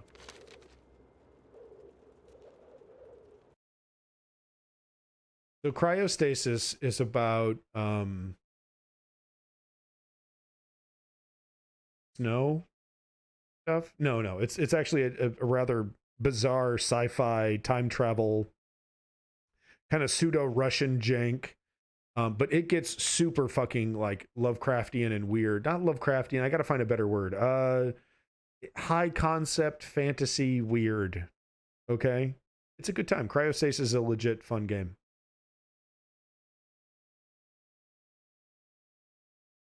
Do they know how to spell? Oh, that's a D. That's a triangle, but okay. All right. I thought it was 2 A's. 9.5 hours into this crap. This was a good idea. This is one of them good ideas. Classic good idea. It's a delta. You're a delta. You're an R-type delta. Fuck, I might play that game next. Okay, R-type delta, we're playing it next. It's been decided. Such a good burn. He says, sweet dreams are made of the who are... I disagree. What are you using to broadcast on Twitch? Does Twitch provide software to broadcast? I don't know. They have some bullshit thing that you could do, but no, OBS. Bitch, I'm Alpha. What, the food brand? Alpha. No, you mean Alpo. You're Alpo, you mean. Like the dog food brand. Alpo. Long ago, delicious. There lived a tribe of people in a place that was bounded on 3 sides by impenetrable forests, and on the 4th by the steppe. They were strong, brave, and OBS. Use OBS. Okay. Learn how to use OBS. It takes a couple hours. It's intimidating at first. Learn how to use OBS. Warring against them and drove them into the depths of the forest. The forest was dark and swampy, for it was very ancient, and the boughs of the trees were so closely interwoven that they shut out the view of the sky, and the sun's rays did all they could to pierce the thick foliage and reach the waters of the swamp. And wherever they reached those waters, poisonous vapors arose, and the do not use began to get slobs. sick and die. They No. had to get out of the forest, but there were only 2 ways. One was to go back over the road they'd come, but at the end of it, strong and vicious foes awaited them. The other was to push forward through the forest, but there they'd encounter the giant trees, whose mighty branches were closely entwined, and whose gnarled roots were sunk deep into the mire of the bogs. No. They were a brave people, and they would have fought to the death with No those slobs. who had once defeated them. Garbo. Had they No. not feared being wiped out in the fight, they had their yes. forefathers' behests to defend, and if they perished, their behests would perish with them. So they sat, pondering their fate through the long nights, with the poisonous vapors rising around them, and the forest singing its mournful song. And the shadows of the fires leaped about them in a soundless dance, and it seemed as if it weren't mere shadows dancing, but the evil spirits of forest and bog celebrating their triumph. He's inside out, boy. He's gotta slap his vocal cords with his tongue so he can make noises.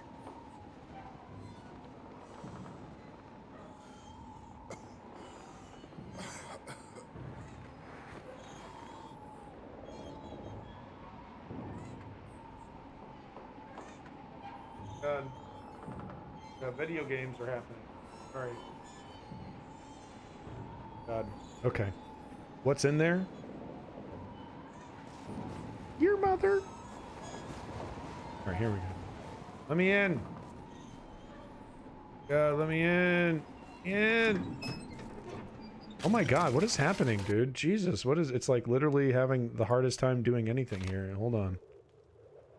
Video. Yep, that's fine. That's probably why. No motion blur. Yeah, let's do this. Let's do this mediums. Turn it to mediums. Stop getting these fucking frame skips.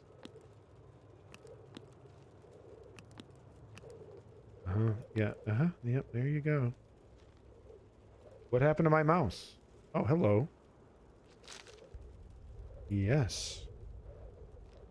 Yes. Yeah, have you ever seen that Aqua Teen Hunger Force episode where Meatwad gets sold to the circus by Shake? You know, Shake sells him to the circus and he runs into some of his fellow circus performers and one of them is Inside Out Boy, who's a, you know, you are downloading 40 gigs. Oh, whatever.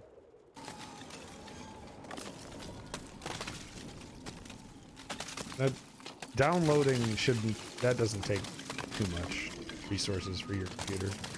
Maybe it is affecting my hard drive bandwidth. Come on. Ooh, yeah. Ooh, all right. Come on. Come on. There we go.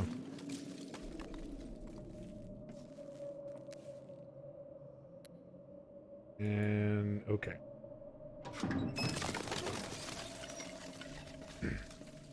Dude, this would be disturbing to be this cold. Best one is Happy Time Harry. Happy Time Harry. David Cross. Oh yeah, yeah. I don't even know why I'm here, man. Commence the jiggling! They put you in a fucking box. You know why you were in that box, man? Because someone put you there. I don't even know why I have these goggles. I don't know who I am. I just want to die.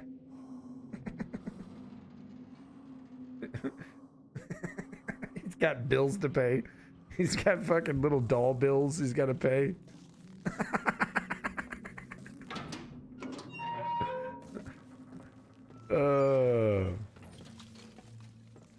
Command's jiggling. He's got night vision goggles, like real legit night vision goggles, like little micro night vision goggles.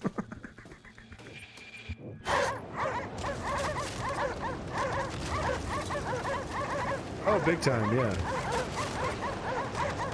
Toonami, motherfuckers. I was watching that Toonami back in the day.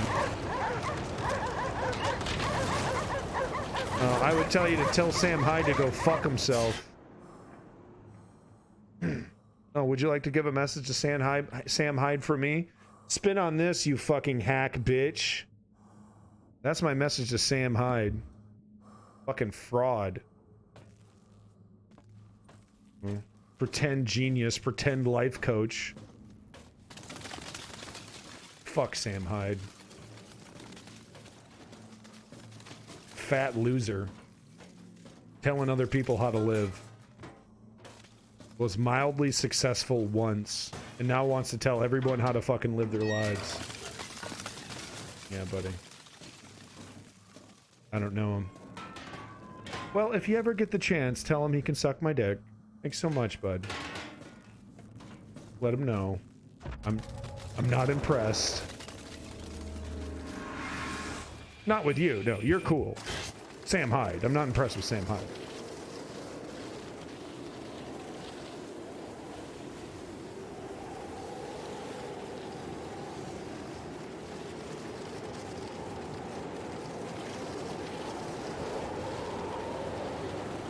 Beautiful.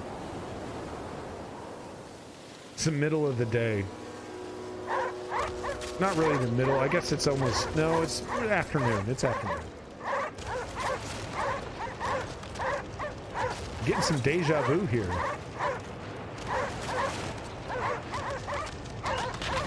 No! Pupperinos. Oh, man. We're pups.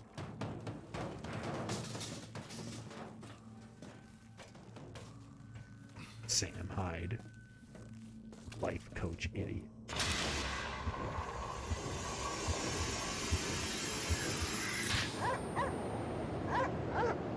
When he came on. Some of the $1 Million Extreme stuff is funny. You know. Some of it's kind of cool, you know, and subversive, nihilistic.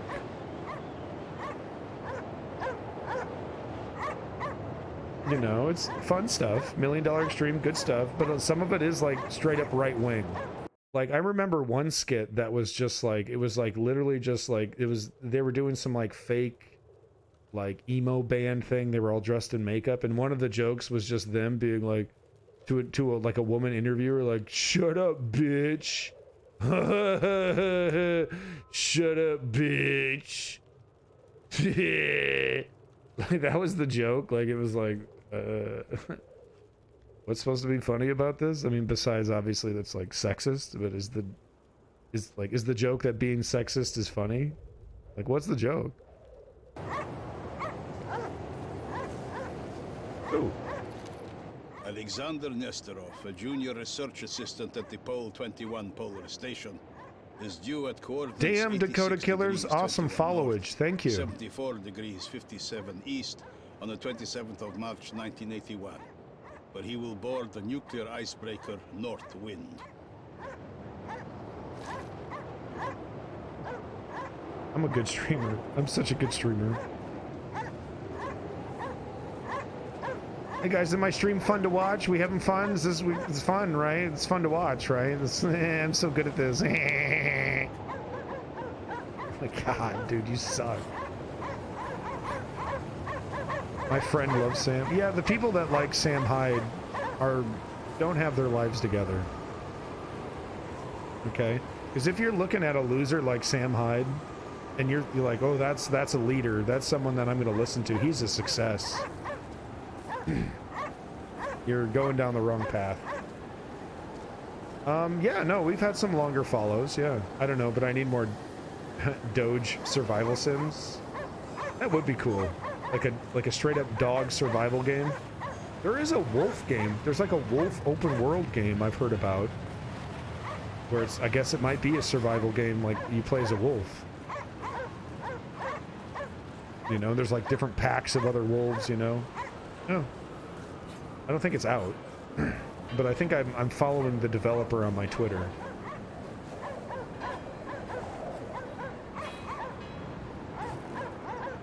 Monkey game.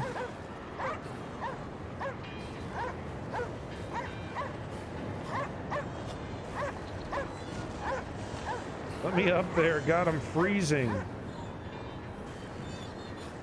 What happened to my dogs? Hey, what, dude, I want to save at least one of them.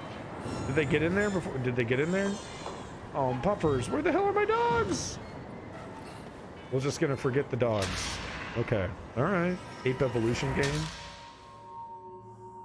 That would be kind of interesting. You start off as like early primates, right? With very like limited tool building skills. I don't know. Any concept can be made interesting, you know. You look at a game like Animal Crossing, you know. Like literally anything can be made fun if it's designed well, you know? And even like, but you know, great ideas can also be made really, you know, in a really terrible way. Because like, remember Evolve? Remember how we were all stoked for Evolve? Like that shit was supposed to be the bomb, and Evolve was not the bomb. It was the very opposite of the bomb. Great idea on paper. There is a game where you play as an ape trying to survive. But is it like in a 100-person server with a bunch of other apes trying to survive in a big, massive overworld? It's like Conan Exiles, basically. Dude, get the fuck out of the way, dude. solo. Okay.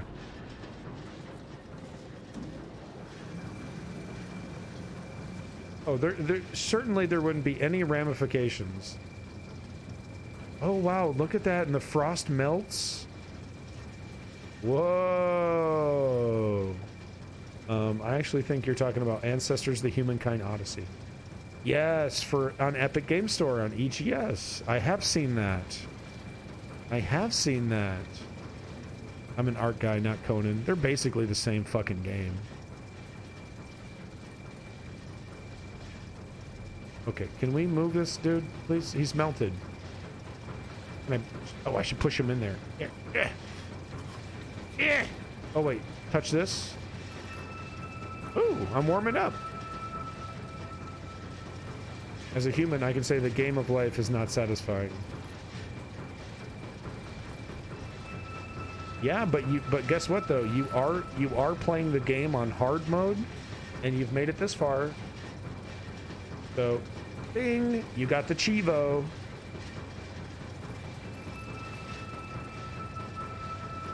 Okay, that's cool. Yeah, that's cool. Heated. I got some heat there. Okay, what do I turn it off now, or what do I do?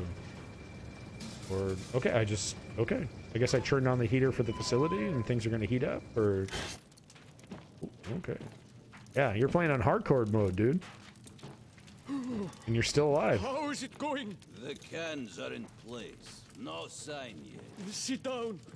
Warm up while it burns. I've brought 2 more crates to dry.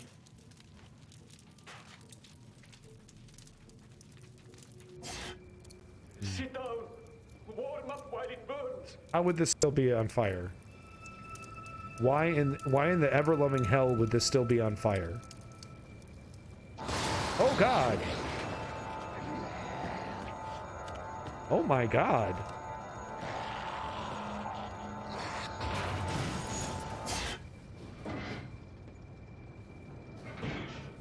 Well. Okay, what do you want me doing here?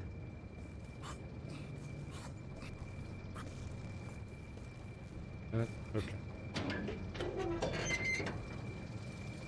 Oh. What? Now the body's gone? Yeah, dude! Nope, the body is not gone. Ooh. Oh my God. What is happening, dude? Oh my God, dude. This game is literally jumping all over. It's kind of cool. Slob jank is actually pretty good. I found the body. Did you know? Let me heat up. I want to heat up on the fucking... I'm about to die. Alright, whatever.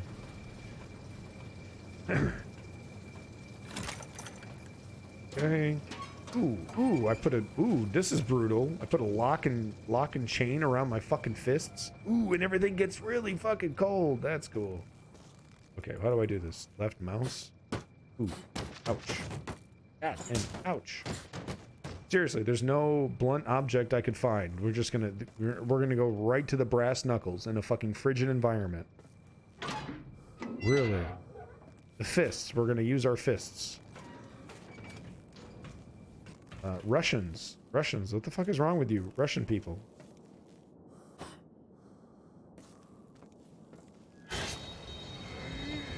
Oh no!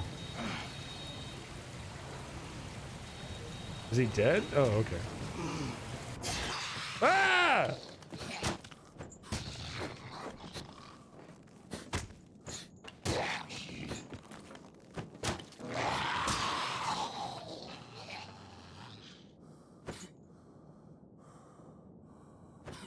Okay. We did it, guys. Won the video game.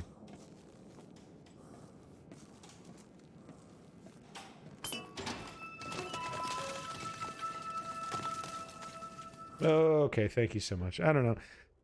I'm just incredibly, you know, there's only one game I want to like truly play right now, and that is like Death Stranding. That's the only game I'm like really putting in real effort into. Ooh, here's a classic. Here's an absolute classic. Combat Arms. Anyone remember this?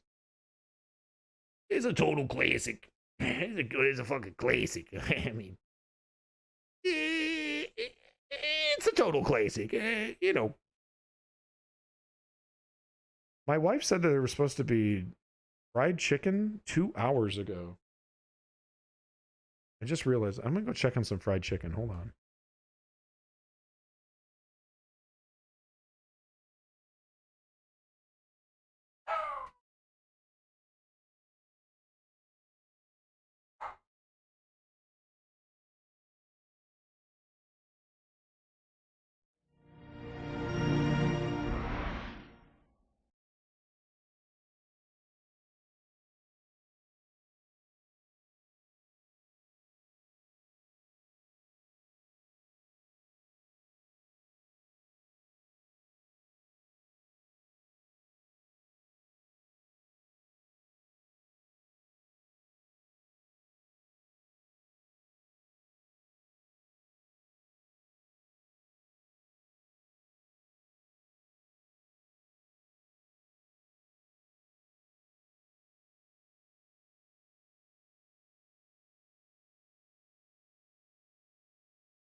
There's been fried chicken out there for 2 fucking hours. And then like a fucking 5-pound box of fried chicken out there. Hideo Kojima wants you to play it. Norman Fetus is waiting. Just play Death Stranding then. Okay, all right, that might be. I mean, you don't have to watch. This is a terrible stream. This is basically just turned into a marathon. You know. So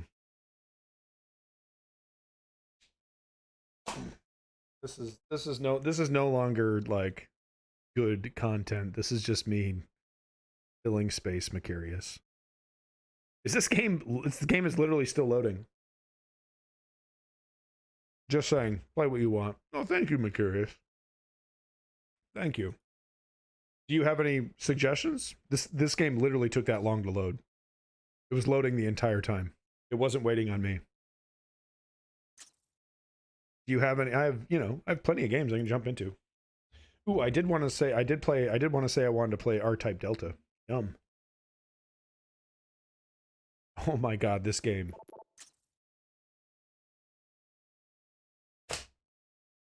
Ooh. Fried chicken.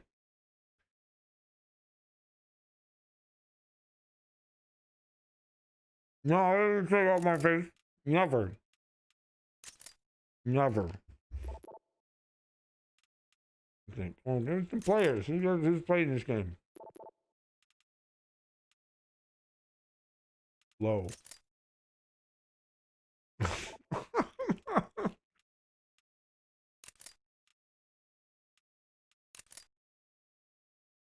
Oh, we got some players. There we go.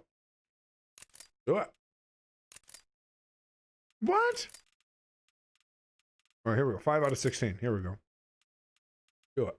Where the fuck's the game? Okay, there it is. Jesus. Oh my god, game's already... Okay, wow, okay. That's nice. That loaded quick.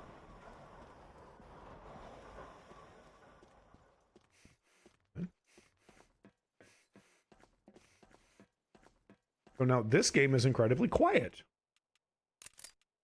Here. Do. Go there. Okay. Oh, probably too loud.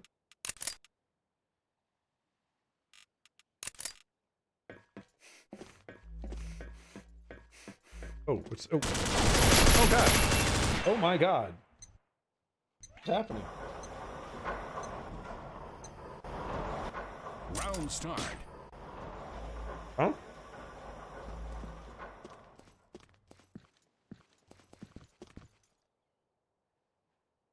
Dude, is your gun made out of dookie? He's got like a dookie gun.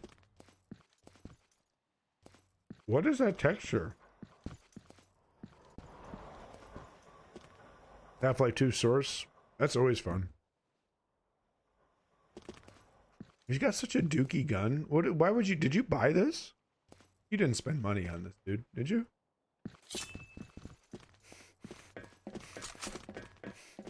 And we'll just troll this guy for a second.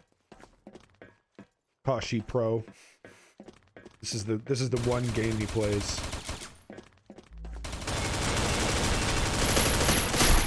Wow, what happened? What even happened? How is this possible?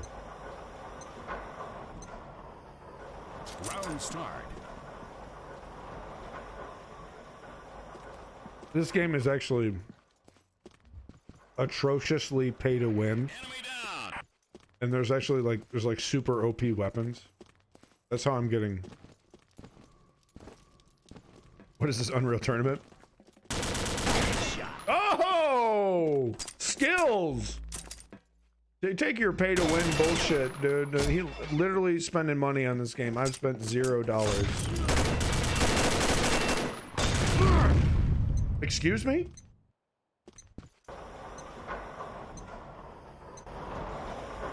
Round start. What are you doing? Why is this game so fucking loud? Oh my god. Round start.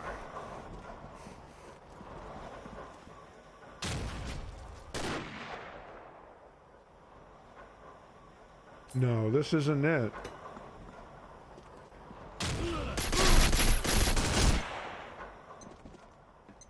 Huh?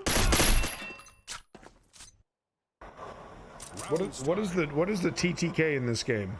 4 or maybe 5 milliseconds?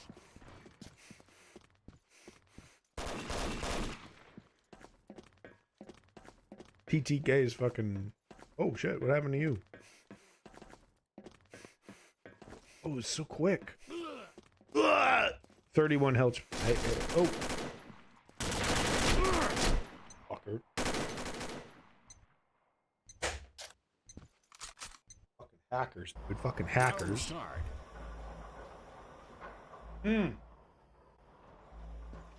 Good choice. What's the price on that Master Chief Collection?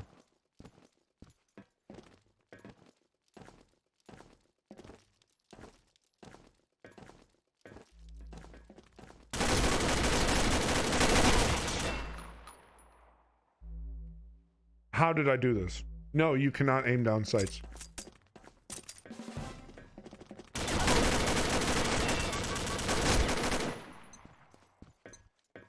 %50 off. Oh, that is good. Round start. I'm gonna wait on the Halo, probably just a little bit longer. Right.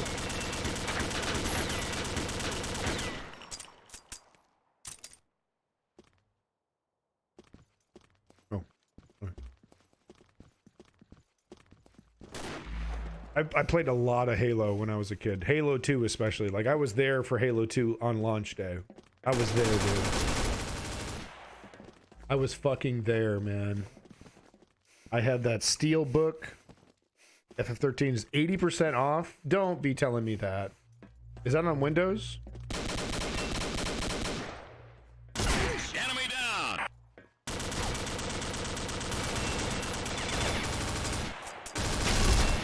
Wow, dude, wow. Dude, it's so pay to win. It's so fucking pay to win, dude. Round start. It is unbelievably pay to win. Yo, I'm stupid.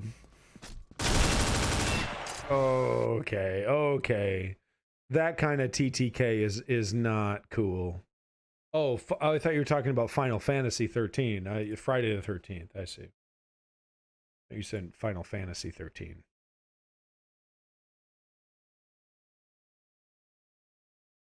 Yeah, that's the usual Final Fantasy prices, isn't it? Ooh, I charge a premium for my game because it's good.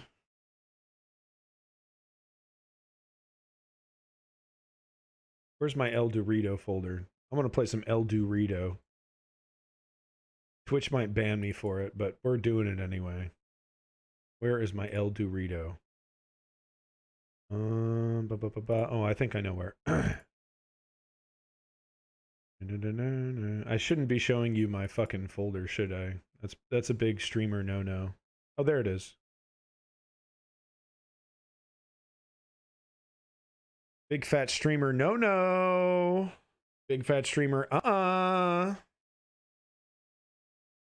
Showing you my file structures. Oh no, what could he have on his computer? Could it be 3 million video games? That's about it. Massive porn folder. Who saves porno? You know? Dude, the people that save porno on their computers are weird. Why are you doing this? Why? There's literally not a single fucking reason to be doing such a thing. Is anyone still playing this? No. Oh, there is. 8 players left. Playing oddball. Oh, literally no one left. Oh. The Master Chief Collection. Imagine saving porn, right, Macarius? Right? Imagine. Imagine. I mean, I get it if you're like, you know, it's like a juicy one, and you're like, yeah, you know, I don't want to dig for that one later. But to have a whole folder? Why? Ugh, how the mighty have fallen. Not a single death match happening. Oh, it hurts. This hurts. This hurts, man. Not a single death match happening right now. Just 8 people playing oddball. If it's bootleg that you know Pornhub will take down, okay, maybe. Yeah, right, exactly. No, I mean, I get it. You know, the old days of having porn collections, only the porn addicts, only like actual porn addicted weirdos, right? Oh, how the mighty have fallen. Oh, El Dorito. Oh, it used to be so fun, guys. El Dorito used to be so amazing. It's alive, but fucking barely. Wow, that is so sad. That's legitimately depressing. Legitimately depressing. Okay, let's try some of this Dead by Daylight, huh? I don't know if our Periscope person here is still watching. Maximus, I don't know if you're still here, buddy, but we're doing it. The Binding of Kin. Okay.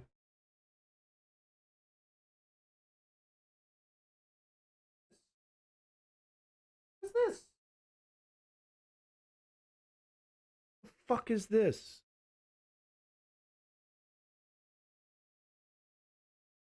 Fuck is this?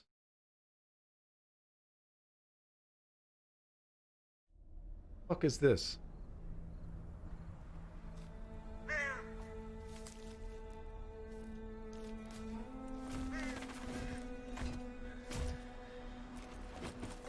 A Cheeto without the cheese? It kind of tastes like styrofoam without the flavor. Why are you putting this in my bucket of chicken?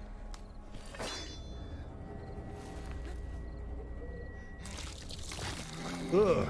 Oh, that sucked. Ugh. Ugh. Oh my god. Why the fuck did you eat that? I'm regretting it. It's like a gummy without gummy flavoring. It's like just gluten. It was just like a fucking chunk of gluten. I don't know what the fuck that was. A bunch of them. There's a bunch of them in this. People eat this in Canada. You know? Everyone's trying to fuck with like food that's good. You know, oh, fried chicken, right? Let's fuck with that. You're going to die now? Nuh-uh. Nuh-uh. I need to slam this entire bottle of water. 1 second here. Canadian socialist food. Yeah, that's some fucking gulag shit. Just kidding.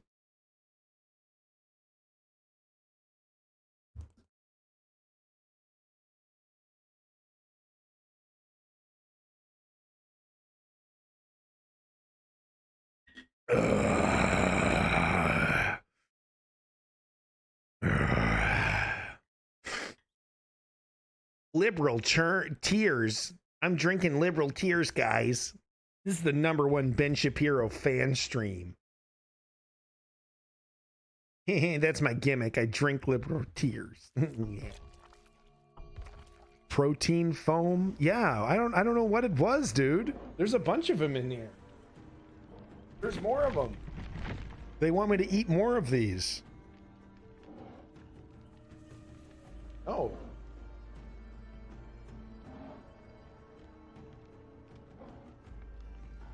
And tasty potatoes in here, though. At least they know Canadians have figured out potatoes. They love fucking potatoes. And when you cross an Ontario, you can smell the U.S. dairy air.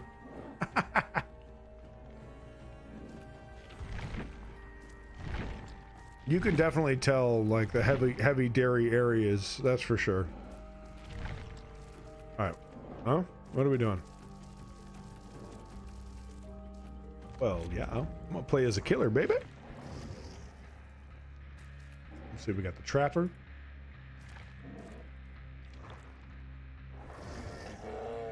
Ooh, the hillbilly. Okay. But poutine, like, oh no, Canada definitely has some good food here. But there's Europe. There's a European sensibility to it. Is this the nurse from Silent Hill? That's cool. The huntress. Okay. Wow, really? The base game, you get 4 killers. Cool. Well, fuck it now. You just gotta go with your strengths now. Let's go ahead and do the hillbilly.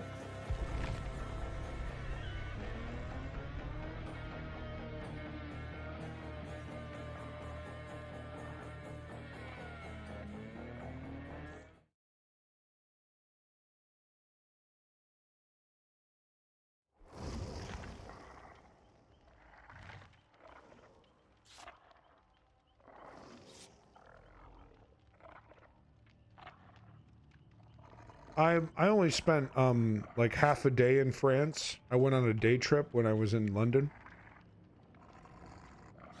So no, I'm not quite sure if the food is like, if you know, definitively if it's like better than Canadian.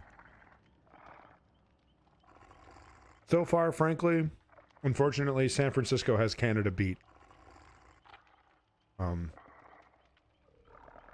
Yeah, you think so, Ms. Ormac? And thank you so much for sticking around or popping back, or whatever you're up to. Thank you, Ms. Ormac, and thank you everyone else who's here and sticking around. Playing console kids? Oh, that's funny.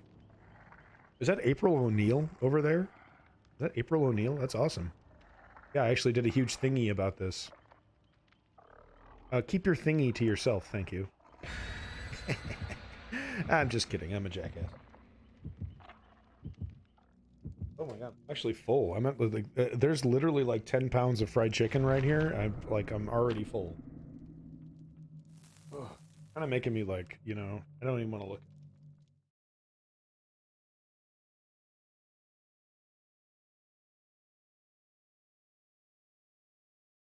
Oh, cool. I can put people on hooks, decapitate people, and carry them around. Nice. San Francisco is the most ideally suited place for cooking cuisine. You can get the best of everything. I'm not gonna lie, Glyptonoid. That's true. It's 100% truth. Gourmet food, like the bar is so high for quality in San Francisco that even some of the dive places are like, ooh. Hey, there was this place called Yamos. Literally had seating for 3 people. Literally. 3 human beings could sit at the thing, and then the rest of it was a line out the door. And that place was packed. That's what's best about California food shows. Yeah, I mean, if it wasn't for the human rights disasters at you know, every fucking corner, the place would be beautiful.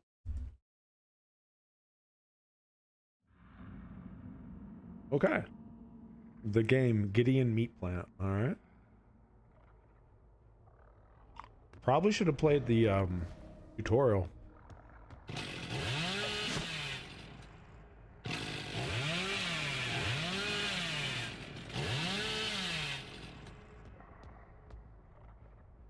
Okay.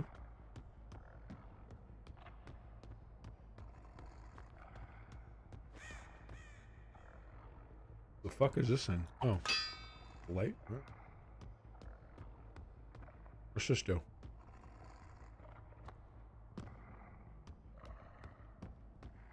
Dakota Killers, come on, buddy. Do you seriously expect me to jump in here and impress you with my fucking skills in a video game that I've literally played for 6 seconds? People have, like, unbelievable expectations of other people sometimes. I'm not saying that you are Dakota Killers, I'm just saying it's like... Give me a break, dude. I literally have no fucking clue what I'm doing. Hey, what up?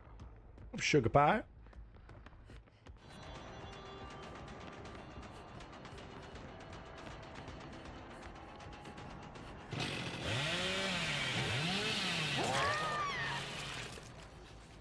I like the way you bleed, baby. Okay. Can I do anything with this, or... Hello? Oh, cool. Ooh, I'm gonna put you on a hook. You gonna save her? You gonna save her? Oh, cool.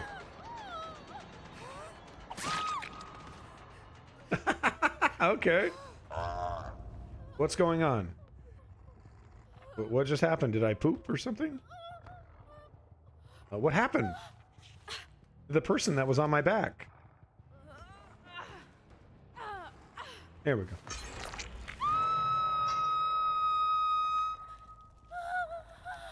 You're fine. My God. All right, let's see here. Told you, totally mundane. It's okay. I mean, it's like pretty similar to fucking Jason, you know, Friday the 13th so far. Seems pretty cool though. Oh, what's this guy doing? Saw you. That's cool. Why did I slow down?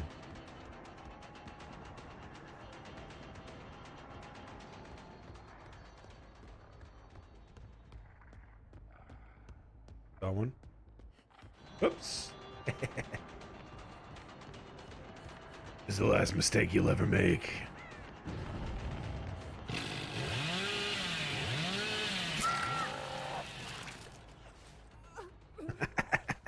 Hey, wait, didn't I do this to you already? Give me a hook. There's a hook right there. Hey!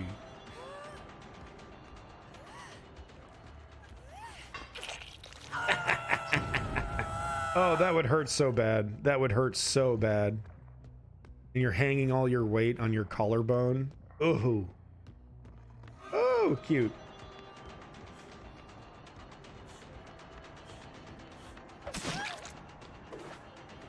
Why are you stopping?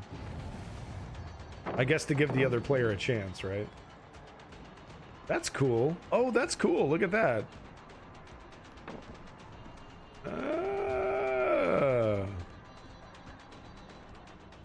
Yeah, no, it totally gave me... Oh, I thought you gave me the slip. Okay. Cool use of that. This is what God has silently watched since the dawn of time. Kind of, right? He's kind of a spectator to all this, isn't he? Come here. Boy, that was a tough one. You really gave me, tried to give me the slip there.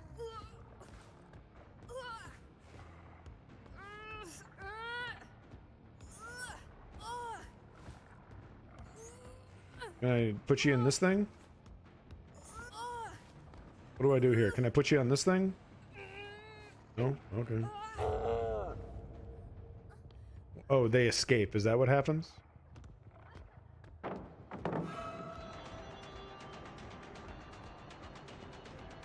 That's cool how they can do that. They can plop those down.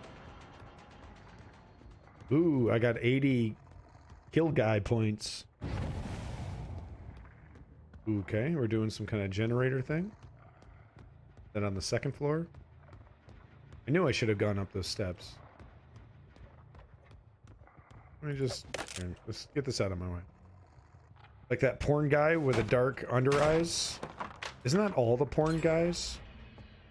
Cold and uninterfering. Huh?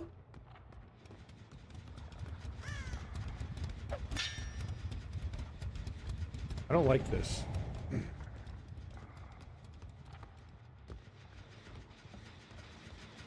Oh, they need to get a certain amount of them working to escape or something. It's cool. It's cool how players can, like, they can legitimately hide.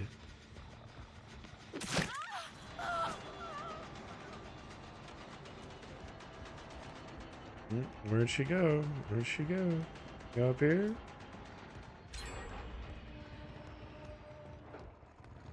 Hmm? Hmm? Hmm? Hmm?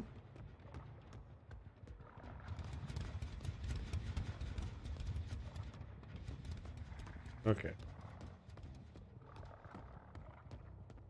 Yeah, you're learning. Yeah, no, I mean, I can kind of see what I think Glyphtonoid is saying here. This is a little like, okay, all right. You're either like really into it or you're not. You know what I mean? Like, it's really gripping to you, or it's just it is what it is. You know.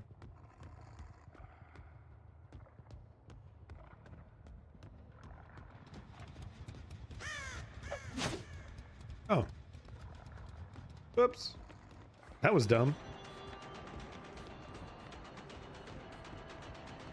Oh, you should have flipped that little thing.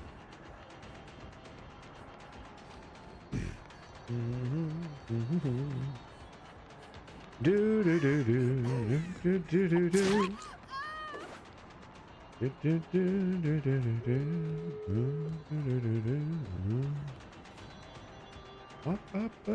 How do they do that? Wow, that is so cool how they can do that though.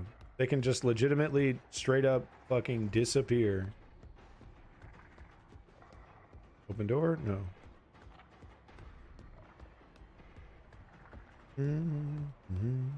Just another day of school in Russia. It's trying to get my Russian. It's a question of trust. It's a question of bloodlust. She's hurting. I heard that. What's she doing? Man, it sucks. What's happening? Oh, did they? This is the timer that they're gonna win. Oh, they deserve it. They're working hard. They deserve to live. What's over here? What's happening over here? I have a sad black and white photo of Carrie Fisher. Oh, that's sad.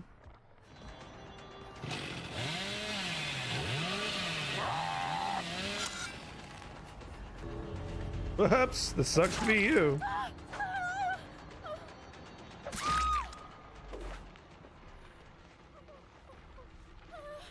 Oh, wow, cool, look at that. She knew what she was doing. No. Cool, so is the game over? We done? Oh.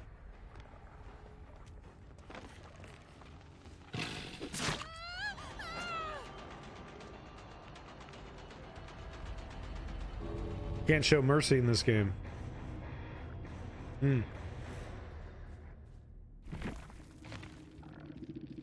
I think the gameplay loop is much smarter than Friday the 13th, though. Like, Friday the 13th was way too restrictive about, the boxes that you had to check to do things. Shouldn't have let them pass the gate. There was a gate, I could control what was happening. I tried to kill something, and then she crawled away. I couldn't proceed beyond that gate. So I don't know. Was there something I could have done differently? Okay.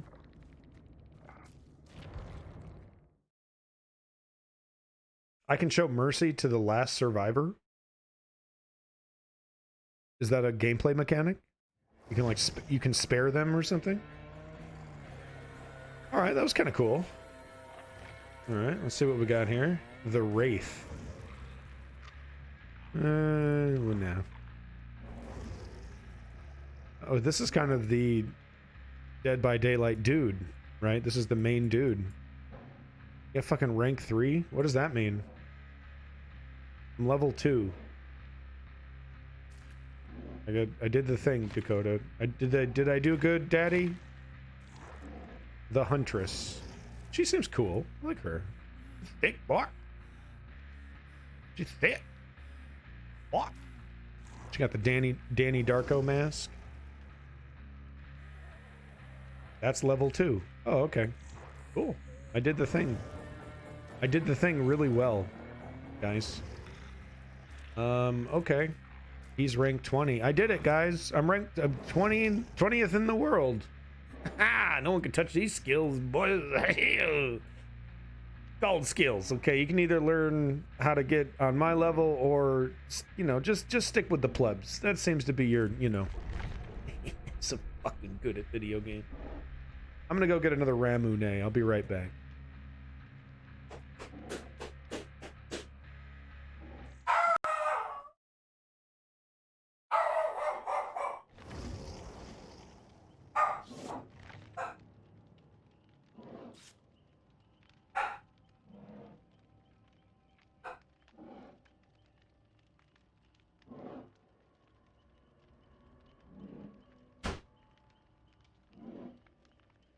Oh, daddy. Daddy, daddy, daddy. You got rank 3 in your game, which shouldn't happen. It's probably because the first time I played it. You know, I've noticed that with these multiplayer games, they will, for like new players, they'll put them with like, you know, really, really bad players to like give them a chance to win their first game, you know, or they'll just put them in a position to make them feel like they're powerful. Right, so you don't get curb stomped your first game. I noticed that with Apex Legends. The first game I had in Apex Legends, I was like, I owned it. You know, I like owned that shit. Worth the ban. Horribly frayed bird stimulus check Star Trek meme COVID-19 rent.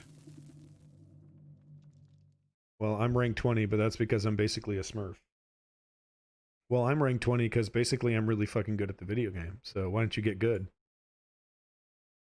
When I finally get my $600 stimulus check. Ah! That's so true. Here, I'll show you what he's talking about, folks. Classic Star Trek meme. Oh, Kurt. Or Kirk. Stay home. Okay, thank you.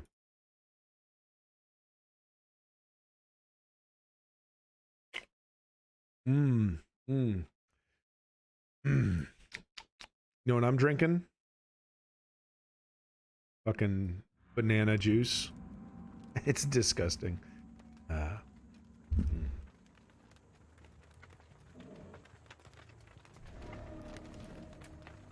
Righty. Okay. What are we doing here? Oh, I can set traps, huh? Cool. Okay.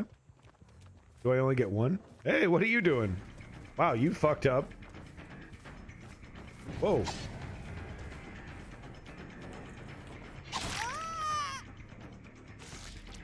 Why? Come on.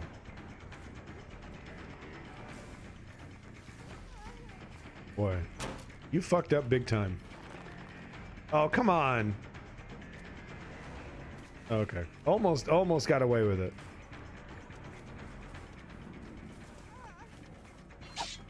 Oh, wow, man, these player characters are so quick.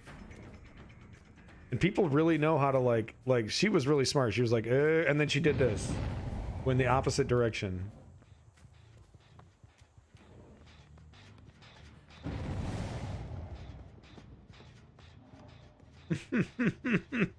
This is annoying. This sucks. Okay.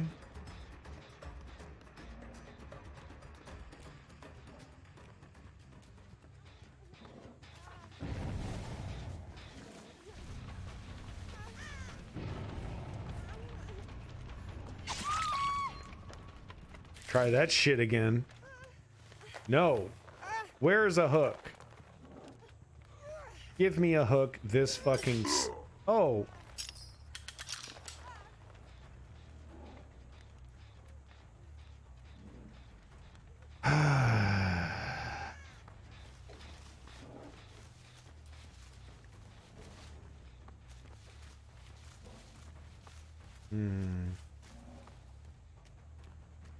Yeah, God, I'm kind of bored to tears already.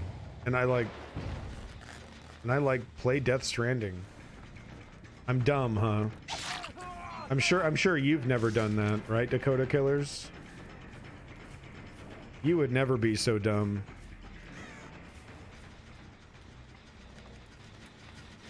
Okay. I haven't. Okay. Yeah, well, you're an ultimate super gamer, so that doesn't... I'm not surprised. Of course you would remember that you have a bear trap there, that you placed it there, because it's... You know this level like the back of your hand, right?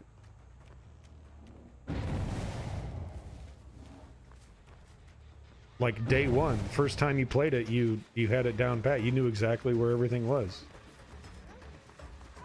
This poor fucking player. Why am I... Dude, I just feel bad for this player at this point. I can leave her alone.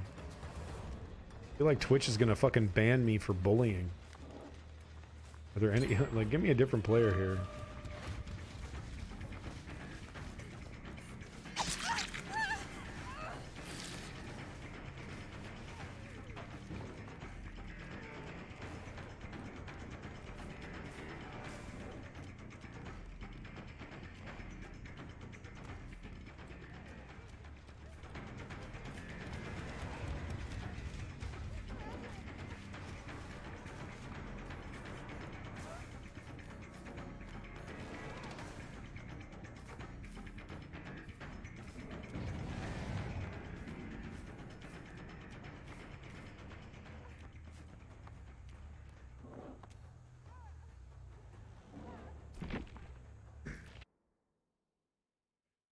Oh, yawn.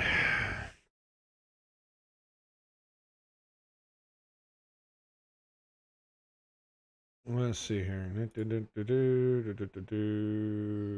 Probably should get I probably should get a fucking refund for that one.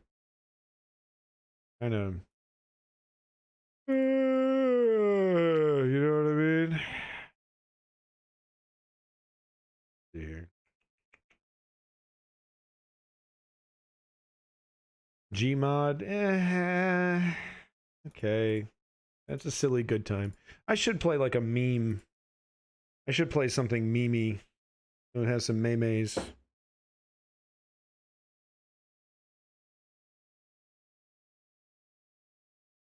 It's just kind of like boring a little bit. Like, oh, it's okay. Like slice, and then I'm chasing, and now I'm looking, and now I'm looking for. I'm just wandering around, and I'm looking. Okay, okay. There's a thing over there. I go over there. People scatter. I'm looking. I'm looking. I'm look. Oh, I slash that person. Okay, I'm looking. I'm looking. I'm looking around. Looking around for things. I get it. You can set traps. It's a whole thing, but I don't know. I don't know. I don't know. I'll give it another chance. I won't just fucking refund it, but I don't know. Maybe I'm just not in the right headspace for it. What are these resolutions? Oh, here we go. Okay. What am I looking at? Got looped. Yeah, if that's fun to some people, that's great. I really wasn't having that really great of a time with it. Okay. No music in Gary's mod, huh? Find a multiplayer game. Okay. Oh my god, role play. Cringe fucking role play. Trouble in Terrorist Town, Star Wars role play, zombie survival. Official Mall of the Dead. Let's do it. 28 out of 88 players? Wow.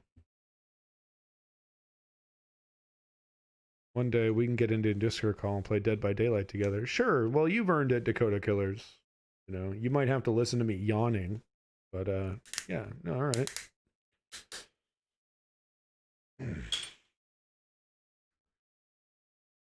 You're gonna have to play Friday the 13th with me.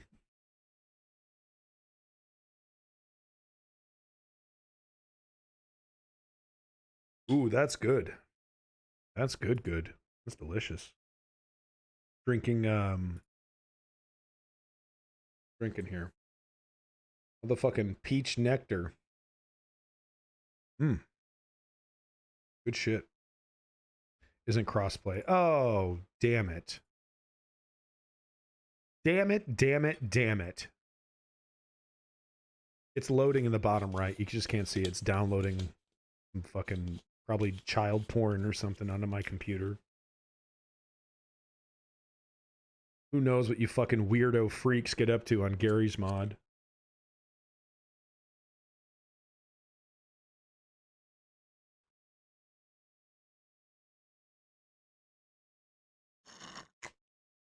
Oh, yeah. Okay, we're still downloading shit. You want to see? Look, you want to see this? Why would I lie to you? Why would I fucking lie to you? Oh my god, this is like literally the... Oh my...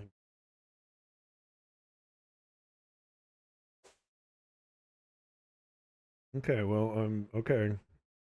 I want to play this, so... Alright, let's try this.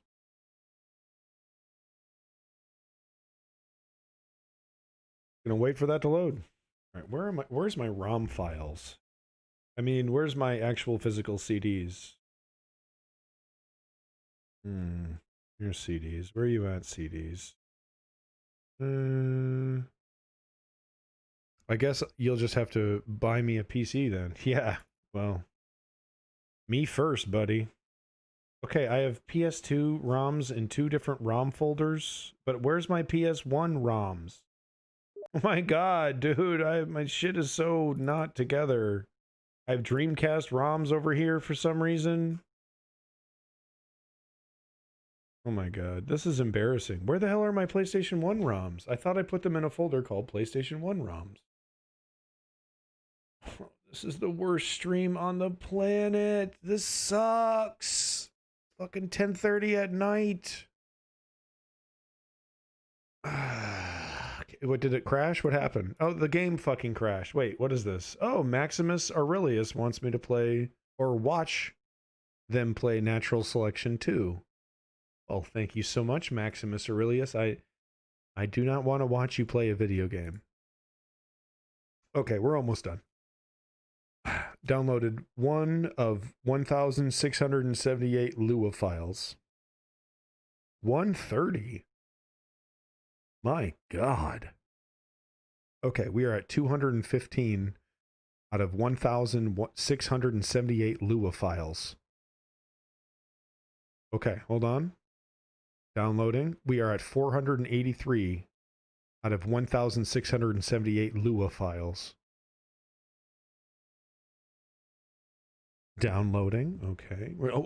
We're at 600. What's a Lua file?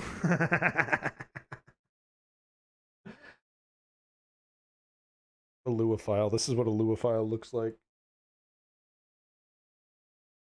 Solid meat. I don't have a neck. Actually, there's no neck here. It's just straight meat. How does my sponsor pay me? In a currency that that banks don't take. So I'm not going to tell them. They're my only sponsor. You know, you go ahead and Soulja Boy tell them.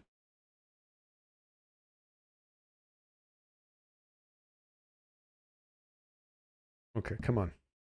Come on. How much? It's like 3. Okay, here we go. It's received all the Lua. It's starting Lua. It's starting Lua. Oh, yeah. Rubbing my back. Oh. All right, we're starting Lua, guys. 3 what? 3! I get 3 every lunar cycle.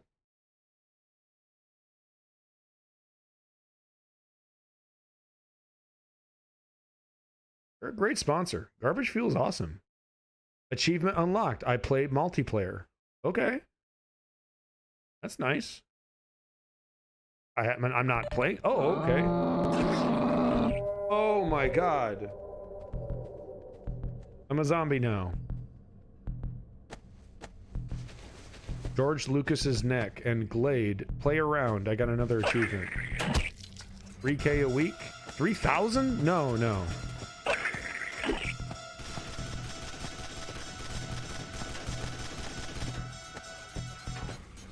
No, I get 3. Every lunar cycle.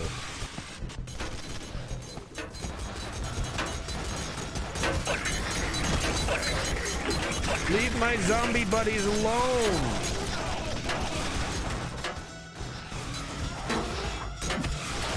What happened? Oh, this is obnoxious. What happened?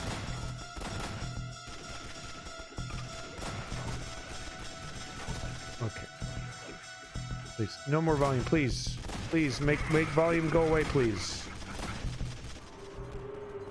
Holy shit. The lunar cycle is a month. Yeah, so like 3. What the hell? Oh, I was a head crab. Is that Tommy Vercetti? What's happening? I'm now dead? What's happening? Okay, I'm now alive. Okay, you can fake your death? That's cool. I'm sure they just won't shoot you. Anyway. Okay, I'm in a parking garage now. And if I try to run, I lie down. They're prop blocking. Oh! That's fun. Wow. No wonder you Zoomers are boring people. Okay, what's happening? Z time activated. But there's brick walls here. This sucks. Fuck this. Try something else.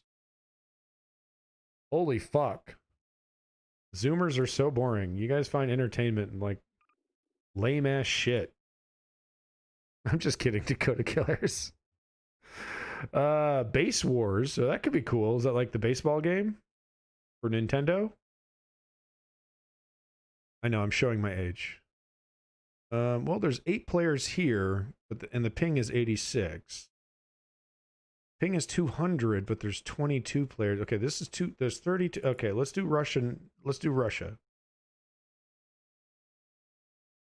Ellipticus Dark. Dude, I am not playing roleplay. That is not happening.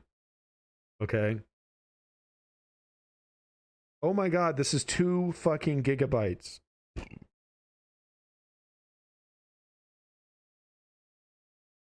Holy nuts. Holy nuts. Okay, well, that's doing a thing. We're just gonna pop into something else here real quick. I actually have a custom. So what I do is, you know, I have Steam and Epic and all these other launchers, right? But for the games that I install, just to the PC without any DRM, I like to use this Play Night launcher to organize everything. It's rather handy. Look, I even have an extra copy of Cryostasis because I'm a dumbass. Catwoman, we could play some Catwoman. See here. Daggerfall Unity, that's always fun.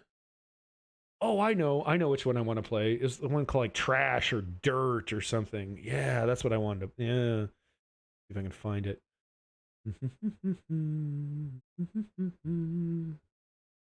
Can he make it 24 hours? I don't know. I don't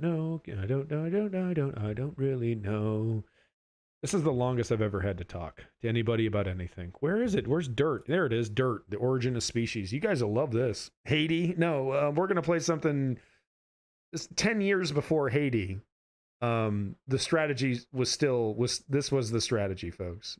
Wait till you watch. This is great. This is a little slice of early 2000s, let me tell you. Why do you see this?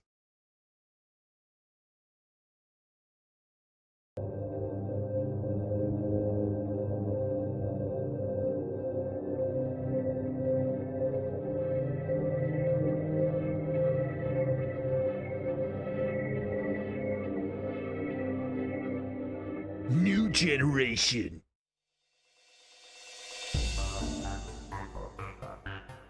This is dirt.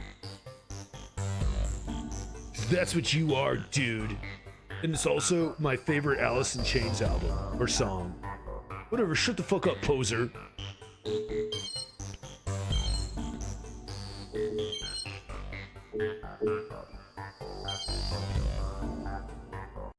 Sure.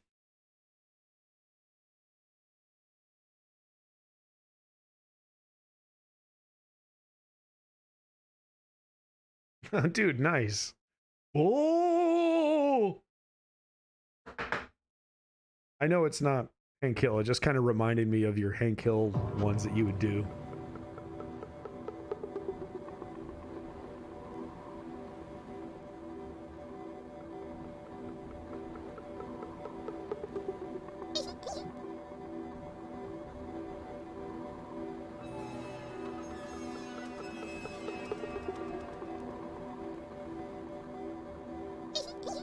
Oh!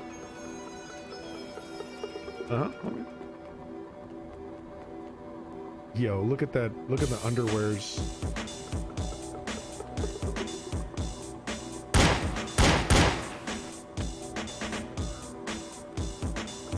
Sick, bro. Sick, bro. Oh, sick, bro. See you at the Sugar Ray concert. Oh my god. Sugar Ray, so cool. Sum 41. Whoa. What am I doing?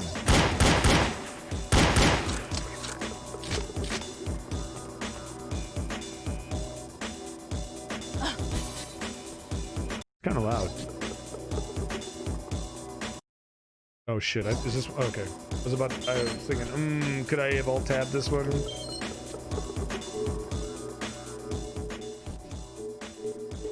Some games are not happy when you alt-tab. Okay, whatever. Dad.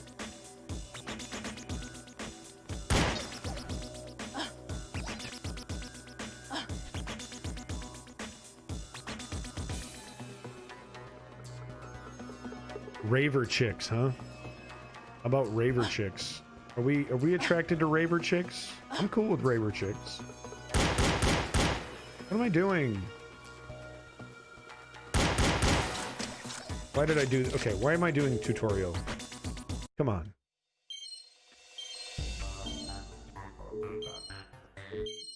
I know how to point my mouse at things and click the button. I do. It's true. Are we cool with raver chicks? I'm pretty cool with, like, drugged out raver chicks. It's pretty cool. Wake up, dear. Wake up. Oh my god. Why won't you wake up? Oh, please. Please wake up. Wake me Listen. up! Oh shit. It's coming back. Wake up, goddammit! Wake up now! Wake me up inside! I'm sorry. Oh, she's... Wow. Please don't hurt me. I haven't done anything.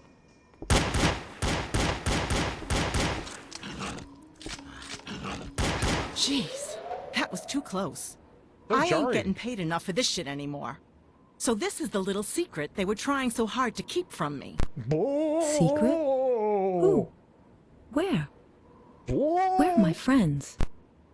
Holy shit, girl. Looks like someone messed you up good. Can you remember what happened to you? How you got here?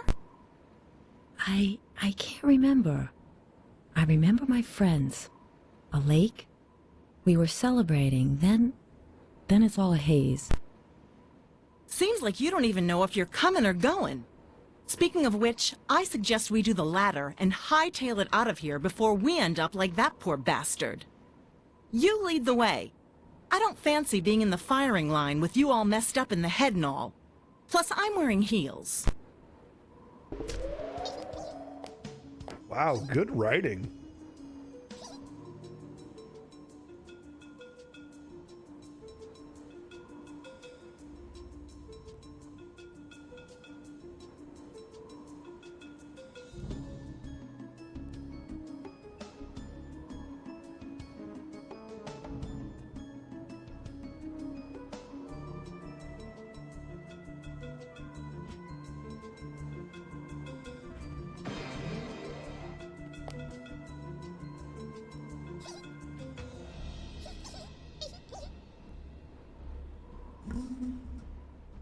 This is the story I play for.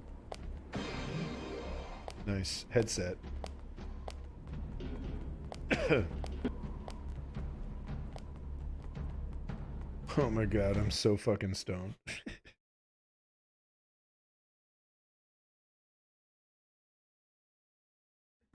Good thing we did 8 hours of politics. I don't think I could do another 8 hours of politics. I'm gonna have to, though. It's gonna be morning politics. What's happening? Are we just looking at this woman?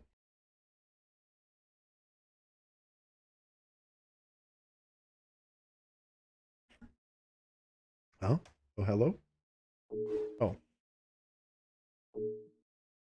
How much? 70? Okay.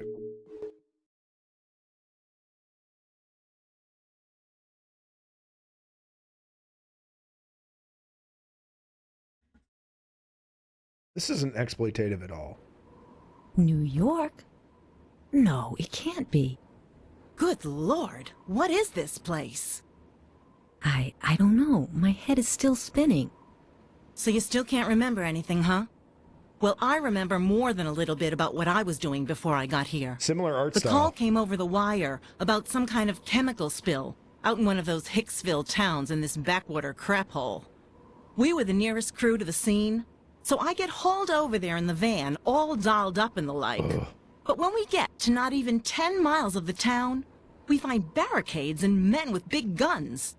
They looked military, but not regular GIs. We were ordered to turn around and beat it.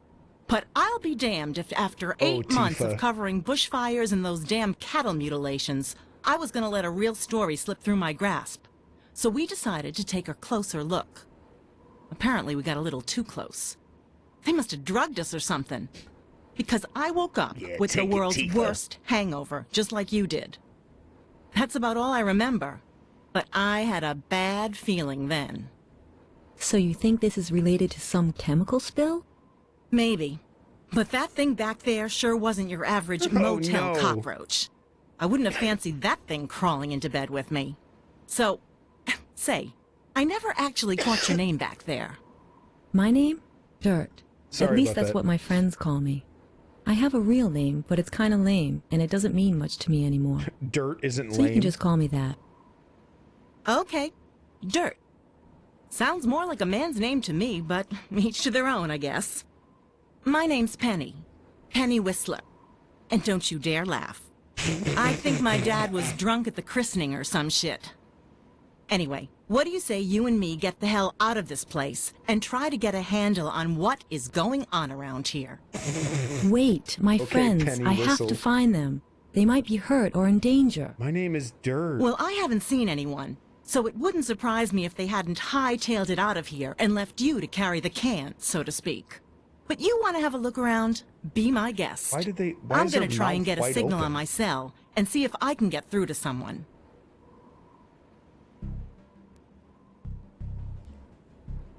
I played for the story.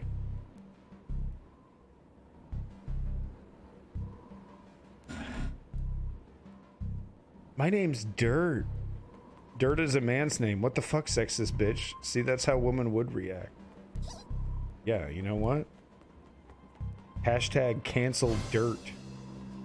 Let's confuse the internet. Let's just completely confuse the internet. What is what?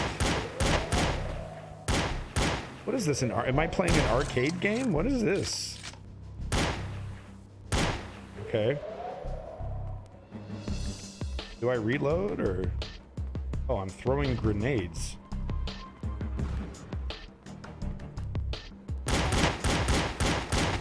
I'll throw a grenade.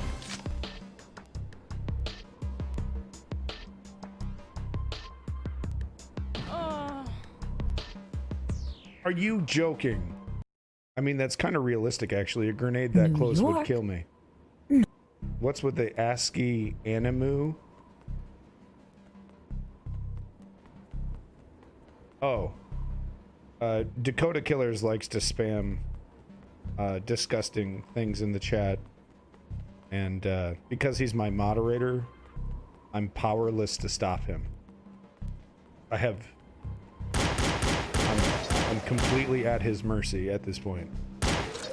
He has taken my channel by hostage and is forcing me forcing me to look at disgusting, perverted images, okay, of drawn characters that do not turn me on, that I do not find attractive, because they are not real. Like my beautiful wife, who I love very much.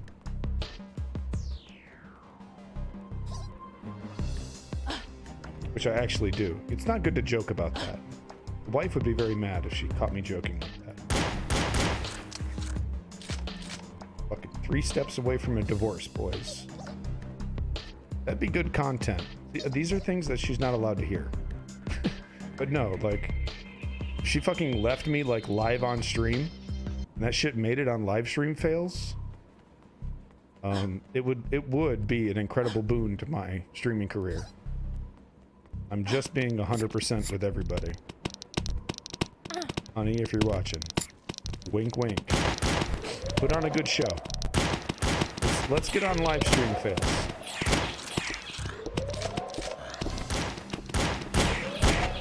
Just come in here and call me a bastard. Said I found the texts, messages. I found the text messages, and it's over. And like punch me in the balls, right? In front of all my viewers. And then Dakota Killers, you better clip that shit. You better clip that shit immediately. I keep trying to reload. They're on a grenade.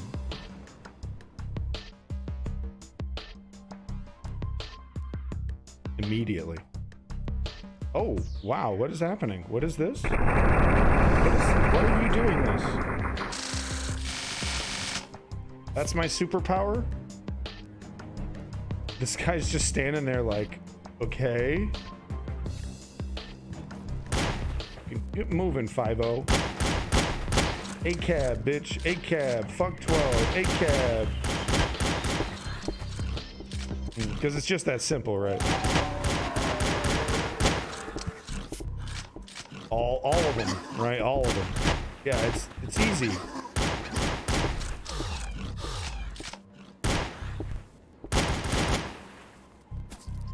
Stop. What is this? What are you doing? She has superpowers. Huh?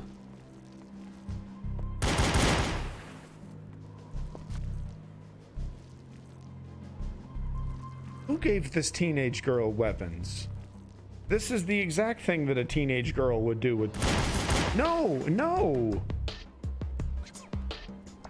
Oh, here's a great idea. I got a special operative plan for you, boss. Yeah. Let's find a rave chick.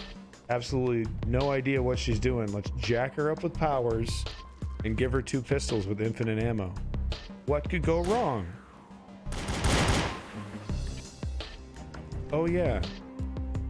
TK flak. What is that? TK throw. Fucking tiger punch. Okay, and this is like the sickest shit ever. Watch. Okay, watch this. Wait. Oh, it's not doing it. Disgusting. That's legitimately disgusting. I'm repulsed by this. Ooh, I got 10 points. What do you think's in there, Sarge? What do you think's the MO of the perp? What's the perp, dog? Hey, you're a handsome buddy. You want to go to the rave with me? Want to hit up the next rave with me? What are you doing? What are you doing? What's happening? Okay. Huh? Huh?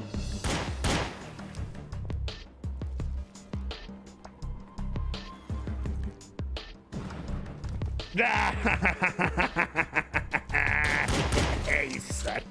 Hey, you fucking...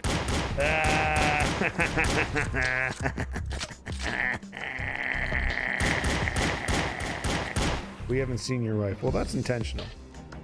Buckaroony. Nobody gets to see my wife but me. I have her locked up in my dungeon. Okay? Blat, suka blat. Do I want to know? Hell no. Suka Blat. How do I Suka Blat this motherfucker? Suka Blat, Suka Blat. Hey, Mr. Frosty, Suka Blat, bitch. Suka blacking on you. I'm Suka blacking on you, bitch. I'm super blacking on you. What the fuck are you doing? I'm super black. Super black. Super. You're super whack. That's why you're getting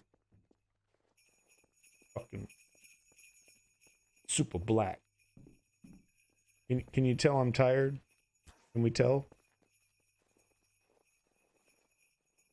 Can we tell I'm a little sleepy. It's only 11. Get real, dude. Normally, I stayed up till 5 o'clock playing Death Stranding 2 or 3 nights ago. Suka Black, bitch. Suka Black. Yeah. Get smoked. Get smoked. Get smoked. Get smoked. Suka Black. Wait. Oh. We're supposed to be doing something? Suka Black. Oh. Oh. I'm sorry. Oh. Hello. Oh. A very handsome man. Looking good, bud. Oh, okay. Okay. Ooh, is that near automata? Perfect. Get all up in that. Let's get straight all up in that. Okay. All up in that with Chubby Cox. I love Chubby Cox. I love Chubby Cox. I want to get all up in that with Chubby Cox. Yeah, what are you going to do about it? What are you going to do about it, Slick? I'm coming at your ass. What are they doing in there? Hello? Oh, I can just open... Oh, there's a... Oh, it's Base Wars.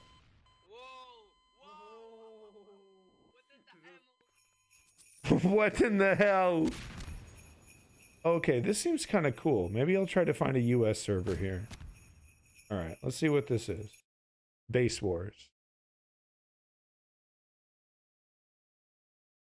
Oh, Naruto. He's my favorite of all the animes. What is... Wow, there's... Dude, some Gary's Mod servers have, like, custom fucking loader screens with information readouts. I didn't know you could do this in Source. Oh my god.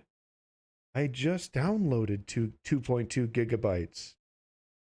Is it because of the server? It downloads the entire fucking mod files over again? Per server?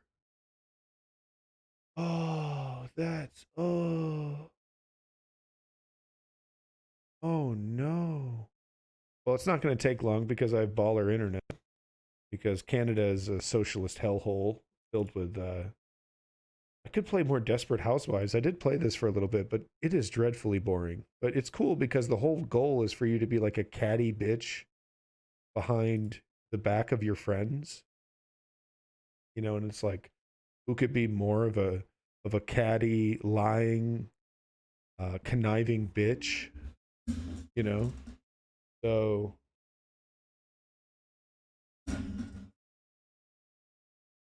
It does have some merit. It's the only game I've ever played where you get to play like a bitchy, spoiled housewife. You know?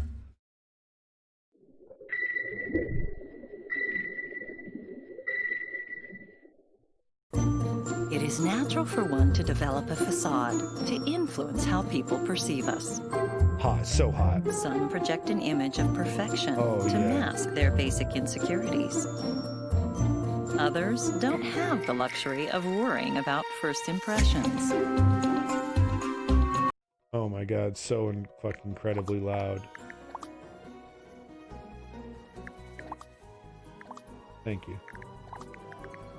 Alright, Smith family. Here we go. Now we've basically, this is where the game is at. We've basically gotten done with all the introductions to all the main characters from the TV show, which I am a massive fan of. I love the characters in that show. Love, love, love. So I've just kind of met everybody, and I've pretended so far in this game. I've pretended to be nice to people. But soon, I've actually already broken into somebody's house. Now that I think about it, so I have broken into somebody's house and stolen something from their house. So I have done that. But other than that, I've been a perfect little angel.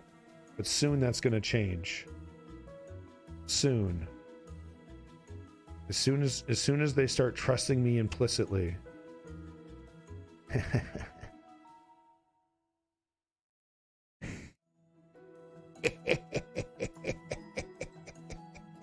Oh, it's hot. Sorry everybody. Didn't mean to show you that part. It gets hot. A little bit more. You get okay, there we go. And these are, of course, you know, factoids about the show, which you should know as being a fan like I am of this show. Oh, the other thing I forgot to tell you is that I've almost the entire time have been dressed head to toe in my underwear. So no one has commented. Oh.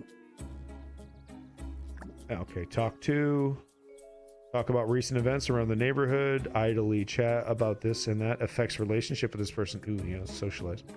Okay, chat about whatever topics come up, an easy way to become friends, fast friends. May increase relationship with this person. Let's do it. She has no idea that I hate her guts. Wait, what? Hold on. It's really quiet for you. Hold on, we're just gonna... okay, Base Wars is still downloading. Looks like it's over to the Lua files, though. Oh, thank you so much, Desperate Housewives, for doing this to my... Oh, perfect. Ooh, that looks great. Delish. I love it when you completely fuck with my screens. Oh, yeah. Oh, cool. So is this... Okay, here we go. Chatting it up. Slap, hug, secrets. Have heart-to-heart discussion. Maybe they'll reveal something about themselves that you never knew before. Oh, this is getting fucking good. Yes. Hi. How have you been? No, it's actually pretty different from The Sims. At first glance, you're like, oh, Sim clone, easy. No, it's a bitch clone. It's a catty bitch clone. It's not a clone. It's actually it's rather original. Okay. The whole point of the game is to be who can be the most conniving bitch.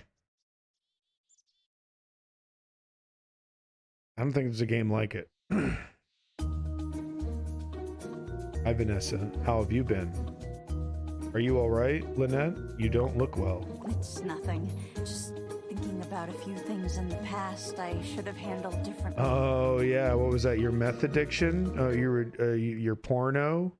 You do a porno? I play that game every day. Haha! Welcome back, Butch. You and me both, girl.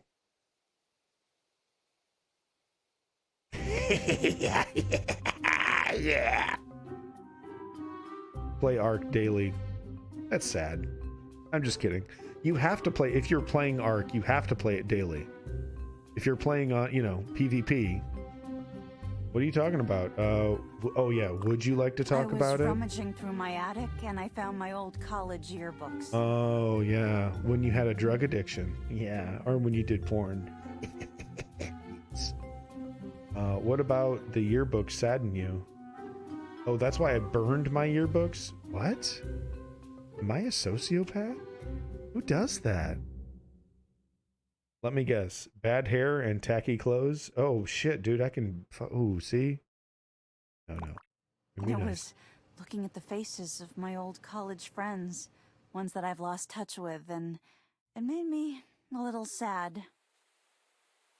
Oh. I can definitely relate to that. I'll turn up the volume here. It's funny, Okay. Is it funny? Is it hilarious? Oh, you keep putting my OBS over here. You bitch. This game is actually being a straight up bitch to my computer. You know, it's funny. I haven't even thought about her in years. Oh, damn it. Now I can't see the messages.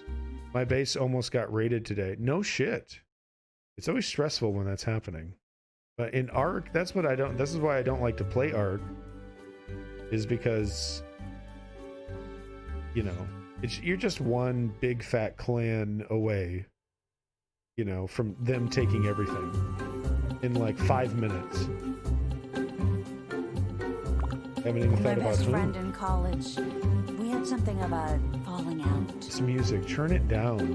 I'm so sorry to hear that. Would you like to talk about it? Oh my god. Did you two do a porno together? What happened? What's with my computer? Oh, Gary's Mod. I'm still playing that video game. Oh man, I don't want to play Gary's Mod. Fuck Gary's Mod. No, I actually do want to play Gary's Mod. I don't know. What would you rather see? Okay. I was 1v3. I killed them all. You probably want to see Gary's Mod. Fine. Yes. Yeah, I knew you were going to say it. I knew you were going to say it. What is up with all these messages? What is happening? Oh my god, I got 3 million things in my inventory.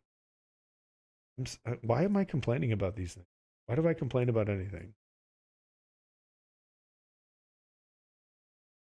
Okay. There we go. And there we go. Wait. There we go. There we go. What is this? Anime? Get it off my screen. What is happening? Now it's bigger. The anime got bigger, guys. Now it's bigger with more anime. Oh my god, I did? Fucking how? Well, please don't put it in chat if you know what it is. I would appreciate you not doing that. In fact, if you do that, goodbye mod status. That would definitely be the sign of a bad mod if he doxes me. I should put that in as a banned chat word, but then all my mods would know my name. Meth buyer? Ooh, this is a great game. Cool. All right, hold on. Volume. So quiet. At least Desperate Housewives had some fucking music. Okay. Welcome to the not found.tech mining zone. You will see errors if you don't have TF2 mount installed.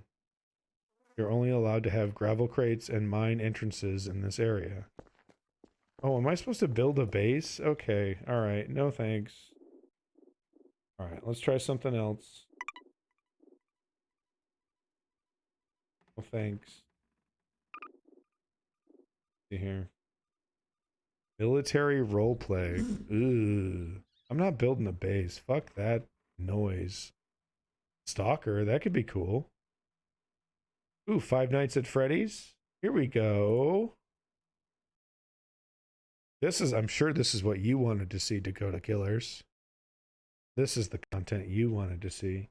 You're a big FNAF fan. You're the #1 FNAF fan.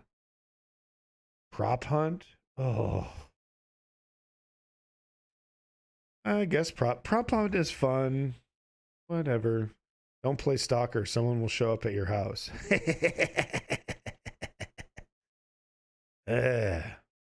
Butch, there's a way to get around that, you see. You become the stalker. Problem solved. Oh, it's so quiet. 10 gigabytes! Okay, alright, no, let's do some prop hunt. Okay, prop hunt. Here we go. Okay, players. Okay, here we go. The ping. Wow, ping is really good here. Okay, let's do it. Island server. Here we go. Shadow of Chernobyl. Yeah, I own it. Would you like me to play some Stalker after Gmod? I can fire up some Shadow of Chernobyl. No problem. I actually have the complete mod installed, I believe, the 2011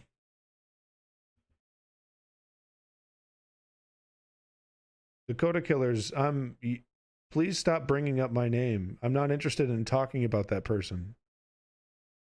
Okay?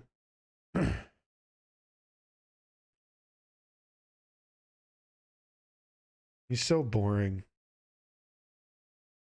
Person is just incredibly boring.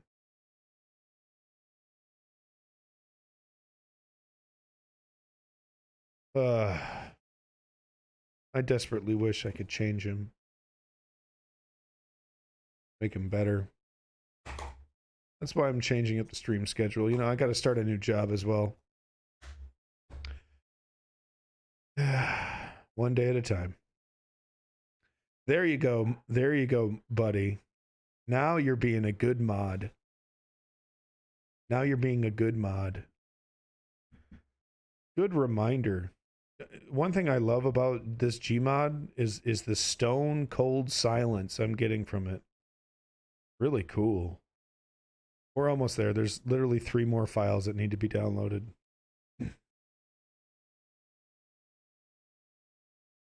Oh, nope. Nope, we got more files. It's downloading some fonts. See here. It's atmospheric. Yeah, you can tell you could say that again. Oh, now it's doing the Lua files. Good Lord in heaven. Okay, we're getting some tunes while it's doing. Yeah, I say good God and Lord a lot. Oh, here we go.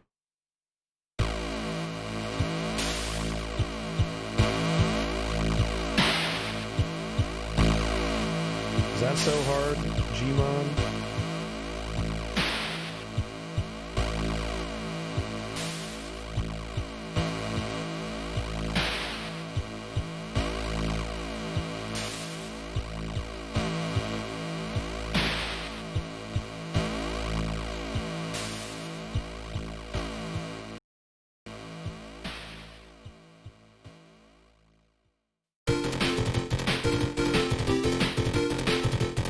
No.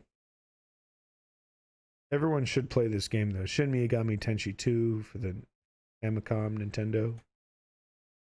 Play it today. Just came out. It's now 1987, guys. That's kind of cool, and it's also kind of not cool. Because it's like, by the time we get here, we'll be old as fuck. Be like, but I remember that. That's the before 4 times. Remember the before 4 times?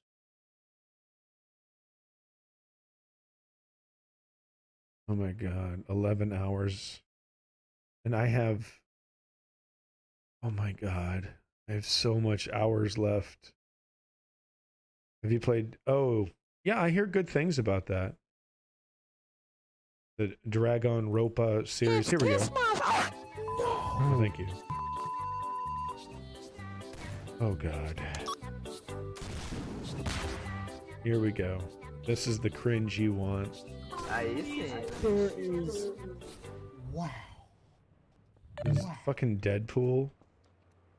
Okay, hold on. Let me Oh, the sensitivities are just a little too high. Yeah.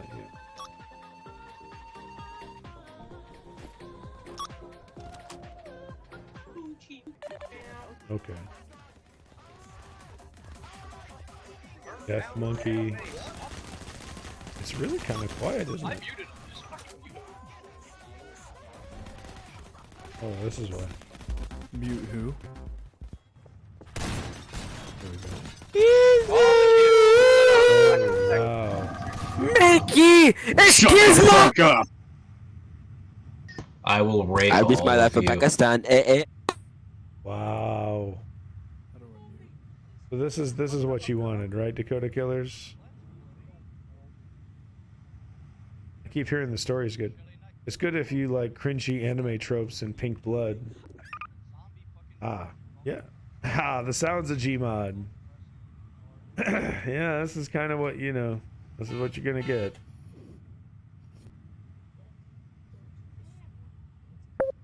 The language of my people.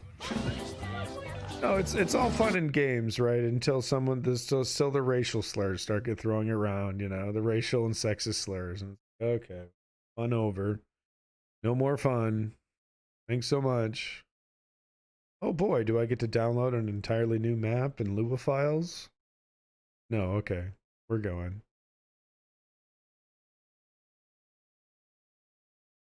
Yes, says Dakota Killers. This is the bullshit I wanted. How long has Butch Bay been a mod? I made her a mod while I walked the dog. Because you were gone. You abandoned me. Dakota Killers, you abandoned me. Okay, and I wanted to make sure that no one was going to say some racist bullshit in my chat. So. What, are you jealous? I want to be a prop. This is cool. I want to be this. How do I do this? Okay.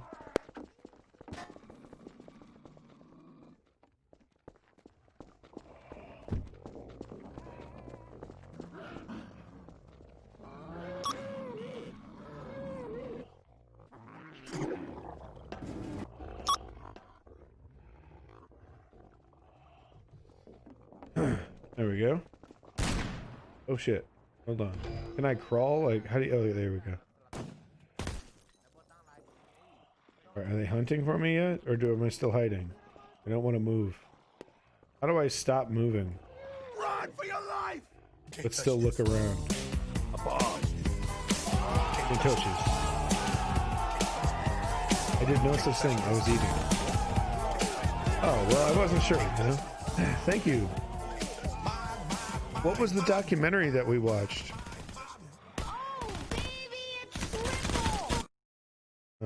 Volume's all fucky. Sorry, what was the documentary that we watched, Dakota Killers?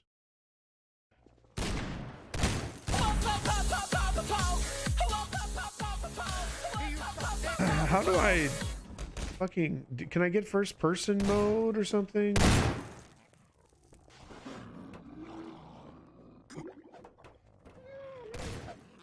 I've been given 10 points.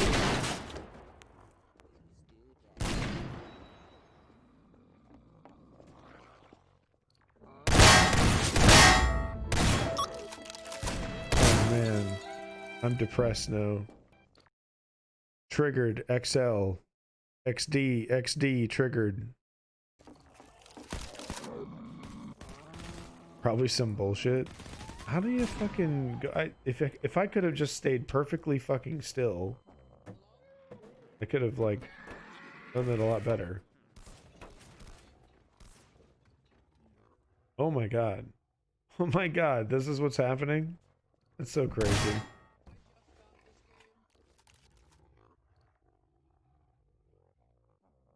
I've seen some video on YouTube that was like the eerie feeling of Gary's mod. Of the source engine. They said the eerie feeling of the source engine. You missed the shroomies? Dude, I missed my opportunity to take shrooms. I was thinking, oh, you know it'd be cool if I ordered shrooms in the morning.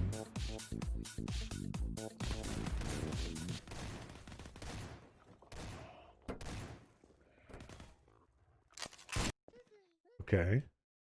But I forgot to do that.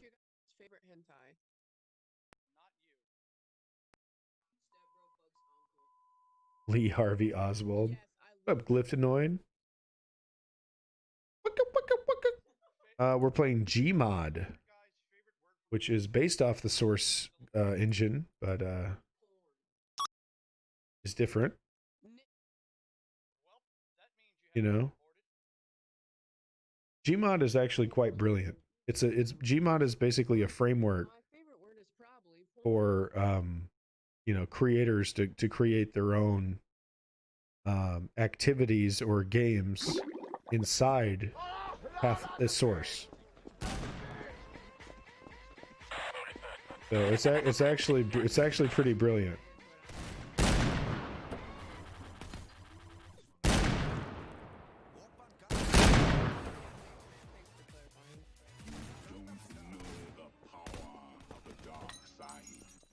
Wow, this is so cringe.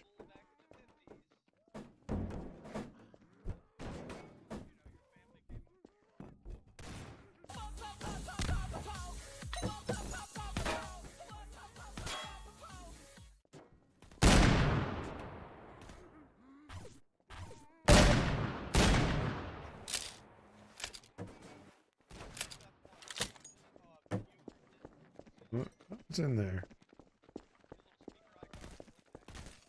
It could be anybody, huh? How about this? Ooh.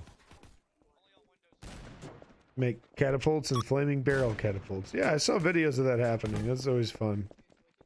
People like crash their computer, putting on like, you know, trying to explode 600 fucking barrels at once. I'm going to punch your face.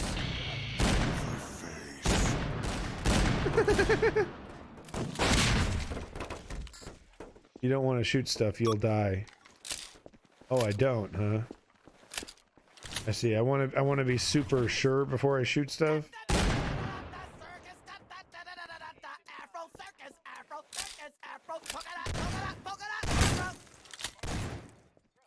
What the hell? I mean, unless you want to die. The handgun is pretty sweet. It's a sexy little Magnum. Fuck that TV. Fuck that TV. Oh, those are CRTs.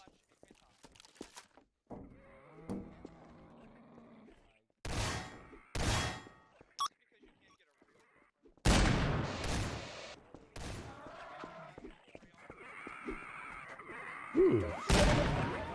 Shoot some zombies.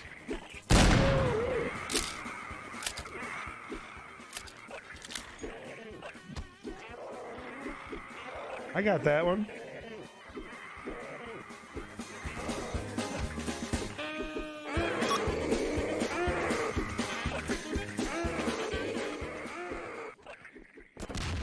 Oh my sweet Jesus. Yeah, got him. I'm getting tired. Anyway, I don't mind anime troops as long as the story's more prominent. Yeah, you know, I'm same here. I mean, for the most part, they can get overbearing. If the gameplay loop is you know, cool. Oh, this clearly. Oh, I'm out of ammo.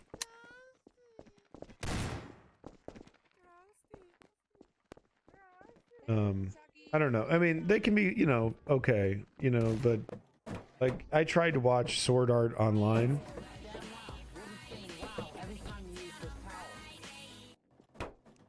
I tried to watch Sword Art Online. And you know, frankly, it just the anime tropes kind of ruined it. Yeah, I mean, because well, the concept is all video games, right? I'm a big video game guy. You know, I was like, oh shit, anime, you know, anime where the whole anime happens inside of a video game. And the first episode had a lot of promise. The first episode was like, oh, by the way, it's like, you know, I'm gonna keep it a little quiet. It's 11 o'clock for the neighbors and all that, so. I might sound like I'm like droopy or like super fucking crazy ass tired, but I'm actually just talking quiet, okay? SAO is good.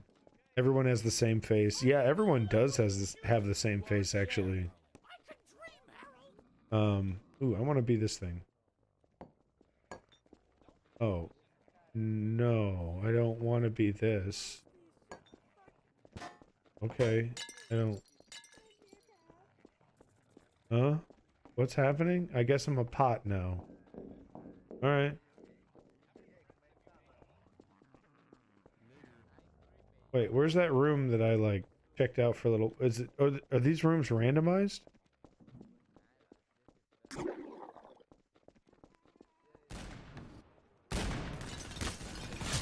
Oh, they saw me moving.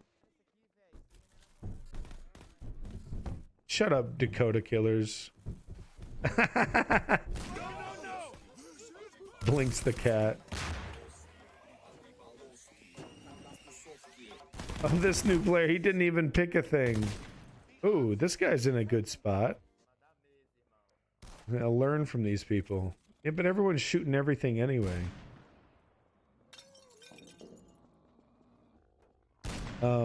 Yeah, so the first episode had promise, right, of Sword Art Online.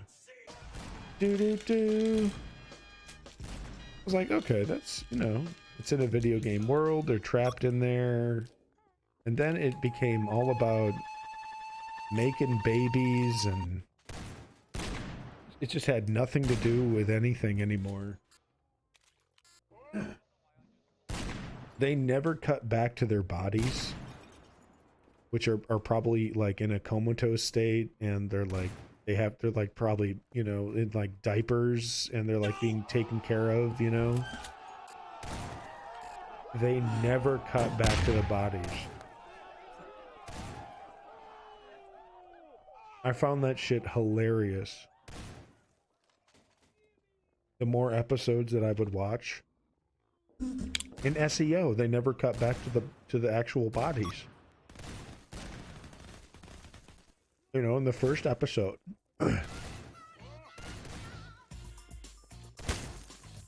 Dude. In the first episode, they get jacked into the virtual world. You know, they get plugged into the virtual world. This game is distracting, dude. God. They get jacked into the virtual world. And then they get trapped in the virtual world. And if the VR set is taken off their head and they're removed from the fucking game, they die in real life.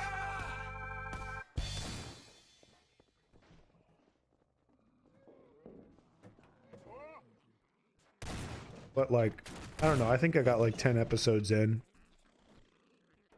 And I just kept thinking, oh, okay. Yeah, I didn't get through season 1. I just kept thinking it'd be funny, like, are these guys in like diapers? Yeah. I got like 10-ish episodes in. It got real fucking hold your hand, kiss you on the cheek.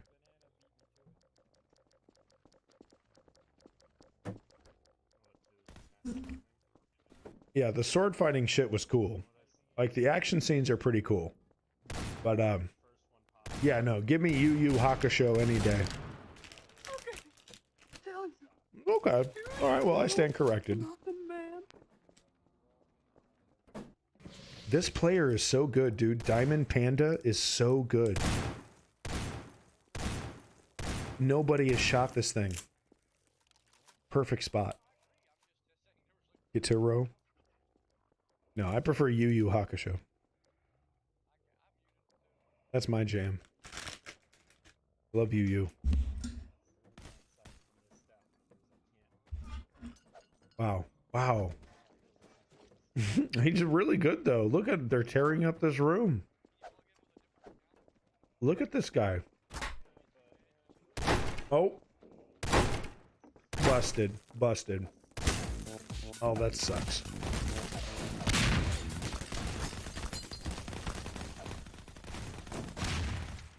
That was really close. That was really, really fucking close.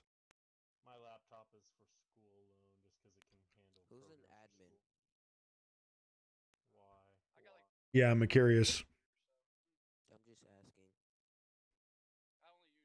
I think I know what you're talking about. Is that like the older style anime?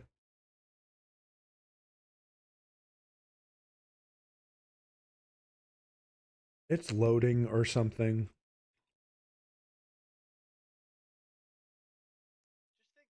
What the hell is what the hell is semen anime?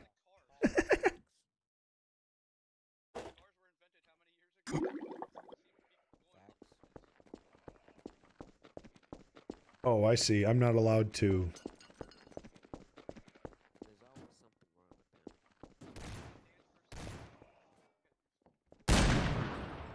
Oh.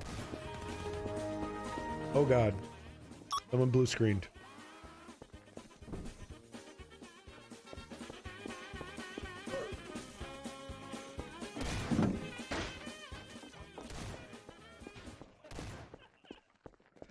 Showing is for boys. It's geared more towards college age or adult. Showing. Oh, okay. So like Death Note. I like turtles. Like Death Note shit.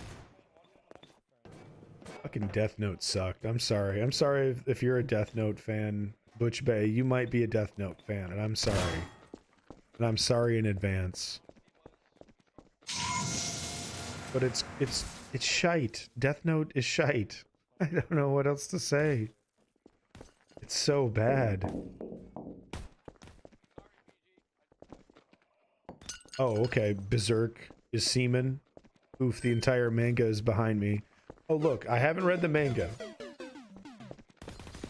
I have not read the manga, okay? And I will accept the argument that it's better in the manga. Oh, I will shit on Ninja Scroll. Oh, yeah, okay. That's what you're talking about? Yes. I want more semen anime. Please. None of the president of the Ministry of High School Students. Huh? Oh, I can change my weapon? What's the... Dude, how... I can just melee shit? Oh, okay. The weapon has durability. I see. Berserk is amazing. I do find the main character of, you know, Berserk himself, I find him to be kind of annoying. Shit on Dragon Ball. Never. I will never shit on... I would never shit on Dragon Ball. Shut the hell up. I liked how I liked Death Note when I was 14. If I watched read it now, it would suck. I haven't read the manga, but the anime did not impress me. Don't you dare touch Dragon Ball. I would never.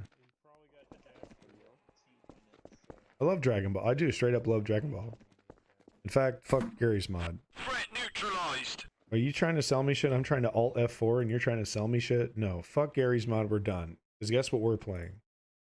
Check this out. Oh no. Here we go. Mm-hmm. Remember the Dragon Ball MMO that died? Fans resurrected it.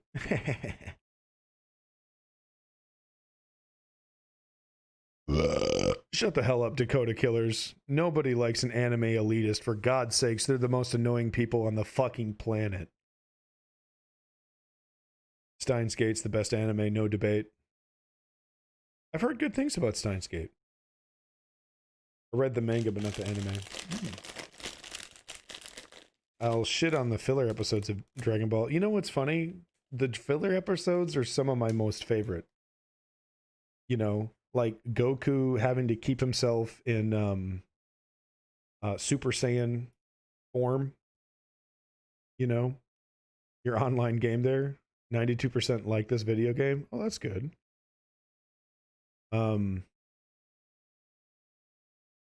The sequences where Goku has to like keep in, you know, he's training himself, like, you know, so he's staying in his Super Saiyan form, but he's trying to like do like normal things, but he can't.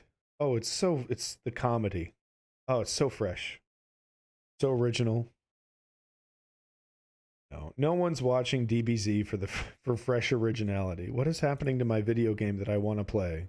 I've played this game 100 times and it fired up 0 problems each one of those times. The moment I want to show it to my cool friends, the game stops working. Guys, come on. I'm just trying to show this to my friends. Come on, guys.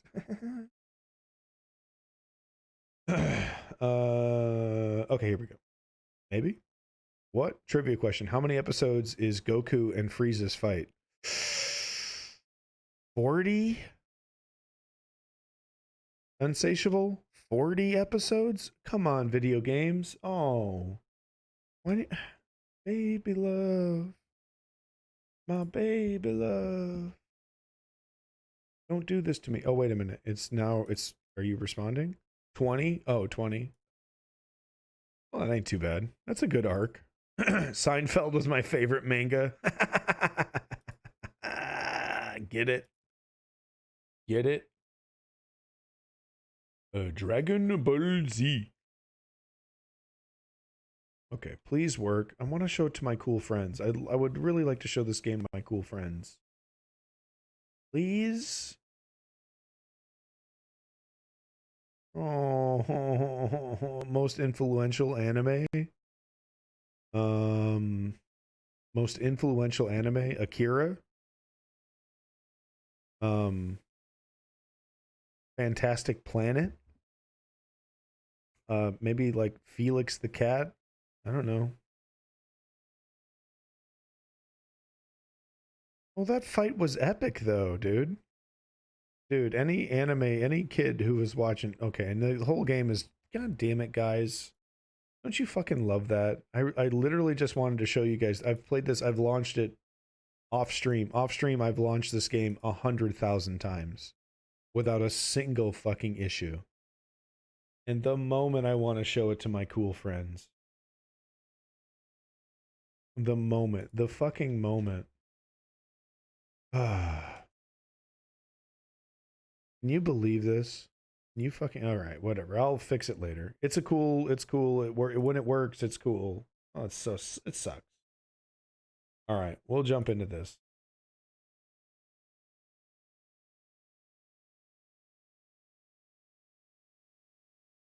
Best anime is like, what's the best movie? That's why I love the tournament arcs in Dragon Ball, since it's fight after fight, no filler. I do like the tournament arcs. Oh. Challenge everything. I'll challenge you to not blow my eardrums out.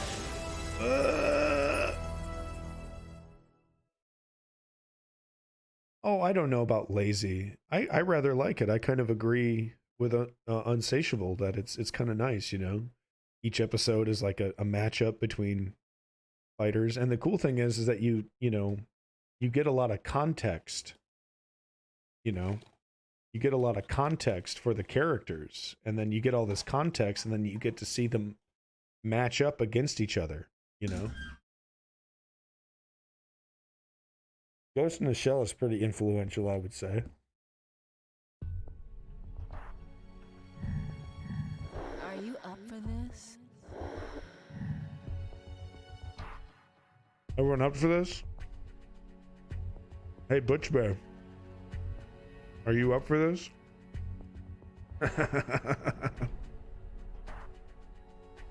I see you looking extra hard. Ooh.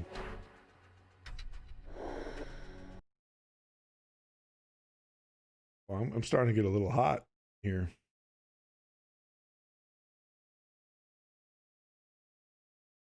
Okay, here we go. I'm looking real hard. I'm looking respectably. Ooh, cool. Richter.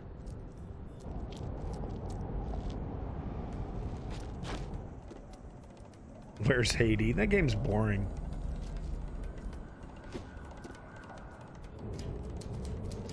I mean, literally just like look at a screenshot, and then that's really the only appeal of the game is the ass model.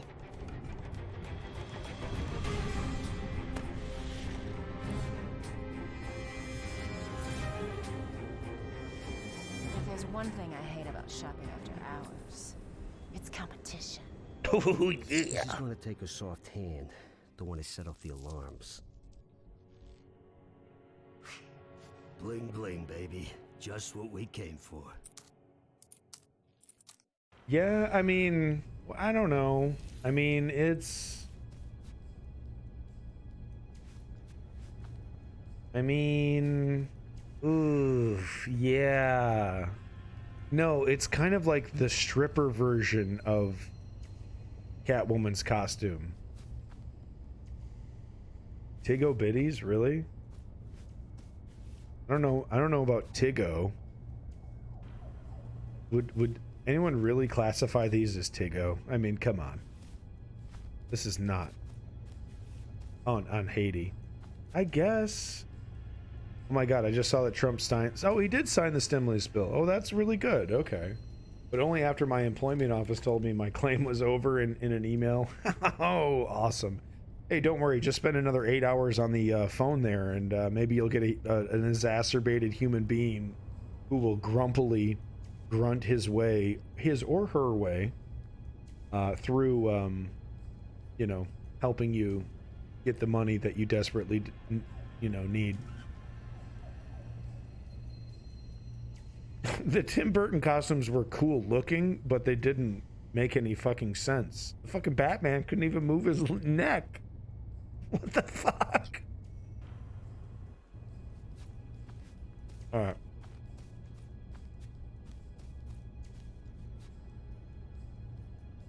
Oh my god, this is like keyboard. This is keyboard only. I can't even use the mouse. High School DxD. Sounds like trash.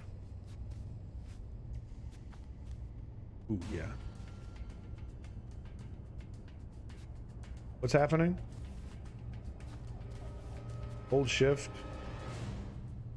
Hold shift, crouch. I mean, stimulus extends the unemployment claim, so my claim should be extended eventually, but for now I can't log in, so I gotta wait. You can't even log in, homie. Wait, what am I doing? Good thing this bad guy is chilling. Haley, what are you doing? Yeah, this is the stripper's version of what a Catwoman costume would look like. How do I do the thing? How do I purr at you? I'm gonna purr at you. Alright, hold on. I'm gonna do the sensible thing here, people. We're gonna do the sensible thing. Oh, so sexy. No, that's High School of the Dead. Oh. Isn't that the one, that famous scene where the guy's a sniper rifle? And he's, and the schoolgirl is like, she's tied up on top of him, and he fires a sniper bullet, and her boobs flap it perfectly in a way that the bullet misses both of her boobs because of the way that they're flapping. Is that the one? Yeah, okay. High School of the Dead. Yeah, the titty rifle. I think Trump just wanted to create chaos and get back at us for not reelecting him. I think you're right, Unsatiable. I think you're actually 100% correct at this. And actually, I was telling that to my wife. She was asking, why do you think he's doing this? And I go, well, I do think he's throwing a temper tantrum. He's just trying to make Mitch McConnell mad. He's trying to hurt as many people as possible. He's literally throwing a temper tantrum. Yeah. Full of fan service bullshit. High School of the Dead. We got to educate the people who haven't seen the scene, so. We got to let them judge for themselves at how fucking stupid and ridiculous this fucking scene was.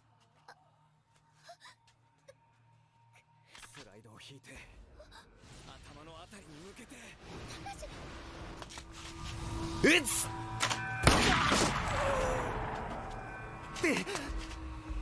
なんだよ、頭狙ったのに一人しかやっつけられないぞ。下手なんだよ。反動で銃口が跳ねてパターンが上にずれてる。突き出すように構えて、胸のあたりを狙って。突き出すように構えて、胸のあたりを狙って。撃つ。すごい。けど多すぎるな。一発撃った後、トリガーを絞ったままスライドだけ引くんだ。銃口は少しだけずらせ。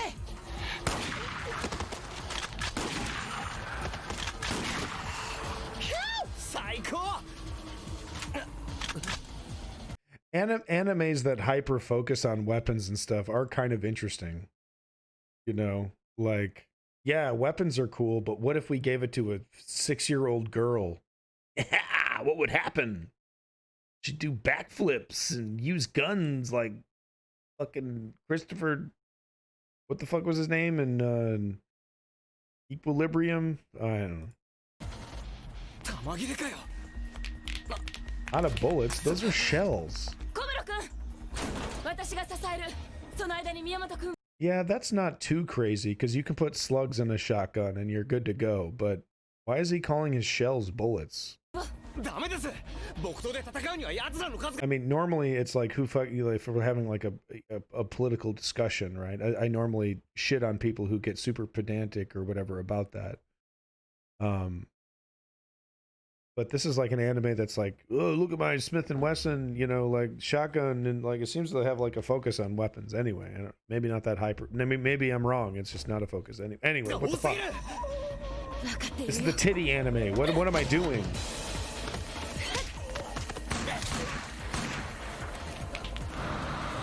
The gun girl. She has like a pink P90. Yeah, that's a Sword Art Online thing. I could not watch 5 minutes of that.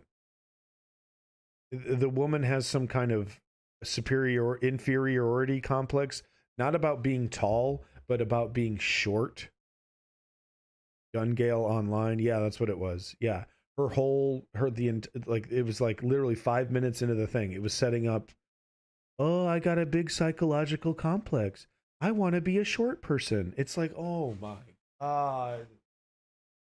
All my life, I've wanted to be short. And it's like, I'm not making fun of short people or anything. It's just so trite and stupid, and they've just completely run out of fucking ideas. Put the middle schoolers in the motherfucking tanks immediately. 少なくとも一緒に死ねるか。たかし。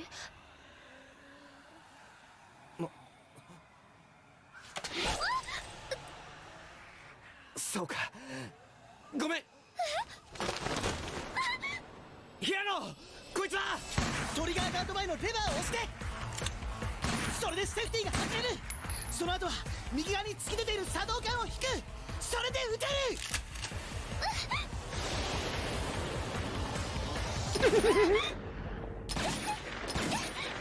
Oh, it gets better. It gets better.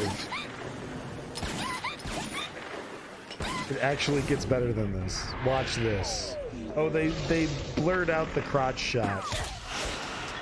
This is the best shot. This is the money shot. They did this. Oh, come on.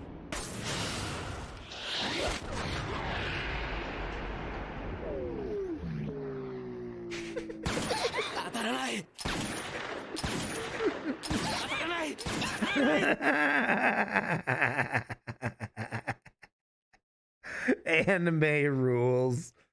Fuck you. Anime rules. I don't fucking care anymore. Okay? Fuck you. Anime rules. Alright? I don't want to hear your goddamn bullshit for even 1 millisecond. Okay? You're telling me that wasn't the coolest shit you've ever seen in your life? Shut up. No, I'm memeing a little bit, but no, it's like only in anime. That just doesn't exist anywhere else. All right, let's see if we can play Catwoman but with a controller here and see if it's more friendly to that idea. Because it literally wanted me to play with the keyboard only. Trying to move the mouse and it's like, nah. Oh, good shit. Look up high school DxD off screen. Nah, I'm cool, dog. I don't, you know, I seriously, you know. Oh my God. Can we not please with the volume? I'm cool. I'm cool. I've seen boobies before. It's funny. I think it's great. I think it's really funny and fine. No more high schoolers, please. What about sexualized high schoolers, right? How hot is that, right? Remember high school? Remember having sex with all the girls in high school as an adult? Yeah, me too. Yeah. Let's be super gross and weird about it. What about middle schoolers? Well, what about them? Ask Bosch. You want to play my game? Ask Bosch what he thinks.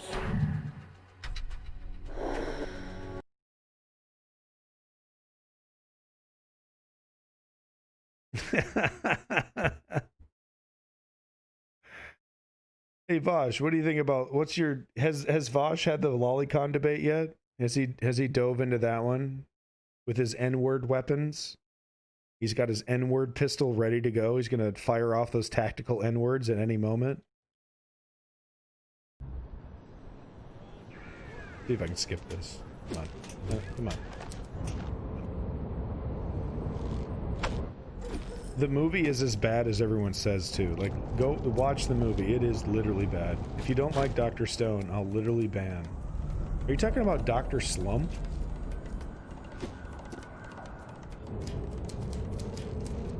Or there's something called Dr. Stone. Isn't Destiny the one that justifies? They both do. Isn't it fun, Unsatiable? They both do. Vosh famously called his use of the N-word tactical, though. So he kind of took it to the next cringe There's level. one thing I hate about shopping after hours. You know, Destiny writes a book report. Take a soft hand, the one that set off the alarms. Watch those. Bling bling, baby. Just what we came for. I'm done giving those idiots, fucking airtime. Oh, here we go. Okay, good. But no, Destiny wrote a book report. Vosh in Discord claimed his use of the word was tactical. Like, oh, I'm gonna spin them through a loop. I'm gonna control them and control the debate by using an atrocious word and offending them, and showing that they're too woke to have a discussion, right? That once I use that word, that everything's shut down, and I've proven my point. I don't know what Dr. Stone is. I'll have a word with the boss. Dakota Killers, you banned Butch Bay, and you were losing your mod privileges. And stop throwing your mod dick around. Okay, buddy? Stop. No one's impressed. Okay? Stop shoving your mod penis in front of people. I can't ban here. Good.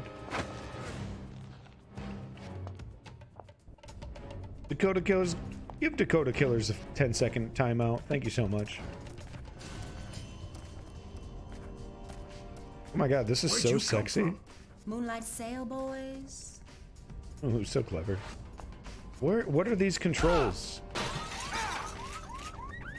Damn it. Roman Polanski exists. Opinion? Ouch. Hey, come on. What the hell are you supposed to be? A kitty cat.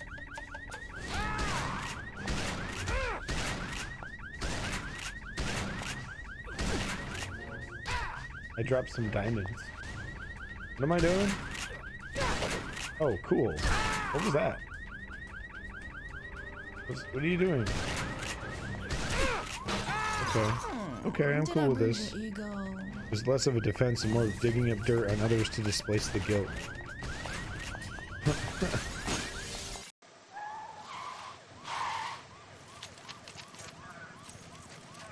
76.5, code 6, 187 4th Avenue. 76.5, code 6. No. Security cameras picked up a female with cat ears and a tail. You think it's her? Is it Halloween, Sergeant? What? Oh, no, Then it's her, and this time she's not slipping the collar. Catwoman, this is Detective Lone, Metro Police. Exit the building slowly, hands in the air. You got 5 seconds. Maybe they'll take a strip tease. Maybe if I give them a good strip tease, they'll let me buy. Hey Joe, wanna give it a go? Tear gas and crying is just so unprofessional. Time to leave the jewelry store. Okay. We gotta get out of here. Ooh, I haven't gotten that far in the Arkham games.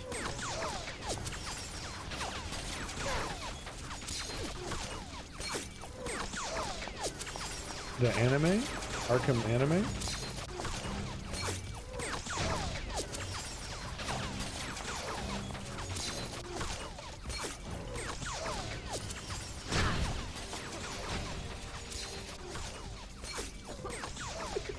This sucks.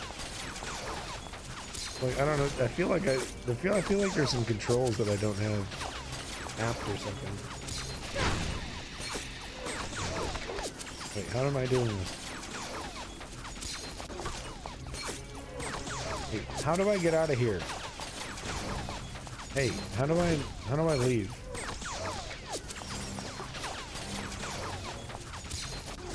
Oh, really? Push bay?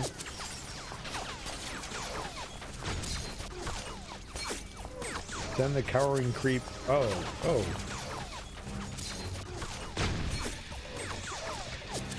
What? You got the Oh, there we door. go. How sweet. Oh. There was some controversy about Arkham Knight, but I don't remember. Is a relationship worth it? What, you talking about I'm gonna get in trouble with my wife because I'm playing the Catwoman game? That's fair. She wouldn't give a shit.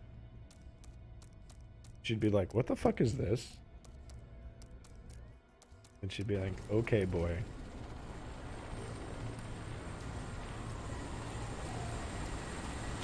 Ooh, ooh, ooh, ooh. Bad girl. Okay, how do I... Oh. Am I doing the thing, or what do we do? This game is so unintuitive. Wow. Hold down the navigational controls and press space to dismount. Okay, but what's the... I'm using a controller. Okay, space, no. I'm not pressing the space button. Oh, you absolute bitch. Fine. The jump button, I gotta program... Okay. You need to be recycled. Okay, no. Dude, I don't want to program shit into controllers and shit. I'm not doing it. I'm lazy. I'm tired. 12 o'clock at night. RAP my 13-year relationship because of this fucking year. Oh, I'm curious. Rough, dude. My girlfriend just asked me for a stream so she could play my hentai game for my Steam. Nice. Well, I could play, I can't play a hentai game, but, I mean, there are some games that, you know, that are like fan service that I can get away with. There is one called Hentai Arena Battle Royale. Could always fire that up. Hold on, let me make sure it's not in naked booby mode, because it has like a naked mode. Real quick, let me make sure. Distance isolation, mental healing, deterioration, couldn't see each other. That's rough, man. You know? I know it's like it's easy to say, to be like, oh yeah, well, you know, don't worry. More fish in the sea and stuff, you know, but it hurts. It hurts. So I get you, bud. Sucks, man. Nude mods. It just came with the ability to make them naked. So I'm sorry, Mercurius. I'm sorry, buddy. Does this game make you feel better? Does this fill the void?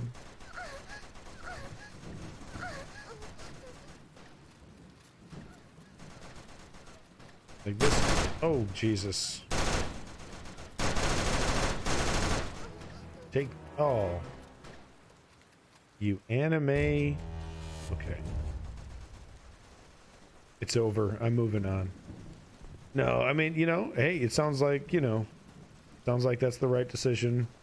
You know, in like 5 years, it'll be like, yeah, no, that was like easy decision, right? Or, you know, maybe you'll still regret it. Do I still regret the woman I, you know, my high school first love? You know, there's always those feelings there, so, you know, oh, wow, okay. Okay, guys, well, this is where I live now. My home. I'm in this, hole here. Yeah, no, I mean, you know, we get by. We get by with the stars in our eyes. And the sun in our hair. At what age is it not okay to be a virgin? Jesus Christ. Dakota Killers, give Unsatiable a 30-second timeout. Thank you so much. Why don't you just go to Vosh's stream? Ask him. Ask your buddy Vosh. Hmm? Would I have a little robot plugged in? Well, yeah. You ever just think about what we could be doing with your computer? Wow, this chat is getting weird. We're having late night having sex with your computer chats. I've recently had there's some research done, a hard time getting over past hurts. It's rough, man. Focus on science, heartbreaker. Oh, there you go. Yeah, no, it's true, Mercurius. You should be focusing on your studies anyway. This is not socially acceptable to heal and deal with it. Oh, Mercurius, buddy. No, it is, dude. It's never been more, you know, no one's gonna judge you, dude. Trust me. You're good. Oh, I have a controller. There we go. This will work, yeah. This game is actually played by like speedrunners and shit, right? I think. Oh, online multiplayer? Awesome. Yeah, it's okay. It's just okay. It's no Mario Kart, it's no Crash Bandicoot.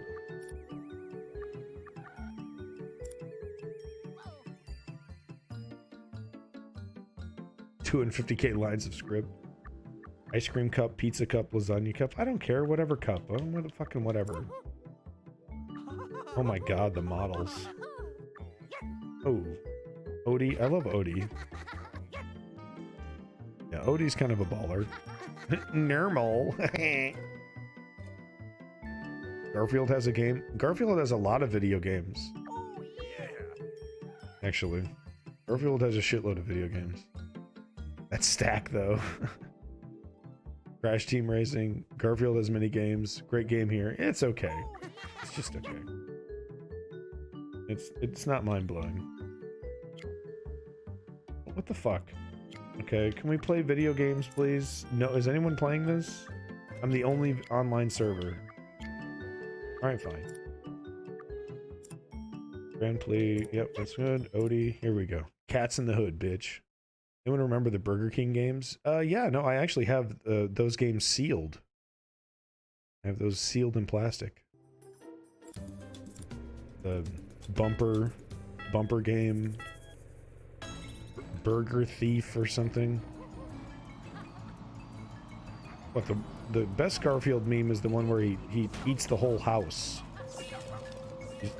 Where he's like an eldritch horror and he eats the whole fucking house.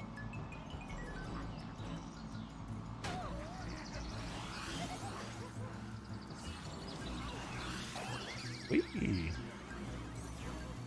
Yeah, I remember when Burger King was selling those games. It was really bizarre. And then I remember like 1 month after that, like every thrift store and every fucking what was it? It was like every thrift store and every like Goodwill, you know, kind of place. They just had 300 copies of the fucking stupid Burger King games. The advertising campaign kind of worked, right?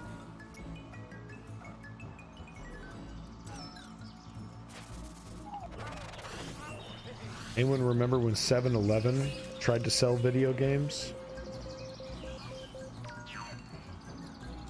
Anyone remember that? 7-Eleven selling video games? No? They tried. You're a stalker. Yeah, there was like 3. There was 3 of them.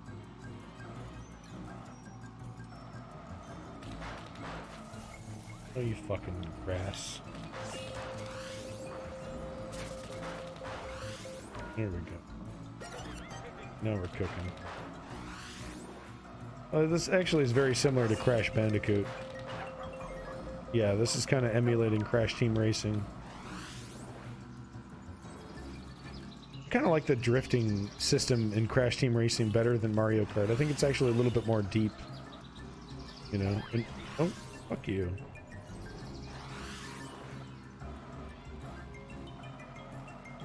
Yeah, but this, like, you know, you build up like a boost.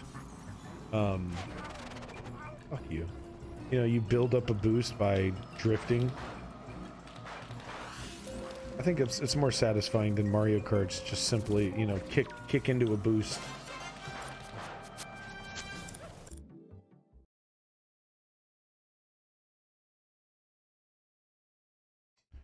So yeah, welcome to hour 12. We have 14 more hours to go.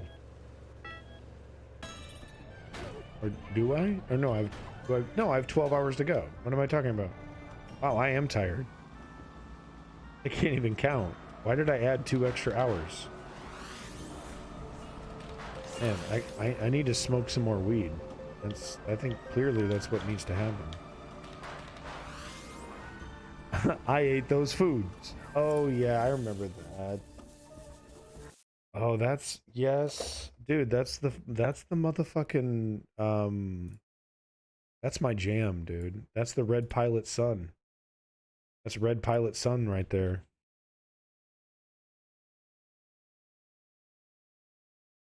Hell yeah, dude. That's one of my favorites. Stuffed in your face as usual. I gotta have a good meal. Garfield, you fat cat. You are so big and fat. Why are you so fat? I eat, John. It's what I do. It's time to kick Odie off the table. Don't do it, Garfield. That's our pet dog, Odie. You're going into orbit, you stupid mutt. Garfield, the eel. Time for an ad. I'm a cat who loves to snooze. Garfield lazy cat. I hate alarm clocks. I'm that hungry, I want some lasagna. You're eating us out of house and home.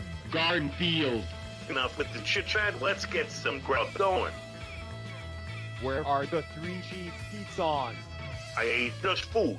Where are the taco shells? I ate just food. Where did all the hamburger helper go?